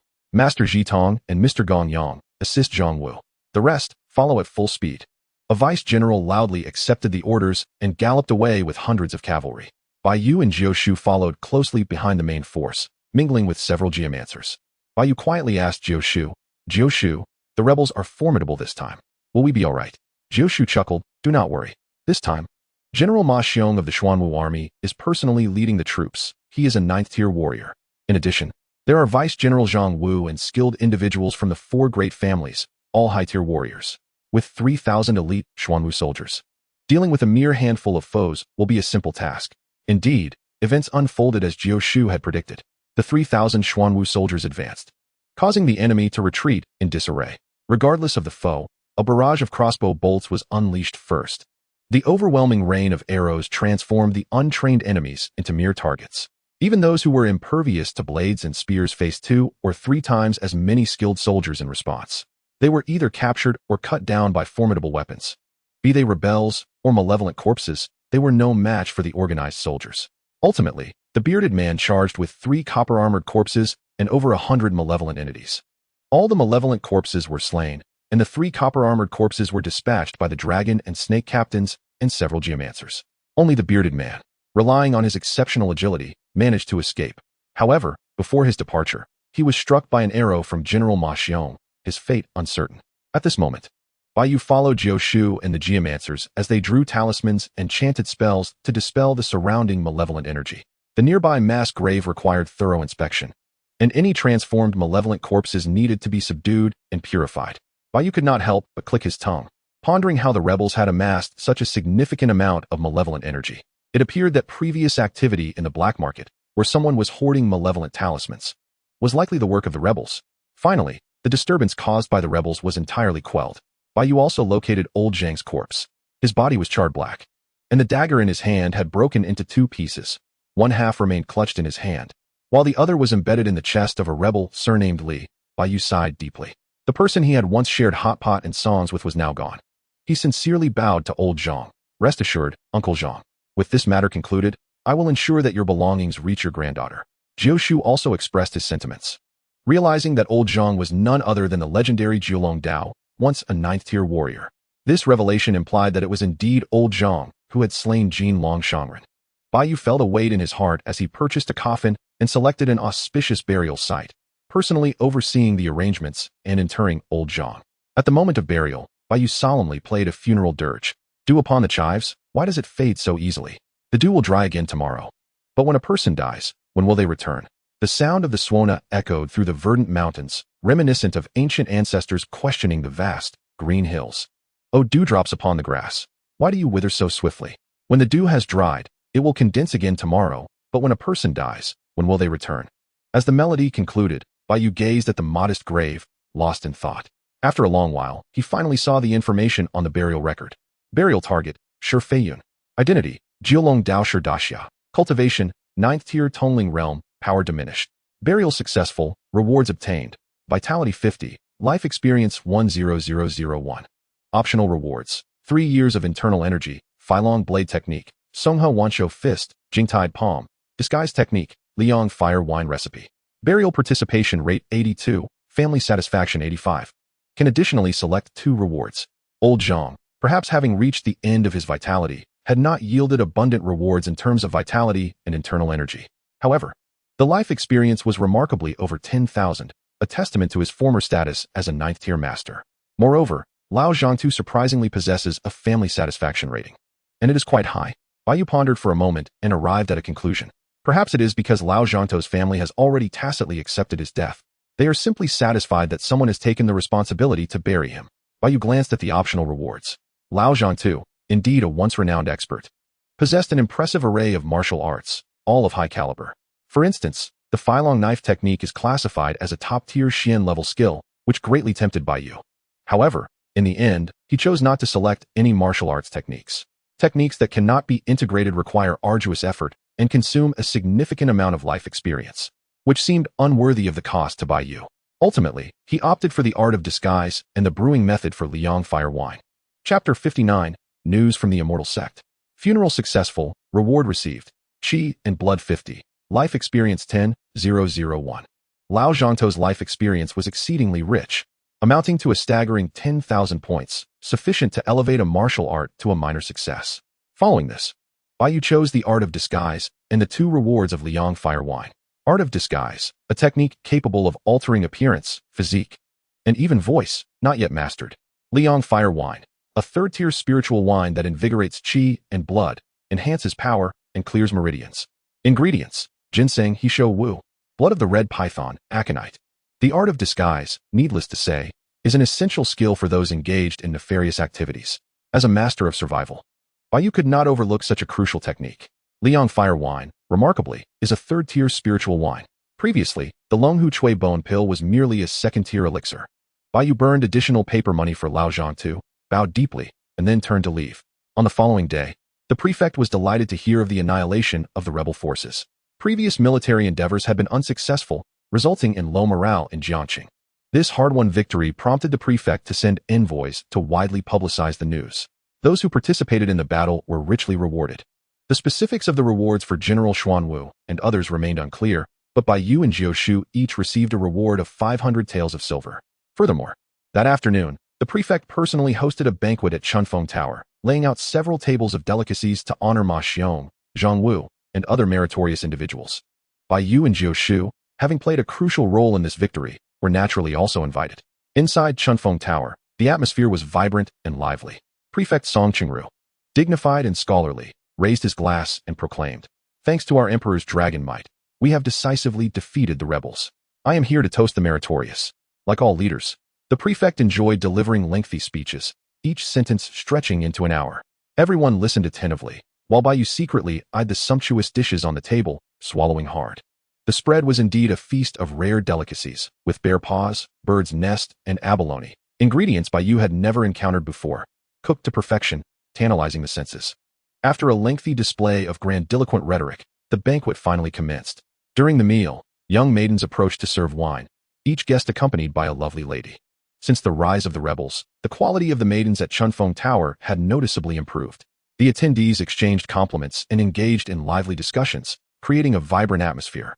Except for two individuals who stood out. One was Zhang Wu, the deputy commander, who seemed entirely uninterested in flattery, appearing out of place. Even the maiden accompanying him could not help but chide. "General, do not just sit there, have a drink." The other was Bai Yu, who sat at the end of a corner table, focused solely on devouring the food. Bear paws, deer tails, and bird's nest soup. He indulged in all without reservation, relishing each bite. It must be said that these ingredients were incredibly nourishing. Consuming them invigorated his qi and blood, the energy flowing through him akin to taking elixirs. The maiden beside him found amusement in his singular focus, having never seen anyone at Chunfeng Tower solely consuming food without engaging with the maidens. She, enjoying the leisure herself, gently said, "Esteemed sir, do try this dragon whisker from the Jiang River." She placed several strands of carp whiskers into Bai Yu's bowl and tenderly wiped the beads of sweat from his forehead. A subtle fragrance wafted into his nostrils, stirring his heartstrings. Bai Yu felt quite embarrassed and replied, "Miss, do partake as well. The bear paw is immensely nourishing." The maiden smiled charmingly. "Just call me Qianyang, sir. We are here to serve you. There is no reason for us to eat ourselves." Bai Yu assessed Qianyang. She was a vision of beauty. With rosy lips and pearly teeth, a truly graceful lady. Beneath her semi-transparent veil, her figure was delicate, hinting at her fair skin. Bai Yu's heart fluttered momentarily before he regained his composure. Women only slow my pace of eating. What is a maiden compared to a bear paw? Just as he was engrossed in his meal, he suddenly heard General Xuanwu Ma Xiong's loud inquiry. "Prefect, have there been any updates from the capital?" The prefect cleared his throat and replied in a clear voice. "Well, it is just the right time to reassure you all. The rebel forces are formidable. I have previously dispatched someone to report swiftly to the capital. Recently, we received word that the armies of the Northern Qi Kingdom are pressing down on us, and the Grand General is currently confronting them. It may take 6 months to resolve the threat from the north. Until then, we cannot spare troops to suppress the rebels." Bai Yu's heart sank. Jiangxing, being located in the southern part of the kingdom, is already quite distant from the capital. If reinforcements would arrive in 6 months, and considering the delays on the road, it would likely be too late. General Xuanwu Ma Xiong exclaimed, "Prefect, the rebels have already captured 2 counties and are training their troops. At this rate, they will attack Jiangxing within half a year. By the time the Grand General dispatches troops, we will be too late." Others, including County Deputy Lu Zian, Chief Scribe Xiao Rong, and Clerk Zhao Bailey, echoed in agreement. They hailed from prominent families and represented several noble clans, seeking information from the prefect. If the capital could not send troops to quell the rebellion, they would have to consider whether to negotiate with the rebels. The prefect chuckled, "Do not be anxious, everyone. Although the capital cannot send troops, we have received good news. His Majesty has already dispatched envoys to seek assistance from the Tai Sword sect, and soon, Immortal Masters will descend to aid us in vanquishing the rebels." Ma Xiong laughed heartily. "Excellent. The rebels are useless in combat. Only that sinister old man poses a threat. As long as the Immortal Masters from the Tai Sword sect eliminate that old man, I can easily wipe out the rebels." Bai Yu, upon hearing this, felt a sense of relief. It was evident that the appearance of cultivators among the rebels was unusual. The homeland's immortal sect should indeed send someone to resolve this issue. At this moment, County Deputy Lu Zian inquired, "Prefect, how long until the immortal masters of the Tai Sword sect arrive?" The prefect responded, "The journey is long, and it is not easy for the Emperor's envoy to reach the sect. The fastest would be 1 to 2 months, while the slowest could take 3 to 5 months. Ma Xiong declared, 3 to 5 months? I can surely hold the fort. At worst, we can retreat to Jiangqing. That sinister old man cannot single-handedly besiege a city, and our defenses are not to be taken lightly." Others felt reassured, and the atmosphere in the hall became lively once more. However, Bai Yu remained less optimistic. With the rebels receiving assistance from cultivators and having internal support from the Xiao family, Jiangqing would not be so easily defended. Nevertheless, he knew better than to voice his concerns. Should he dare to expose the Xiao family, he would undoubtedly vanish from Jiangqing. As the banquet concluded, Bai Yu and Jiu Shu rose to take their leave. By chance, Bai Yu glanced and saw a servant pouring a large quantity of food and wine into a slop bucket. His heart tightened. The lavish feasts were wasted, and an overwhelming sense of despair washed over him. Outside the city, multitudes of people have faced starvation, with some resorting to consuming tree bark. Meanwhile, the affluent within the city continue to indulge in extravagant delicacies, wastefully discarding vast amounts of food each day. It is a tale of two worlds, sigh. Bai Yu felt a pang of guilt over the bear paw and abalone he had just consumed. If that had been grain instead, how many lives could it have saved? His heart was torn as he passed a narrow alley. There lay a gaunt woman, her lips cracked and pale, her eyes sunken deep into their sockets. Upon seeing Bai Yu, she struggled to rise, grasping his hand and pressing it to her chest. "Kind sir, please spare me some food. Just a meal will suffice." "No.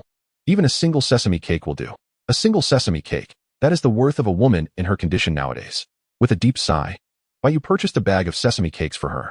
Her eyes sparkled with hope as she seized the cakes, oblivious to their heat, stuffing them into her mouth. Bai Yu watched her eat, seemingly lecherous as he subtly slipped a handful of coins, about 30 to 41, into her grasp. Any more would be a misfortune for her. The woman was momentarily stunned, then expressed her endless gratitude, clutching her chest tightly. Bai Yu's mind was a whirlwind of thoughts, at times conjuring images of the vibrant festivities within Chunfeng Lu, and at others, recalling the gnawed tree trunks outside the city and the frail body of the woman. As he walked, he spotted Sun Guofu's shop in the distance. Uncle Gio should have returned home by now. After a moment's contemplation, Bai Yu headed back to the charity house to grab a bag of rice and knocked on their door. At that moment, Sun Guofu was scolding Uncle Gio. "Don't you know your own condition? Drinking so much alcohol in these chaotic times. What will happen to me and the children if you were to leave?" Bai Yu called out from outside, "Master, mistress, I have brought you some supplies." Uncle Gio, suffering under her reprimand, saw Bai Yu as a lifeline and hurriedly invited him inside. Sun Shenyang retreated to the inner room, unable to continue scolding her husband. Bai Yu shared his recent experiences with Uncle Gio, voicing his guilt. Uncle Gio reassured him, "Little Yu, there's no need to be overly self-reproachful. The world is as it is. What can we truly change? At least you have consumed the food. If you hadn't, it would have been a greater waste, wouldn't it?" Hearing this from Uncle Gio, Bai Yu felt a bit lighter in spirit. To be without guilt and to have acted in accordance with reason, that is the utmost a common person can aspire to. In the days that followed, the situation in Jiangqing deteriorated rapidly. The rebel forces trained their soldiers, capturing 3 county towns within a month, their military might advancing towards the outskirts of Jiangqing. Although the rebels eventually retreated, the city was evidently no longer safe. The shanty towns outside had long since dispersed. Those with some means sought refuge within Jiangqing, while the less fortunate were left to fend for themselves. The charity house outside the city could no longer sustain itself. Bai Yu was compelled to rent a modest residence within the city. He devoted all his life experiences to the 6 harmonies and 5 elements fist, achieving a modest level of success in its practice. 6 harmonies and 5 elements fist. Modest success, 1210000. Qualities, 5. His current aptitude reached 24 points, and his cultivation speed had increased manifold compared to his initial progress. However, this was still far from sufficient. The closure of the charity house had severed his source of funeral rewards. In these tumultuous times, self-preservation demanded a rapid enhancement of strength. Yet the charity house's closure complicated matters. Bai Yu rested his chin on his hand, deep in thought. To swiftly elevate his abilities, he could only concoct the Liang Fire Wine. Liang Fire Wine is a 3rd-tier spirit wine that enhances vitality and replenishes internal energy, accelerating cultivation. With this in mind, Bai Yu resolved to act swiftly, instructing Lao Mo to watch over the place. He took his silver to the largest apothecary in the city, Zhao's medicine shop. Upon arriving, he found someone ahead of him purchasing medicine, 3 tails of realgar, reed root, and Wang Buliaxing. Hearing the prescription stirred something within Bai Yu. His Ming clan herbal manual had reached a level of proficiency, granting him some understanding of medicine. The prescription seemed aimed at treating arrow wounds. Perhaps it belonged to a member of the military. After the person departed, Bai Yu casually inquired of the shopkeeper, Zhao Leoj. That person seemed quite skilled in martial arts. Do you know his background? Having frequented this shop, the shopkeeper was familiar with Bai Yu and chuckled. That as someone from the Xinli sect, best not to provoke them. The Xinli sect is one of the 3 major factions in Jiangxing, with a leader who is a high-tier martial artist, quite formidable. Bai Yu smiled. If he doesn't come looking for trouble, I shall count my blessings. He then handed over a list for the shopkeeper to prepare the herbs. The list included ingredients for nourishing elixirs, materials for bone-tempering pills, and some useless components, all mixed in with the materials for Liang fire wine. This way, he need not worry about others deducing his recipe from the prescription. The shopkeeper glanced at the list and teased, ginseng, qi mang blood, and he shou wu. Little brother, are you planning to storm Chunfeng Lu and come out unscathed? Bai Yu replied with a grin, you slander me, good sir. A person of my integrity could achieve the same without the need for such potions. Bai Yu engaged in light banter with the shopkeeper. Before long, the ingredients were gathered, costing him over 100 taels just for the materials. Next, Bai Yu purchased a jar of 10-year-old daughter's red wine. Upon returning home, he processed the materials and soaked them in the wine in precise proportions. The medicinal properties of these herbs would merge within the alcohol, yielding remarkable reactions. Bai Yu meticulously sealed the wine jar and buried it underground. In a month, the Liang fire wine should be ready, and he hoped it would not fail. Lao Mo sniffed around the burial site, equally filled with anticipation. Thereafter, Bai Yu devoted himself entirely to his training, neglecting all else. In the small courtyard, he practiced the fist technique repeatedly. As he unleashed each strike, his vital energy circulated, continuously impacting his meridians and acupoints. The Zhou realm is about unblocking the entire body's great Zhou, whether it be the 12 regular meridians or the 8 extraordinary vessels. Even the minuscule channels and acupoints at the extremities of his body. Once the Zhou is unblocked, the vital energy flows like a rushing river. His eyes gleaming with clarity. After completing a round of the fist technique, he assumed a finishing stance. 6 harmonies and 5 elements fist. Modest success 13941000000. Martial arts level 8 stage Zhou realm 8.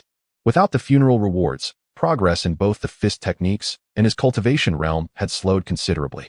Just as Bai Yu was mired in worry, a knock at the door interrupted him. At last, a funeral undertaking had come his way. Chapter 61, Deputy Chief of the Black Wolf Gang. A voice called from outside, is Master Bai at home? Bai Yu replied, I am here, what brings you? Upon opening the door, he found a burly man standing there. The man addressed him, Little Master Bai, I am Zhong Wu, a protector of the Black Wolf Gang. Here to request your services for a ceremony. Here is 100 taels of silver, please accept it, and upon completion of the ceremony, an additional 200 taels will follow. In matters of yin-yang and feng shui in Jiangxing, Uncle Jiu is undoubtedly the strongest. Now that Uncle Jiu has settled down with a family, he prefers a quiet life and rarely takes on business. Most of Uncle Jiu's clients and resources have been handed over to Bai Yu. As the sole disciple of Uncle Jiu, Bai Yu naturally attracts much attention. He has also dispelled the malevolent energies for both the Zhang and Shao families. A single tune played on the suona can bring peace to the souls of the wronged, earning him the esteemed title of Bai Zhenhuan. Moreover, his humble demeanor and diligent approach to his craft have led him to personally oversee all rituals from start to finish. Consequently, many prominent figures are eager to enlist Bai Yuhua's services, despite the rather steep fees. While he may not rival the renowned Jiu Shu, he stands on par with other illustrious practitioners of yin and yang, such as Gong Yang. Business opportunities are a welcome occurrence for Bai Yu. Yet this time he hesitated to accept immediately. The deposit alone was 100 taels, totaling 300 taels, an exorbitant sum indeed. When circumstances appear unusual, one must be wary. This undertaking may prove troublesome. Bai Yu clasped his hands and inquired, Brother Zhong Wu, may I ask what type of ritual your esteemed guild requires? If it is overly complicated, I fear I may be unable to assist. Zhong Wu sighed and replied, Alas, Master Bai, we have encountered a grave matter. Deputy Leader Yang has met with an untimely and inexplicable demise. The leader is furious and is searching high and low for the culprit, offering a substantial reward for a proper burial for the deputy leader. Bai Yu's heart stirred. The Heilang gang has 2 deputy leaders, the notorious Lu Julong, a 7th-tier martial artist known for his lewdness and terrible reputation, and the esteemed Yang Zhan, an 8th-tier martial artist and an anomaly within the gang. Regardless of which one has died, the reward for the funeral will be quite generous. Bai Yu, whose cultivation was progressing slowly, was in dire need of such rewards.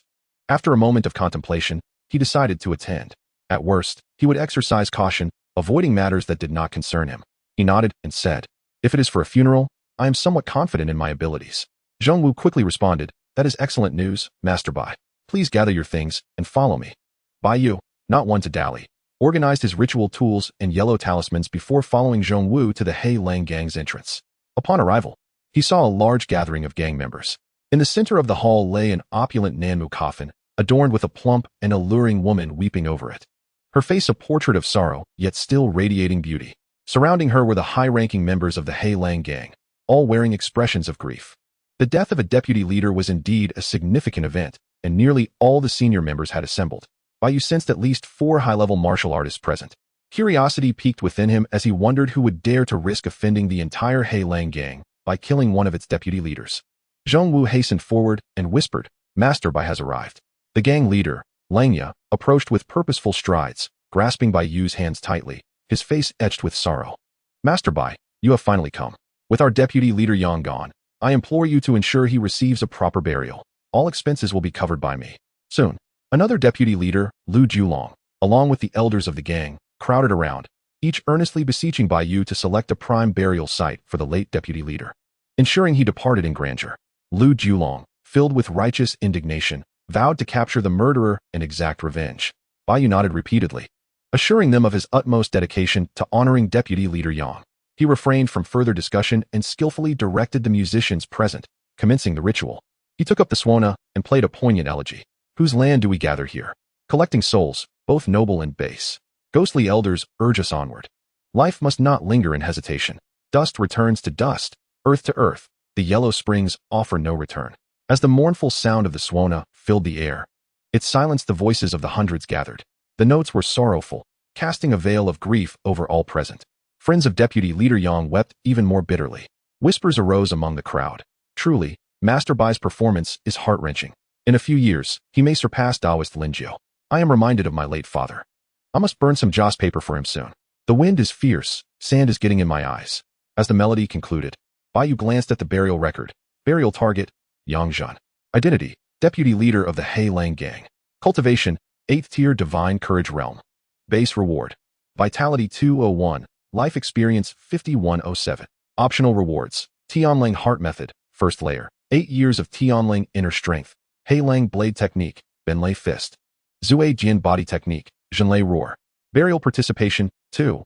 Bai Yu was astonished to discover that Yang Zhan's burial reward included a Tianlang Heart Method, 1st layer. The Tianlang Heart Method is an advanced version of the Hei Lang Heart Method, with just the 1st layer reaching the mid-tier of the mysterious grade.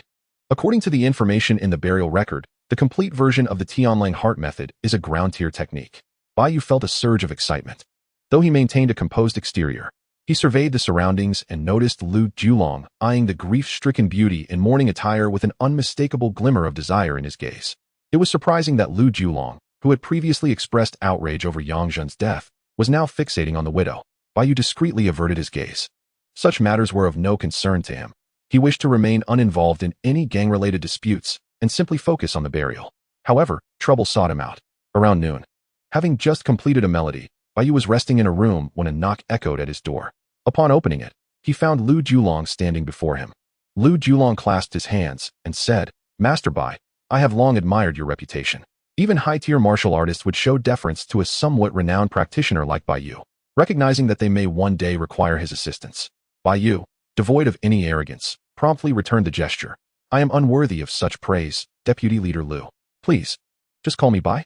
Lu Julong stepped inside, shutting the door behind him, and remarked, "I have heard tales of Master Bai's exceptional yin and yang talismans, and your swana playing is renowned for its ability to soothe restless spirits. Today, I can attest to your remarkable talent." Bai Yu humbly dismissed the flattery, attributing it to the kindness of friends. Lu Julong meandered around but hesitated to address the main topic, leaving Bai Yu somewhat perplexed. After some time, he casually inquired, "Master Bai, I have heard that there exists a type of spell within feng shui that can cause one's soul to scatter, ensuring they never reincarnate?" Chapter 62, Shocking News. Tianlang Heart Method. Lu Julong's roundabout approach finally led to the crux of the matter. "Master Bai, I have heard that there exists a type of spell within feng shui that can cause one's soul to scatter, ensuring they never reincarnate?" Bai Yu was taken aback. What was Lu Julong implying? Who did he wish to condemn? Maintaining an air of calm, Bai Yu replied, To be candid, Deputy Leader Lu, such spells do exist, including the infamous Yinjin technique, which involves placing various malevolent entities within a coffin to prevent the deceased from ever reincarnating. Lu Julong's eyes brightened. Might I inquire if Master Bai possesses knowledge of this Yinjin technique? I am immensely curious about it, and should you demonstrate it in the near future, I would be willing to offer 1,000 taels of silver as a reward. Bai Yu was startled by this proposition. Although Lu Julong did not speak directly, his meaning was unmistakable. He was willing to pay 1,000 taels of silver for Bai Yu to perform the technique on Deputy Leader Yang's corpse, ensuring his soul would scatter and never reincarnate. A sum of 1,000 taels was unprecedented for Bai Yu. He had never encountered such wealth. Moreover, his own Maihun melody possessed the power to annihilate souls. With a single performance, even if Yang Zhen were to become a ghost, he would be rendered powerless. However, Bai Yu shook his head, regrettably. This Yinjin technique has not been passed down within our lineage. Our esteemed ancestors have established precepts forbidding the use of feng shui techniques to harm others. Thus, such practices have not been passed down through the generations. The sum of 1,000 taels of silver is not to be taken lightly. Once accepted, one becomes ensnared in a whirlpool. Moreover, who can guarantee that Lu Julong will not resort to murder to silence witnesses? Lu, the deputy leader, appeared unconcerned as he chuckled, expressing mere curiosity and suggesting that Master Xiao Bai need not take it to heart. Bai Yu responded with a smile, stating that even we, as feng shui masters, remain uncertain about the existence of souls after ordinary individuals pass away. However, according to the teachings passed down from our school, all souls will ascend after the funeral, ceasing to exist in this realm. Upon hearing this, Lu Julong visibly relaxed and remarked that he appreciated Master Xiao Bai's concern, concluding that he would not disturb him any further. Suddenly, Bai Yu recalled something and said, Deputy Leader Lu, I have a matter I am uncertain whether to mention. Lu Julong replied cheerfully, encouraging him to speak freely.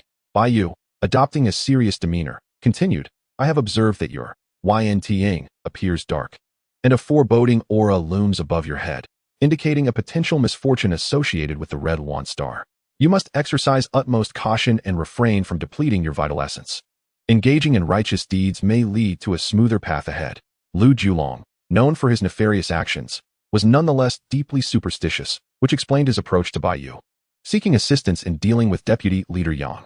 Upon hearing Bai Yu's words, Lu Julong became suspicious and urgently inquired for specifics, yet Bai Yu maintained an enigmatic demeanor, implying that the matter was too delicate to divulge. It was Bai Yu's hope that Lu Julong would heed this warning and refrain from causing harm to innocent women. This was the extent of Bai Yu's efforts. As Lu Julong departed, Bai Yu's curiosity was piqued. Could it be that Deputy Leader Yang's demise was somehow linked to Lu Julong? Bai Yu discreetly began to examine the Zongshi Lu, a record of funerals. Within this record, one could witness glimpses of Yang Zhen's life prior to his death. Just last night, a clandestine meeting had been convened among the upper echelons of the Black Wolf gang. Yang Zhen, unsuspecting, attended without hesitation. In the secret chamber, 3 leaders, including the main leader Xianxia, and several elders gathered. As soon as they settled, Xianxia announced a critical update. The rebels outside the city had contacted the Black Wolf gang, requesting assistance to seize Jiang City. Yang Zhen opposed this vehemently, declaring that colluding with rebels was a grave offense that could lead to the extermination of entire clans. Even if they succeeded in capturing Jiang City, they would face execution when the Imperial Army arrived. Xianxia then revealed another shocking piece of information. Several major factions within the city had already allied with the rebels, and if the Black Wolf gang did not follow suit, they would be held accountable when the rebels entered the city. Yang Zhen continued to fiercely oppose the idea, only to realize that every pair of eyes in the room was fixated on him. It dawned on him that they had conspired against him, waiting for him to speak. Before he could react, a dagger was plunged into his side. Lu Julong had struck. As Yang Zhen attempted to retaliate, he was swiftly overwhelmed and killed by Xianxia and several elders. In his final moments, he comprehended that his growing strength had begun to pose a threat to Xianxia, who had seized this opportunity to eliminate him. Bai Yu closed the Zongshi Lu, feeling a profound shock. He had not anticipated that nearly all the high-ranking members of the Black Wolf gang were complicit in Yang Zhen's murder. Their earlier proclamations to uncover the culprit had deceived Bai Yu. Truly, one cannot discern a person's heart merely by their countenance. However, Bai Yu's primary concern now lay elsewhere. Several major factions within the city had already allied with the rebels, plotting to breach Jiang City from within. Among those Bai Yu was aware of were the Shao family and the Black Wolf gang. It remained uncertain whether other factions had also joined the cause. The rebels exhibited extreme brutality, with reports of cannibalism circulating among those who managed to escape. Witnesses spoke of rebels consuming human flesh, and their sinister sorcerers confirmed that they were no benign entities. Bai Yu mused that should the rebels breach the city, his own life would be in jeopardy. Who knows how the rebels would treat them? This situation had become dire. Jiang City was on the brink of disaster, and he pondered how to ensure his own safety. Should he make an early escape? Although he was troubled internally, he maintained a composed exterior, meticulously overseeing the funeral proceedings. 3 days later, Deputy Leader Yang's coffin was interred. Bai Yu concluded the funeral with a mournful elegy. Upon completion, he received rewards: Qi and Blood 201, Life Experience 5107, and an 82 participation rate with a satisfaction rating of 76 from the family, allowing him to choose 2 additional rewards. The options included Tianlang Heart Technique, first level, 8 years of Tianlang Internal Power, Black Wolf Blade Technique, Thunderclap Fist, and Lightning Chase Body Technique. Upon returning to his quarters, Bai Yu unhesitatingly selected the Tianlang Heart Technique. This technique, classified as mid-level Xian, perfectly harmonized with the Black Wolf Heart Technique. Bai Yu could merge both techniques without expending life experience. The fusion was successful, granting him a simplified version of the Tianlang Heart Technique, which allowed him to cultivate Tianlang Internal Power with formidable lethality. Overjoyed, Bai Yu realized he now possessed nearly 40 years of internal power, a truly terrifying asset. After gathering his belongings, he bid farewell to the members of the Black Wolf gang.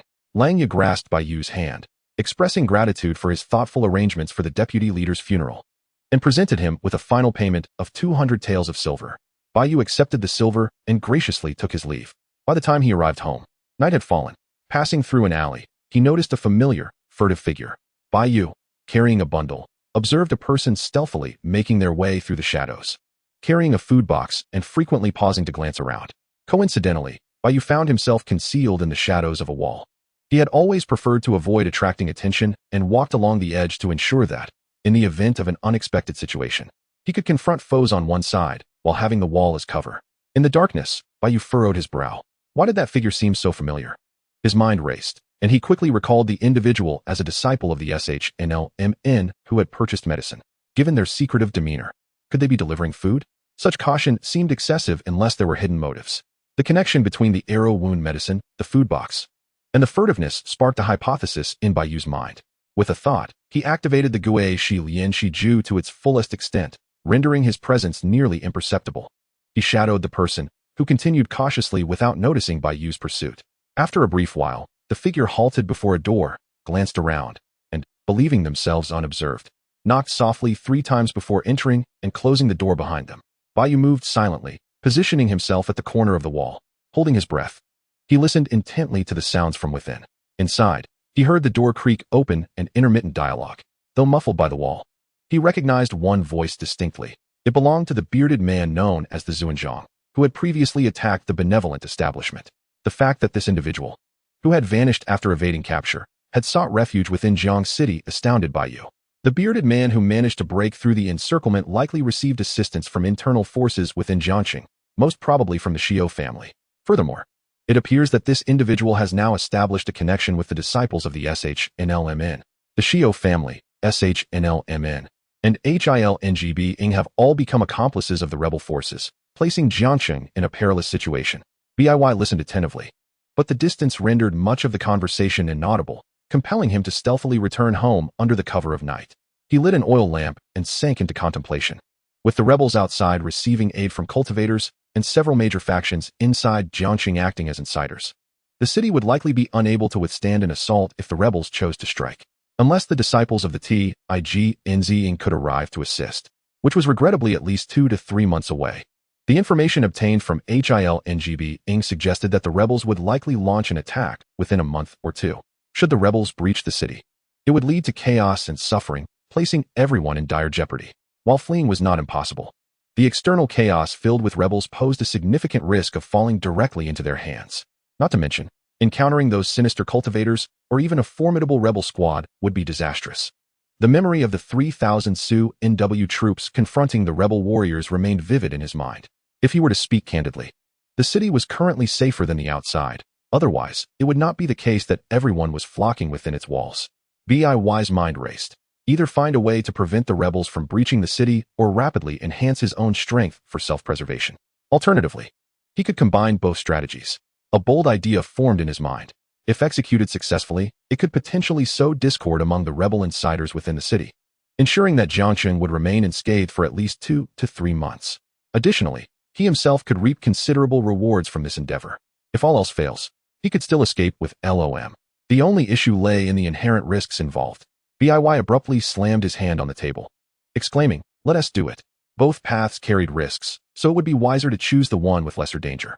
His sudden action startled the slumbering LOM awake. Enraged, LOM rushed out to catch a mouse to vent his frustration. Previously, a mouse had nibbled on his books, and to LOM, it was akin to that mouse devouring his beloved wife. How could he possibly tolerate this? He vowed to wage war against all mice. In the following days, Bai commenced his plan. He stealthily ventured out to compose an anonymous letter and discreetly deposited it into the governor's residence under the cloak of night. As expected, the next day, the city sprang into action, dispatching individuals to search for the informant, comparing handwriting everywhere. Fortunately, Bai had always been cautious.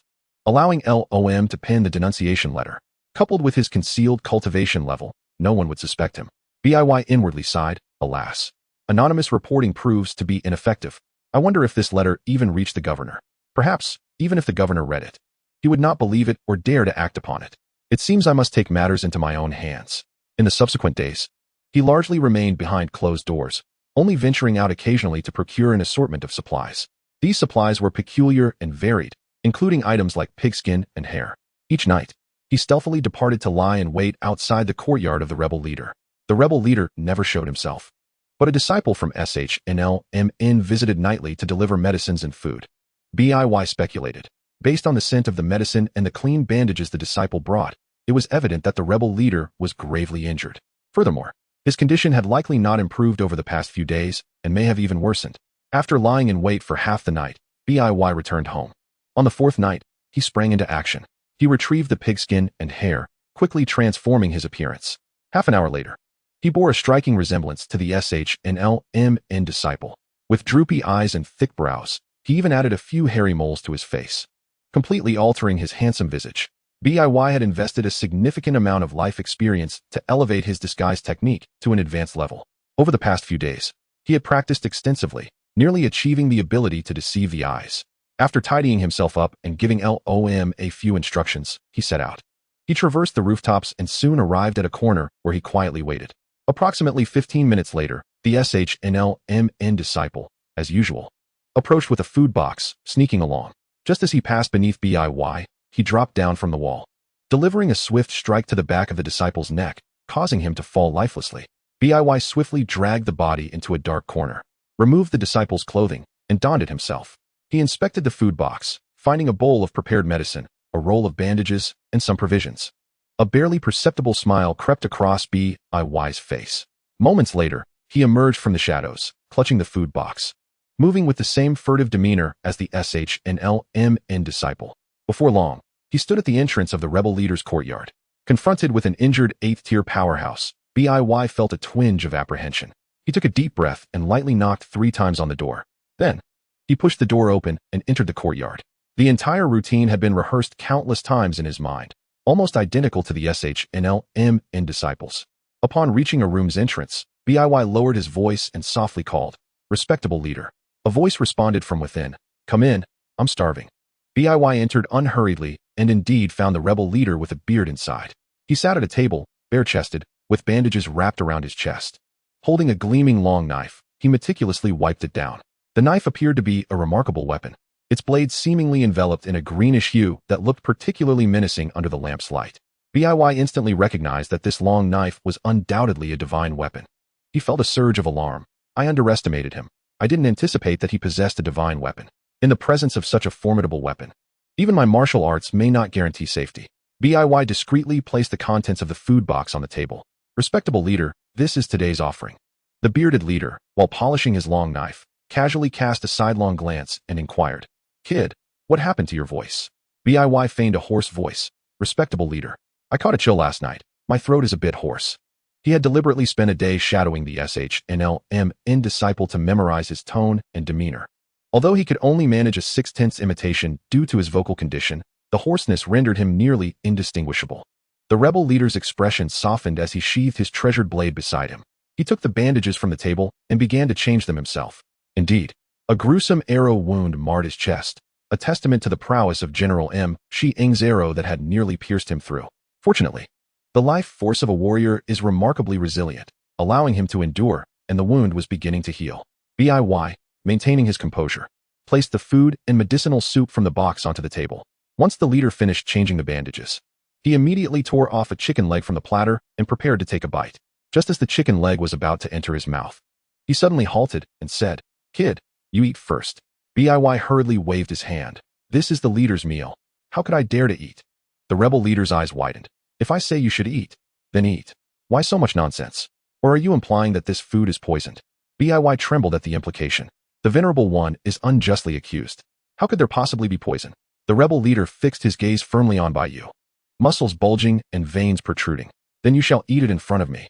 Bai Yu's expression was conflicted, yet ultimately, under the watchful eyes of the Venerable One, he accepted the chicken leg and took a bite. He chewed a few times and swallowed. "Thank you for your generous gift, Venerable One." Seeing this, the rebel leader sighed in relief, inwardly reflecting, "No poison? Could it be that I was overly cautious? One must be careful. It is never too much to exercise caution." He then pointed to the medicinal bowl and instructed, "You must drink a mouthful of this medicine as well." Bai Yu immediately grimaced, trembling hands lifting the bowl to take a small sip. Observing this, the rebel leader finally felt reassured, stating, "It seems I have wronged you. Do not take it to heart. Once I recover, I shall introduce you to your sect leader, Mao Hailong, and promote you to Vice Hall Master. Or you may follow me as a transmission master." Bai Yu hastily feigned a demeanor of utmost respect, saying, "Thank you for your kindness, Venerable One. I shall serve you loyally." The rebel leader first gulped down the medicinal soup, then tore off a piece of the chicken leg and devoured it voraciously. He consumed an entire chicken, 5 pounds of beef, and several large steamed buns in a whirlwind of eating. However, even while dining, he remained vigilant. Throughout the encounter, Bai Yu found no opportunity to strike. An 8th-tier martial artist, even when injured, is certainly not easy to confront. Bai Yu had no choice but to wait patiently for the Venerable One to finish eating before he began to clear the bowls. Just then, the Venerable One noticed Bai Yu's elbow and suddenly asked, "Boy, where is your lotus mark?" Bai Yu was taken aback, unsure how to respond. What lotus mark? He had never heard of it. The Venerable One barked, "You do not have the lotus mark on your arm. You are not a disciple of the Shunli men. Prepare to meet your end." Vajra smashes the door. He leaped up violently, launching a fierce punch toward Bai Yu's face. Bai Yu hurriedly raised his hands in defense, executing the Zhurong spreads its wings technique to neutralize the blow. The Venerable One was furious and unleashed his signature martial arts, the Vajra fist. He appeared like an enraged deity, his fists, as large as sandbags, struck relentlessly. Vajra captures demons. Vajra swings the hammer. This Vajra fist technique was both fierce and powerful, carrying a terrifying force. Even an elephant struck by such a punch would perish instantly. Surprisingly, Bai Yu maneuvered deftly, blocking every strike with his arms. And each time he countered, the rebel leader felt as though struck by a massive hammer, his arms trembling from the impact. The Venerable One, astonished and enraged, thought, "This boy possesses astonishing inner strength, rivaling my own.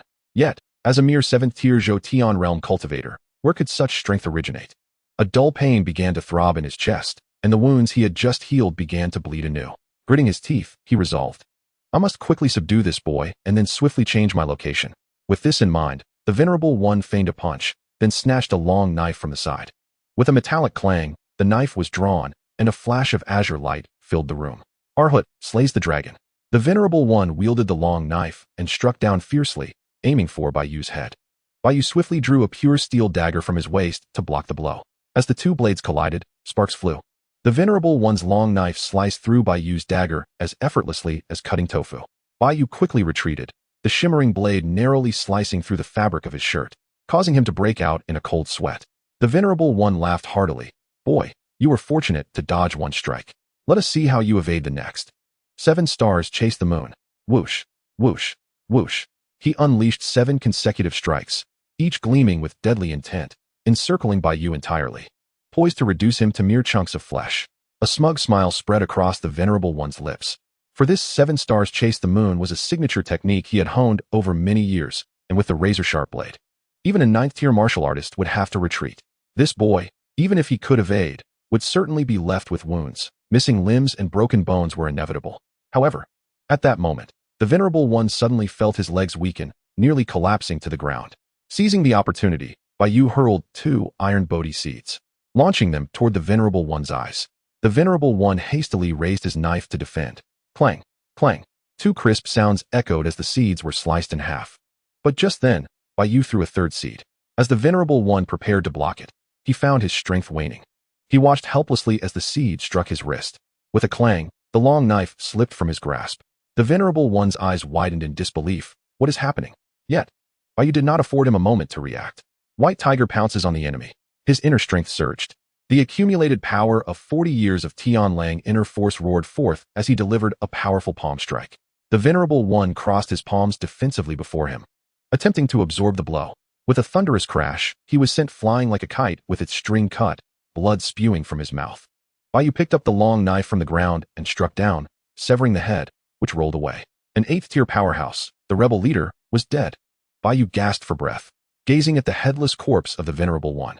Indeed, 8th-tier martial artists are formidable, even gravely injured. Their valor remains unmatched. Coupled with a divine weapon, they are nearly invincible. Bai Yu's success in defeating him was largely due to the poison he had administered beforehand. Chapter 65. The Wind Rises in Jiangcheng. Indeed, from the very beginning, Bai Yu had poisoned the rebel leader.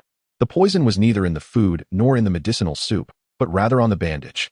Ordinary individuals are extremely wary of what they consume, such as food and medicine, yet they tend to overlook bandages. Moreover, the bandages used by the rebel leader were specially crafted, imbued with pain-relieving anesthetics, making it even less detectable. The poison on the bandage directly contacted the wound, spreading through the bloodstream. As the rebel leader engaged Bai Yu, his blood circulation quickened, accelerating the poison's effects. Thus, when he was at his most vigorous, he suddenly weakened. That was the poison taking effect. Bai Yu calmed himself, carefully inspecting the long knife. The blade shimmered with azure light, sharp and unmatched, with the hilt engraved with 2 ancient characters. Qixia. So, your name is Qixia Dao, a splendid name indeed. Bai Yu swung it a few times, finding it extremely comfortable. With a gentle flick, a chair was sliced cleanly in half without any resistance. Sharp as iron and bloodless in its killing, it truly is an excellent blade. Merely acquiring this Qixia Dao made the journey worthwhile. Bai Yu searched further and discovered 1,000 taels and silver notes from the rebel leader, along with a small booklet that appeared to contain methods for crafting sinister artifacts, such as the Jusha Hulu and Lu Yin Song Shaguan. Lastly, he found a copper token, adorned with a blood-red lotus on one side and inscribed with an 8-character phrase on the reverse. Bai Yu recalled having previously acquired a similar token, though the earlier one was made of iron. With no time to ponder further, he tore a piece of the bedsheet to wrap the rebel leader's head and swiftly leaped out, disappearing into the night after a few agile movements. The following day, outside the county magistrate's office, the constable Wang Lu yawned, struggling to stay awake. Behind him hung a row of wanted posters, offering rewards ranging from a few hundred to several thousand taels. In previous years, many martial artists would hunt down fugitives, even those who made a living as bounty hunters. However, ever since the rebels had risen, no one had bothered to pursue fugitives earnestly. Wang Lu leaned over the table, drowsily on the verge of sleep. Suddenly, he heard a tearing sound. Startled awake, he saw a stout elderly man with grizzled hair ripping down a notice from the wall. Wang Lu shouted, "Hey, old man, you can't just tear down that notice. Get out of here." He assumed that the old man had come to tear down notices and use them as toilet paper, waving his hand to shoo him away like a fly. However, this robust elder was none other than Bai Yu in disguise. He coldly remarked, "What's this? Have I killed a man and am not allowed to claim my reward?" Wang Lu perked up, realizing that in this era, encountering a bounty hunter was a rare occurrence. He hastily inquired, "Senior, may I ask whose bounty you are here to collect? Was the target captured alive, or have you brought back a corpse?"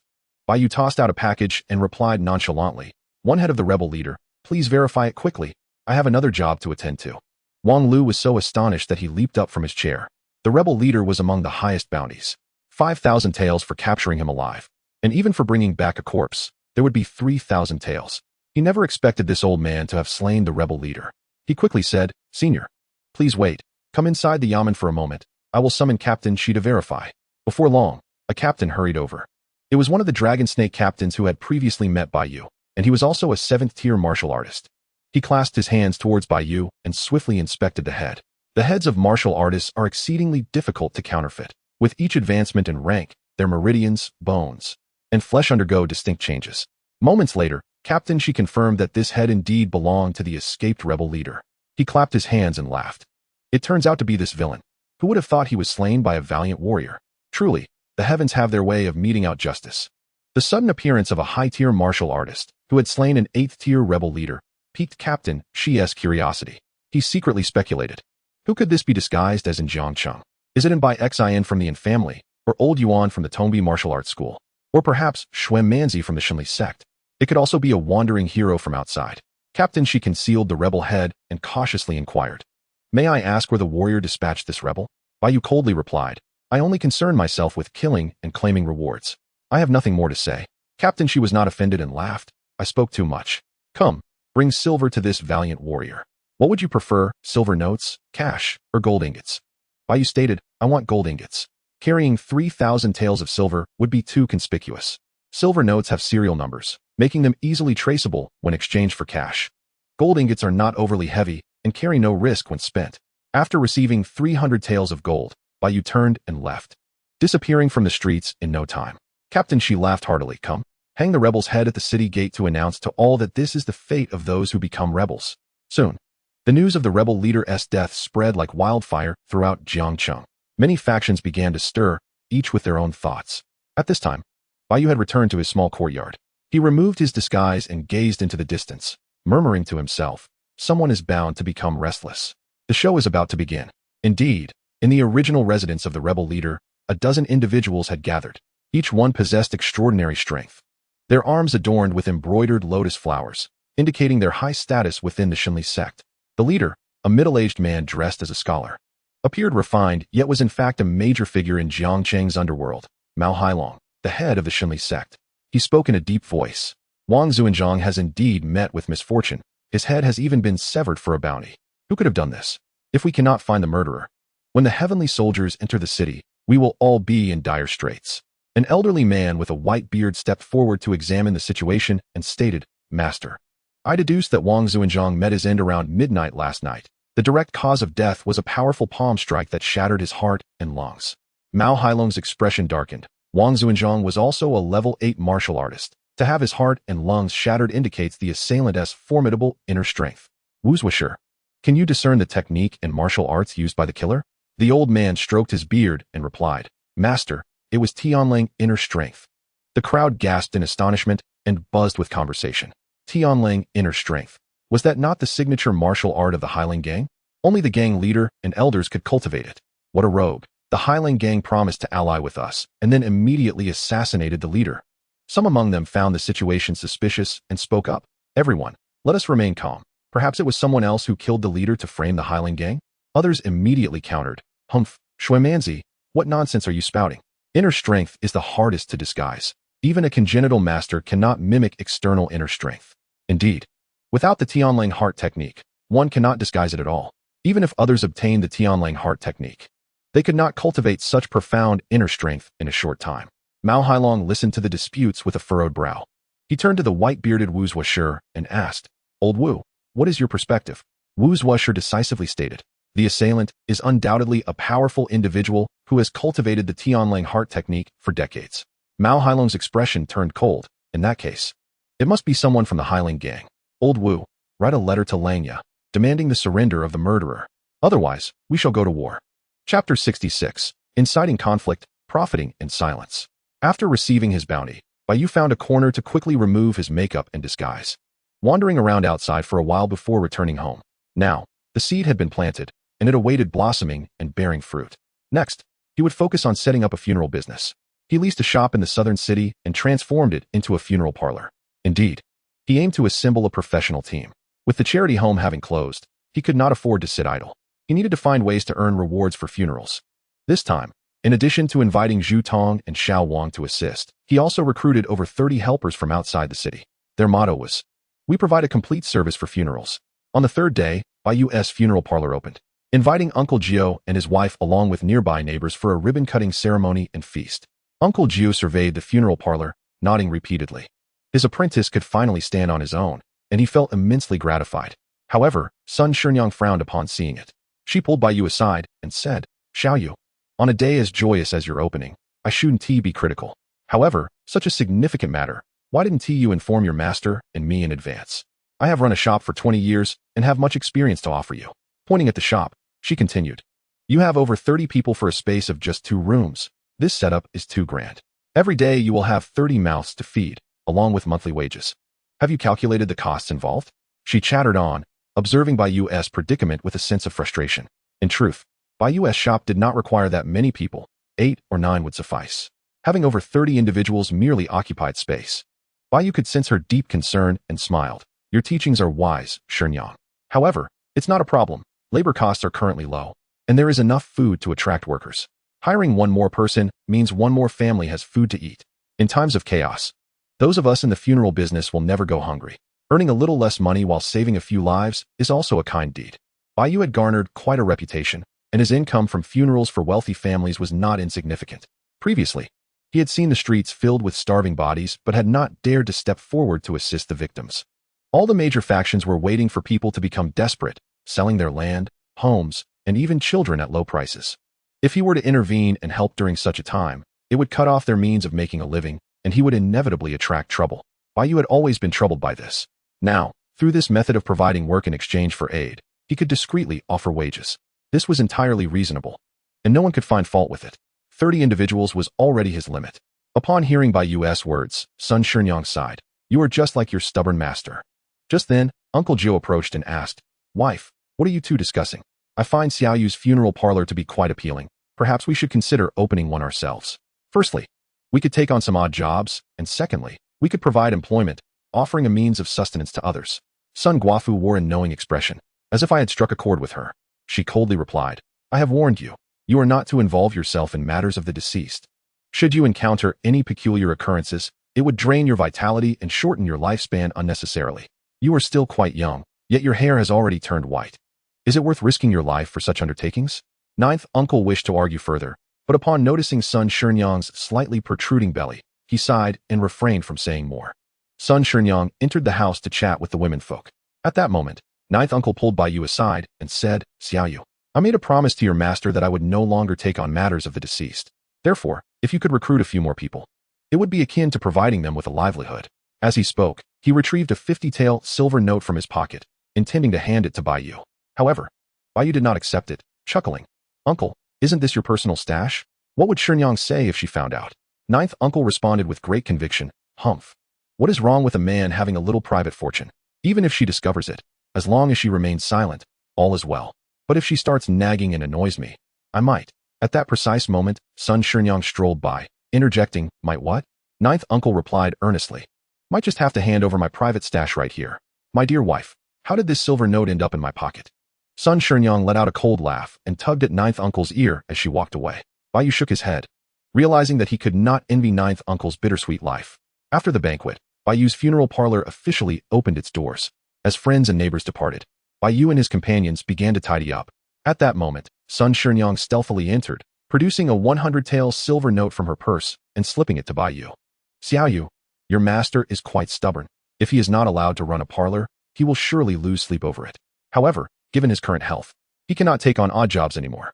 In a few days, recruit a few more people and consider it as your master's initiative. You can use this 100 taels to pay their wages. Though her words were stern, and she was quite strict with ninth uncle, son Xianxiang was genuinely compassionate, always considering his well-being. Bai Yu hastily declined. Rest assured, Xianxiang, I will recruit more people once we are up and running. I intend to offer both you and master a share in the profits, as if we are partners in this endeavor. Their wages will be deducted from the dividends. Would that be acceptable? Recently, ninth uncle had entrusted almost all his clients to Bai Yu. Merely this resource was worth a significant stake. Sun Xianxiang did not press further upon hearing this. She engaged in a lengthy discussion with Bai Yu, imparting various experiences about running a parlor, such as how to attract repeat customers and manage relations with the authorities and underworld, before finally taking her leave. After bidding farewell to Sun Guafu, Bai Yu returned indoors, his gaze fixated on the city gate. The grand spectacle between Xinli Min and Hailing Bang should be commencing soon. Meanwhile, on the other side, Langya, the leader of Hailing Bang, received a letter from Xinli Min demanding the surrender of the culprit. Confused, he could not possibly hand over anyone. Among Hailing Bang, only he and his father possessed decades of Tianlang internal power. Would he be expected to betray his father? Despite his repeated explanations, Xinli Min's Mao Hailong insisted that the culprit resided within Hailing Bang. Consequently, tensions escalated between the two factions, just as both sides were on the verge of confrontation. Several mid-level disciples of Xinli Min met untimely deaths. Investigations revealed they had perished at the hands of Hailang internal power. Thus, both sides could no longer maintain their composure, leading to a fierce battle. The clash raged on, leaving both factions with considerable losses. In the days that followed, numerous skirmishes erupted, with even mid-level members suffering casualties. Bai Yu's funeral parlor, having just opened, was thriving with business. At times, corpses from Bang would arrive just as those from Men were departing. In this realm of funerals, the two factions demonstrated a surprising restraint. Bai Yu maintained an outward calm, yet internally, he reveled in joy. During these days, his funeral rewards accumulated significantly. For instance, he was currently conducting the funeral of a 6th-tier martial artist. Chapter 67. The Fisherman Gains, Harvesting Abundantly. Funeral Target, Zhong Wanren. Identity, Leader of the Qingjiang Hall, Men. Cultivation, 6th-tier martial arts. Standard rewards, Strength 18, Life Experience 666. Optional rewards, Ten Commandments Sword. Thunder Roar of the Lion, Swordsmanship Experience 3888, Vitality 33, Diamond Fist. Participation Rate 82, Family Satisfaction 65, can select 2 additional rewards. Upon returning home, Bai Yu claimed his rewards. As for the optional rewards, he first selected the Swordsmanship Experience of 3,888, followed by the Ten Commandments Sword. This was a low-grade mysterious sword technique, with a compatibility of 76 with the Duanhuan 13 blades. Bai Yu spent over 1,000 points of life experience to merge the 2 techniques. Fusion successful, obtained low-grade mysterious sword technique 10 Commandments Duanhuan blade. A smile spread across Bai Yu's face, filling him with great delight. In recent days, he had been exceedingly busy, and the rewards he reaped were truly bountiful. He amassed a significant amount of vitality and swordsmanship experience, with his strength nearing 5,000 pounds and his internal power surpassing 60 years. His prowess surged rapidly, with his progress in the Zhoutian realm already reaching 72. The 8 extraordinary meridians had been fully opened, including the legendary Ren and Du meridians. Only a few minor meridians remained to be opened for the Zhoutian realm to achieve complete fulfillment.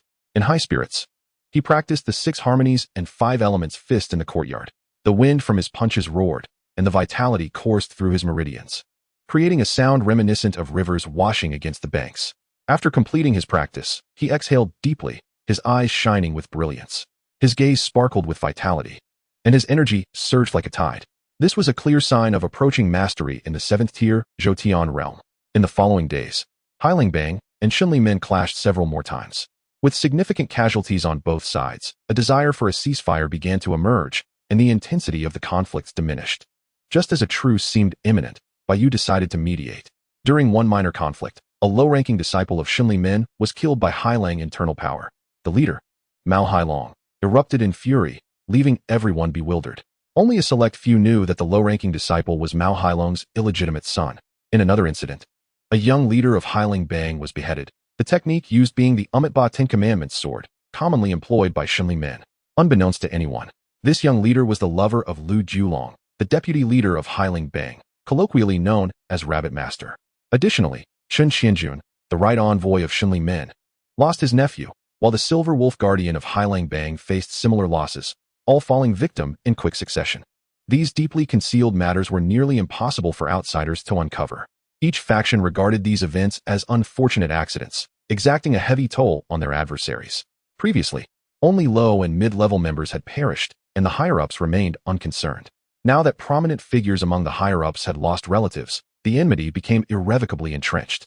With Bai Yu's enthusiastic assistance, Bang and Men ignited a genuine fire of conflict, resulting in a river of blood. The struggle continued unabated, with neither side daring to suggest a truce first. The fiercer the battle raged, the more delighted Bai Yu became.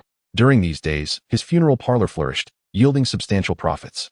Originally, a team of 30 for funerals was overwhelmed, prompting Bai Yu to expand his ranks by an additional 20, successfully growing his team to 50. At this juncture, Bai Yu had secured 3 subordinate slots for funeral quotas. This meant that he could earn rewards for 3 subordinate participated funerals. Bai Yu selected 3 diligent and industrious youths, assigning them to lead their own funeral processions. The modestly rewarding tasks were entrusted to them entirely. At times, Bai Yu barely needed to lift a finger. Even while resting in his shop, notifications from the funeral ledger would appear before him. Subordinates funeral successful, received ordinary rewards. Qi 1, Life Experience 2.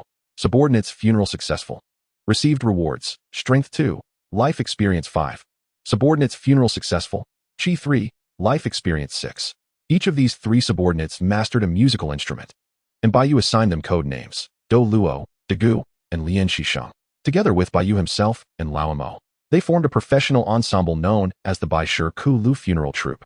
This team provided legal assistance, no spiritual assistance, throughout Jiangcheng, rapidly gaining renown. One day, after completing a funeral, Bai Yu returned to his shop and downed a large bowl of cool tea, feeling immensely refreshed. After a busy day, indulging in tea was a delight akin to that of a celestial being. Zhu Tong was at the counter, busily clicking an abacus. A moment later, he approached with the account book in hand, exclaiming, "In less than half a month, our shop has earned over 300 taels. Xiao Bai, I must commend you.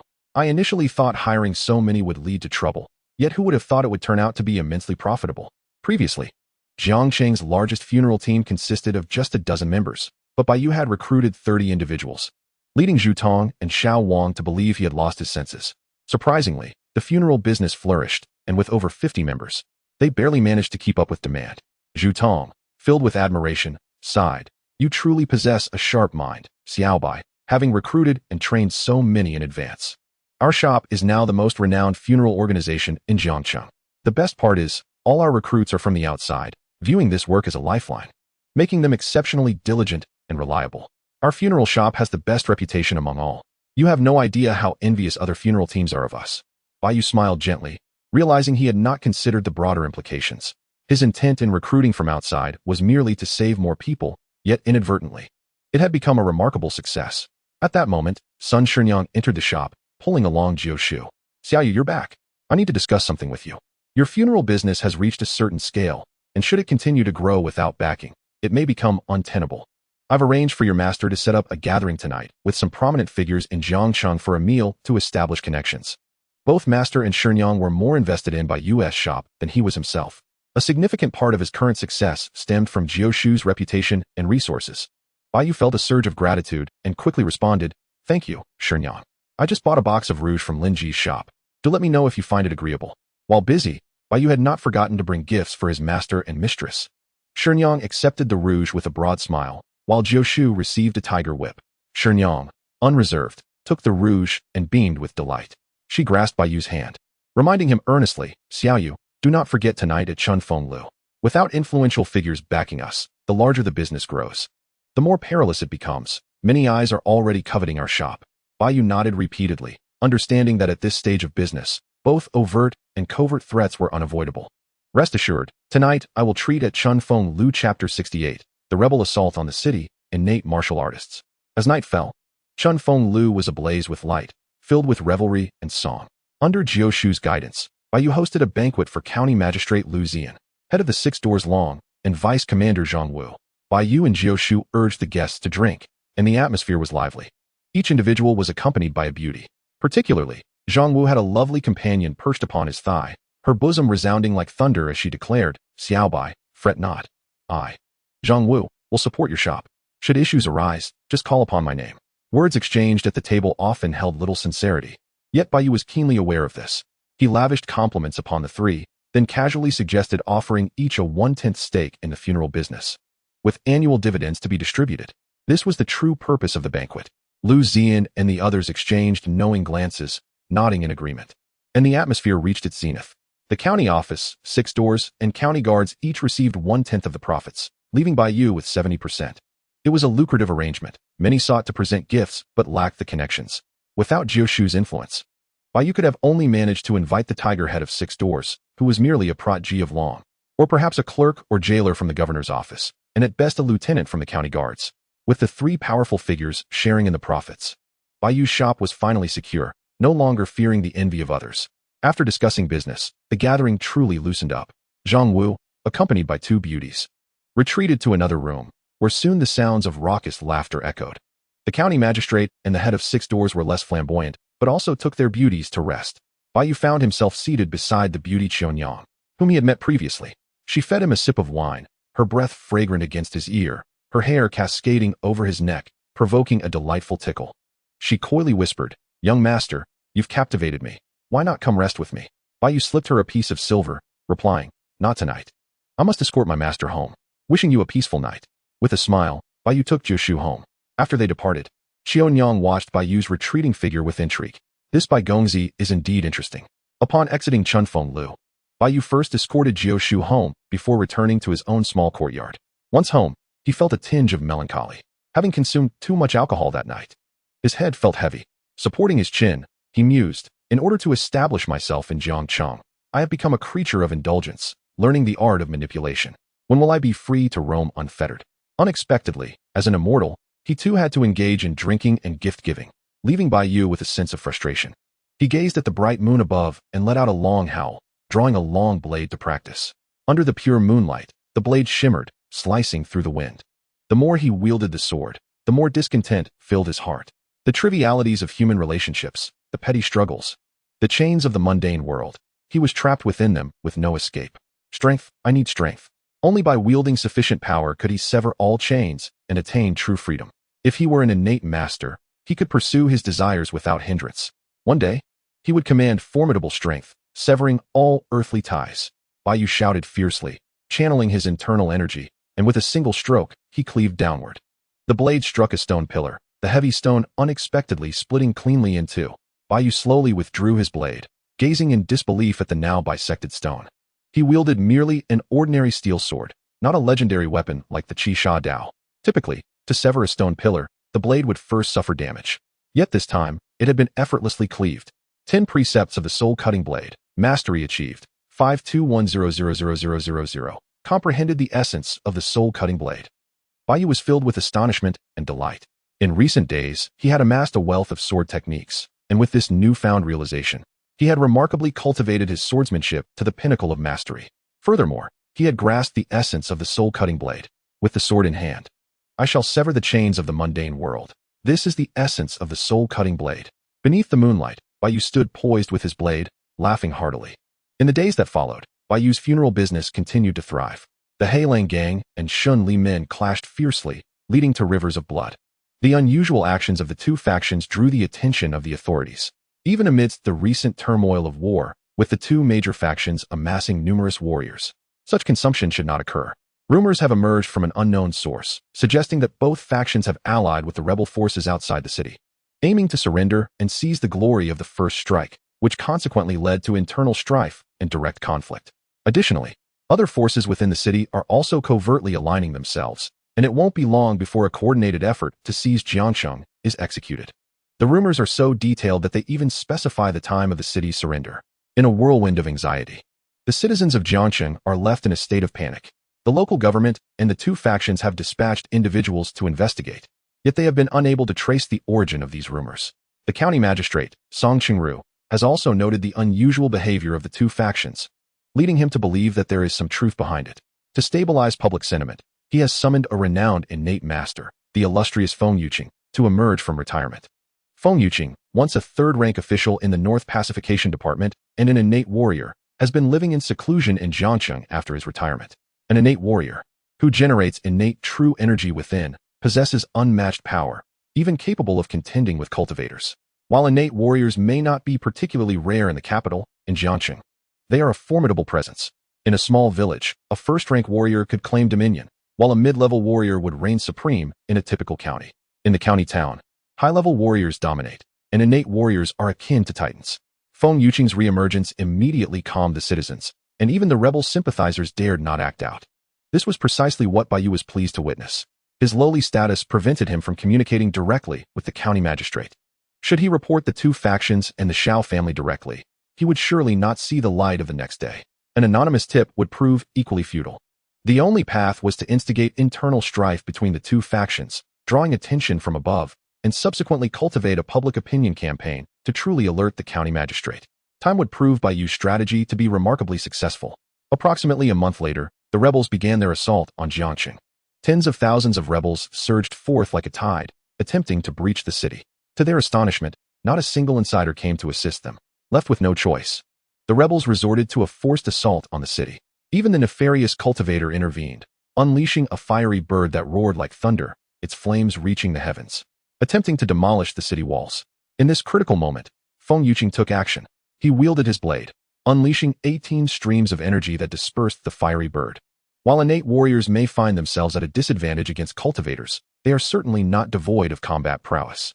With the assistance of hundreds of crossbows atop the city walls, the nefarious cultivator was unable to breach the city.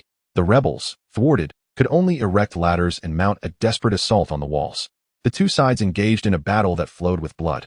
The rebels, already inferior to the government forces, suffered numerous casualties in several fierce confrontations and retreated in disarray.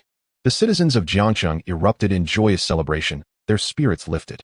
Bai Yu exhaled a sigh of relief. Jiangcheng had finally been preserved, and now he awaited the arrival of the cultivators from Tai's sword sect.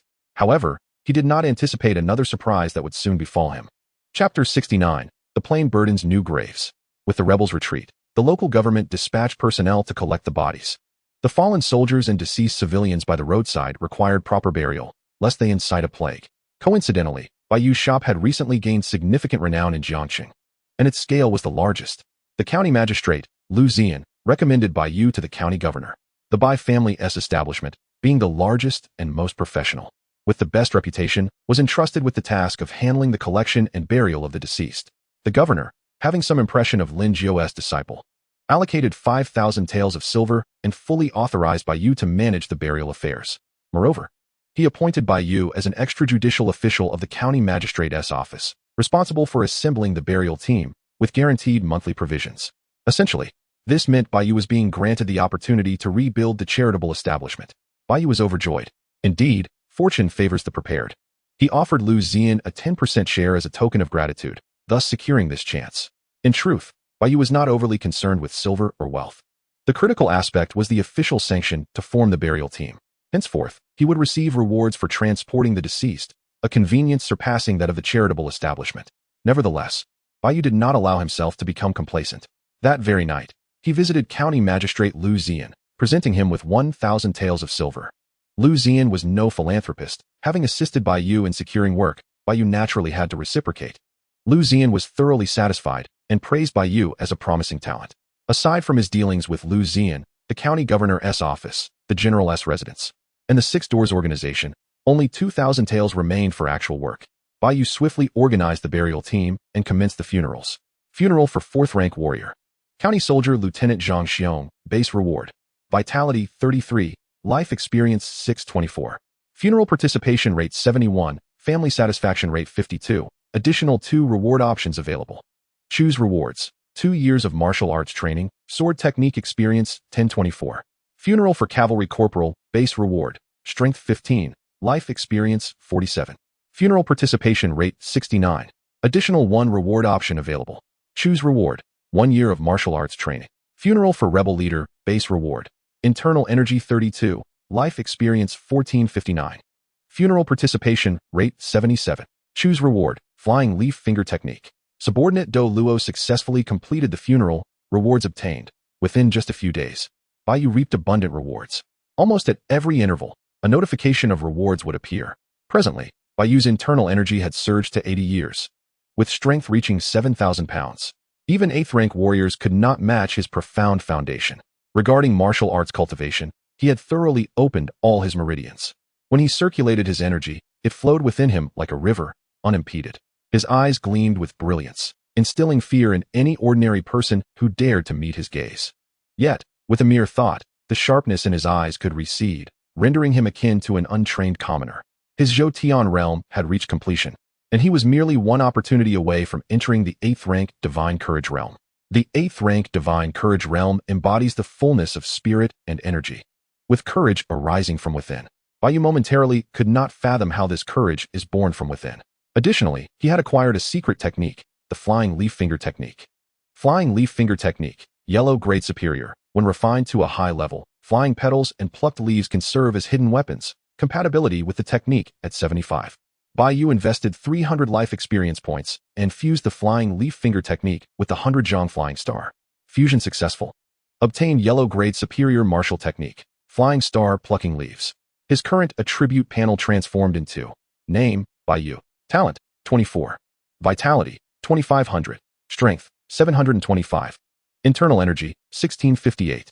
Cultivation, 7th rank, Zhou realm complete. Techniques, 6 harmonies 5 elements fist, moderate achievement. Tianlang heart method simplified version, comprehensive understanding. Martial skills, 10 commandments soul severing blade, great completion. Turtle snake breath controlling technique, comprehensive understanding. Lingshu transformation, comprehensive understanding. Iron garment golden bell shield, comprehensive understanding. Flying star plucking leaves, skillful mastery. Divine powers, immortality. Other skills, Suona playing, moderate achievement. Jiu Infu canon, comprehensive understanding, blood talisman technique, skillful mastery. Disguise technique, comprehensive understanding, corpse refining technique, initial insight, dragon tiger bone tempering pill, skillful mastery, etc. It can be said that in these few days, Bai Yu experienced comprehensive enhancement. Even he, normally inscrutable in expression, could not help but laugh heartily 3 times. What lay ahead was merely the wait for the Tai Sword Sect's arrival to eliminate the nefarious cultivator and quell the rebels. He could then peacefully remain in Jiangxing, conducting funerals, living a life where even sleep would allow him to grow stronger. However, he quickly calmed his mind. The third principle of Godao is to never become complacent. After several days of diligent work, he had nearly completed the funerals for the deceased in Jiangxing. Bai Yu began to venture outside the city to bury the dead in the wild. Others merely regarded his actions as a means to curry favor with the county magistrate and paid little heed. As Bai Yu led the corpse retrieval team out of the city, a growing sense of dread accompanied them the farther they traveled into the wilderness. At that moment, he profoundly grasped the meaning of a land strewn with corpses, blood staining the yellow earth. With each stretch of the road, he encountered bodies lying by the roadside or resting in the grass. Some were dismembered, while others were mere skin and bones. Wild dogs frolicked in the underbrush, gnawing at flesh. Crows dragged human intestines up into the treetops. As he surveyed the landscape, he noted the proliferation of new graves dotting the fields like a terminally ill patient riddled with tumors. Bai Yu's heart sank. He waved his hand, instructing his subordinates to begin gathering the remains for a proper burial. As the retrieval team busied themselves, Bai Yu noticed someone else laboring not far away. In a small patch of wasteland, 3 graves stood side by side. On the ground lay the body of a young child. A gaunt woman was silently digging a pit nearby. After completing 2 graves, she placed the child's body in one and began to cover it with soil. Bai Yu sighed quietly, took out a suona, and played a mournful tune. Then, unobtrusively, he began to assist her in filling the grave. The woman turned her head to glance at Bai Yu, her face devoid of expression, as if she were speaking to him, or perhaps merely voicing her thoughts. The 2 graves on the left are my in-laws. They were forced to death by the Highland gang last August. That afternoon, my husband, my child, and I dug their grave here and wept. Bai Yu let out a heavy sigh, unsure of what to say. The woman continued to speak to herself. This grave holds my husband. During the Lantern Festival this year, he encountered the rebels and lost his head. I buried him here with our child and wept.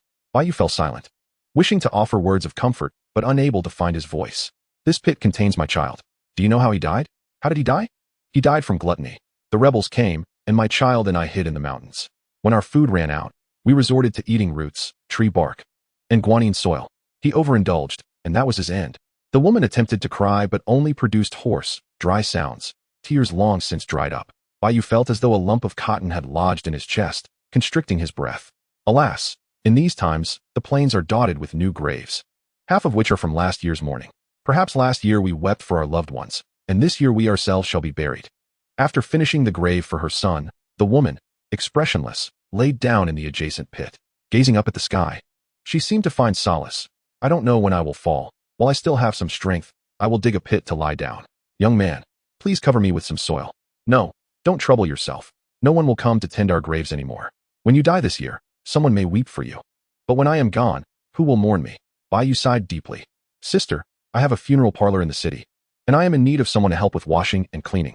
It includes food, lodging, and a salary. The woman appeared not to have heard, her gaze fixed on the sky. Bai Yu pressed on.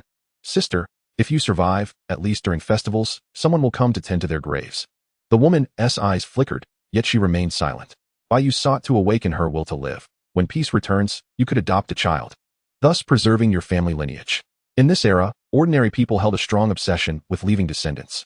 Indeed, upon hearing the words family lineage, a glimmer of life sparked in her eyes.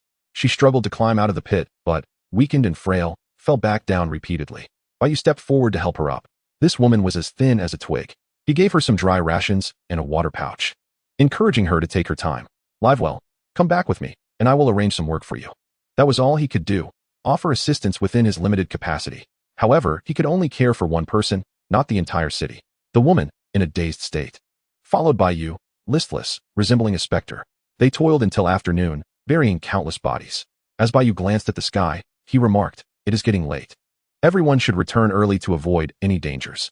The group, weighed down by sorrow, made their way back to Jiangxing. Even the most vivacious among them found no words to share. Bai Yu looked back at the woman. She had eaten something, and, after a brief rest, her face bore a hint of vitality. As they walked, she suddenly began to weep. First, it was soft sobs, which escalated into full-throated cries. In moments of utter despair, some cannot feel sorrow. She had become entirely numb.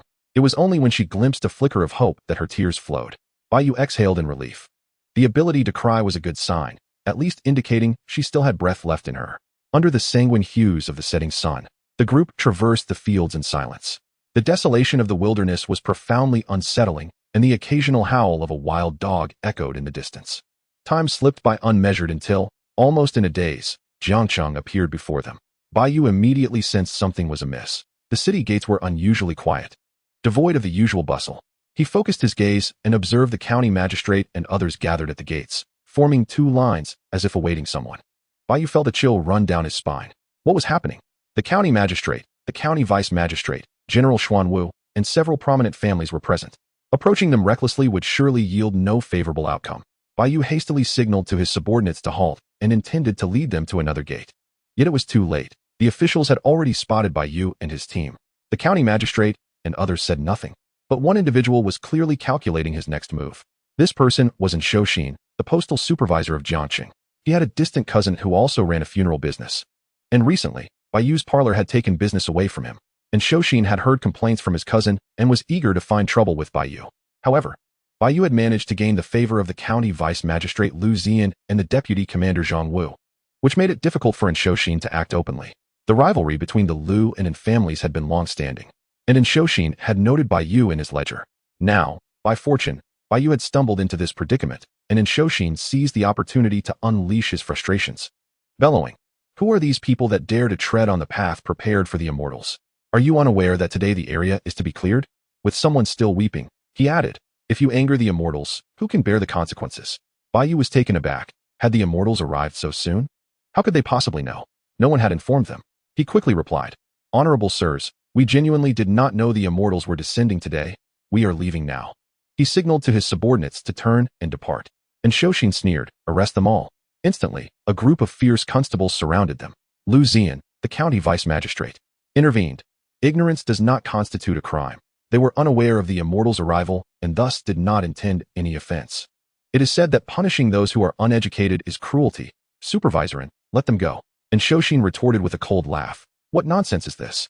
The immortals embody the highest principles. The safety of our entire city relies upon the immortals of the Tai Sword sect. We cannot show even the slightest disrespect. If they disturb the tranquility of the immortal, who will bear the responsibility? Is it you, Lu Junsheng?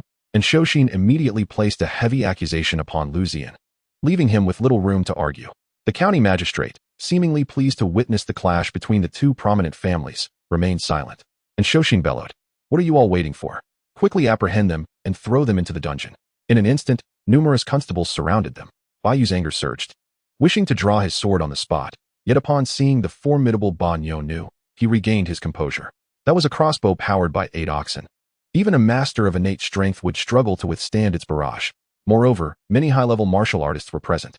His mind raced, calculating that he could not afford to act recklessly here, as it would surely lead to death. He decided to observe the situation further, wondering if the inspector was motivated by greed or something else. Surely, they would not seek his life over such a trivial matter. If it came to that, he would risk a prison break to eliminate this threat. Bai Yu suppressed the fierce look in his eyes, quickly discerning the best course of action. He made no move, allowing the constables to place handcuffs on him and escort him to the foot of the city wall. The world may slander and oppress me, but I shall endure. In a few years, I will dig their graves and annihilate their kin. Every grand family will face decline, and even the mightiest warriors will age. To survive and endure is the true path. Bai Yu steeled himself, a cold smile creeping onto his face. Just then, 2 streaks of light shot across the sky. Piercing through the remnants of the setting sun, immortals had descended. Chapter 71. Sword slays the inspector, the magnificent cultivator. A beam of azure light surged forth, revealing a young man clad in white, standing on a flying sword, defying gravity. His garments billowed elegantly, his demeanor extraordinary. Upon witnessing this, the county magistrate hastily bowed in respect. "I am Song Chengru, the county magistrate of Jiangcheng, paying my respects to the immortal. Your esteemed presence graces Jiangcheng." Lu Junsheng and the clerks followed suit, bowing deeply. The surrounding constables and county soldiers raised banners, collectively welcoming the immortal with cheers that reverberated through the air. The scene was one of reverence. the immortal truly exuding an awe-inspiring presence. Bai Yu observed this spectacle, secretly astonished. In his youth, he had stood at this same corner of the city wall like a mere lackey. One day, he too would tread the path of the immortals, free from mundane constraints. In the void, the immortal accepted the adoration of the crowd. He inquired, "Is my benefactor present?" The crowd fell silent, perplexed by the term benefactor. The county magistrate cautiously asked, "Might I inquire, esteemed immortal, the name and residence of your benefactor?" The immortal replied, "His name is Bai Yu, a servant at the Jiangqing Yizhuang." The magistrate's mind raced, feeling as though a herd of alpacas had trampled through. Bai Yu? How could that be? He could not possibly reveal that they had just apprehended his benefactor under the pretense of disturbing the immortal's peace. And Xianxia's expression shifted dramatically, as if plunged into an icy abyss. This was the end. He must have stepped on a landmine. He had merely sought to suppress the Bai family's influence, but had inadvertently provoked disaster.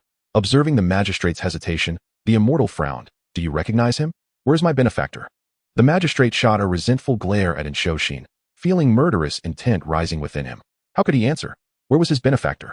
In the dungeon? Lu Zian stepped forward, cupping his hands. "There is indeed a servant at the Yizhuang named Bai Yu, but I am uncertain if he is the one you seek." He gestured toward Bai Yu, who was being held by the constables, handcuffed. The immortal's face lit up with joy as he flew directly toward Bai Yu. He landed before him, excitedly grasping his hand, exclaiming, "Benefactor, at last, I have found you." Bai Yu stood in bewilderment. Who was this? What did benefactor even mean?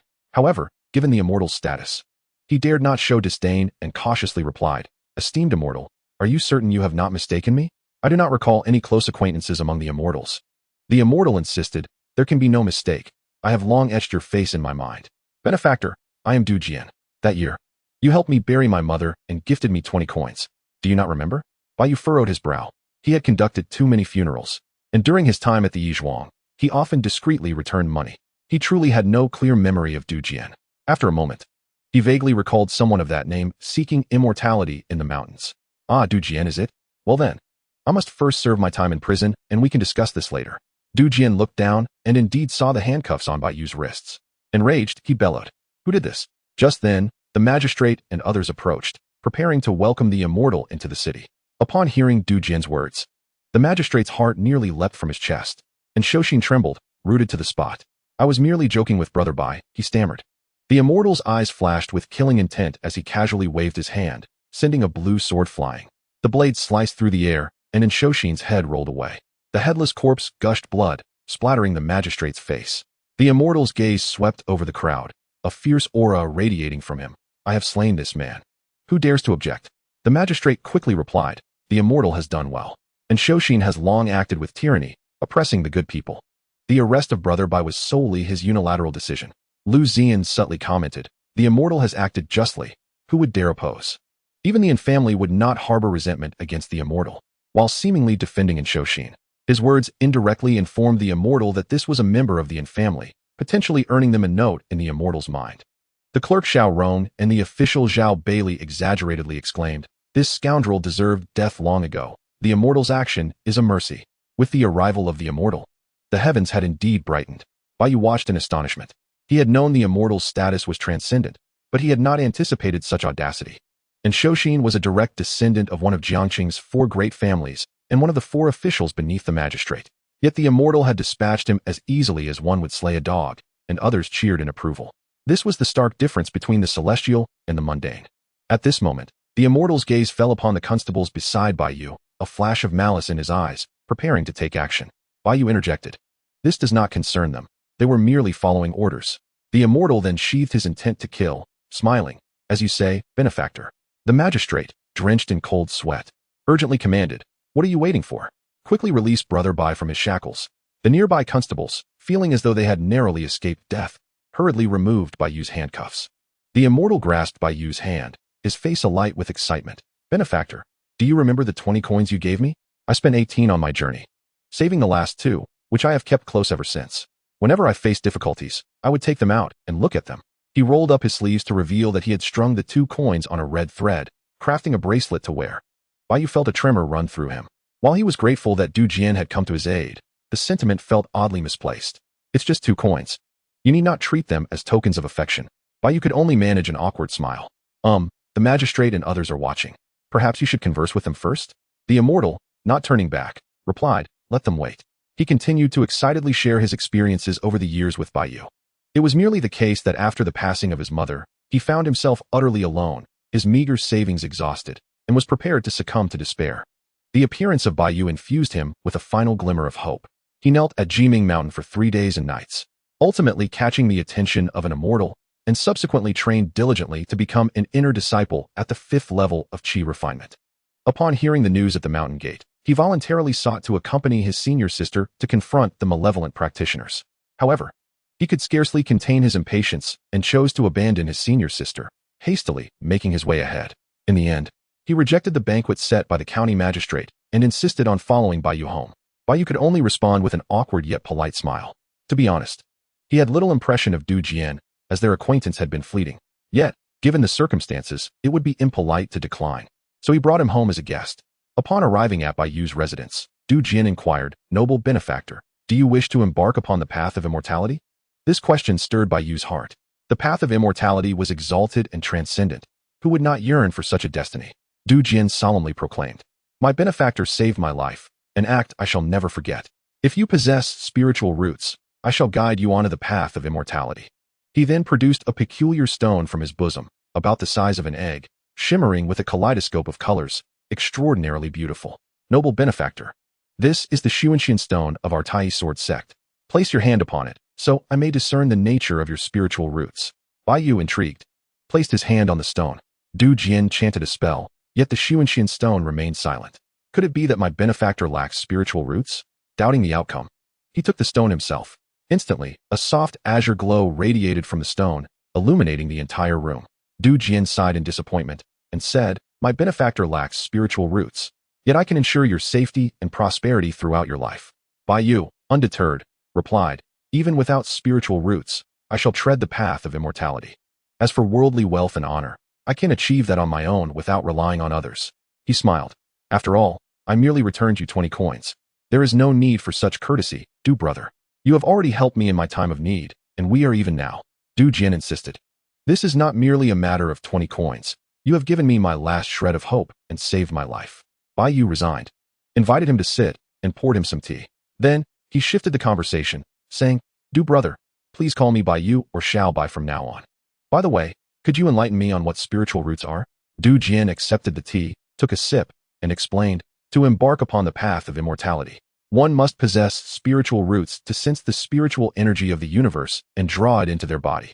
Spiritual roots are categorized into 5 elements, with varying qualities. Generally, single-element roots are the strongest, known as heavenly spiritual roots, while those with multiple types are of lesser quality.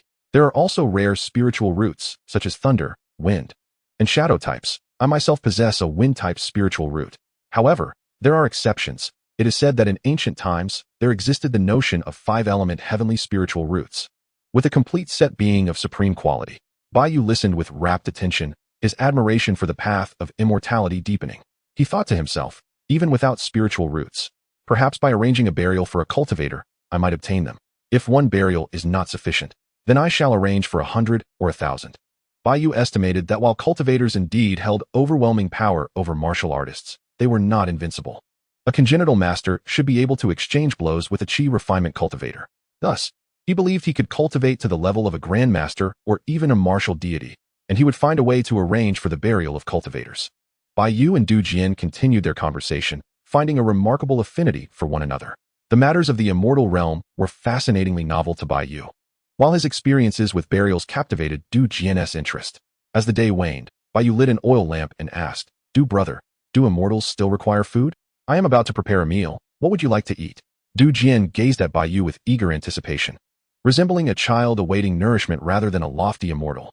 "Food, yes. At the sect, we consume pill of fasting, and my palate is parched. Whatever you prepare, I shall gladly partake," he responded. After some contemplation, Bai Yu decided, "Then let us prepare steamed catfish. It is a fish caught by my old friend Mo himself." Thus, he set about cooking several dishes and asked old Mo to fetch a roasted chicken from the mistress's shop.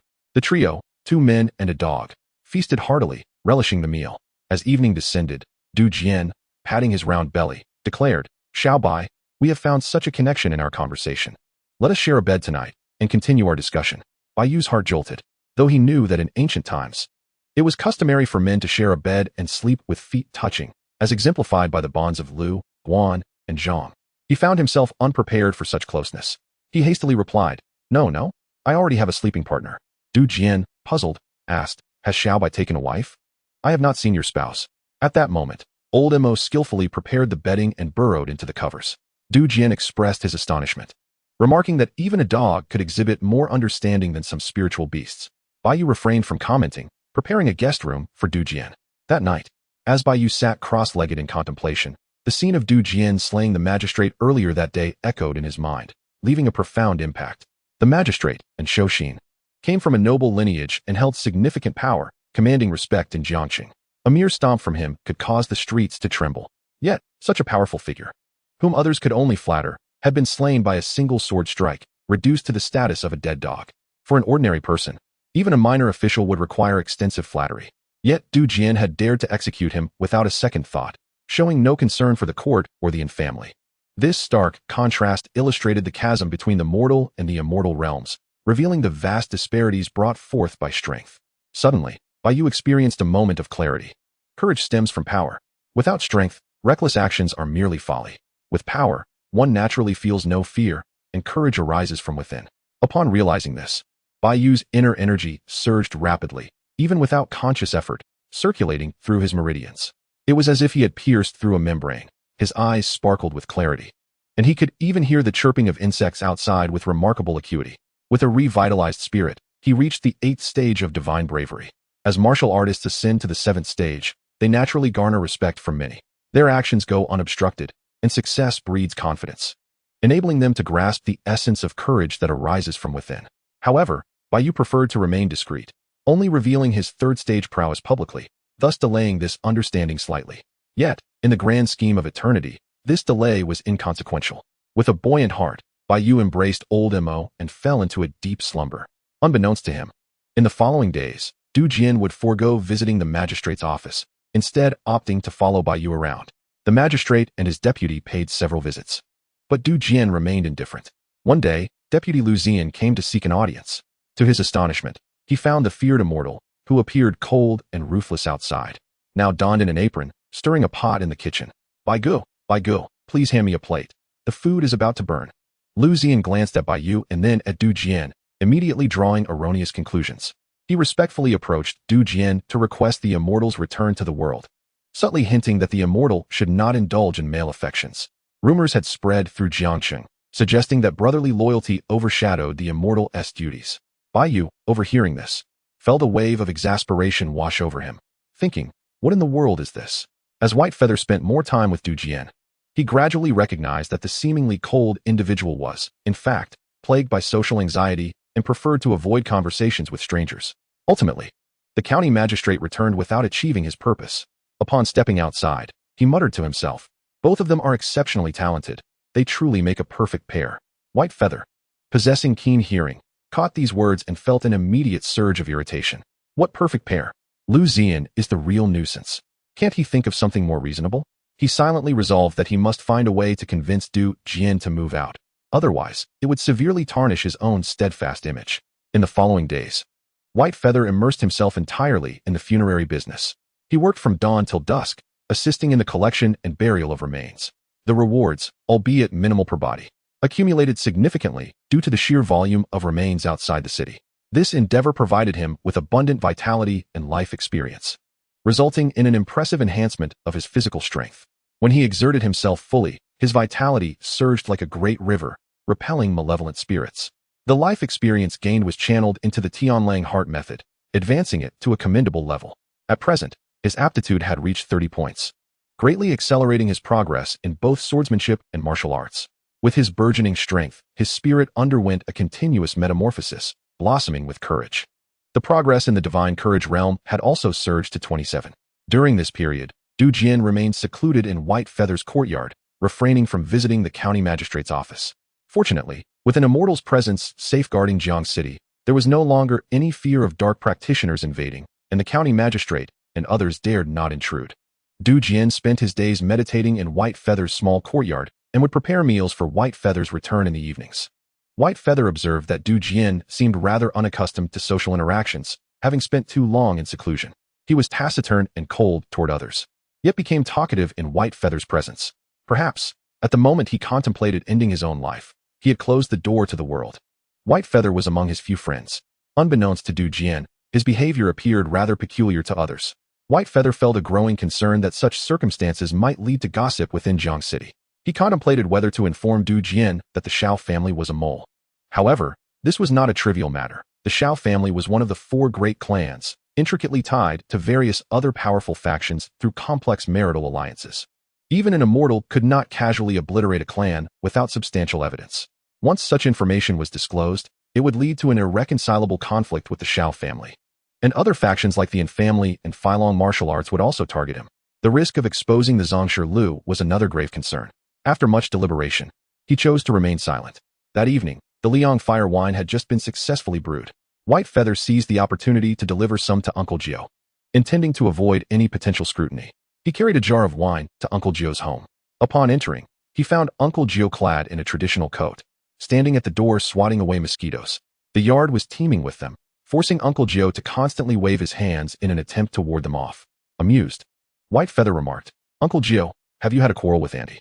Uncle Jiao, upon seeing White Feather, immediately adopted a serious demeanor befitting a senior, retorting, "What quarrel? Womenfolk simply need some discipline. I've confined her in the room for reflection. Until she reflects properly, she shall not emerge." Stifling his laughter, White Feather offered, "I've brewed a jar of medicinal wine. Shall we share it?" At that moment, Auntie's son, hearing the commotion, stepped out and exclaimed, "Xiao Yu is here. You two are drinking. I'll prepare some snacks for you." White Feather quickly interjected, "Auntie, you needn't trouble yourself. I've brought some peanuts." Auntie's son smiled. "That won't do. I have fresh snacks at the store. I'll slice up a roast chicken and warm the wine for you. Your master cannot drink it cold." Auntie's son, named Sun Ying, had previously been viewed unfavorably by White Feather, but through their recent interactions, he discovered her to be genuinely kind and considerate of Uncle Jiao. He found himself sincerely addressing her as Auntie. White Feather often brought gifts for Uncle Jiao and Auntie's son, who treated him as family in return. Auntie's son efficiently prepared several plates of snacks, set up a small stove to warm the wine, and even burned some mugwort nearby to keep the mosquitoes at bay. Uncle Jiao, feeling quite pleased, began to boast, "Do you see? Your Auntie has become so obedient under my guidance. This is what we call family status." Auntie's son discreetly pinched Uncle Jiao's waist, causing him to gasp in pain, his expression contorted. White Feather chuckled, "Master, why do you tremble?" Uncle Jiao replied, "Nothing. Just a bit chilly. I'm shivering." After Auntie's son finished her tasks, she returned to the house, casting a stern glance at Uncle Jiao before departing. Given Uncle Jiao's domestic status, it seemed unlikely that he would have a peaceful evening. White Feather chose not to press the matter, instead suggesting, "Master, let us drink. This is a recipe left by Zhang Bo. It can replenish vitality and enhance strength, as well as clear the meridians." Speaking of old Zhang, both men felt a wave of nostalgia. White Feather raised his glass in a toast to old Zhang first, followed by a toast to Uncle Jiao, and they began to drink while enjoying the snacks. After consuming several cups of fire wine, White Feather felt as though a fire ignited within his belly. His vitality surged, and his inner strength began to circulate autonomously, accelerating its flow far beyond his usual meditation pace. Undoubtedly, this third-tier spiritual wine, despite its expensive ingredients, boasted remarkable effects. One jar of this wine likely equated to months of cultivation. Meanwhile, Uncle Jiao, with a flushed face, remarked, "Xiao Yu, this wine possesses tremendous potency. It warms me all over." As they continued to drink and chat, White Feather, in a spirited moment, inquired, "Master, I have completed both volumes of the Zhu Yu In Fu Jing. When will you teach me the next volume?" With a slight intoxication, Uncle Jiao replied, "The next volume cannot be learned haphazardly. I do not intend to teach it to you." White Feather, believing Uncle Jiao had his reasons, pressed on, "Master, could there be some hidden intricacies in the next volume?"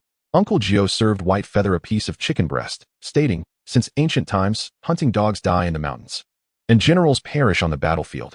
Every profession has its fate. The deeper one learns, the closer one approaches this fate. Look at old Zhang. He was once a 9th-tier warrior, so formidable, yet he ended up in a graveyard collecting corpses, and ultimately fell victim to the very conflicts of the martial world. Therefore, I do not plan to pass on the next volume of the In Fu Jing. You are doing quite well as you are now, with food and drink. Engaging in minor business is sufficient. Delving deeper could invite calamity."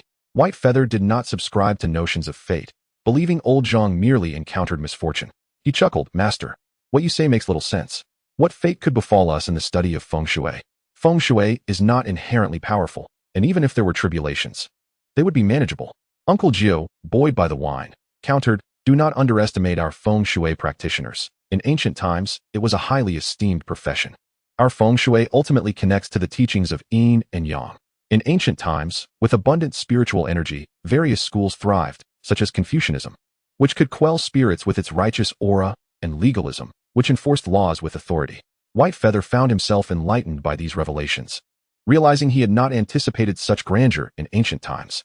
And what of our yin and yang school? Chapter 74, The Defeat of the Rebels. The words of Jiu piqued Bai Yu's curiosity, prompting him to inquire, "What about our yin-yang family?" Jiu took a sip of wine and replied, "Our yin-yang family is indeed one of the 9 streams and 10 families, so we are not to be underestimated. We command the forces of yin and yang, invert the 5 elements, seek dragons, and locate graves, altering the heavenly phenomena."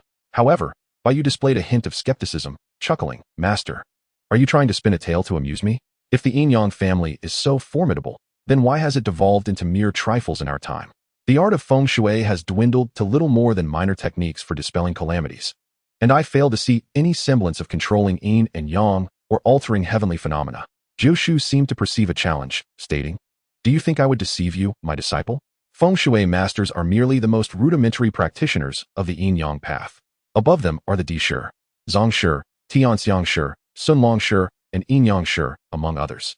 In ancient times, Di Shi were akin to foundation-building cultivators in the immortal path. Though their combat prowess may not match that of foundation builders, they possess the ability to alter geomancy, guide mountains and rivers, and transform misfortune into fortune." Bai Yu remained somewhat unconvinced, questioning, "If the yin-yang Di Shi are so powerful, then why have they fallen into decline? Their lineage is nearly extinct." Jiu sighed heavily. "This is the shortcoming of the 100 schools. Apart from the immortal and martial paths, other disciplines offer little benefit to life. For instance, foundation-building cultivators in the immortal path can live for 20 years or even 200 years, while Di Shi only enjoy a marginally longer lifespan than ordinary people, and they are prone to even shorter lives. The immortal path directly addresses the essence of life, and thus it flourishes, compounded by the decline of spiritual energy, leading to the extinction of the 100 schools." Bai Yu found this explanation somewhat convincing, though he still wondered if Jiu was merely boasting, as it is common for men to indulge in grand tales after a few drinks. Observing Bai Yu's skepticism, Jiu promptly returned to the house to retrieve an item, a quaintly crafted peachwood sword. Holding the sword, he recited incantations, drawing a circle on the table. An astonishing scene unfolded as the surrounding mosquitoes seemed to be summoned by an extraordinary force, flocking into the circle in dense numbers. "Young one, pay close attention. This is a made from peachwood struck by lightning. Though it may not rival treasures of the immortal path, it possesses formidable power. This was passed down from a certain generation of our esteemed Di Shi ancestors. Just now, I used the sword's power to draw a mosquito-restraining talisman. Can you discern its mystique?" Bai Yu was greatly intrigued, realizing that the Di Shi lineage indeed held some secrets. As he took the peachwood sword, he felt a tingling sensation akin to an electric shock, and he sensed a surge of feng shui energy within it. Jiu burped, "Now do you believe? Our ancestors were indeed remarkable." Bai Yu replied with a smile, "It seems our profession is quite substantial after all." Jiu asserted, "Indeed, our forebears were mighty. Alas, nowadays, becoming a Di Shi is 100 times more arduous. Our yin-yang lineage has fallen into decline. Once you truly embark on your journey, I shall pass this peachwood sword to you." Before Bai Yu could respond, Jiu put away the sword and added, "I can no longer drink. I must not let your Shirmu down." Bai Yu chuckled, "If master must explain to Shirmu, then you should drink a few more cups. This has remarkable effects for enhancing one's vigor." Jiu's eyes brightened at this suggestion, and he downed 3 cups in quick succession before heading inside to speak with Shirmu. Bai Yu then settled into the guest room for some rest. That night was anything but tranquil, as the dogs outside barked incessantly. Upon rising the next morning, Bai Yu observed Jiu in high spirits, while Shirmu appeared radiant, her eyes brimming with affection. As Shirmu busied herself tidying up, she addressed Bai Yu, "Little Yu, you're up. I've warmed some breakfast for you. Your master and I are heading to the shop." With her arm entwined around Jiu's, the two departed with tender affection. Bai Yu, having risen early, devoured the breakfast with a grin, then ventured out to procure 2 more portions to bring home, one for Lao Mo and one for Du Jian. Upon arriving home, he was greeted by the sight of a striking beauty clad in blue. She possessed a captivating visage and an air of grandeur. Bai Yu was startled. Yet another cultivator had graced their presence. "I am Bai Yu, pleased to meet this celestial being." The blue-clad woman paid no heed to Bai Yu. Her gaze fixated on Du Jian. Little junior brother, I specially purchased it for you from the fairy market. Try it on and see if it fits. Du Jin replied. No, thank you. The blue-clad woman persisted. Junior brother, how has your cultivation progressed in recent days? Would you like your elder sister to assess your progress? Du Jin again declined. No need. The blue-clad woman continued. I procured a vial from my father. Take it and refine it. Du Jin responded, unnecessary. Bai Yu stood by, utterly bewildered by the scene unfolding before him. What was happening? A lovesick girl confronted an unyielding young master? Moreover, it appeared that the blue-clad woman had grown accustomed to this dynamic, showing no signs of displeasure. He opened the bamboo tube and presented breakfast to Lao Mo, quietly observing the exchange. Seeing this, Du Jin was unreserved and took up a portion of noodles to eat. Bai Gu, today's noodles are a bit clumpy. They're not as good as Su Ji's. Your culinary skills surpass theirs. I say, one day you should open a breakfast shop. You'd surely make a fortune. The blue-clad woman widened her eyes, as if witnessing something extraordinary. Du Jin, her little junior brother, had always been taciturn and focused solely on his cultivation since entering the sect. He rarely spoke even in front of their master. Yet now, he was chatting away with a commoner. In this era, the trend leaned heavily towards male companionship, and same-sex affection was considered an elegant pursuit. Could it be? She glanced between Du Jin and Bai Yu. You too. Bai Yu hastily waved his hands. Celestial being, please do not misunderstand. Our relationship is purely platonic. Ah, a pure friendship. After a lengthy explanation, he clarified his connection with Du Jin. Upon learning of Du Jin's past, the elder sister felt even more compassion for him. Junior brother, I had no idea you had such a history. Why didn't you tell your sister sooner? Du Jin simply replied. I'm sensing the situation growing awkward. Bai Yu quickly took Lao Mo and made his exit, leaving the opportunity for the pair to converse. Following the arrival of Du Jin's elder sister, Jiangcheng commenced its operations. They first dispatched the Xuanwu army to reclaim the significant county of Aping. The rebel cultivators attempted to intervene, but were ultimately defeated and severely injured by the combined efforts of Du Jin and his sister, retreating in disarray. The Battle of Aping became a pivotal moment in this conflict. The Qingjiang waterway was reopened, allowing for the transportation of grain from other counties, resulting in a drop in grain prices within Jiangcheng. The entire city rejoiced, the once troubled faces of the populace now adorned with smiles. In the ensuing days, a steady stream of good news arrived, as lost counties were consistently reclaimed. Each time Du Jin returned, he would share stories of the battlefield with Bai Yu. Overall, the government forces experienced continuous victories, while the rebels faced crushing defeats. The only lament was that the elusive, evil cultivators managed to escape each time. Du Jin, at the 5th level of Qi refinement, and his sister, at the 8th level, were unable to slay the evil cultivators, who were at the 7th level. Despite their combined efforts, one day, Du Jin remarked to Bai Yu, Bai Gu, tomorrow my sister and I will set out. This time, we will surely eliminate that evil cultivator and resolve the conflict. Bai Yu smiled. Then I wish you both great success. Chapter 75. Upgrading the Fist Technique. The Beidou 5 Elements Fist. The rebel territory now consisted of only one remaining county, and the government forces prepared once more to quell the insurrection. With 2 cultivators and the elite Xuanwu army, victory seemed all but assured. The atmosphere in the city had become exceptionally relaxed, with some individuals even commencing their celebrations early. However, Bai Yu began the solemn duty of burying the fallen soldiers. He approached this task with utmost seriousness, striving to honor these heroes of Jiangcheng with the reverence they deserved. Bai Yu played a funeral dirge, reciting the poignant lines, though the body is dead, it returns to the mountains of Shanyang. The mountains stand tall, and the sky vast. The land bears witness to the nation's grief, and the souls return to gaze upon their homeland. The setting sun cast a blood-red hue, accompanied by the mournful sound of the Swana. One brave martyr, a mid-level lieutenant at the 6th stage of martial arts, was laid to rest after having his heart pierced by a malevolent cultivator on the battlefield. With the successful burial of Xuanwu Army's Lieutenant Huang Wuwei, Bai Yu received rewards of vitality and life experience. Among the optional rewards, he selected 3 years of internal energy and the Qixing Fist. This new technique, a high-grade Huang class skill, resonated with his existing Liuhe 5-element fist at a compatibility of 77. After investing his life experience, he successfully fused the 2 techniques, resulting in the acquisition of the low-grade Xian class Beidou 5-element fist. Finally, his primary martial art had reached a new level, and Bai Yu nodded in satisfaction. Without delay, he immersed himself in the next funeral. From the images transmitted by the burial world record, Bai Yu gained insight into the current battle situation. Overall, the tide of war appeared favorable. The rebels suffered heavy casualties and were in retreat. The only concern was the cunning, malevolent cultivator, who was elusive and often ambushed the imperial forces from unexpected locations, striking swiftly and retreating without hesitation. Du Jian and his senior sister were also struggling to deal with this formidable adversary. Bai Yu thought to himself, hoping that Du Jian's team could successfully eliminate the malevolent cultivator. The devastation wrought by this rebellion was profound, and from Du Jian's tone, it seemed they had a good chance. After completing the burial, Bai Yu returned to Uncle Jio's house with Lao Mo for a meal. Uncle Jio, in high spirits, personally cooked a dish of braised pork. Bai Yu picked up a piece, eyeing the dark lump with surprise, and exclaimed, "Master, why are you so cheerful today that you even cooked yourself?" As he spoke, he served a portion to Lao Mo. The latter sniffed it and immediately dashed to the kitchen to assist Auntie Jio with the fire. Uncle Jio's cooking was notoriously unpalatable. Auntie Jio laughed heartily, saying, "See, even your disciple can't stand your culinary skills." Uncle Jio, embarrassed, retorted, "What's wrong with my cooking? You can't compare to me in one aspect." Auntie Jio asked, "In what way can I compare?" Uncle Jio replied earnestly, "I have a capable and virtuous wife. Do you have one?" Bai Yu, merely seeking a meal, found himself inundated with the couple's banter, feeling the weight of their affectionate teasing. As they dined and chatted, Uncle Jio took a sip of wine and remarked, "Xiao Yu, you're not getting any younger. It's time for you to marry.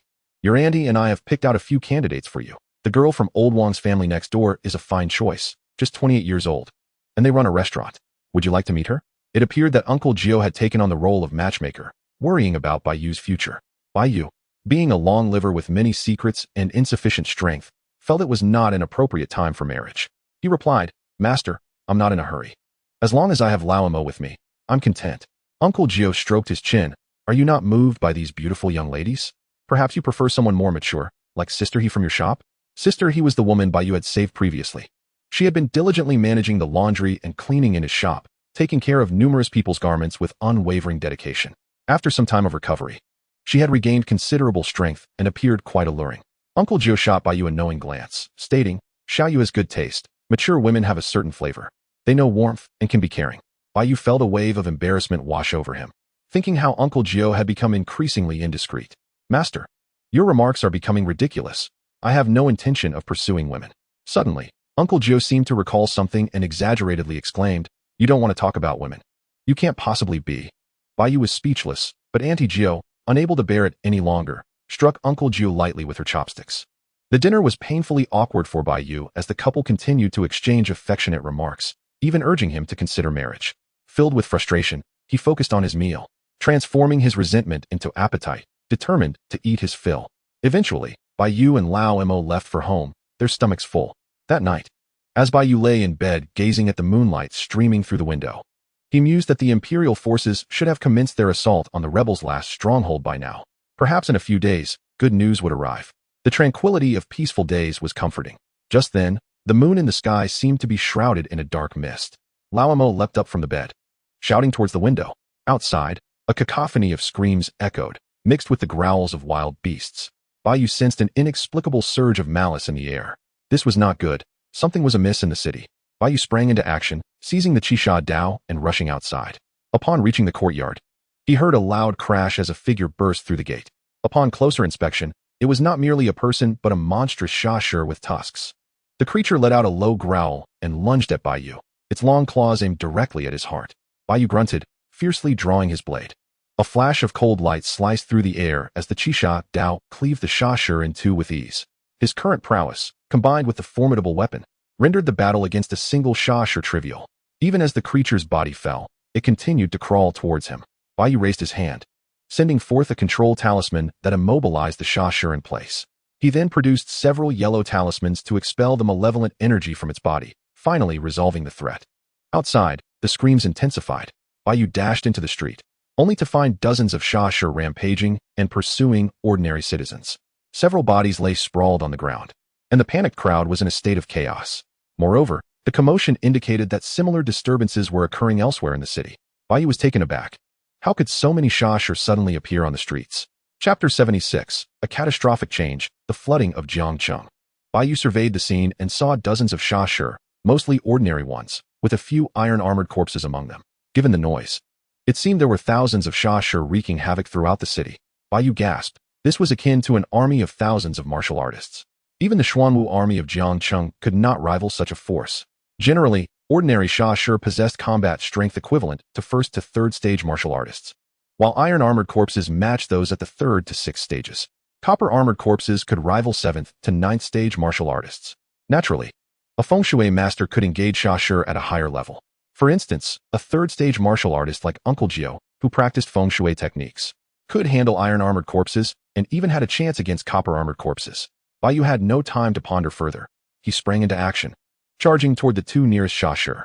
2 control talismans flew forth, subduing one of the creatures. Bai Yu's typical display of strength indicated he was a 4th stage martial artist, a rapid advancement among ordinary practitioners. Hasten now, lest we draw undue attention. With his formidable 4th-tier prowess complemented by the control of the corpse talismans, dealing with dozens of stray SHSH was not overly strenuous. As he advanced, the SHSH in his path were quelled. Only 2 iron-armored corpses proved troublesome, yet after considerable effort, he subdued them with a few talismans. At that moment, Jioshu approached from the opposite end of the street, exclaiming, "Xiao Yu, a disturbance has arisen in the city. A sudden influx of SHSH has appeared. We must act separately to eliminate the nearby threats." With that, he darted down a street teeming with SHSH. Bai Yu urgently called out, "Lao Mo, go protect Shermo." Lao Mo promptly complied, rushing into Jioshu's residence to stand guard. Bai Yu then hastened to the nearest street. The scene was harrowing. Numerous individuals lay sprawled on the ground, blood staining the streets. Some SHSH were feeding on the lifeblood of the fallen. A chill gripped Bai Yu's heart. The main forces of Jiang Qingjun had already departed to suppress the insurgents. Now, the city was left with only a handful of guards and some constables. This turmoil would not be easily quelled. Without pause, he continued to subdue the SHSH and assist the afflicted. As he traversed a narrow alley, he suddenly heard a thud. A large, rotund man had tumbled from a wall, pursued by a SHSH. The man cried out, "Save me." Bai Yu recognized the familiar voice and turned to see Kato Wu. Since the dissolution of the charity home, he had started a funeral business alongside Lu Yichu, frequently competing with Bai Yu for clients. However, Bai Yu had since surpassed him. No matter how hard Kato Wu tried, he could not outshine Bai's establishment. Moreover, it was rumored that the trouble caused by the magistrate in Shoshin was instigated by Kato Wu's group. Upon seeing Bai Yu, Kato Wu exclaimed with delight, "Shall Bai rescue me? You once dined under my wing. If not for my uncle and me, you wouldn't be where you are today." Bai Yu observed that Kato Wu had fallen hard, unable to rise from the ground. The SHSH behind him was similarly trapped in a ditch. Struggling to crawl towards him, Bai Yu felt a twinge of compassion. He swiftly stepped forward and assisted the SHSH. Soon after, a wretched scream echoed through the alley. Outside, Bai Yu remained unfazed, a faint smile gracing his lips. Those who live by the sword must eventually pay the price. He darted through the streets, suppressing the SHSH in the vicinity. He soon realized that an ominous aura enveloped the entirety of Jiangcheng. Worse still, it appeared that some were taking advantage of the chaos to set fires, causing the city to descend into utter disarray. This situation was dire. He quickly located Jioshu and called out, "Master, this situation is untenable. We must retreat." Having already subdued over 100 SHSH, he had reached his limit. Continuing would only jeopardize his safety. Bai Yu would never gamble with his life. Jioshu hesitated. The nearby residents who could flee had done so, while those who remained had hidden away. With the situation unclear and dangers looming, if he were alone, he might gamble his life. However, he now had a wife, who was with child. He could no longer afford to act recklessly. He nodded. "Very well, let us return and ensure Shermu's safety. We shall find a secure location together." The two made their way to the master's courtyard. Upon arrival, they found Lao Mo vigilantly guarding the entrance, seemingly unbothered. They both exhaled with relief. Just then, a thunderous roar erupted from the south, followed by a tremor that shook the ground, cracking it open with fissures. They rushed inside to protect Shermu. As the tremor subsided, Bai Yu leaped onto a large tree to gaze southward. To his astonishment, he beheld a gaping breach in the city wall. More alarmingly, the Qingjing River surged with tumultuous waters, rushing towards the city. Towering waves, dozens of meters high, loomed ominously. The first wave crashed down, instantly devastating the shanty towns outside the city, obliterating homes and swallowing countless individuals in an instant. In the face of such natural calamity, humanity appeared utterly insignificant. Bai Yu's hair stood on end, a wave of dread coursing through him. What on earth was happening? They could not remain in the city. They must evacuate post-haste. Outside, atop a mountain peak, a group of cloaked figures observed the rampaging waters with cold indifference. One slender figure marveled, "The depths of the divine sect's power are truly unfathomable." They can orchestrate such a grand formation to shake the very earth and redirect rivers and mountains. The leader, marked by a grotesque scar that twisted across his face like a centipede, laughed maniacally. Ha ha ha, this is all thanks to Master Li's brilliant scheme. First, we ensnared 2 cultivators from the Tai Xian men, then unleashed 20,000 SH into the city to sow chaos. Seizing this opportunity, we sacrificed the lifespans of 18 geomancers to activate the Heavenly Calamity Break Dragon formation, shattering the city walls and unleashing the xianxia's waters. The slender figure continued to express his amazement. The xianxia's waters will annihilate an entire city, and with the rising SHQ, we can forge several silver-armored flying corpses or even a golden-armored corpse king. Once the corpse king is forged, even if the cultivators of Tai Xianzong escape, Master Li can still eliminate them. The scarred leader cackled. Haha, by then, the entire Jiangzhou Jun will belong to our divine sect, and we shall advance upon the 15 southeastern counties. The Xiao family shall truly become the foremost clan. Furthermore, with the Xiao family's young master ascending to the throne may not be out of the question. The slender figure emitted a chilling laugh, reminiscent of an owl in the night, unsettling to the core. At that moment, the scarred leader commanded, "It is time to launch the second wave of assault and utterly destroy Jiangcheng." Chapter 77, The Fate of the Earth Master. At the leader's command, a crimson lotus banner was raised behind him, vigorously shaken thrice.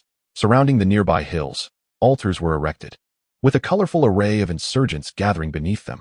Upon seeing the banner unfurl, the insurgent messenger hastily relayed, "The water sovereign commands, breach the dam and unleash the waters. Activate the grand formation to inundate Jiangcheng."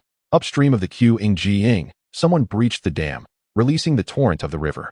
The roaring waters cascaded downwards with thunderous fury. On the 18 altars occupied by the insurgents, each hosted a geomancer, who simultaneously opened their eyes. The 18 geomancers produced silver needles, piercing various acupoints on their bodies. Their eyes bulged with blood, and their aura surged as they recited strange incantations. With SHQ as the conduit and earth energy as the foundation, they directed the river waters, stirring the earth. In an instant, the SHQ roiled around the 18 peaks, and the ground trembled ominously. A faint dragon's roar resonated from the depths of the earth. The bodies of the 18 geomancers rapidly withered, their faces pale as their vitality waned significantly. Then, an astonishing spectacle unfolded. The roaring waters of the xianxia's were mysteriously guided towards Jiangcheng by an unseen force. This wave of water towered dozens of meters high, akin to a tsunami, with a destructive force that could obliterate everything in its path. Trees were uprooted, and massive boulders rolled relentlessly in the current. Within Jiangcheng, Bai Yu was left utterly stupefied by this scene. In the face of such a deluge, even high-tier martial artists would stand no chance. He cried out, "This is disastrous. The xianxia's has changed course, and the flood will engulf the city." Bai Yu leaped from the tree branch, shouting, "Master, we must flee. Jiangcheng is doomed." Yet at that moment, Jiu spoke gravely. "I sensed the stirring of the feng shui grand formation. Someone had activated the great array, causing the earth dragon to stir and directing the Qinjiang watercourse to wreak havoc upon the city. When Jiangcheng was established, it was strategically positioned near mountains and waters, a prime location blessed by nature. However, now, the roaring Qinjiang had transformed into a harbinger of doom for Jiangcheng. Bai Yu exclaimed urgently, "There is nothing we can do. The flood will drown the city. Even immortals cannot alter this fate." He urged his master and Lao Imo to flee. Suddenly, Jiu let out a long sigh and said, "Xiaoyu, take your master away. I cannot leave." His master's countenance changed dramatically, and she shouted in anger, "Lin Jiu, what madness is this?" Jiu's expression grew complex as he gazed at her, his eyes filled with regret. "Inger, I am sorry, I cannot go. If it were rebels, or even immortals destroying the city, I could simply walk away. But this time, it is someone wielding feng shui techniques for evil. They must be stopped by feng shui. If I fail to halt them, the future of our feng shui lineage will surely suffer." Bai Yu was nearly driven to madness. "Jiu, please calm down. Even if you do not flee, nothing can be changed. The flood is a natural disaster beyond the power of mortals to prevent." Jiu replied, "I am quite calm. Recently, I sense that the bottleneck of feng shui techniques has loosened. The Earthmaster is merely a step away. If I invest what remains of my old bones, there is still a chance to avert the flood. Perhaps this is the fate of a feng shui master. I cannot escape it." As he spoke, he embraced his master tightly, repeatedly whispering apologies in her ear. She was nearly driven to madness, tears streaming down her face. "Lin Jiu, you scoundrel. You promised me you would no longer dabble in feng shui. What will happen to me and our child?" Jiu, filled with sorrow and regret, gently caressed his master's swollen abdomen. I am sorry, I have broken my promise. I cannot bear to watch our child grow up. Resolutely, he pushed his master away and shouted to the heavens. I, Linjiao, the 107th generation heir of the Yin Jing, humbly beseech my ancestral master to lend me the thunder sword. Within the room, a peachwood sword shot forth, crackling with lightning. A surge of electricity coursed through Jioshu's body, elevating his aura. Although his martial arts cultivation remained at the 3rd level, he now harbored an immensely terrifying power. Jioshu murmured to himself, "Ah, is this what it means to reach the Earthmaster realm? To hear the Tao at dawn and perish by dusk is acceptable." Bai Yu's scalp tingled, and he leaped forth to intercept Jioshu. "Master, this is not your responsibility. You need not bear this burden alone." Jioshu stepped forward, and a swirl of earthy energy rose beneath his feet, allowing him to float into the air. A 3rd-level martial artist could indeed achieve such aerial grace. His speed was so rapid that Bai Yu could not keep pace. Jioshu sighed. This is fate. Whether it happens sooner or later, it matters not. He tossed a yellow tome into the air. Xiaoyu, this is the lower volume of the Yin Jing. Do with it as you will. Take your master to Qixiao Mountain in the north to seek refuge. After some time, leave Jiangzhou. Chaos is surely to erupt in the southern territories. With a firm step, Jioshu soared into the air, ascending several dozen meters as he sped towards the southern city. Bai Yu's lightness skill was insufficient to catch him. Jioshu's voice echoed back, "Tell your master I love her. After I am gone, let her find a good man to remarry." In an instant, Jioshu had vanished, reduced to a mere black dot in the distance. Bai Yu gritted his teeth, returning to the courtyard to carry his master on his back, racing towards the northern city. His master's eyes were vacant, tears cascading like pearls from a broken string. Bai Yu dared not pause, sprinting with all his might.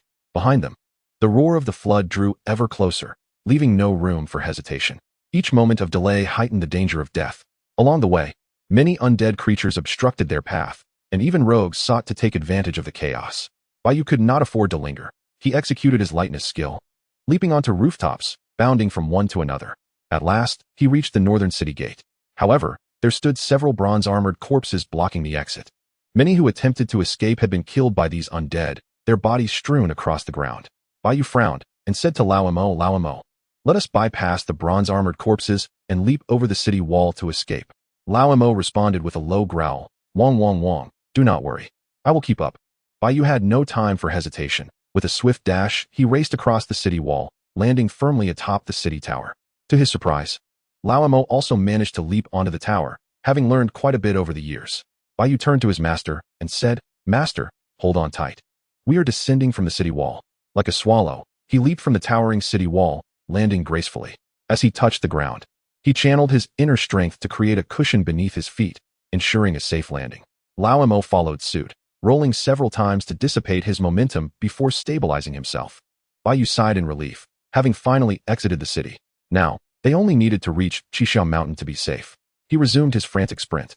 However, as he dashed down a narrow path, the ground suddenly gave way beneath him.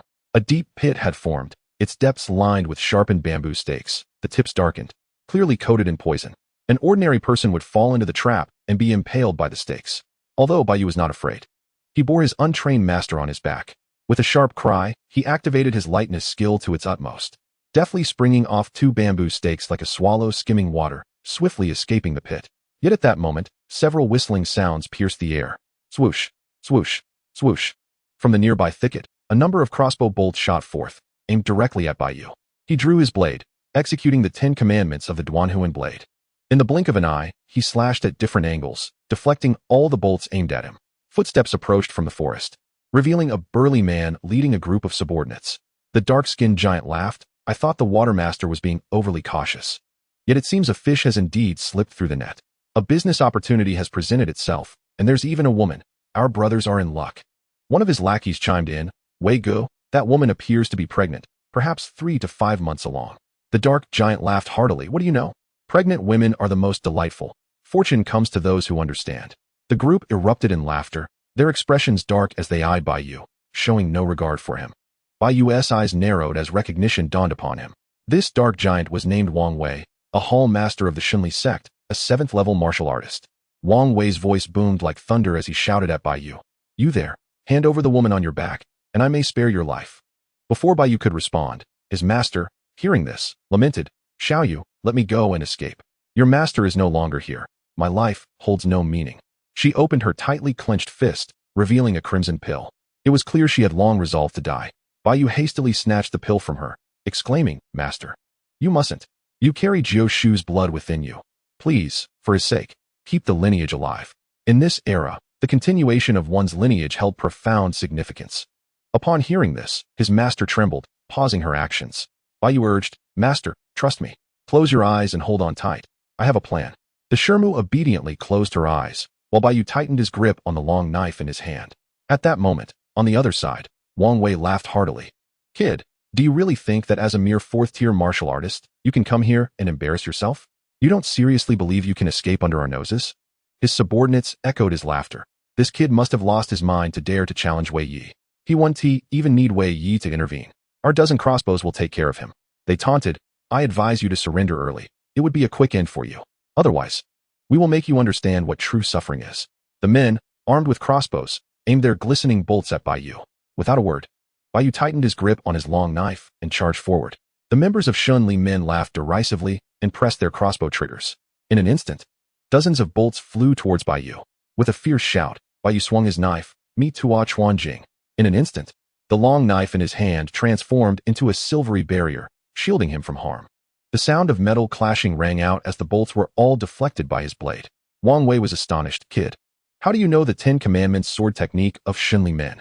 Bai Yu remained silent, leaping and closing the distance to the members of Shun Li men in a flash. With his right hand wielding the knife and his left hand raised, he unleashed several iron Bodhi seeds. The art of hidden weapons, Fei Xing Zhai Yi. These iron Bodhi seeds flew swiftly, targeting the members of Shun Li men. Some were caught off guard, struck by the seeds, shrieking in agony. Others scrambled in a panic to evade the incoming projectiles. Only Wang Wei managed to grab a copper hammer, blocking several iron seeds.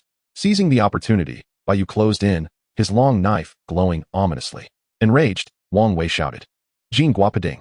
His muscles bulged as he swung the copper hammer with all his might, bringing it crashing down towards Bai Yu. The wind howled, and the force surged. The 1,000-pound copper hammer, combined with Wang Wei's immense strength, could crush even a fierce tiger into pulp. Yet, Bai Yu stood his ground, his knife like lightning as he met the attack head-on. At that moment, all his energy and spirit were channeled into the blade. "With this knife in my hand, I shall sever all chains. Those who stand in my way shall be cut down." Duan Hun Daoi. The blade's brilliant light flashed past. Wang Wei was bisected, hammer and all, his eyes wide with disbelief, unable to comprehend that someone could sever his mighty copper hammer with a single stroke. With a resounding thud, his two halves collapsed to the ground. His subordinates, terrified, fled in panic.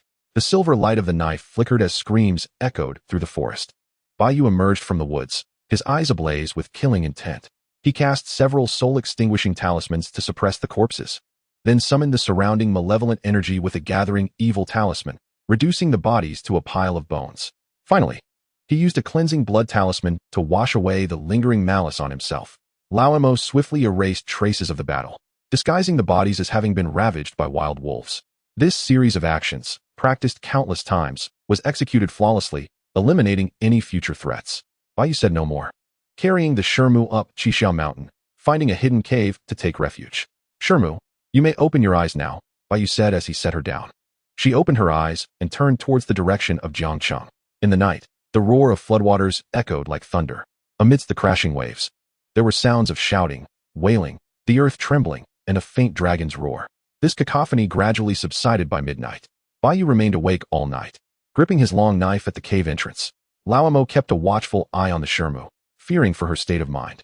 The Shermu placed her hands on her rounded belly, staring blankly at the cave entrance. The next day, as dawn broke in the east, Bai Yu leaped to the top of a tall tree, gazing towards Jiangcheng. He beheld the southern city wall, which had collapsed significantly, with nearby houses completely destroyed.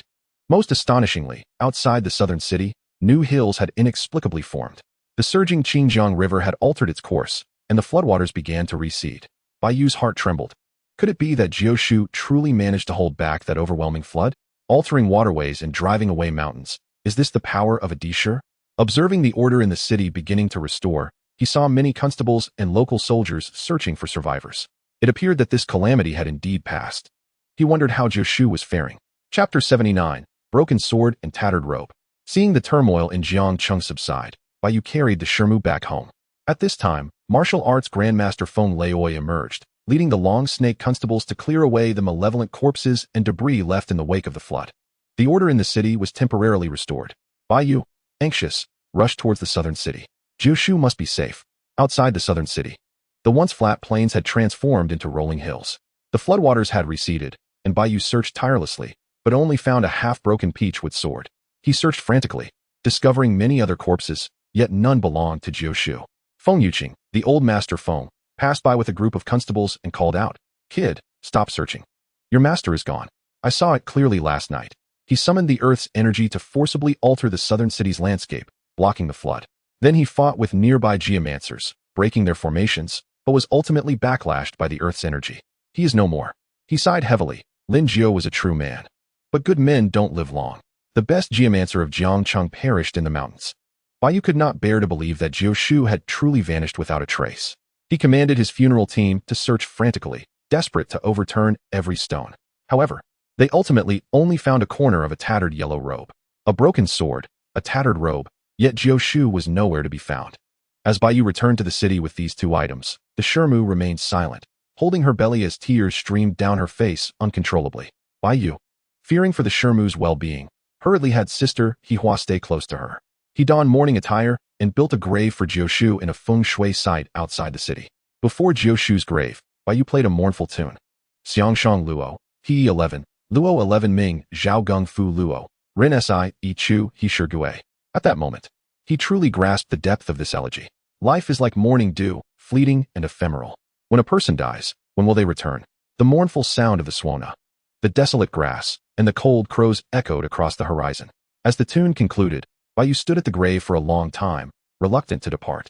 Suddenly, he drew his long knife, as if resolving something. Until now, he had chosen to remain cautious, acting only within his limited capacity. Although he despised the rebels for the death and danger they brought, he had never felt the need to eradicate them. To avoid danger, he refrained from exposing the Shao family's undercover status. However, now, with Jiushu's death, his resolve solidified. The rebels must perish. The death of Jiushu must be accounted for against the rebels. Since the cause and effect have been established, let it be resolved with the long knife in my hand. Bai Yu bowed deeply 3 times at Jiushu's grave. Yet, he did not act rashly. To eradicate the rebels, he needed a long-term plan and thorough strategy. At night, he lit an oil lamp. He discovered that the skills section of the Zongshi Lu had changed. Playing Swana, mastery achieved. Unbeknownst to him, the skill of playing the Swana had reached a state of mastery. However, Bai Yu felt no joy. He quietly took out a book, the lower volume of the Infiltrating. Jiushu had always been reluctant to pass on the latter volume to him. Even at the last moment he warned Bai Yu not to learn it, lest he become entangled in the fate of a feng shui master. The lights flickered, and Bai Yu appeared in a daze. Could it be that this world truly harbored the concept of fate? Lao Zhang, a 9th-tier warrior, ultimately perished due to the affairs of the Jianghu. Jiushu, having transcended to the realm of earth masters, met with a fate of being buried without a grave. Then there was the unscrupulous Wu, who profited from the dead throughout his life, only to be bitten to death by a vengeful corpse in the end. Perhaps only those on the path of immortality could swallow a golden elixir and claim, "My fate is mine to control, not dictated by heaven." Bai Yu, being an immortal, did not believe in such notions of fate. Even if it existed, he believed that with sufficient strength, one could certainly break free from such predestined paths. Bai Yu opened the latter volume of the Infiltrating. Unlike the previous 2 volumes, this one did not contain a hodgepodge of information, but rather a method of cultivation specific to feng shui masters. It detailed how to seek dragons and locate graves, how to absorb the earth's energy, draw it into the body to refine the soul, and then ascend to become an earth master or a burial master, among others. Bai Yu was captivated, finishing the book in one sitting, and turned to a new page in the burial records. Secondary profession, 2nd-tier feng shui master, 42.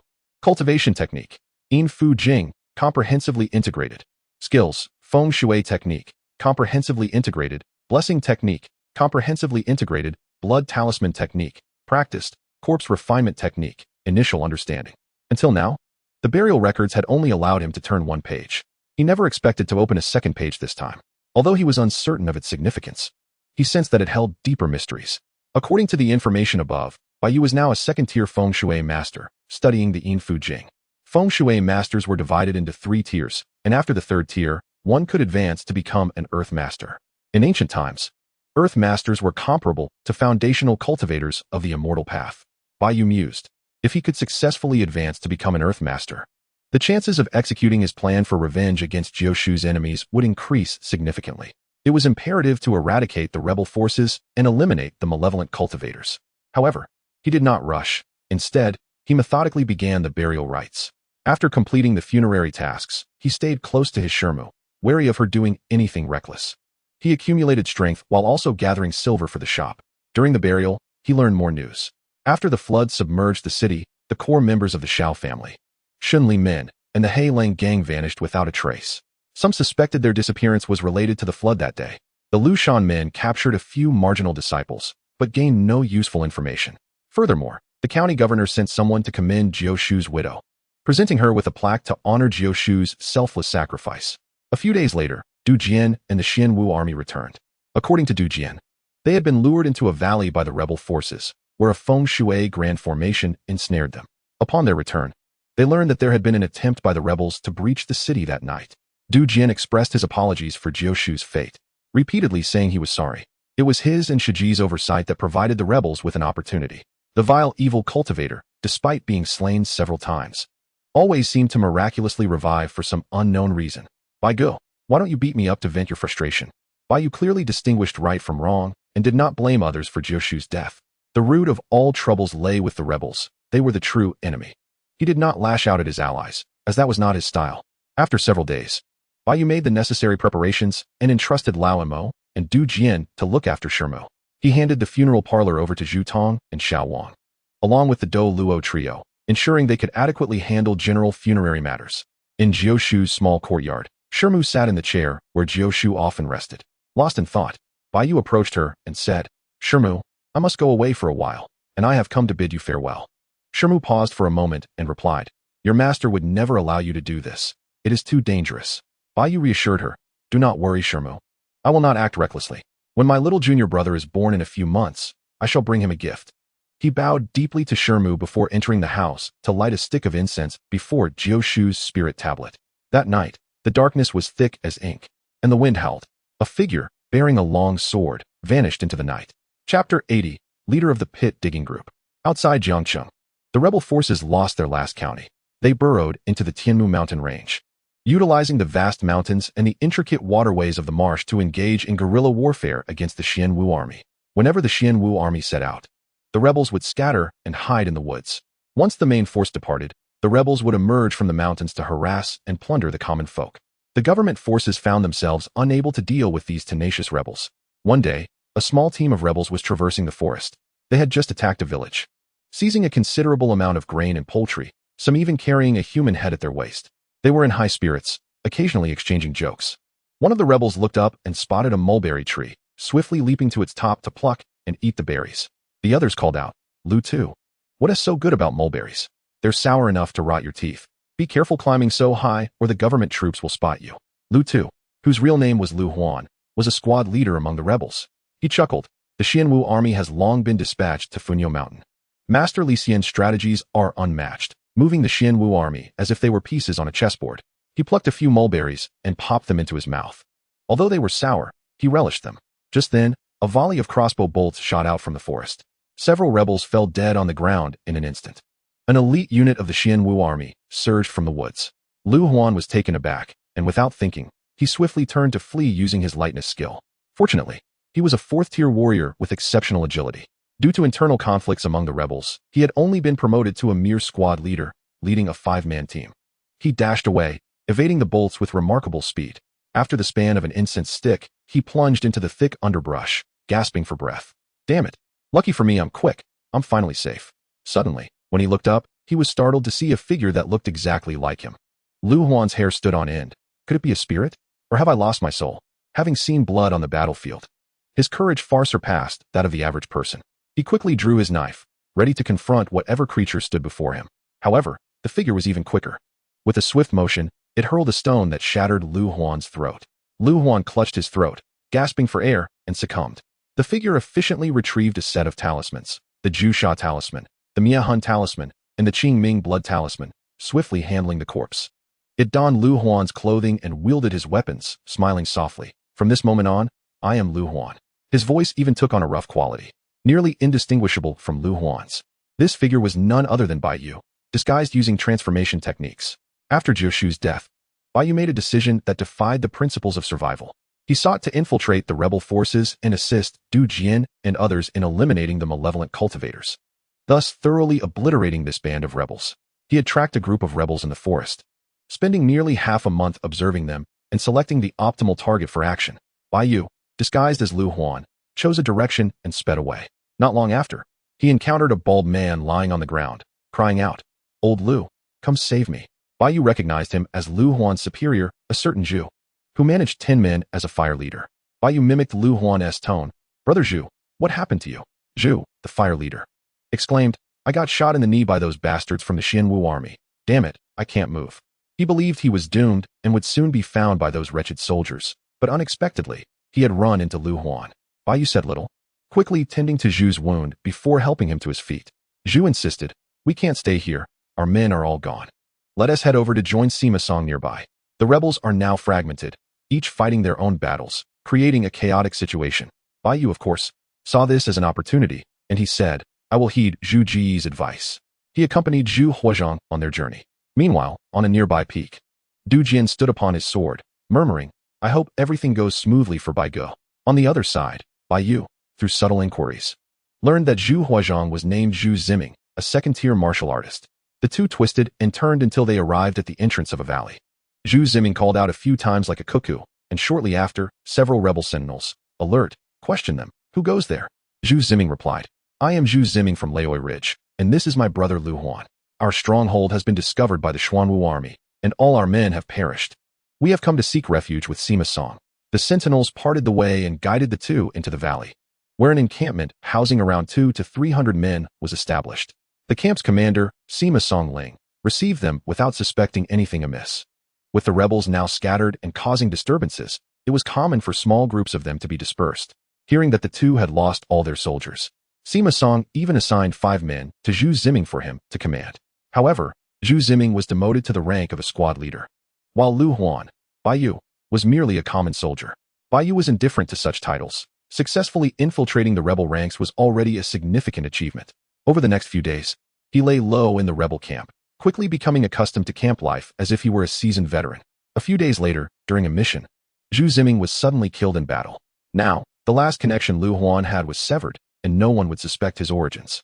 Bai Yu carried Zhu Ziming's body back to the valley. In a secluded corner, he dug a pit to bury Zhu Ziming. As he was occupied, he suddenly heard a sharp voice exclaim, "What are you doing, sneaking around?" Turning to look, he saw the patrol guard of the camp's commander. He feigned panic and stammered, "I am not doing anything." The patrol guard became increasingly suspicious, calling out, "Sneaking about? Are you trying to desert? We will take you to Sima for punishment." Bai Yu hastily cried out in protest. Just as the argument intensified, the commotion attracted the camp commander, Sima Songling. He halted the patrol, saying, "I have some impression of you. What are you doing here?" Bai Yu replied, reporting to Sima, "I recently joined you alongside Zhu Ziming. With Zhu Ge now fallen in battle, I have brought his body back to give him a proper burial. Regardless of the circumstances, a deceased person's dignity must be respected. I cannot bear to see his corpse left to rot and be devoured by crows and wolves." Upon hearing this, many soldiers in the camp felt a pang of sympathy. Their lives were precarious, and they too could perish at any moment, leaving their bones unburied. Many began to lament. Sima Songling's expression softened upon hearing Bai Yu's words. "I did not expect you to be so loyal and righteous. In that case, you shall take Zhu Ziming's place and serve as a squad leader. Furthermore, I assign you the task of digging graves for our fallen brothers." Bai Yu was overjoyed and quickly expressed his gratitude, saying, "Thank you, Sima." Thus, Bai Yu became the leader of the grave-digging team in the camp, returning to his former vocation of conducting funerals. In Chapter 81, The 4 Schools of Military Strategy, the Yin and Yang of Warfare, Bai Yu successfully infiltrated the rebel camp and was promoted to squad leader, resuming his old role of conducting funerals. He was full of energy, leading 4 subordinates in digging graves for the deceased. After burying the bodies, he would take a piece of bamboo leaf and mournfully play a tune. The rebels had suffered significant losses in battle, and Bai Yu received considerable rewards for his efforts. Funeral for Rebel Soldier Sun Deju, Strength 2, Life Experience 8. Optional rewards, 3 styles of spear, Yenling Sword Technique, Vitality 5, Sword Technique Experience. Funeral Participation 81, may choose an additional reward. Funeral for Rebel Fire Captain Zhang Kuanyu, Vitality 8, Life Experience 66. Optional rewards, Siming Sword, Farmer's 3 Fists, Sword Technique Experience, Yanling's sword technique. Funeral participation 74. May choose an additional reward. Funeral for Rebel Fire Captain Hai Laowu. Vitality 7. Life experience 57. Optional rewards. Yanling's sword technique. Bone shrinking technique. Sword technique experience. 3 styles of spear. Funeral participation 62. May choose an additional reward. With so many rewards, Bai Yu's strength steadily increased. His cultivation level reached the 8th tier of Divine Valor at 99, just a step away from breaking through to the 9th tier. Additionally, he chose a unique technique, the bone shrinking technique. This yellow-grade technique, once mastered, allowed the practitioner to dislocate their bones and joints, effectively shrinking their form. This would be useful for assassination, enabling him to alter his appearance and evade suspicion. After each funeral, Bai Yu would review the deceased information through the Book of Burials. Although each entry did not provide complete information, combined, they yielded much valuable intelligence. For instance, the rebels could generally be categorized into several factions. First were the elite forces of the Chilean sect, primarily led by a family known as the Song clan. Second were the conscripted refugees and able-bodied men recruited from various villages and towns. Third were the forces that had allied with the Xinli sect, including the Xiao family from Jiangcheng and the Hailang gang. In summary, the composition of the rebels was quite intricate, with frequent internal rivalries. For example, Lu Huan, whom Bai Yu impersonated, was clearly a 4th-tier martial artist, yet held the lowly rank of squad leader, leading only 5 men. This was because he was an outer member of the Hailang gang, which had only recently joined the rebels, hence his low position. The more complex the rebel structure, the better it served Bai Yu's infiltration. He was quite satisfied, establishing himself firmly within the rebel camp, training, digging graves, conducting funerals. Occasionally, he would accompany larger groups on missions, ambushing small units of the Xuanwu army or raiding villages for supplies. Bai Yu made it a point to bring back the bodies of slain soldiers for burial, even going out of his way to ensure that any skeletons he encountered in the woods received a proper send-off. Once, he even pretended to stumble upon Laoi Ridge to give Lu Huan's remains a proper burial. Remarkably, the morale in their camp was higher than in other rebel factions because they could receive a proper burial after death. Bai Yu earned the moniker Lu the Great Benefactor within the camp, and people treated him with respect. Commander Sima Songling regarded Bai Yu highly. After all, diligent and capable subordinates were rare. Sima Ling specifically summoned Bai Yu, presenting him with a flask of wine, stating, "Old Lu, keep up the good work. Once we launch a counteroffensive and take Jiangcheng, I assure you promotions and wealth." Bai Yu feigned overwhelming gratitude, professing loyalty before returning to his tent. He mused to himself, "Having been in this camp for over half a month, I have nearly acclimated. No one should suspect Lu Huan's identity any longer. It is time to devise a plan to approach the core of the rebels. Only by locating the rebel leader or the dark cultivators can I truly dismantle this insurgency." This dilemma left Bai Yu pondering. With his current status as a squad leader, he could not approach the higher-ups of the rebels. Not only that, but he was also unaware of the location of their core base. The rebels typically operated from several major camps, each dispatching 10-man squads to various mountain forests. Only Commander Sima Songling knew the location of the core base, where the rebel high command resided. After much contemplation, Bai Yu had a stroke of inspiration. If the Xishan camp were to be breached, Sima Songling would surely return to the base to seek reinforcements. At that moment, Bai Yu would have the opportunity to infiltrate the core. While Bai Yu was deep in thought, one of his middle-aged soldiers inquired, "Old Lu, why aren't you asleep? We are heading out to raid for supplies tomorrow." Bai Yu smiled amiably. "Nothing much. I have something to discuss," another young soldier remarked. "Lu Gu is surely fretting over the potential casualties tomorrow. He is a good man, but his kindness makes it hard for him to bear seeing his brothers fall in battle," said the middle-aged soldier. "Old Lu, do not be overly concerned. Life and death are predestined. Your ability to assist in collecting the bodies and providing them with proper burials is already a significant act of merit." The young soldier chuckled in response. "Merit, my foot. If there were truly merit, Lu Gu would have become a Buddha by now." Bai Yu laughed lightly and suggested, "Let us rest. We must rise early tomorrow." The following day, the soldiers of Xishan camp gathered to proceed to a nearby town to procure supplies. Initially, their endeavor went exceedingly well. They successfully eliminated a squad of guards and seized a substantial amount of provisions. It was as if the enemy had entered a village, with each soldier burdened by chickens, ducks, and grains. However, misfortune struck as they returned with the supplies. They were unexpectedly pursued by a cavalry unit from the Xuanwu army. The rebels from Xishan camp were caught off guard and suffered a devastating defeat, with nearly half of them perishing. Song Ling led the remnants into the nearby woods adjacent to the camp.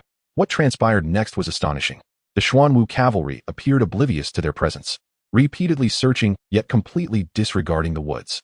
At times, The soldiers were alarmed as they spotted the approaching cavalry, seemingly within arm's reach. Yet those riders inexplicably circumvented the woods in their search for the rebels. Something was amiss. It must be an illusion, Bai Yu pondered. At such a close distance, it was unreasonable for them to remain unseen. It was likely an illusion. No wonder the Xishan camp had remained undiscovered for so long. Bai Yu immediately thought of feng shui techniques. In ancient military strategy, there were 4 schools: military power and strategy, military yin and yang, military terrain, and military techniques. Among them, military yin and yang pertained to the application of yin-yang philosophy in warfare. The most notable example was Zhuge Liang's 8 formation, which obstructed Lu Xun's pursuing forces. It became evident that a grand feng shui formation existed near Xishan camp, capable of concealing the camp from enemy reconnaissance. Discreetly, Bai Yu inscribed a blood symbol in his palm, enhancing his ability to perceive the flow of energy. To his astonishment, he discerned 12 streams of energy rising like smoke into the sky around Xishan camp. Under the shroud of this energy, the valley housing Xishan camp appeared to distort slightly. These 12 streams represented the formation's key. Breaking the formation's core would unravel the illusion. He needed to devise a method to breach the formation's heart. Chapter 82. The Rebel Base. The target lies ahead. Bai Yu stealthily drew a symbol that granted him a degree of insight into the flow of energy. He recognized that the entire vicinity of Xishan camp was enveloped by a grand feng shui formation, akin to an illusion, rendering the internal situation undetectable, even silencing any sounds from within. This formation comprised 12 key points, emanating formidable energy.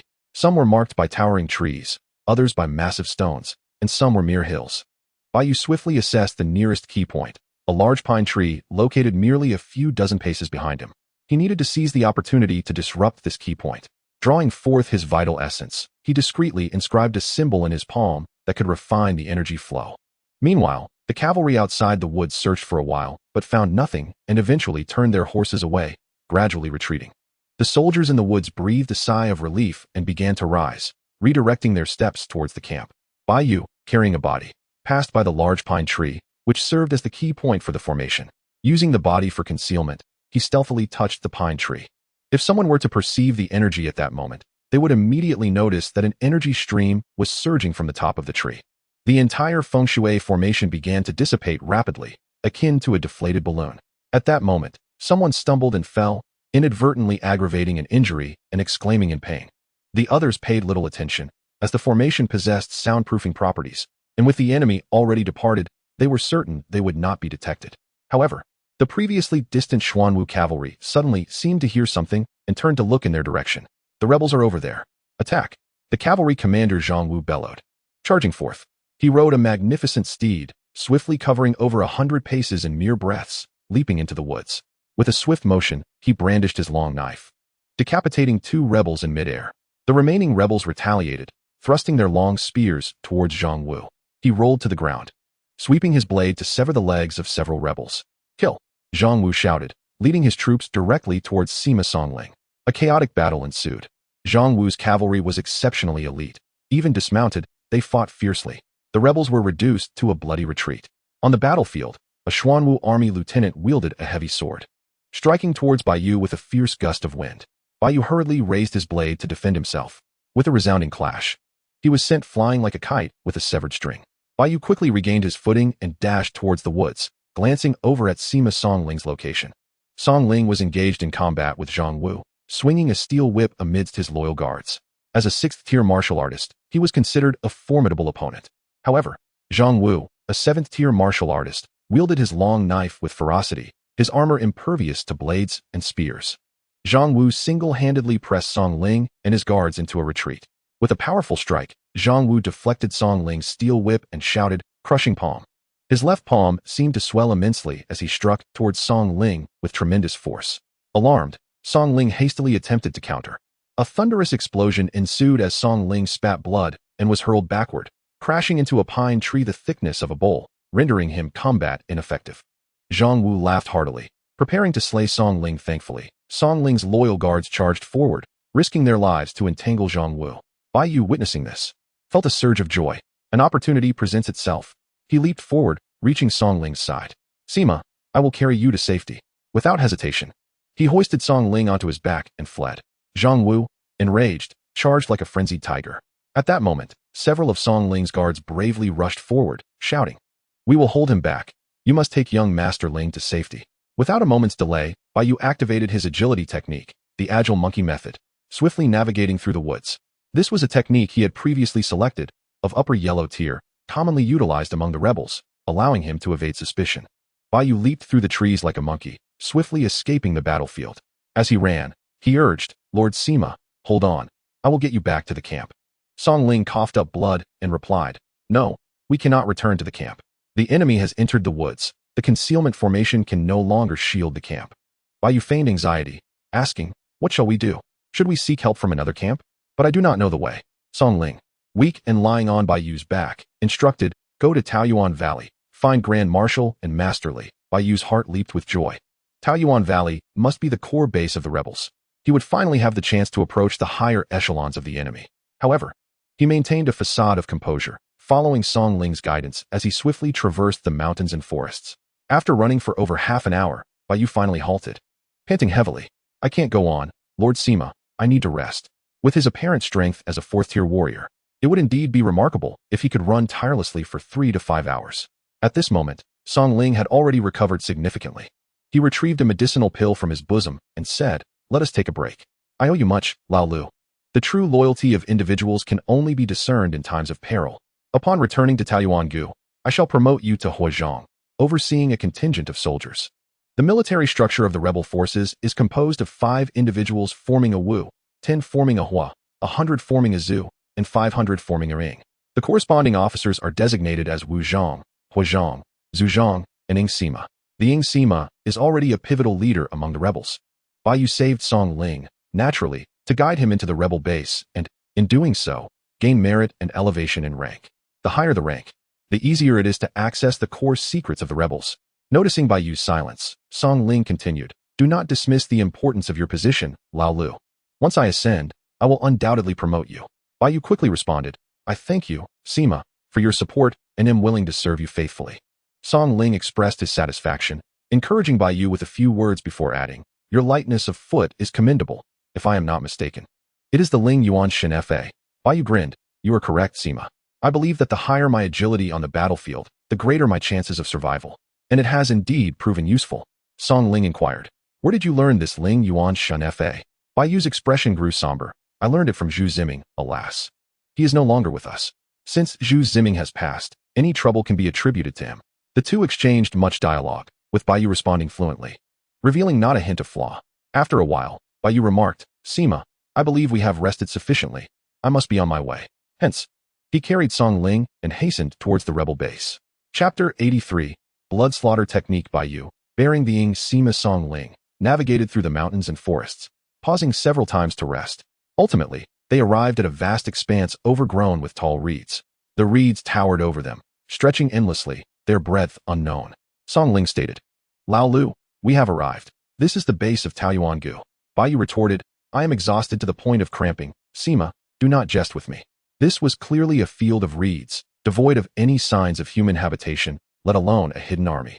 Song Ling smiled mysteriously and said, today, I shall open your eyes. Lao Lu, you may set me down. He dismounted and took out a concealed arrow, shooting it into the sky. The arrow soared, producing a sharp whistling sound. Just wait. Soon, someone will come to fetch us. Song Ling had regained considerable vitality and began to move about. Indeed, shortly thereafter, a squad of rebels emerged from the reeds, each armed with crossbows, aimed at Bai Yu and Song Ling command. Song Ling formed an unusual hand sign and intoned. 3 rivers flow, the red lotus blooms, the Mithriya descends from the heavens. I am Song Ling of the Xishan camp. The rebel squad lowered their weapons, inquiring. So it is you, Sima. Today is not a supply day. Why have you come to the old camp? Song Ling replied, do not mention it, for some unknown reason. The cavalry of the Xuanwu army breached the Tsangyin Great Formation, decimating the Xishan camp. I had no choice but to seek assistance here to re-establish the Xishan camp. The rebels murmured, it seems the situation at the front is dire. A few days ago, the Baikue camp was also breached. Song Ling was taken aback. Then the heavenly soldiers have suffered heavy losses. I wonder how long it will take to regain their strength. He stepped forward to enter. Bai Yu felt immense joy in his heart and discreetly followed. They were finally approaching the core of the rebel forces. Soon, they would be near the rebel cultivators. If only they could find a way to eliminate the rebel cultivators, the rebels would inevitably collapse. However, just then, A sword was pointed directly at Bai Yu's throat. "Sima, who is this?" The rebel Wu Zhang watched Bai Yu warily, his eyes glinting with danger. Seeing this, Song Ling quickly stepped forward, positioning himself between them. "Lao Lu is one of us. He has helped me immensely, carrying me back from the battlefield. Otherwise, I would have perished at the hands of the Xuanwu army." The Wu Zhang declared firmly, "Unless one is an officer of Sima rank or above, no one is permitted entry." Bai Yu's heart sank, though outwardly composed. His mind raced. The more he sought to enter, the more suspicious he appeared. Thus, he spoke, "Sima, I shall bid you farewell here. I must take my leave." He clasped his hands in salute to Song Ling, feigning a desire to depart. Song Ling grew anxious. "Lao Lu, do not go. The Xuanwu army is currently scouring the mountains. Where can you possibly flee?" He grasped Bai Yu's arm and turned to the rebel Wu Zhang, saying, "Brother, Lao Lu is one of us and the only seedling left in the Xishan camp. We will need his assistance to rebuild it in the future. Besides, I am severely injured and require someone to care for me. Allow Lao Lu to carry me inside." The Wu Zhang pondered for a moment before responding. It is permissible for him to enter, but he must cultivate the blood slaughter technique. Bai Yu's heart stirred. He had heard of the infamous blood slaughter technique during his time in the Xishan camp. It was a rather sinister form of cultivation that could rapidly enhance one's strength. However, the deeper one delved into it, the shorter their lifespan became. Furthermore, once one began this training, they would be bound to follow the commands of the Qi Lian sect. Any act of betrayal would result in instant demise at the hands of the sect's feng shui masters through secretive methods. The rebels had employed this technique to swiftly cultivate a cadre of elite warriors capable of contending with the Xuanwu army's finest. Seeing Bai Yu remain silent, Song Ling pulled him aside and whispered, "Do not worry, Lao Lu. Cultivating the first level of the blood slaughter technique will not have significant repercussions. Moreover, if you return now and encounter the Xuanwu army, you may not survive." Bai Yu feigned hesitation, yet in truth, he was unconcerned. The blood slaughter technique affects lifespan and consumes vitality. He was immortal, his vitality exceptionally robust. As for the rebels' feng shui masters attempting to control him, that was a mere fantasy. After all, Bai Yu himself was a second-tier feng shui master, already surpassing most of them. Pretending to deliberate, Bai Yu eventually nodded in agreement. The rebel Wu Zhang relayed the blood slaughter technique to Bai Yu and then prepared a bowl of talismanic water for him to drink. The first level of the blood slaughter technique had a simple operational route, which Bai Yu grasped in no time. By absorbing malevolent energy and vital blood, he could generate inner strength. The Wu Zhang watched as Bai Yu cultivated a strand of blood slaughter inner strength, satisfied, and then led the two into the camp. Bai Yu and Song Ling followed the rebel squad into the reed field, encountering piles of rubble along the route. These heaps of stones seemed to serve as focal points for some feng shui formation. Upon reaching the stones, they would occasionally turn left or right. After several twists and turns, they found themselves in an expansive plain. At the center of this plain stood a heavily fortified encampment, with rows of soldiers patrolling the surroundings. Judging by its scale, this encampment likely housed tens of thousands of elite troops. They had finally entered the heart of the rebel forces. Bai Yu was both astonished and elated, fully alert. Once inside the camp, Song Ling appeared at ease, as if he had returned home, frequently greeting passing generals. Before long, Song Ling entered the main tent at the center of the camp. Bai Yu was treated as an attendant and placed in another tent to wait. Inside that tent were already a dozen individuals, all attendants and bodyguards of various generals, engaged in lively games of pai gao and poker, creating quite the uproar. Upon seeing Bai Yu enter, a tall, robust man chuckled. "Today is quite peculiar. Which general, Sima, arrives with only a single bodyguard?" The others burst into laughter, suggesting that he resembles the North Kuwait camp, likely having suffered a complete defeat and come to the old camp seeking soldiers. In the military, strength is paramount. Those who are weak and isolated are destined to be marginalized. Indeed, the other bodyguards displayed an air of arrogance, largely disregarding Bai Yu. Bai Yu, uninterested in engaging with them, completed a round of inspection and spotted an individual seated in a corner. This person was slender and solitary, out of place amidst the crowd. Upon noticing Bai Yu, he offered a friendly smile. Recognizing this gesture, Bai Yu approached him and clasped his hands in greeting. "Xishan Lu Huan." The man rose in return, "Bei Kuei Ding Yuan." The name Yuan references the I Ching, indicating he possesses a cultured background. After exchanging pleasantries, the two engaged in casual conversation and quickly became acquainted. As their dialogue grew more congenial, Bai Yu inquired, "Old Ding, did you also practice the Shueshaju upon entering?" Ding Yuan replied, "Indeed, all outsiders entering this camp must cultivate the Shueshaju." Lowering his voice, Bai Yu asked, "Have you heard? Practicing this Shueshaju shortens one's lifespan." Ding Yuan nodded. "There are such rumors, yet it is not entirely detrimental. It is said that the xianxiaaudiobooks has its advantages. What advantages? Bai Yu inquired. It is rumored that after reaching the third level, there exists a secret technique that can exponentially enhance one's combat power. Chapter 84, xianxiaaudiobooks. A technique capable of amplifying combat prowess several times? Bai Yu was immediately intrigued and learned the name of this technique from Ding Yuan. Xianxiaaudiobooks is a supplementary secret art to the xianxiaaudiobooks. By consuming vital energy and lifespan, it enables a brief but powerful surge in combat ability. After reaching the third level of the xianxiaaudiobooks, one can learn the secret technique.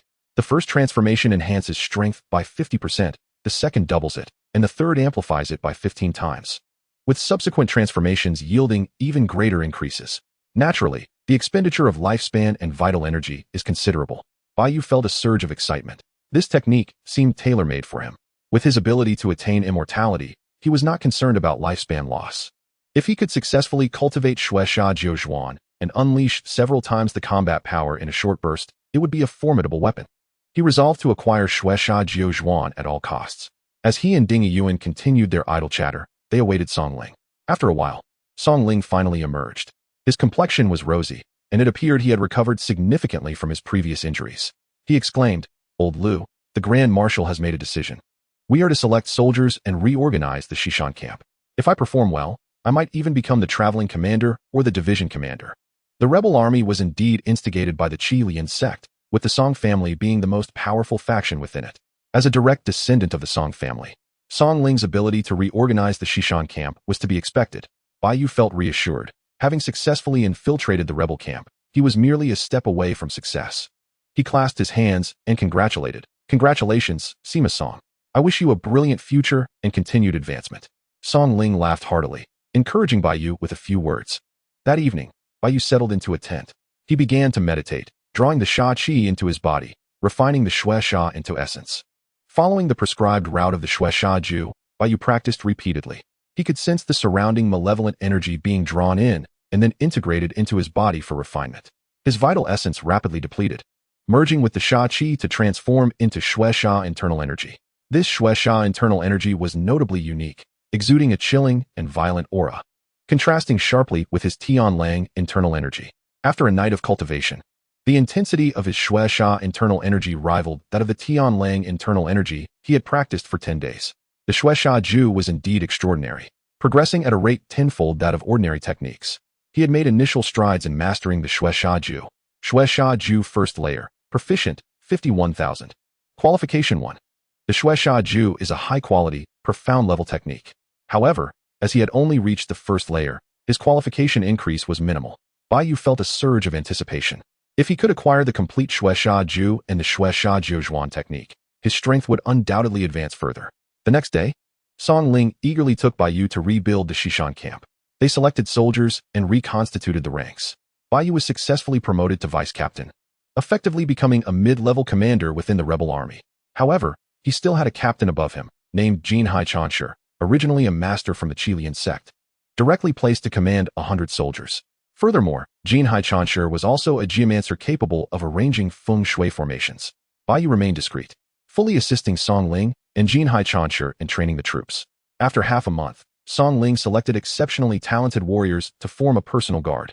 He imparted the first 3 layers of the xianxiaaudiobooks and provided auxiliary elixirs to enhance blood. Bai Yu effortlessly acquired the 3rd layer of the xianxiaaudiobooks. Song Ling regarded Bai Yu as a trusted confidant and whispered to him, "Old Lu, you must not cultivate the xianxiaaudiobooks excessively. The deeper you practice, the more likely you are to shorten your lifespan." Bai Yu nodded. "Rest assured, Sima. I will only cultivate 1 or 2 layers for temporary strength and self-defense. In this world, a shortened lifespan is minor. One might be struck down at any moment, losing their very life." A few days later, Bai Yu successfully cultivated the first 3 layers of the xianxiaaudiobooks. Xianxiaaudiobooks first 3 layers, integrated understanding, 531-0000. Qualification 7. The internal energy section also transformed into Tianlang internal energy, 2103, Xuexia internal energy, 245. The xianxiaaudiobooks was indeed remarkable. As long as there was sufficient vital energy and lifespan to expend, internal energy growth was akin to riding a rocket. Bai Yu dared not continue his cultivation further. He needed to ensure that his Tianlang internal energy maintained absolute superiority, allowing him to suppress any issues that might arise. Another half-month passed. and the Xishan camp embarked on its first campaign, attacking a small town. This battle resulted in a resounding victory, successfully slaying over 300 soldiers and constables. However, Jin Xianxia unexpectedly perished. He fell on the battlefield and was reduced to a pulp by the enemy. Bai Yu discreetly retracted the concealed weapon in his hand, feigning urgency to rescue and expressing profound sorrow as he returned with his subordinates to retrieve Jin Xianxia's remains. Following this battle, Song Ling was promoted to acting troop commander, overseeing 3,000 men. Bai Yu replaced Jin Xianxia, becoming a captain in charge of 300 soldiers. Seizing the opportunity, Bai Yu resumed his old vocation, leading his men to collect the corpses of the fallen brothers. Song Ling praised Bai Yu as compassionate and entrusted him with all the funeral arrangements for the entire troop. Bai Yu diligently and sincerely ensured a respectful send-off for everyone. Successfully conducted the funeral for the 5th officer, Zhu Dachong, rewarded, Vitality 12, Life Experience 46. Optional rewards, 3 styles of stabbing spear, Yin Ling's sword technique. Xuexia Internal Energy 8, sword technique experience. Funeral participation rate 57, select 1 reward. Successfully conducted the funeral for the fire officer, Pang Dunzi, rewarded, Strength 18. Life Experience 139. Optional rewards, Yin Ling's sword technique, Tai Yi skill, 1 year internal energy, spear technique experience. Funeral participation rate 63, select 1 reward. Successfully conducted the funeral for Captain Jin Xianxia, rewarded, 2 years internal energy, life experience 274. Optional rewards, Luohan Fist, Xuexia Jiuzhuan, King Kong Palm. Feng Shui Path, Bodhi Heart Technique. Funeral participation rate 71, select 1 reward. Bai Yu adhered to his customary practice, first selecting sword technique experience and internal energy. After the funerals, Bai Yu's strength received a significant boost. With ample sword technique experience from the battlefield, he finally elevated the Shi Jie Duan Hun Dao to the next level. Shi Jie Duan Hun Dao, mastery achieved, comprehended sword qi. At this moment, he comprehended sword qi, enabling him to infuse internal energy into his long sword, unleashing a blade of qi extending half a foot. A crucial aspect during the skirmishes between both parties is the mastery of distance. For instance, when Bai Yu strikes with his blade, the enemy skillfully evades by controlling the distance. However, unexpectedly, an additional 3 feet of blade aura manifests, leaving the opponent utterly unprepared for an instant kill. Moreover, to Bai Yu's astonishment, Master Jin Hai possesses the secret technique of blood slaughter 9 turns, which fills him with immense joy. In the ensuing days, Bai Yu diligently assists Song Ling in training troops for battle. His strength is quietly and significantly increasing. It is now imperative to devise a strategy to approach the rebel leader, Li Xianxia. In Chapter 85, The True Identity of the Grand Marshal and the Counteroffensive, Bai Yu accompanies Song Ling on numerous military expeditions. After 2 weeks, they launch an attack on the vulnerable Aping County, only to fall into an ambush and suffer a crushing defeat. During the retreat, several mid-level commanders from the rebel faction perish, coincidentally including Bai Yu's direct superior, Deputy Sima Lu Ko. Consequently, Bai Yu ascends to the position of Deputy Sima. Bai Yu continues to accompany Song Ling through various battlegrounds, narrowly escaping traps multiple times. And on several occasions, he utilizes the minor proficiency of the Ling Yuan body technique to save Song Ling. Despite facing multiple defeats, Song Ling rises in rank due to his valor as a member of the Song family. He has now become a true army commander, leading the elite Hu Ben brigade within the rebel ranks. Bai Yu also experiences a steady rise in status. In another battle, Sima Qinsheng of the Western Mountain Camp falls in combat, leading Bai Yu to act as the acting Sima of the camp. He has now become a pivotal commander within the rebels, qualifying him to enter the command tent and partake in officer meetings. Finally, on the 15th of this month, Bai Yu gains entry into the main encampment to participate in the long-anticipated meeting. The night prior, he diligently elevated his Xiangui Lian Shiju to a minor proficiency level. Although he had previously tested the integration level of this technique with Du Jian and his senior sister multiple times, ensuring that even celestial beings could not perceive his disguise, he opted for the additional safety of enhancement. On the following day, Bai Yu suppresses his excitement as he enters the long-awaited main encampment of the rebels. Inside, nearly all high-ranking officers of the rebellion have gathered. The 3 grand commanders, 9 brigade leaders, and dozens of camp Sima are present, including several acquaintances of Bai Yu. Xiao Bushi, the second son of the Xiao family, Mao Hailong, the leader of the Xunli sect, and Langya, the chief of the Black Wolf gang. Xiao Bushi commands 20,000 troops, while Mao Hailong and Langya oversee 5,000 each. Their subordinates have largely ascended to mid-level and higher ranks, indicating that these 3 families have fully integrated into the rebel forces. Bai Yu positions himself at the back, seated in a corner, discreetly observing the gathering and mentally cataloging the high-ranking commanders. Despite the presence of dozens in the tent, an eerie silence pervades, making even the sound of a pin drop audible. At that moment, an announcement rings out from outside. The Grand Marshal has arrived. The military strategist is here. A commanding figure, an elderly man with white hair clad in resplendent armor, enters the tent with an air of authority, accompanied by an elegant middle-aged man dressed as a scholar, adorned with a long beard and wielding a feather fan. These two are none other than the Grand Marshal of the rebels, Song Bailey, and the ingenious military strategist, Lu Xuanji. However, the elusive master of the dark path, Xianxia, does not make an appearance. As the sound of clashing armor fills the tent, the assembly hastily pays their respects. We greet the Grand Marshal and the military strategist. Bai Yu follows suit, bowing respectfully, yet a peculiar feeling stirs within him. The Grand Marshal, Song Bailey, bears a striking resemblance to someone he knows. Nevertheless, given the multitude of similar faces in the world, he dismisses it as a mere coincidence. At that moment, the Grand Marshal takes his seat and gestures for silence. There is no need for excessive formalities. He begins by commending the assembled officers. In recent times, thanks to the arduous efforts of the soldiers, our forces have grown increasingly formidable, now numbering over 10,000.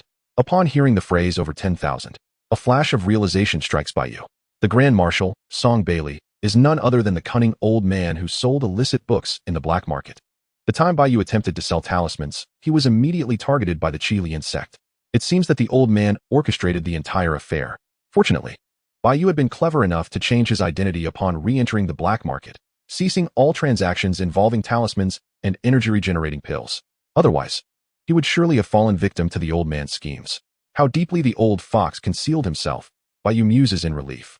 At this juncture, the Grand Marshal declares, "I have decided to commence the counteroffensive in half a month, seizing Aping County."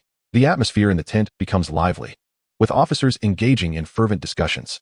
After days of evasion and gathering strength, the moment for a counteroffensive has finally arrived. At this moment, Commander Xiao Bushi rises and respectfully inquires, "Grand Marshal, is it not premature to launch the counteroffensive? After all, the two celestial beings from the Tai E Sword sect present a considerable challenge." Has the Grand Marshal conferred with Xianxia about this matter? The Grand Marshal responds with a smile. There is no need for concern. Xianxia is confident in dealing with those two celestial beings. In half a month, Xianxia will also take action, joining us in the assault on Aping County. Once we capture Aping County and set up the Feng Shui formation, even if those two celestial beings retaliate, they will find no success against us. The mention of Xianxia's involvement further ignites excitement among the officers, who eagerly volunteer for the battle. They are fed up with hiding in the mountains, enduring mosquito bites, and finally yearn for the chance to counterattack. Taking Aping County will signal the beginning of the counteroffensive and the capture of Jiang City. Grand Marshal, my Qiyan brigade is willing to take the lead. Commander Xiao, I believe the primary offensive should be entrusted to our Xianxia brigade. Waterlord, your Xianxia brigade has just suffered a significant defeat. Perhaps it would be better for my Qingmu brigade to take the lead. The Grand Marshal, seeing the morale of the troops, nods in satisfaction. The counteroffensive is of utmost importance. We must seize Aping County in a single battle. This time, the Qingmu brigade, led by Song Jizu, will take the main offensive, while the Qiyan and Xianxia brigades will provide feigned support. As the Grand Marshal of the Song family, Song Bailey naturally entrusts the task of achieving glory to his own kin, the Qingmu brigade. Bai Yu secretly revels in this arrangement. By closely aligning himself with Song Ling, he is bound to gain access to the true secrets of the rebellion. At that moment, he envisions the opportunity to eliminate Xianxia and obliterate the rebels. The Grand Marshal, Song Bailey, proclaims, after this battle, in addition to the existing Qingmu, Qiyan, and Xianxia brigades, 2 new brigades will be formed. Those who achieve merit in this battle will have the chance to become the new brigade leaders. Upon hearing this, the officers are filled with enthusiasm, eagerly anticipating the rewards of victory. If they succeed in toppling the Delhi royal family, they will become founding ministers. Especially Song Ling, whose eyes blaze with ambition, is determined to secure the position of brigade leader. The Grand Marshal falls silent, allowing military strategist Lu Xuanji to begin outlining the battle plans on the map. In the corner, Bai Yu appears naive and somewhat bewildered, yet he meticulously commits each detail of the strategy to memory. After the officers receive their assignments, the Grand Marshal invites them to freely express any suggestions or experiences they wish to share. At this moment, Song Ling is the first to step forward and states, Grand Marshal, I have 2 suggestions. Please share, the Grand Marshal encourages. Song Ling bows and articulates. My first suggestion is to provide ample support for the soldiers, ensuring they are well-fed, warmly clothed, and financially compensated will motivate them to fight for us with their lives. Secondly, I propose establishing a burial brigade within each regiment, tasked with honoring the fallen soldiers. Without concerns for their families, the soldiers will fight valiantly. The notion of forming a burial brigade invigorates Bai Yu. In Chapter 86, the rebel's celestial master makes his appearance. Song Ling's proposal takes shape. The Grand Marshal's eyes brighten at the suggestion, and he nods appreciatively. Zigwai, these are indeed wise counsels for governing the nation. No wonder your Hu Bin brigade exhibits superior combat strength compared to others. Thus, he motions grandly, commanding each brigade to establish a burial unit. Furthermore, military strategist Lu Xuanji provides further elucidation on this so-called burial brigade, including the establishment of burial camps, the construction of bridges and roads, and the interment of the deceased, among various other tasks. Furthermore, each burial camp must be equipped with 3 to 5 geomancers. The more Bai Yu listened, the more he felt something was amiss. Was this not the work of professional engineers? It seemed that as the war progressed, the rebel forces were becoming increasingly specialized, even developing their own engineering corps. He quickly realized that the creation of burial camps was clearly the idea of the Grand Marshal and the military strategist, merely providing Song Ling with an opportunity to gain merit. Those who reacted a bit quicker should have understood that the Grand Marshal intended for Song Ling to become the new commanding officer. Bai Yu was eager for Song Ling's rapid rise. The stronger his ally, the more advantageous it would be for him. Indeed, the task of managing the burial camp fell to Bai Yu. He had not anticipated that attending a meeting would yield such unexpected rewards. At that moment, the Grand Marshal pretended to listen to the opinions of others before waving his hand and declaring, "The matters to be discussed today have been concluded. All generals may return to prepare." After saying this, he turned to gaze thoughtfully at the map on the wall. The generals naturally bowed and took their leave one by one. Bai Yu followed suit. Suddenly, the Grand Marshal turned sharply to face Bai Yu, his eyes gleaming with intensity. "Do you have any objections to me?" The Grand Marshal was at the 9th level of the Divine Transformation realm. Upon reaching this realm, one's senses become attuned, enabling the development of intuition, which allows one to instinctively perceive the gaze and malice of enemies. Bai Yu, upon hearing the mention of Bawan, displayed a hint of unusual emotion, which was immediately captured by the Grand Marshal. He fixed his gaze on Bai Yu, awaiting his response. Bai Yu hurriedly lowered his head and replied, "I dare not. I merely find that the Grand Marshal bears a resemblance to a late acquaintance of mine." The Grand Marshal's expression softened slightly. "It seems you harbor some dissatisfaction towards this late acquaintance." Bai Yu cautiously added, "That acquaintance sold some remarkably authentic fakes in the black market, and the number of those who were duped by him could stretch from Jiangcheng to the neighboring Lancheng." The Grand Marshal smiled noncommittally, waved his hand, and said, "It appears I have misunderstood you. You may leave." Only then did Bai Yu breathe a sigh of relief and bow as he exited. Upon returning to the camp, Song Ling pulled Bai Yu aside and said, "Lao Lu, I will not conceal it from you. My uncle has said that if I perform well this time, I can be promoted to establish the Huanyan division. Work diligently to help me set up the burial camp, and you will certainly reap the benefits in the future." Bai Yu was now Song Ling's most trusted confidant, and the task of the burial camp naturally fell to him alone. He felt delighted in his heart, but feigned a difficult expression on the surface. "Commander Song, establishing the burial camp is certainly no problem. However, I heard from the military strategist that this burial camp will be a heavy undertaking and will require many tools. Where can we quickly gather these in the wild mountains?" Song Ling patted Bai Yu on the shoulder and assured him, "No worries, Lao Lu, you are one of us. In the future, I will grant you a pass that allows free entry and exit for the burial camp personnel to procure various supplies." Only then did Bai Yu nod in agreement, vowing to do his utmost. With the authority to come and go freely, it would be much simpler to convey information to the outside. If Du Jian's side cooperated well, they could potentially eliminate the rebel cultivators in one fell swoop and completely annihilate the rebellion. That night, Bai Yu sat cross-legged in the big tent. His blood and evil energy circulated in a wondrous trajectory, enveloping him in a crimson hue. After a moment, the blood and evil energy suddenly contracted towards his dantian. Within his dantian, a drop of liquid blood materialized. Additionally, a sphere of blood and evil energy formed in each of his other 8 acupoints. The first phase of Blood and Evil 9 turns was successfully completed. The Blood and Evil 9 turns secret technique allows one to conceal inner strength within 9 acupoints using a unique method. When facing an enemy, unleashing the Blood and Evil energy can greatly enhance one's strength temporarily by 50%. With the successful cultivation of Blood and Evil 9 turns, Bai Yu now possessed an additional trump card. His heart was at ease. In the days that followed, Bai Yu diligently established the burial camp and managed it with great efficiency.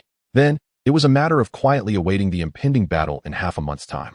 If the official army triumphed in this battle and successfully eliminated the evil cultivators, all would be well. If the rebels won, Bai Yu could still expect a significant reward from the burial camp. Finally, half a month passed in the blink of an eye. The Grand Marshal issued the latest military orders. The entire camp erupted into motion as various units set forth in different directions. The Qi Yin and Xianxia divisions acted as diversionary forces, attacking 2 county towns in the northwest corner. As expected, the Xianwu army was mobilized, splitting into 2 to rescue the 2 county towns. In the big tent, Song Ling laughed heartily. It's in disarray. The entire northwest of the county is a mess. Now it is our turn to show our prowess. Song Ling led the Hu Bin division straight towards Aping County. Once they captured Aping County, the rebel territory in the southeast would be unified. Bai Yu followed the Hu Bin division, hastening to arrive outside Aping County. Song Ling first drove the townspeople outside the city to attack, depleting the arrows of the defending army. Once their ammunition was nearly exhausted, he waved his hand decisively. The copper-armored corps charged forth, and the Hu Bin division surged forward. 5,000 elite soldiers, led by several copper-armored corps, charged at the city walls. The copper-armored corps leapt and trampled over the corpses, astonishingly leaping several zhang high onto the city walls. Each of them, with their copper skin and iron bones, was impervious to blades and spears, carving a bloody path on the walls. Meanwhile, the other soldiers of the Hu Bin division set up ladders to scale the city walls. A brutal melee ensued.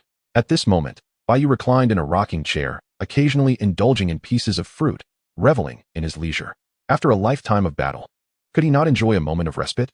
As the trusted aide of the commander, the chief of the burial camp, he could act with impunity within the entire Hu Bin division. Song Ling did not bother to oversee him. On the battlefield, the rebel Hu Bin division pressed forward with a mighty song, causing the defending troops to bleed profusely. Just as Aping County was on the verge of collapse, a thunderous shout rang from the city walls. Feng Yuqing is here. How dare the traitors act recklessly? A robust old man appeared atop the city wall, his hair and beard bristling like a furious lion. He wielded a saber, sweeping it fiercely, unleashing a blade aura several zhang long. A copper-armored corpse was instantly cleaved in 2. Wherever the blade aura passed, all rebel soldiers were slain. The city walls became a gruesome scene, drenched in blood. The innate martial artist Feng Yuqing had been waiting in Anping County. Bai Yu was startled, leaping up from his rocking chair, concentrating qi into an aura. An innate martial artist. However, Song Ling remained calm and laughed heartily. Anping County is a key stronghold in the southeast. It is only natural to have a master stationed here. Bai Yu exclaimed, Commander, that is an innate martial artist. Our Hu Bin division will suffer heavy casualties. Song Ling smiled mysteriously without a word. Just then, a cloud of black mist shot from the horizon. The evil cultivator Li Xianxia had finally arrived. In the sky, Master Li, a diminutive figure with hair and beard completely white, boomed with a resounding voice. Feng Xiaozi, today I have come to take your life. With a wave of his hand, several fireballs, each the size of a fist, materialized before him. Whoosh, whoosh, whoosh. The searing fireballs, accompanied by the sound of air being sliced, hurtled towards Feng Yuqing. The elderly Feng shouted, Fiery Lion Blade Qi. With a swift flourish of his long blade, he unleashed a blade qi that stretched several zhang, shattering the fireballs into dazzling sparks akin to fireworks. The remnants rained down upon both armies, igniting gaping holes in their ranks. Even the stones of the city wall melted under the ferocity of the celestial being's power. Master Li snorted disdainfully, trivial skills. Behold my Wugui banner. He stood with his hands clasped behind his back, as a pitch-black banner emerged behind him. From this banner, 5 ghostly entities surged forth, charging towards Feng Yuqing. The latter swung his blade repeatedly, conjuring a silver net of blade qi to confront the spectral foes. Yet, the ghostly figures deftly maneuvered around the net, swiftly closing in on the elder. Feng Yuqing's heart raced. If these entities reached him, even an innate martial artist would be drained of essence. Roaring lion. He inhaled deeply, his chest swelling, and unleashed a lion's roar that reverberated like thunder across the battlefield. Soldiers within a radius of several dozen zhang were left reeling, blood streaming from their orifices. The 5 spectral entities were likewise disoriented by the sonic wave. However, they quickly regained their composure and lunged at Feng Yuqing with renewed vigor. The elder was forced to defend himself with relentless blade qi, yet moments later, he was gasping for breath, his internal energy nearly depleted. In the heavens, Master Li, with one hand behind his back and the other stroking his goatee, demonstrated the overwhelming advantage of a cultivator over a martial artist. Without exerting his full strength and merely dispatching 5 spectral beings, he had nearly worn down an innate warrior. Attack the city with full force. We shall breach Aping County, and for 3 days, no blades shall be sheathed. The morale of the rebel forces surged, their cheers echoing through the air. The 3-day grace meant unrestricted killing, and the spoils of war would belong to the individual. Thousands of elite rebels roared in unison as they surged towards the city wall, where the county soldiers, already at a disadvantage, faltered further. On Fengyuqing's side, the situation grew dire, teetering on the brink of collapse. White Feather felt a wave of anxiety wash over him. By all accounts, Du Jian and the others should have been prepared. Why had they not yet arrived? If Aping County fell, and the rebels set up their geomantic formation, it would be too late. At that moment, a brilliant flying sword shot forth from the city, striking one of the ghostly entities. A bolt of lightning erupted from the sword, instantly reducing the entity to a wisp of azure smoke. Following suit, arcs of lightning emanated from the sword, dispatching the remaining 4 spectral beings. Just then, Du Jian appeared, gliding through the air to the city ramparts. Without uttering a word, he directed the flying sword straight at Masterly. Sensing something amiss, Masterly did not exhibit fear. It appeared that not everyone in Jiang City was a fool. They had noticed the peculiarity of this assault. Yet, sending only one cultivator for aid was a mistake he intended to exploit. With a flick of his wrist, he summoned 2 silver-armored corpses. These 2 flying corpses, shimmering with a silvery sheen, were indeed formidable silver-armored flying zombies. One of them roared and charged at Du Jian's flying sword. The indomitable sword struck the flying corpse, creating sparks, yet it could not breach its defenses. The other flew directly at Du Jian. At this moment, a feminine voice rang out from the city wall. "Do not harm my junior brother." It was Lu Yan, Du Jian's elder sister, who revealed herself. With a flourish, she unleashed a barrage of talismans, web talismans, binding talismans, earth prison talismans, and rain of fire talismans. Master Li's face fell in shock as he quickly raised a pale bone shield in defense. However, the fiery rain cascaded down, shattering the shield to smithereens. In the aftermath, a web descended from the sky, ensnaring Master Li. Vines then shot forth, binding him and the 2 silver-armored flying zombies tightly. Seizing the opportunity, Du Jian formed hand seals, and the silver sword, resembling a dragon, pierced through Master Li's body. In the rebel camp, White Feather's heart soared with joy. Master Li had finally been slain. It was evident that Du Jian and Lu Yan had meticulously prepared for this moment, aiming for a decisive strike.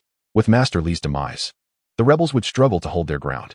After months of undercover work, he had avenged Zhou Shu and even had the chance to send a cultivator to their final rest. Even though White Feather's heart was as steadfast as iron, he felt his pulse race with excitement. As Master Li plummeted from the sky, he appeared destined for a catastrophic fall. Unexpectedly, however, a surge of yellow earth energy erupted from the ground, cradling his body. A fissure opened in the earth, into which Master Li vanished. The crack sealed shut, and he disappeared without a trace, leaving only a pool of blood as evidence of his passage. This scene left everyone in stunned silence. White Feather's heart churned tumultuously. It was clear that this was the power of geomancy. Master Li was not merely a cultivator. He possessed profound geomantic abilities. After painstakingly orchestrating this trap, he had managed to escape. White Feather was on the verge of cursing in frustration. Yet, there was no time for lamentation. A large contingent of Xuanwu army elite surged forth from Anping County, pushing back against the rebels. With Master Li's escape, the morale of the rebels plummeted, leading to a swift collapse. The Xuanwu army warriors advanced directly towards the central tent, where Song Ling and White Feather were stationed. Not hesitating for a moment, White Feather toppled Song Ling and began to remove his armor. "What are you doing, old Lu?" Song Ling exclaimed in astonishment. Chapter 88. The Art of Sending Off. Consecutive funerals. As the Xuanwu army closed in, White Feather pushed Song Ling down and continued to strip him of his armor. "What are you doing, old Lu?" Song Ling repeated, bewildered. White Feather took off his armor, allowing a Tiger Bend personal guard to don it. He instructed the guards to lead the armored personal guard eastward to break through. Meanwhile, White Feather hoisted Song Ling onto his back and executed the agile movements of the Ling Yuan body method, turning southward.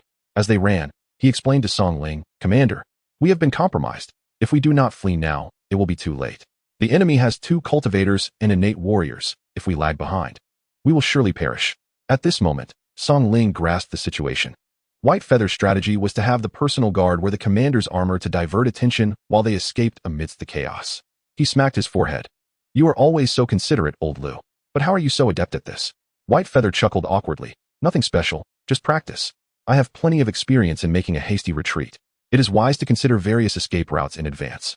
The persona White Feather had cultivated within the rebel ranks was that of one who cherished life and excelled in agility.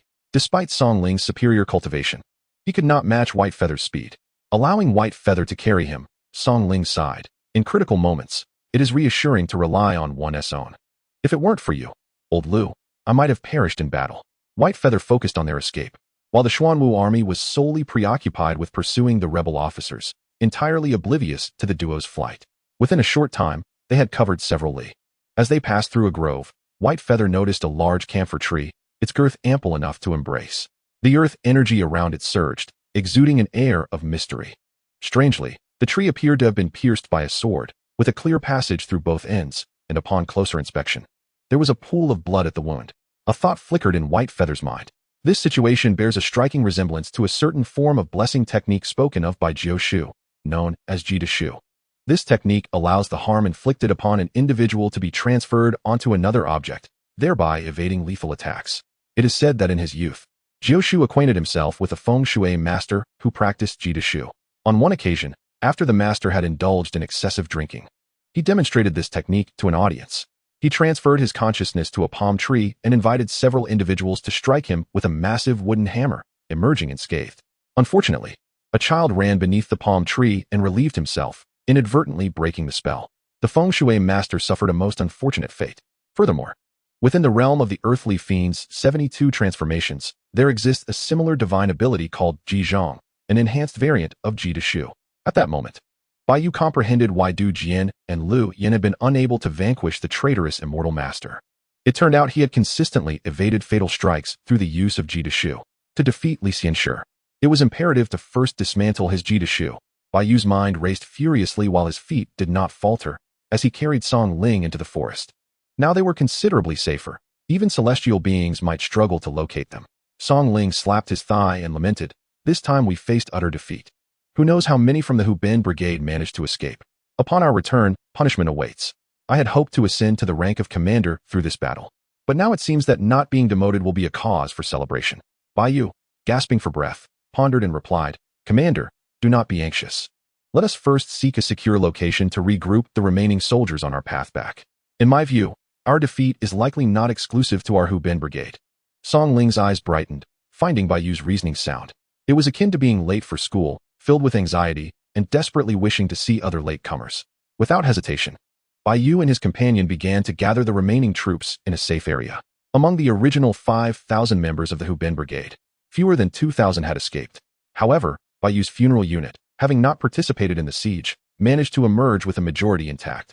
The unfortunate news was that the Hubin Brigade had suffered a significant defeat, while the fortunate news was that other units had also faced considerable losses.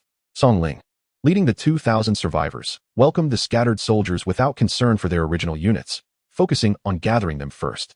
After several days, they had managed to assemble over 7,000 individuals, even exceeding their numbers prior to the conflict. Bai Yu returned to his previous vocation, overseeing the burial of the deceased. Within the forest, earthen mounds began to multiply. Bai Yu plucked a bamboo leaf and melodiously played a tune, sending off each fallen comrade to their eternal rest. Dust to dust, earth to earth, the journey to the underworld has no return. In the past few days, the number of deceased had been substantial, and Bai Yu reaped generous rewards from performing the funerals. Funeral for the Black Wolf Guard's Silver Wolf Protector received rewards: 10 years of Tianlang inner strength, 99.99 life experience. Optional rewards: Tianlang Heart Method, second layer, Black Wolf Knife Technique, Piercing Heart Leg, strength 30. Funeral participation rate 73. Able to choose an additional reward. Funeral for Sima Zhao Wuji received rewards: strength 8, life experience 592. Optional rewards: Iron Cloth Shirt, 9 styles of stabbing spear. Equestrian skills, Earth-shaking hammer technique. Funeral participation rate 68. Able to choose an additional reward. Funeral for squad leader Xiao Wu received rewards: vitality 15, life experience 250. Optional rewards: bone-changing technique, Song Family Long Fist, Goose Feather Blade Technique, Blade Technique experience. Funeral participation rate 55, family satisfaction rate 79. Able to choose 2 additional rewards. After several days of funerary rites, Bai Yu's rewards were abundant. His strength had surged to 10,000 pounds, and his inner strength now equated to 150 years. In terms of inner strength and physical power, he had already reached the level of a master warrior. Moreover, What delighted him most was the acquisition of several invaluable techniques. Tianlang Heart Method, second layer, Xian class middle grade. Bai Yu found that he could merge this new heart method with his existing one without expending any life experience. Fusion successful, obtained Tianlang Heart Method, abbreviated version. Xian class upper grade. An upper grade inner strength technique of the Xian class was already among the top tier in Xianxiang. Beyond the heart method, there were additional gains. Bronze skin technique, Huang class upper grade. Once mastered, it grants the body the resilience of iron, impervious to water and fire. Compatibility with original technique 87, fusion possible. Bai Yu invested 200 life experience points to merge the bronze skin technique with the iron cloak golden bell shield. Fusion successful, obtained defensive technique bronze iron golden bell shield, Xian class lower grade. Though it did not upgrade again, the strength of this technique had been further enhanced. The final technique was of particular significance to Bai Yu. Bone-changing technique, Huang class upper grade, capable of permanently altering body shape. Compatibility with shrinking bone technique 66. The bone-changing technique, in layman's terms, allows for the repositioning of bones, enabling one to alter their size without detection. This technique was yet another tool for survival. Without a moment's hesitation, Bai Yu merged the bone-changing technique with the shrinking bone technique. Fusion successful, obtained easy bone technique, Huang class upper grade. In the future, should he wish to disguise himself as another, he could even alter his form to be indistinguishable. Bai Yu's harvest was plentiful, and most importantly, he had finally broken through to the 9th level of martial arts. Chapter 89, 9th level of martial arts, Divine Transformation Realm. With the plethora of rewards from the funerals, Bai Yu finally ascended to the 9th level of martial arts, entering the Divine Transformation Realm. The Divine Transformation is described as the essence transforming into spirit, with the 6 senses becoming attuned to the ethereal, thus referred to as Divine Transformation. When one's vitality reaches a certain threshold, it can nourish the spirit, leading to profound changes. At this moment, Bai Yu's senses, his eyes, ears, mouth, and nose, became exceedingly acute. His ears could detect the sounds of ants fighting several feet away, while his eyes could discern the patterns of leaves 100 paces distant. Not only that, but his sea of consciousness, previously shrouded in darkness, was now illuminated by a crimson light. Closing his eyes, he could vividly visualize the bones, meridians, and internal organs within his body, along with the vigorous flow of his vital energy and inner strength. Moreover, should anyone harbor murderous intent within 10 paces, he would be instantly alerted. Bai Yu exhaled a deep breath, his eyes gleaming with brilliance. On the Zongshi Lu, his attribute panel transformed into Name, Bai Yu. Talent, 38. Vitality, 5500. Strength, 1024. Tianlang Inner Strength, 3259. Blood Fiend Inner Strength, 316. Cultivation, 9th level Divine Transformation Realm, 1. Techniques, Luha Wu Xing Quan, some achievement. Tianlang Heart Method abbreviated version, fully integrated. Blood Fiend Technique 3rd layer, fully integrated. Martial skills, 10 Commandments Soul Severing Blade, complete mastery. Turtle Snake Breath Control Technique, some achievement. Ling Su 100 Transformations, fully integrated. Spirit Ape Body Technique, some achievement. Bronze Iron Golden Bell Shield, fully integrated. Flying Star Leaf Plucking, skilled. Easy Bone Technique, skilled. Blood Fiend 9 Transformations, first transformation. Divine Abilities, Immortality. Other skills, Suona Playing, complete mastery. Disguise Technique, fully integrated. Longhu Refining Bone Pill, skilled, etc. Bai Yu felt immense joy within, a smile gracing his lips. However, he quickly reined in his excitement, employing the Turtle Snake Breath Control Technique to mask his power at the 5th level, dimming even the brightness of his eyes. The greater the joy, the more one must maintain composure. One must cultivate wisdom and avoid turmoil in one's heart. Bai Yu remained calm and collected, assisting Song Ling in gathering the scattered soldiers and honoring the deceased. 3 days later, Song Ling managed to assemble nearly 8,000 stragglers and return to their camp. In this battle, the rebel forces suffered significant losses, with casualties nearing half. Originally numbering 80,000, the rebels were reduced to just over 40,000, with several commanders among their ranks perishing and the camp commanders suffering double-digit fatalities. In contrast, although the Hu Ben Brigade initially faced a devastating defeat, their subsequent gathering of 8,000 stragglers rendered them quite remarkable in comparison. The Grand Marshal Song Bailey decreed the appointment of Song Ling as the deputy commander, utilizing the remnants of the 8,000 disbanded soldiers as the foundation to establish a new Huangyan division. Upon hearing this news, Bai Yu couldn't help but inwardly lament that those with connections in the court find it easy to secure positions. Song Ling, being a direct descendant of the Song family, had the Grand Marshal, a fellow clansman, to back him. Even after a defeat, he could rise steadily in rank. By clinging to Song Ling's influence, Bai Yu felt secure from any threats. Ecstatic upon receiving his commission, Song Ling immediately summoned several trusted aides, including Bai Yu, to discuss the regulations for forming the new Huanyan division. He laughed heartily, proclaiming that indeed, those who escape dire straits often find fortune thereafter. He expressed gratitude to old Lu, who not only facilitated his escape, but also advised him to gather the disbanded soldiers. Without old Lu, how could Song Ling have ascended to the role of deputy commander? Bai Yu remained humble, downplaying his contributions, stating that it was all due to the Grand Marshal's fortuitous blessings and that he held no merit. Song Ling insisted that they were all comrades, dismissing any notions of formality from old Lu. He appointed old Lu as the acting army officer at the level of deputy brigade commander to oversee the funeral units. He assured Lu that once he secured his position as commander, he would ensure Lu's promotion to brigade commander. Bai Yu was naturally pleased with the prospect of advancement, particularly as it would allow him to expand his funeral business, bringing him immense satisfaction. He and the others celebrated with drinks, congratulating Song Ling on his promotion to commander. Meanwhile, in the central military tent, the atmosphere was ominously tense. The celestial master Li Wuchang, Grand Marshal Song Bailey, military strategist Lu Xuanji, and the holy son Xiao Bushi gathered together. Except for Li Wuchang, the expressions of the others were dark and foreboding. After a prolonged silence, the Grand Marshal broke it, inquiring about their opinions on the recent devastating defeat, which had left them with only 40,000 men remaining from an original 100,000. Lu Xuanji replied coldly, asserting that their army's loss was suspicious. It seemed that the Xuanwu army was well aware of their strategies, indicating the presence of a traitor within their ranks, and one of considerable standing at that. Li Wuchang sipped from his teacup leisurely, agreeing with Lu's assessment, pointing out that the two cultivators from the Tai Sword sect had been waiting for him in Aping County, a coincidence too remarkable to overlook. The Grand Marshal nodded, acknowledging that it appeared they all suspected internal issues. He then asked who they believed to be the most suspicious. Holy Son Xiao Bushi suggested that the most likely culprits were the Black Wolf Gang, emphasizing that his family, the Xiao clan, and the Divine Power sect had long been loyal to the sacred church and would never betray it. The Black Wolf Gang, however, had been forced into their alliance and likely harbored grievances. Lu Xuanji produced a list from his robe, stating that not only the Black Wolf Gang, but also other recruited mid to high-level martial artists were highly suspect. He presented a compiled list of all individuals deemed questionable. The Grand Marshal glanced at the list, and the first name that caught his eye was that of Langya, the former leader of the Black Wolf Gang. Additionally, the right envoy from the Divine Power sect, Chen Qianjun, and the 8th-rank mentor from the Xiao family, Xiao Shou, were also on the list. Towards the end, he noted the name Lu Huan, which was the alias used by Bai Yu. The Grand Marshal closed the document with a decisive thud, declaring that regardless of who it was, they would be executed without mercy. He entrusted Lu Xuanji with full responsibility for this matter. Lu stroked his beard, fanning himself with a calm demeanor, assuring the Grand Marshal that within 10 days, he would unearth the traitor and ensure their gruesome demise.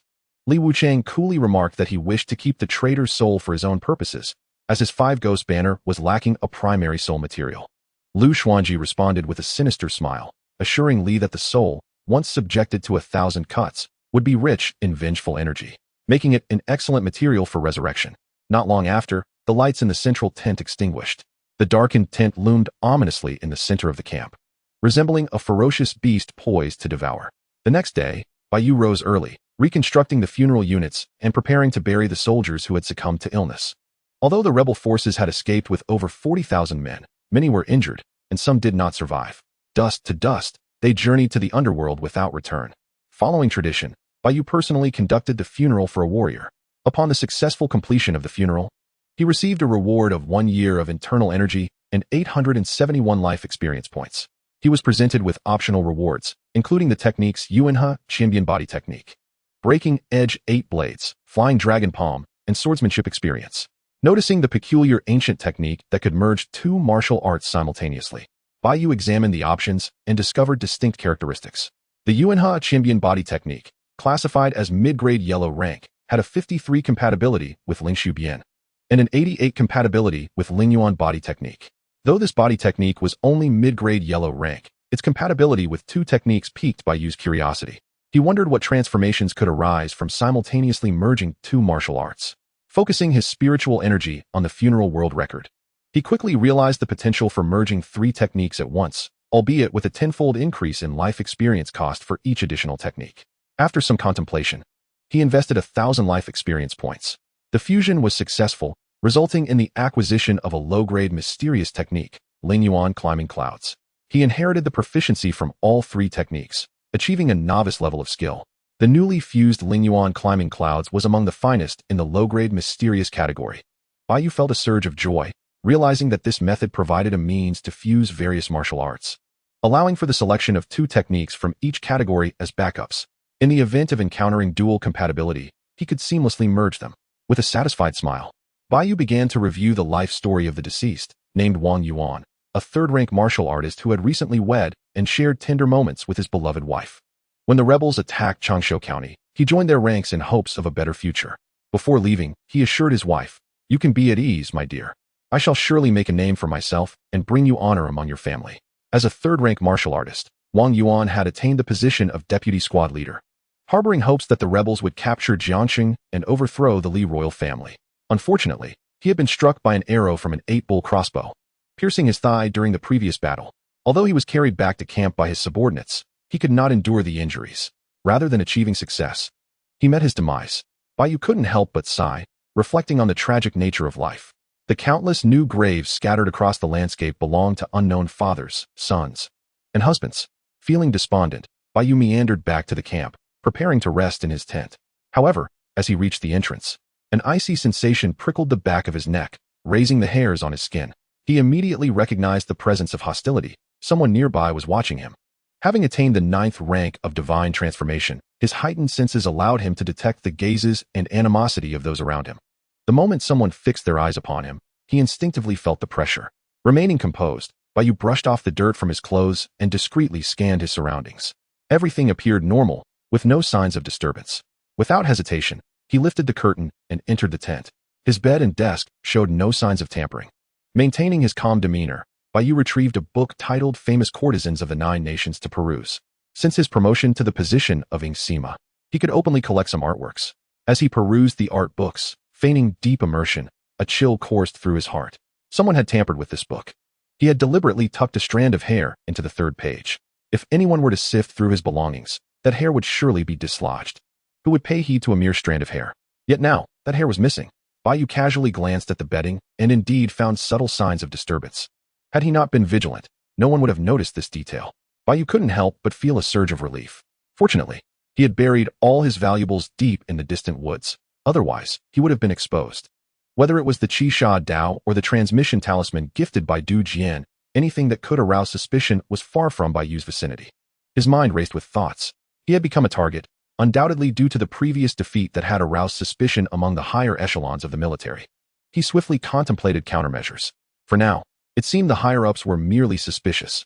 Otherwise, they would have come to apprehend him directly. Moreover, the individuals dispatched appeared not particularly skilled, exhibiting clear signs of surveillance. This suggested that he was likely not the primary focus of scrutiny. Bai Yu felt a slight easing of his anxiety. Nevertheless, he immediately devised several escape routes. Regardless, he would not confront the rebels head-on. If all else failed, he would seize an opportunity to slip away, biding his time to return after a millennium of cultivation. Patience in the face of adversity could yield results later. However, such a course would preclude any chance of avenging Jiushu and would also forfeit the opportunity to send off the cultivators in their final journey. At this moment, the more he contemplated fleeing, the more perilous it became. He could very well fall into the enemy's trap of startling the snake by striking the grass. The more he feigned tranquility, the safer he would be. In the days that followed, Bai Yu exhibited no signs of abnormality. He practiced martial drills daily, sent off the deceased, and honed his lightness skills, appearing wholly devoted to assisting Song Ling in the establishment of the Huangyan division. New recruits continuously joined Huangyan, expanding its numbers to over 10,000. However, Bai Yu noticed that each battalion had gained several geomancers. 2 days later, the Grand Marshal convened a meeting with the generals. During the assembly, the Grand Marshal announced an unexpected counterattack against Xianxia County in the southwest. Moreover, Li Xianxia would accompany the troops. Upon seizing Xianxia County, they would promptly establish a geomantic array, transforming it and the surrounding mountainous regions into a base for offense. Soon after, the mid-level commanders and attendants received the battle plans. After the meeting, Song Ling complained to Bai Yu, "Uncle, what madness has overtaken the Grand Marshal? We just suffered a significant defeat, and he hastens to organize a counteroffensive before our Huangyan division is fully formed." Bai Yu replied with a smile, The Grand Marshal and the military strategist must have their own plans. Perhaps they aim to catch the enemy off guard, as they might also be anticipating our movements. Song Ling pondered for a moment and remarked, "The new recruits are still in training. It seems we can only play a supporting role this time and won't gain any credit."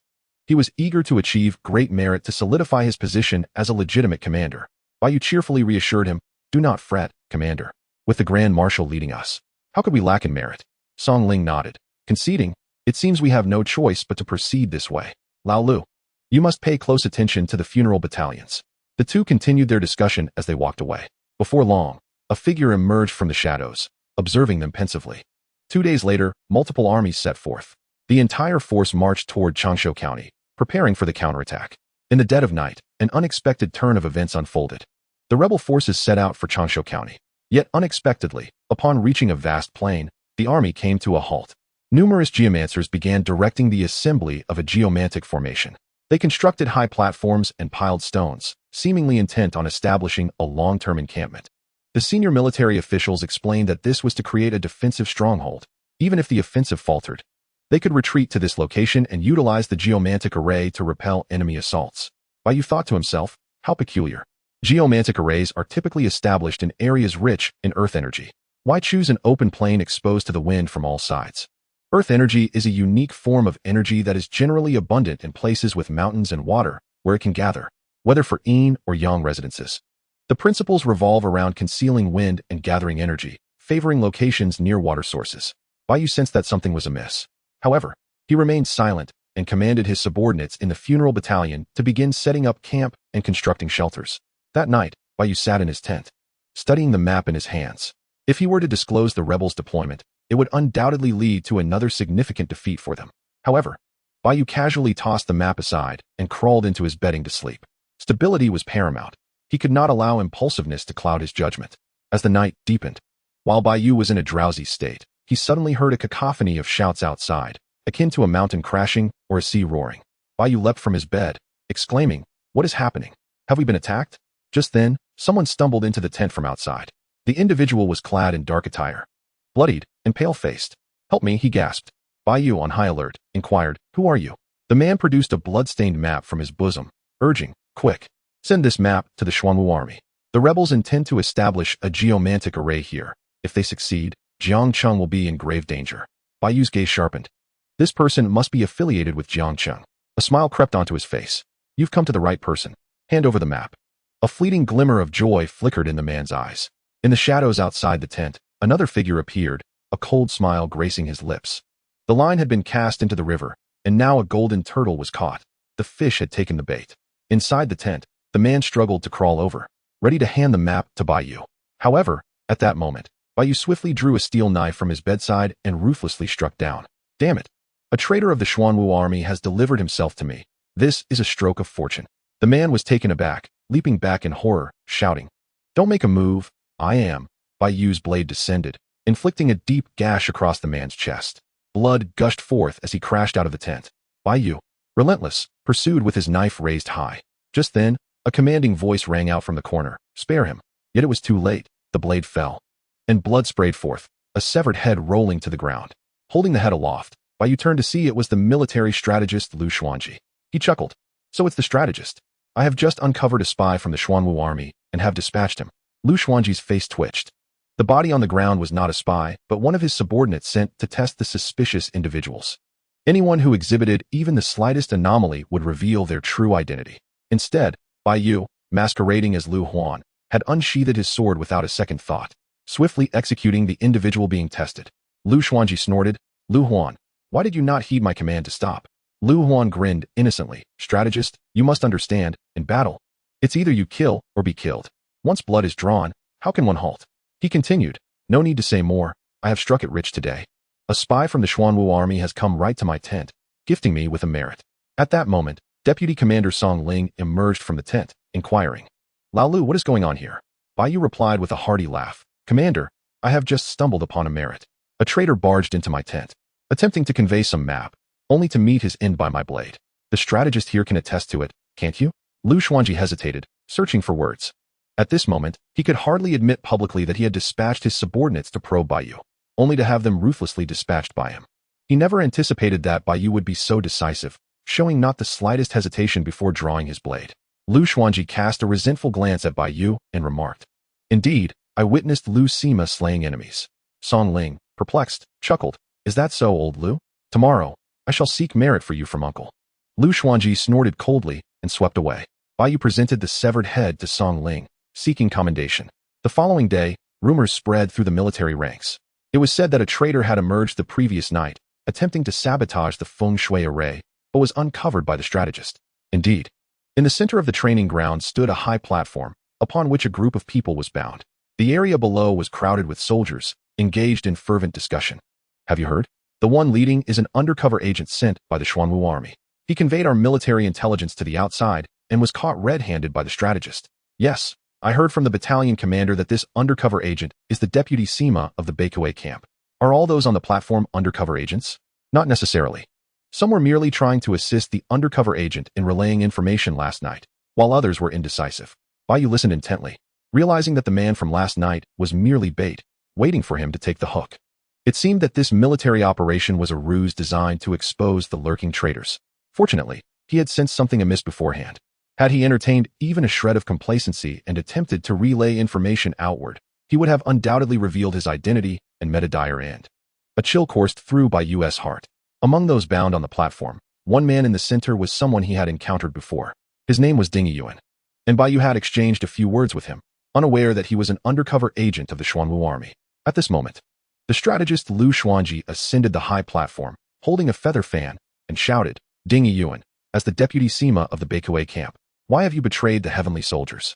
Bound to the pillar, Ding Yuan spat defiantly, "Bah, traitors! I was never one of you. You have rebelled against the crown, slaughtering innocent civilians and bringing untold bloodshed to Jiangxing. My entire family of 7 perished at your hands.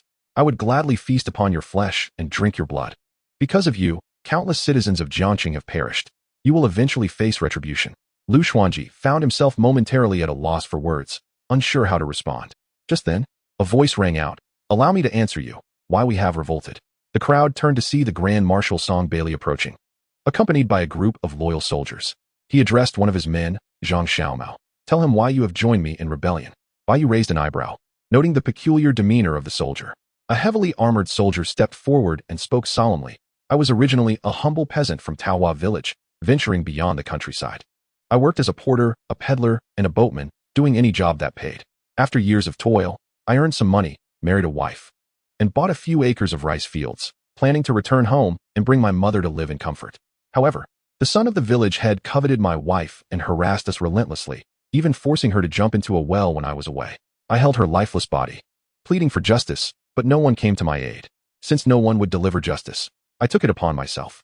Under the cover of night, I slaughtered the village head's entire family and offered his son's heart as a sacrifice for my wife. When my family was oppressed, none came to help. After killing, I became the hunted, pursued by the local constables. If not for encountering the Grand Marshal, I would have been slain by those scoundrels, leaving me no choice but to follow the Grand Marshal in rebellion." Bai Yu suddenly recalled something. This soldier, Zhang Xiaomao, was indeed the Xiaomao Dan from his third sister-in-law's family. No wonder she had awaited his return in vain. He had turned to join the rebels. Song Bailey pointed at Zhang Xiaomao and bellowed, "What do you say? Why do we rebel? Is it not because we are driven to the brink of survival? Who wishes to rebel?" Ding Yuan retorted angrily from the platform. "Just because you are forced to the edge of existence, must you bring endless calamity upon us? My wife was innocent. Should my entire family of 7 be slaughtered by you? Your rebellion has wrought devastation that surpasses that of any tyrant or ruffian 100-fold, leaving countless corpses in its wake. Do you not find this terrifying?" The Grand Marshal laughed derisively. "Now you feel anguish and terror. This pain and fear are what we common folk have endured for thousands of years, yet you never found it terrifying. We are human too. We have hearts and souls. We feel pain when struck and sorrow when we lose loved ones. This suffering has persisted for millennia. Now, we merely return to you what you have inflicted upon us. And you find it terrifying. Compared to the oppression of thousands of years, this is but a drop in the bucket. If some will not allow us to live, then let none of us live at all. Damn them all." The Grand Marshal's words were charged with fervor, igniting the crowd's passion. Indeed, the Grand Marshal was right. Damn them all. Should we be oppressed without recourse? If we all face death, why should we care for others' suffering? Let us perish together. Long live the Grand Marshal. The Grand Marshal, witnessing the fervor, scoffed, "Bring him forth and execute him." Instantly, a group of fierce soldiers advanced, beginning to flay Ding Yiyuan alive. Despite enduring the torture, Ding Yiyuan did not utter a single plea for mercy, continuing to curse until his voice gradually faded from blood loss. Amidst this, Bai Yu silently extricated himself from the crowd and returned to his tent. Ding Yiyuan was indeed a man. Seeking revenge for his family was justifiable. This rebellion had brought endless calamities, and seeking to quell the turmoil was only natural. However, the Grand Marshal's reasoning held merit. If they could not survive, why should they care for others? Each had their own rationale, and thus the resolution could only be determined through strength. The strongest argument would prevail. Coincidentally, Bai Yu too wished to employ his strength to advocate for Jiu. Yet, he refrained from acting impulsively. Instead, he continued to oversee the funeral preparations, constructing houses and bridges, attending to the burial of the deceased. This time, he was responsible for the funeral of the man he had slain the previous night. Funeral target, Lu Laolu. Identity, member of the Chilean sect S. Liqui Hall, distant cousin of Lu Xuanji. Cultivation, 4th tier warrior, 1st tier feng shui master. Basic reward, 2 years of inner strength, 189 life experience. Optional rewards, 297 feng shui experience. Yin Yang Blood Talisman, Volume 6, Amitba 10 Precepts Blade. Blade Technique Experience, Tianwang Fist. Funeral Participation, 71, can select an additional reward. Bai Yu was immediately intrigued. He had not expected this individual to be a feng shui master, seemingly a member of a special hall within the Chilean sect. The distinction between Wanto and Liqui in feng shui indicated a connection to yin yang practices. No wonder the rebel forces were rife with feng shui practitioners. Most intriguingly, the rewards for the funeral included feng shui experience. The profession of feng shui master was notoriously difficult to advance in Indiana. The method for cultivating feng shui masters passed down by Jiu involved conducting burial rituals through acupoint placement. To successfully inter a grave in a land of auspicious feng shui, the geomancer who selects the site can also benefit from the earth's energy, gaining a measure of life experience. However, such prime locales are not easily discovered. Bai Yu has conducted numerous funerals, but has scarcely buried a few genuine feng shui treasures. His progress as a geomancer has been exceedingly gradual. Thus, the opportunity to select feng shui experience to directly enhance his advancement was indeed a fortuitous turn of events. Without hesitation, Bai Yu chose feng shui experience 297, resulting in a significant leap in his long-stagnant progress as a geomancer, gaining an impressive 23 points of experience. Secondary profession, 2nd tier geomancer, 65. If this trend continues, after conducting a few more funerals for geomancers, he might very well ascend to a 3rd tier geomancer. Moreover, should he oversee the funerals of enough geomancers, he could potentially rise to the status of a master geomancer. At that juncture, he might truly decipher Li Xianxia's feng shui techniques and assist Du Jian and others in vanquishing him entirely. Regrettably, in the subsequent funerals, none of the deceased were geomancers. Instead, a small surprise awaited him a few days later. Several armies began their retreat, and before departing, the central command discarded a heap of bones to the funeral camp. It turned out to be the remains of Ding Yiyuan, an undercover agent of the Xuanwu army. His flesh had been cruelly flayed to feed the malevolent corpses, and his soul had been captured by Li Xianxia to be transformed into a ghoul. As for the remaining bones, they were left for the funeral camp to handle. Bai Yu dared not express any opinion, merely directing his subordinates to hastily dig a pit to enter Ding Yiyuan. To his astonishment, Ding Yiyuan was also a geomancer. Interring Ding Yiyuan granted Bai Yu nearly 500 points of feng shui experience, rapidly elevating his 2nd tier geomancer progress to 97. Before he could revel in his success, a messenger arrived with a summons. Lu Sima, the strategist requests your presence. Bai Yu's expression remained calm, but his heart raced with alarm. Lu Xuanji's request. Had he uncovered something?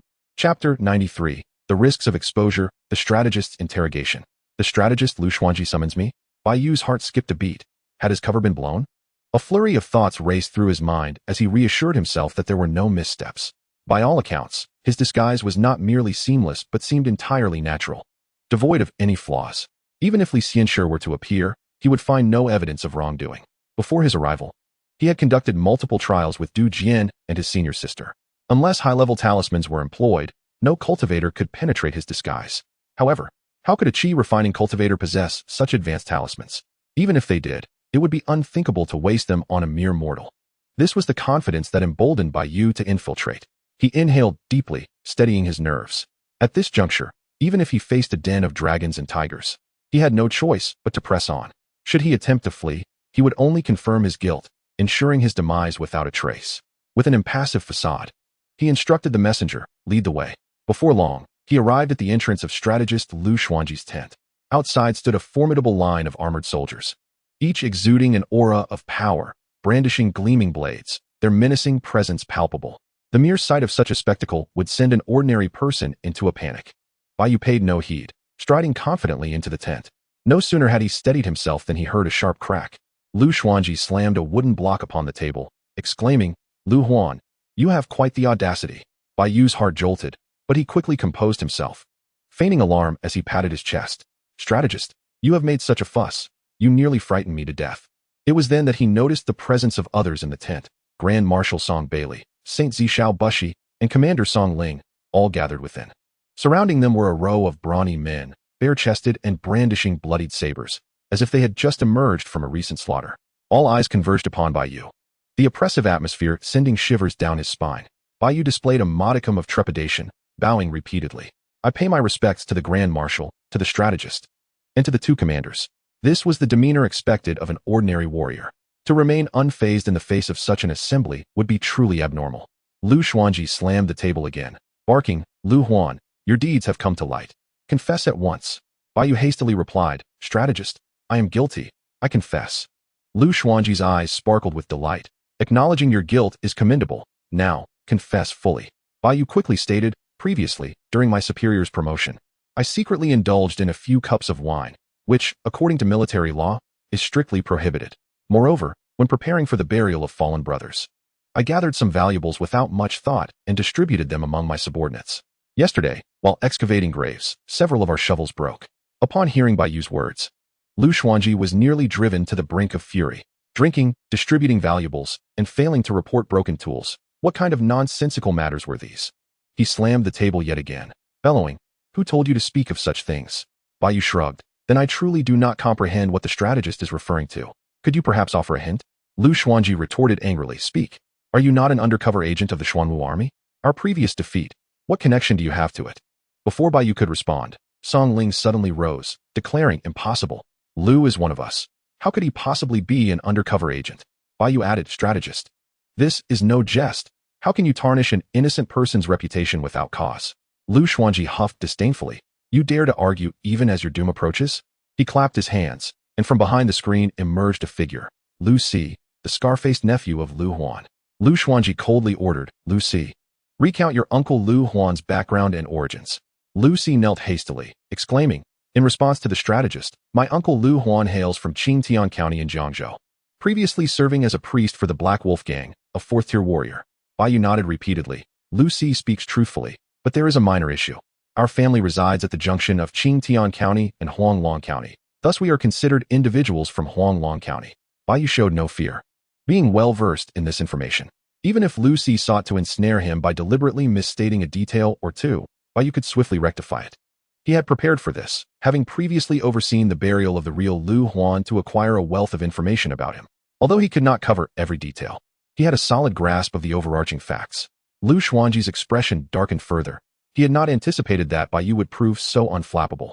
He coldly inquired, "Lu Si, I ask you, what techniques does your uncle typically practice?" Lu Si responded, in response to the strategist, "My uncle cultivates the Black Wolf Heart method and has also learned the 6 Harmonies fist, along with the sword technique." Lu Xuanji fixed a cold stare upon Bai Yu. "Will you continue to feign ignorance? Confess now, and you may yet have a slim chance of survival." Various pieces of identity information could be investigated in advance, but the intricacies of cultivation techniques, especially inner strength, were impossible to fabricate. Nonetheless, Bai Yu remained undaunted. His willingness to pose as an undercover agent was backed by meticulous preparation. He had chosen Lu Huan precisely because Lu Huan's techniques closely mirrored his own. Bai Yu demonstrated a few moves of the 6 Harmonies fist, then raised a hand to strike a pillar within the tent. A handprint appeared on the pillar. "Strategist and esteemed commanders, please examine. Is this not my Black Wolf Heart method?" Lu Xuanji approached, his expression as grave as a winter's night. Different internal cultivation methods could not be counterfeited, and the energy exhibited was unmistakably that of the Black Wolf, and not without considerable depth. Unbeknownst to him, Bai Yu's inner strength was indeed derived from the Black Wolf Heart method, and the merge technique allowed him to perfectly emulate the previous lower-tier techniques. Just as Lu Xuanji was about to speak further, Deputy Commander Song Ling could no longer contain himself.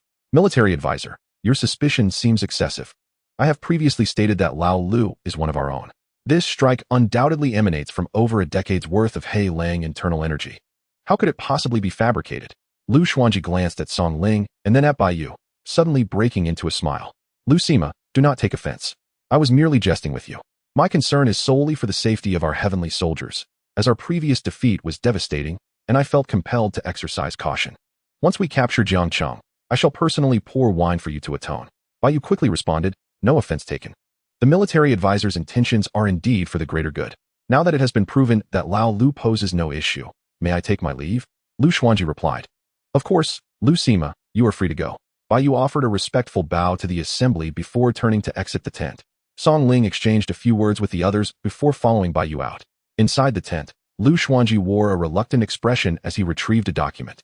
Scrutinizing Lu Huan's information repeatedly, regardless of how he examined it, he could not uncover a single flaw.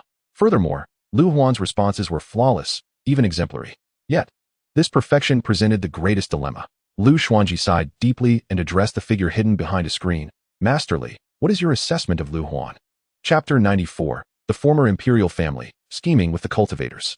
Lu Xuanji inquired, Masterly, do you perceive any issues with Lu Huan? A figure emerged from behind the screen, revealing the rebel's sage, Li Wuchang. He stroked his goatee and replied, this lad seems devoid of any faults in my eyes. Lu Xuanji continued to flip through Lu Huan's document, unable to quell his dissatisfaction. At this moment, Grand Marshal Song Bailey interjected, Military Advisor, you are worrying unnecessarily. The traitors have already been identified, and several others with ulterior motives have been exposed by you. Persisting in this manner may dishearten our soldiers. Lu Xuanji contemplated this and nodded. You and the sage are correct. Lu Huan should pose no problems. However, the scrutiny of others must continue, particularly those affiliated with the He Lang gang. Without this investigation, who would have known that several members of the He Lang gang were conspiring to betray us? Song Bailey replied, proceed as you see fit, but it must conclude within 3 days. In Bai Yu's tent, Song Ling expressed his indignation. Lu Xuanji truly oversteps his bounds. Suspecting even my Song family, Bai Yu, being his trusted confidant, had saved his life multiple times. To doubt Bai Yu was to doubt Song Ling himself, which incited his fury. Bai Yu calmly reassured him, do not let your temper flare, my lord. Those who walk the righteous path need not fear shadows. Moreover, military advisor Lu's intentions are for the safety of our heavenly soldiers, and unearthing traitors and infiltrators is always beneficial. Song Ling scoffed. Old Lu harbors an overly favorable view of people. Lu Xuanji's actions are overtly targeted at my Song family, seeking to undermine our influence.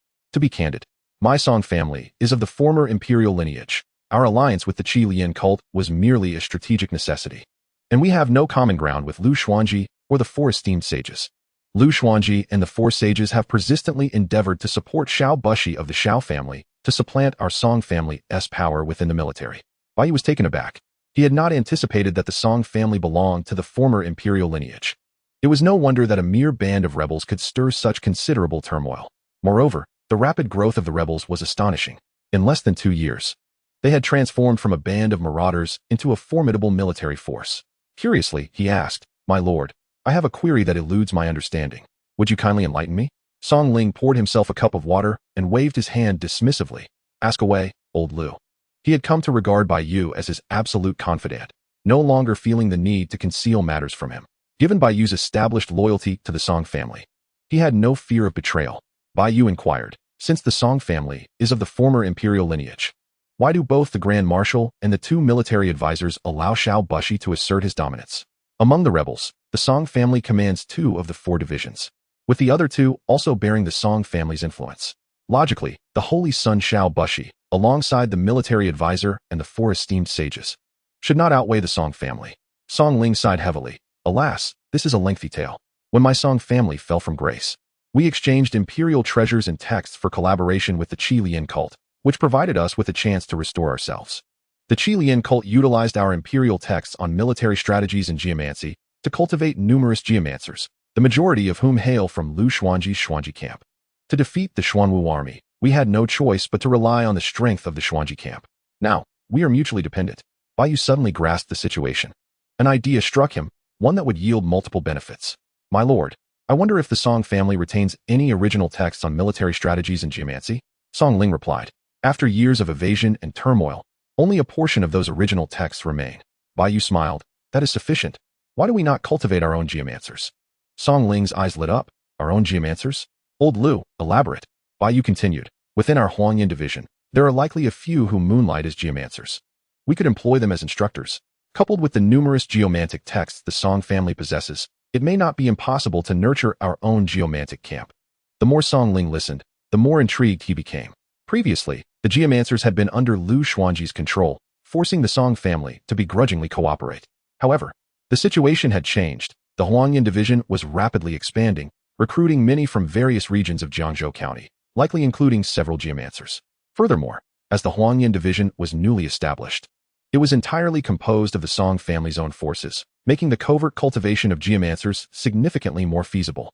Song Ling clapped his hands in delight. Old Lu, you are truly my fortunate star. Your words have opened my eyes.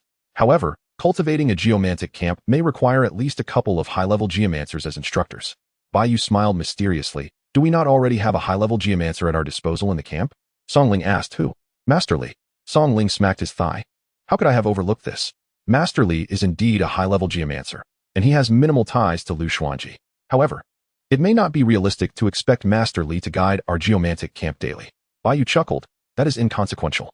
The Lord could send Master Li a batch of geomantic texts, requesting his annotations, which we could later borrow for reference. With Master Li's annotations, it would be akin to receiving indirect guidance. Moreover, we do not necessarily need to cultivate high-level geomancers. As long as we produce a few low-level geomancers, we can free ourselves from Lu Xuanji's control in the future. Song Ling's heart stirred. Ingenious. Bai Yu's suggestion was a tantalizing temptation for the Song family. Song Ling felt an overwhelming urge to act immediately.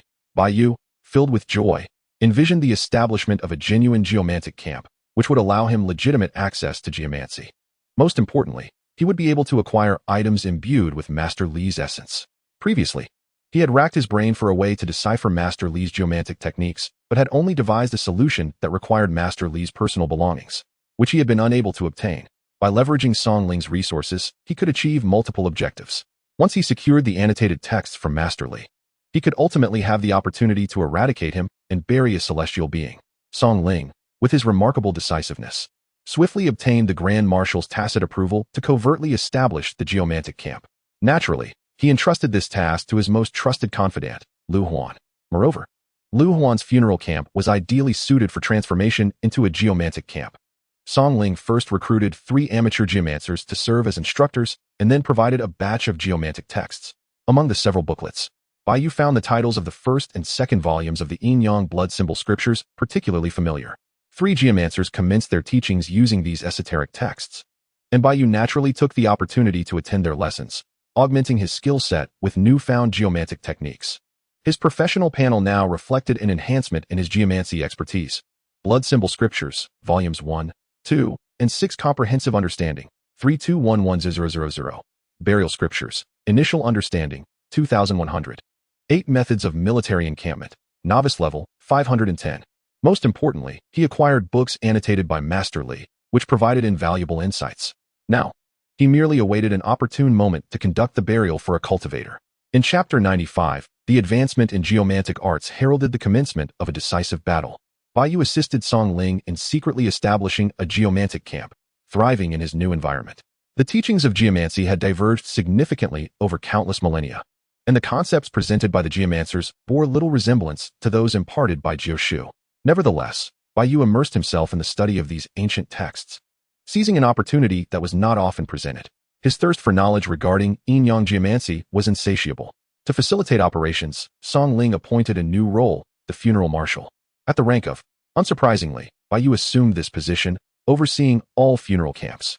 3 days later, news spread throughout the army. The leader of the Black Wolf Brigade, Langya, had been assassinated, with the perpetrator being Jin Lang, a covert agent of the Xuanwu army. The Grand Marshal ordered the funeral camp to organize an elaborate burial for Langya. However, Bai Yu caught wind of rumors suggesting that both Langya and Jin Lang had actually been eliminated by the Grand Marshal himself, as Langya had conspired with several confidants to instigate a rebellion and surrender to the Xuanwu army. This information had been extracted during an interrogation by the strategist Lu Xuanji, who ensured their silence to maintain morale. Bai Yu's expression turned peculiar as he silently congratulated himself for his meticulous preparations. Together with several geomancers, he traversed the nearby mountains to select a prime burial site for Langya, proceeding to conduct the burial with great pomp. At the moment of interment, Bai Yu experienced a fleeting vision of a radiant, multicolored light surging from the grave into his being. A jolt of energy coursed through him, as if his very soul were being refined, significantly enhancing his mental acuity. Upon introspection, even his previously opaque mind began to reveal indistinct outlines. He mused upon the nature of this phenomenon. Was it the energy of the burial site nourishing him? He realized that the blood symbol scriptures facilitated this cultivation by absorbing the earth's essence from the burial ground to refine one's spirit and promote advancement. At that moment, his secondary profession as a geomancer finally ascended. Secondary profession, Tier 3 Geomancer, 8. Bai Yu rejoiced inwardly, recognizing that a higher level of geomancer would simplify the dismantling of Master Li's geomantic techniques in the future. Amidst his elation, he couldn't help but reflect on the decline of yin-yang practices since ancient times. The difficulty of this advancement was exceedingly formidable. Attaining the status of a geomancer was likely more challenging than that of a cultivator reaching the foundation establishment stage. Successfully conducted the burial for Xianxia, the leader of the Black Wolf Gang, receiving rewards: 20 years of Tianling inner strength, 8,618 life experience. Optional rewards: Tianling Heart Method, 3rd layer, Black Wolf Blade Technique. 12 Celestial Star Fist, Moon Chasing Step, Blade Technique experience. Burial participation rate 62, eligible for an additional reward selection. The rewards were substantial given Xianxia's high status as a 9th-tier martial artist. Bai Yu directly acquired the equivalent of 2 decades of effort typically required of an ordinary martial artist. Moreover, the techniques associated with Xianxia were of exceptional quality and could be integrated. For instance, the 12 Celestial Star Fist aligned harmoniously with Bai Yu's Beidou 5 Elements Fist at an impressive 84 compatibility. The Moon Chasing Step could also blend seamlessly with the Ling Yuan Climbing Cloud technique. Ultimately, Bai Yu opted for the 3rd layer of the Tianlang Heart Method, recognizing the rarity and potential of a superior inner cultivation method that promised effortless integration. Following the fusion, Bai Yu's Tianlang Heart Method, concise version, reached the pinnacle of the Xian level, just a step away from transforming into an Earth-tier technique. Content with his progress, Bai Yu returned to his encampment. Shortly after entering, a senior soldier from the funeral camp approached him, presenting a ledger. Lucima, the Grand Marshal has allocated some tools, such as hoes and baskets, for your review. Bai Yu took a glance and immediately sensed something amiss. The quantity of tools allocated this time was nearly tenfold compared to the previous month. Maintaining his composure, he signed off on the documents and strolled casually through the camp. The kitchen was bustling, preparing provisions for the march. Rice was being fried to a golden hue and thoroughly dehydrated.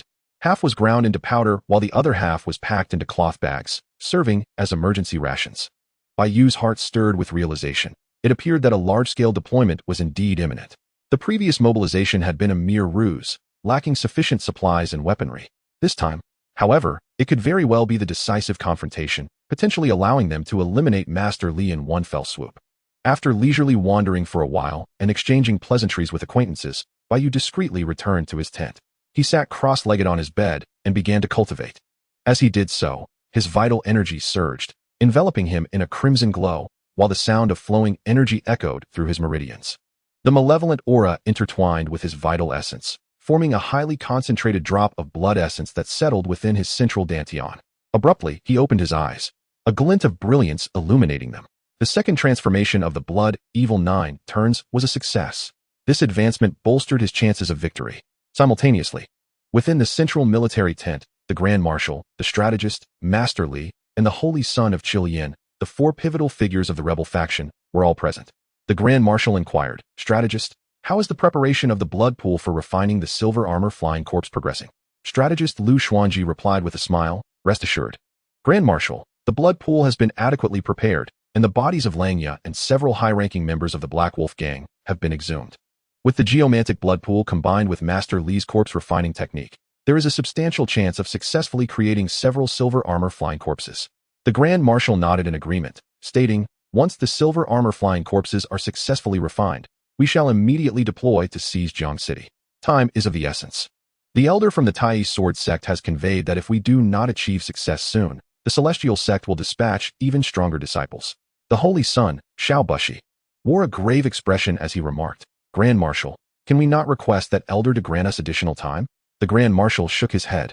Given the relationship between our Song family and that elder, his assistance in extending our time has already been considerable. Only by demonstrating our value will we warrant further investment from him. Both strategist Lu Xuanji and Holy Son Xiao Bushi fell silent, while Masterly remained composed, leisurely sipping his tea. It matters not. The hidden cards of those two young disciples from the Tai sword sect have likely been nearly exhausted. With a few silver armor flying corpses at my side, I can easily suppress them. Strategist Lu Xuanji added, as long as we have sufficient vital essence. The silver armor flying corpses can surely be refined. At that point, capturing Jiang City will be imminent. The Grand Marshal slammed his palm down on the table with force, shattering it into splinters. Once the silver armor flying corpses are completed, we shall mobilize immediately for the final battle. This engagement allows for no failure. The others nodded in agreement. Time flowed steadily, yet tension simmered beneath the surface within the rebel camp. Finally, after half a month, the Grand Marshal issued the command for the entire army to depart towards Changshu County. In his tent, Bai Yu abruptly rose. The time for action had come once more.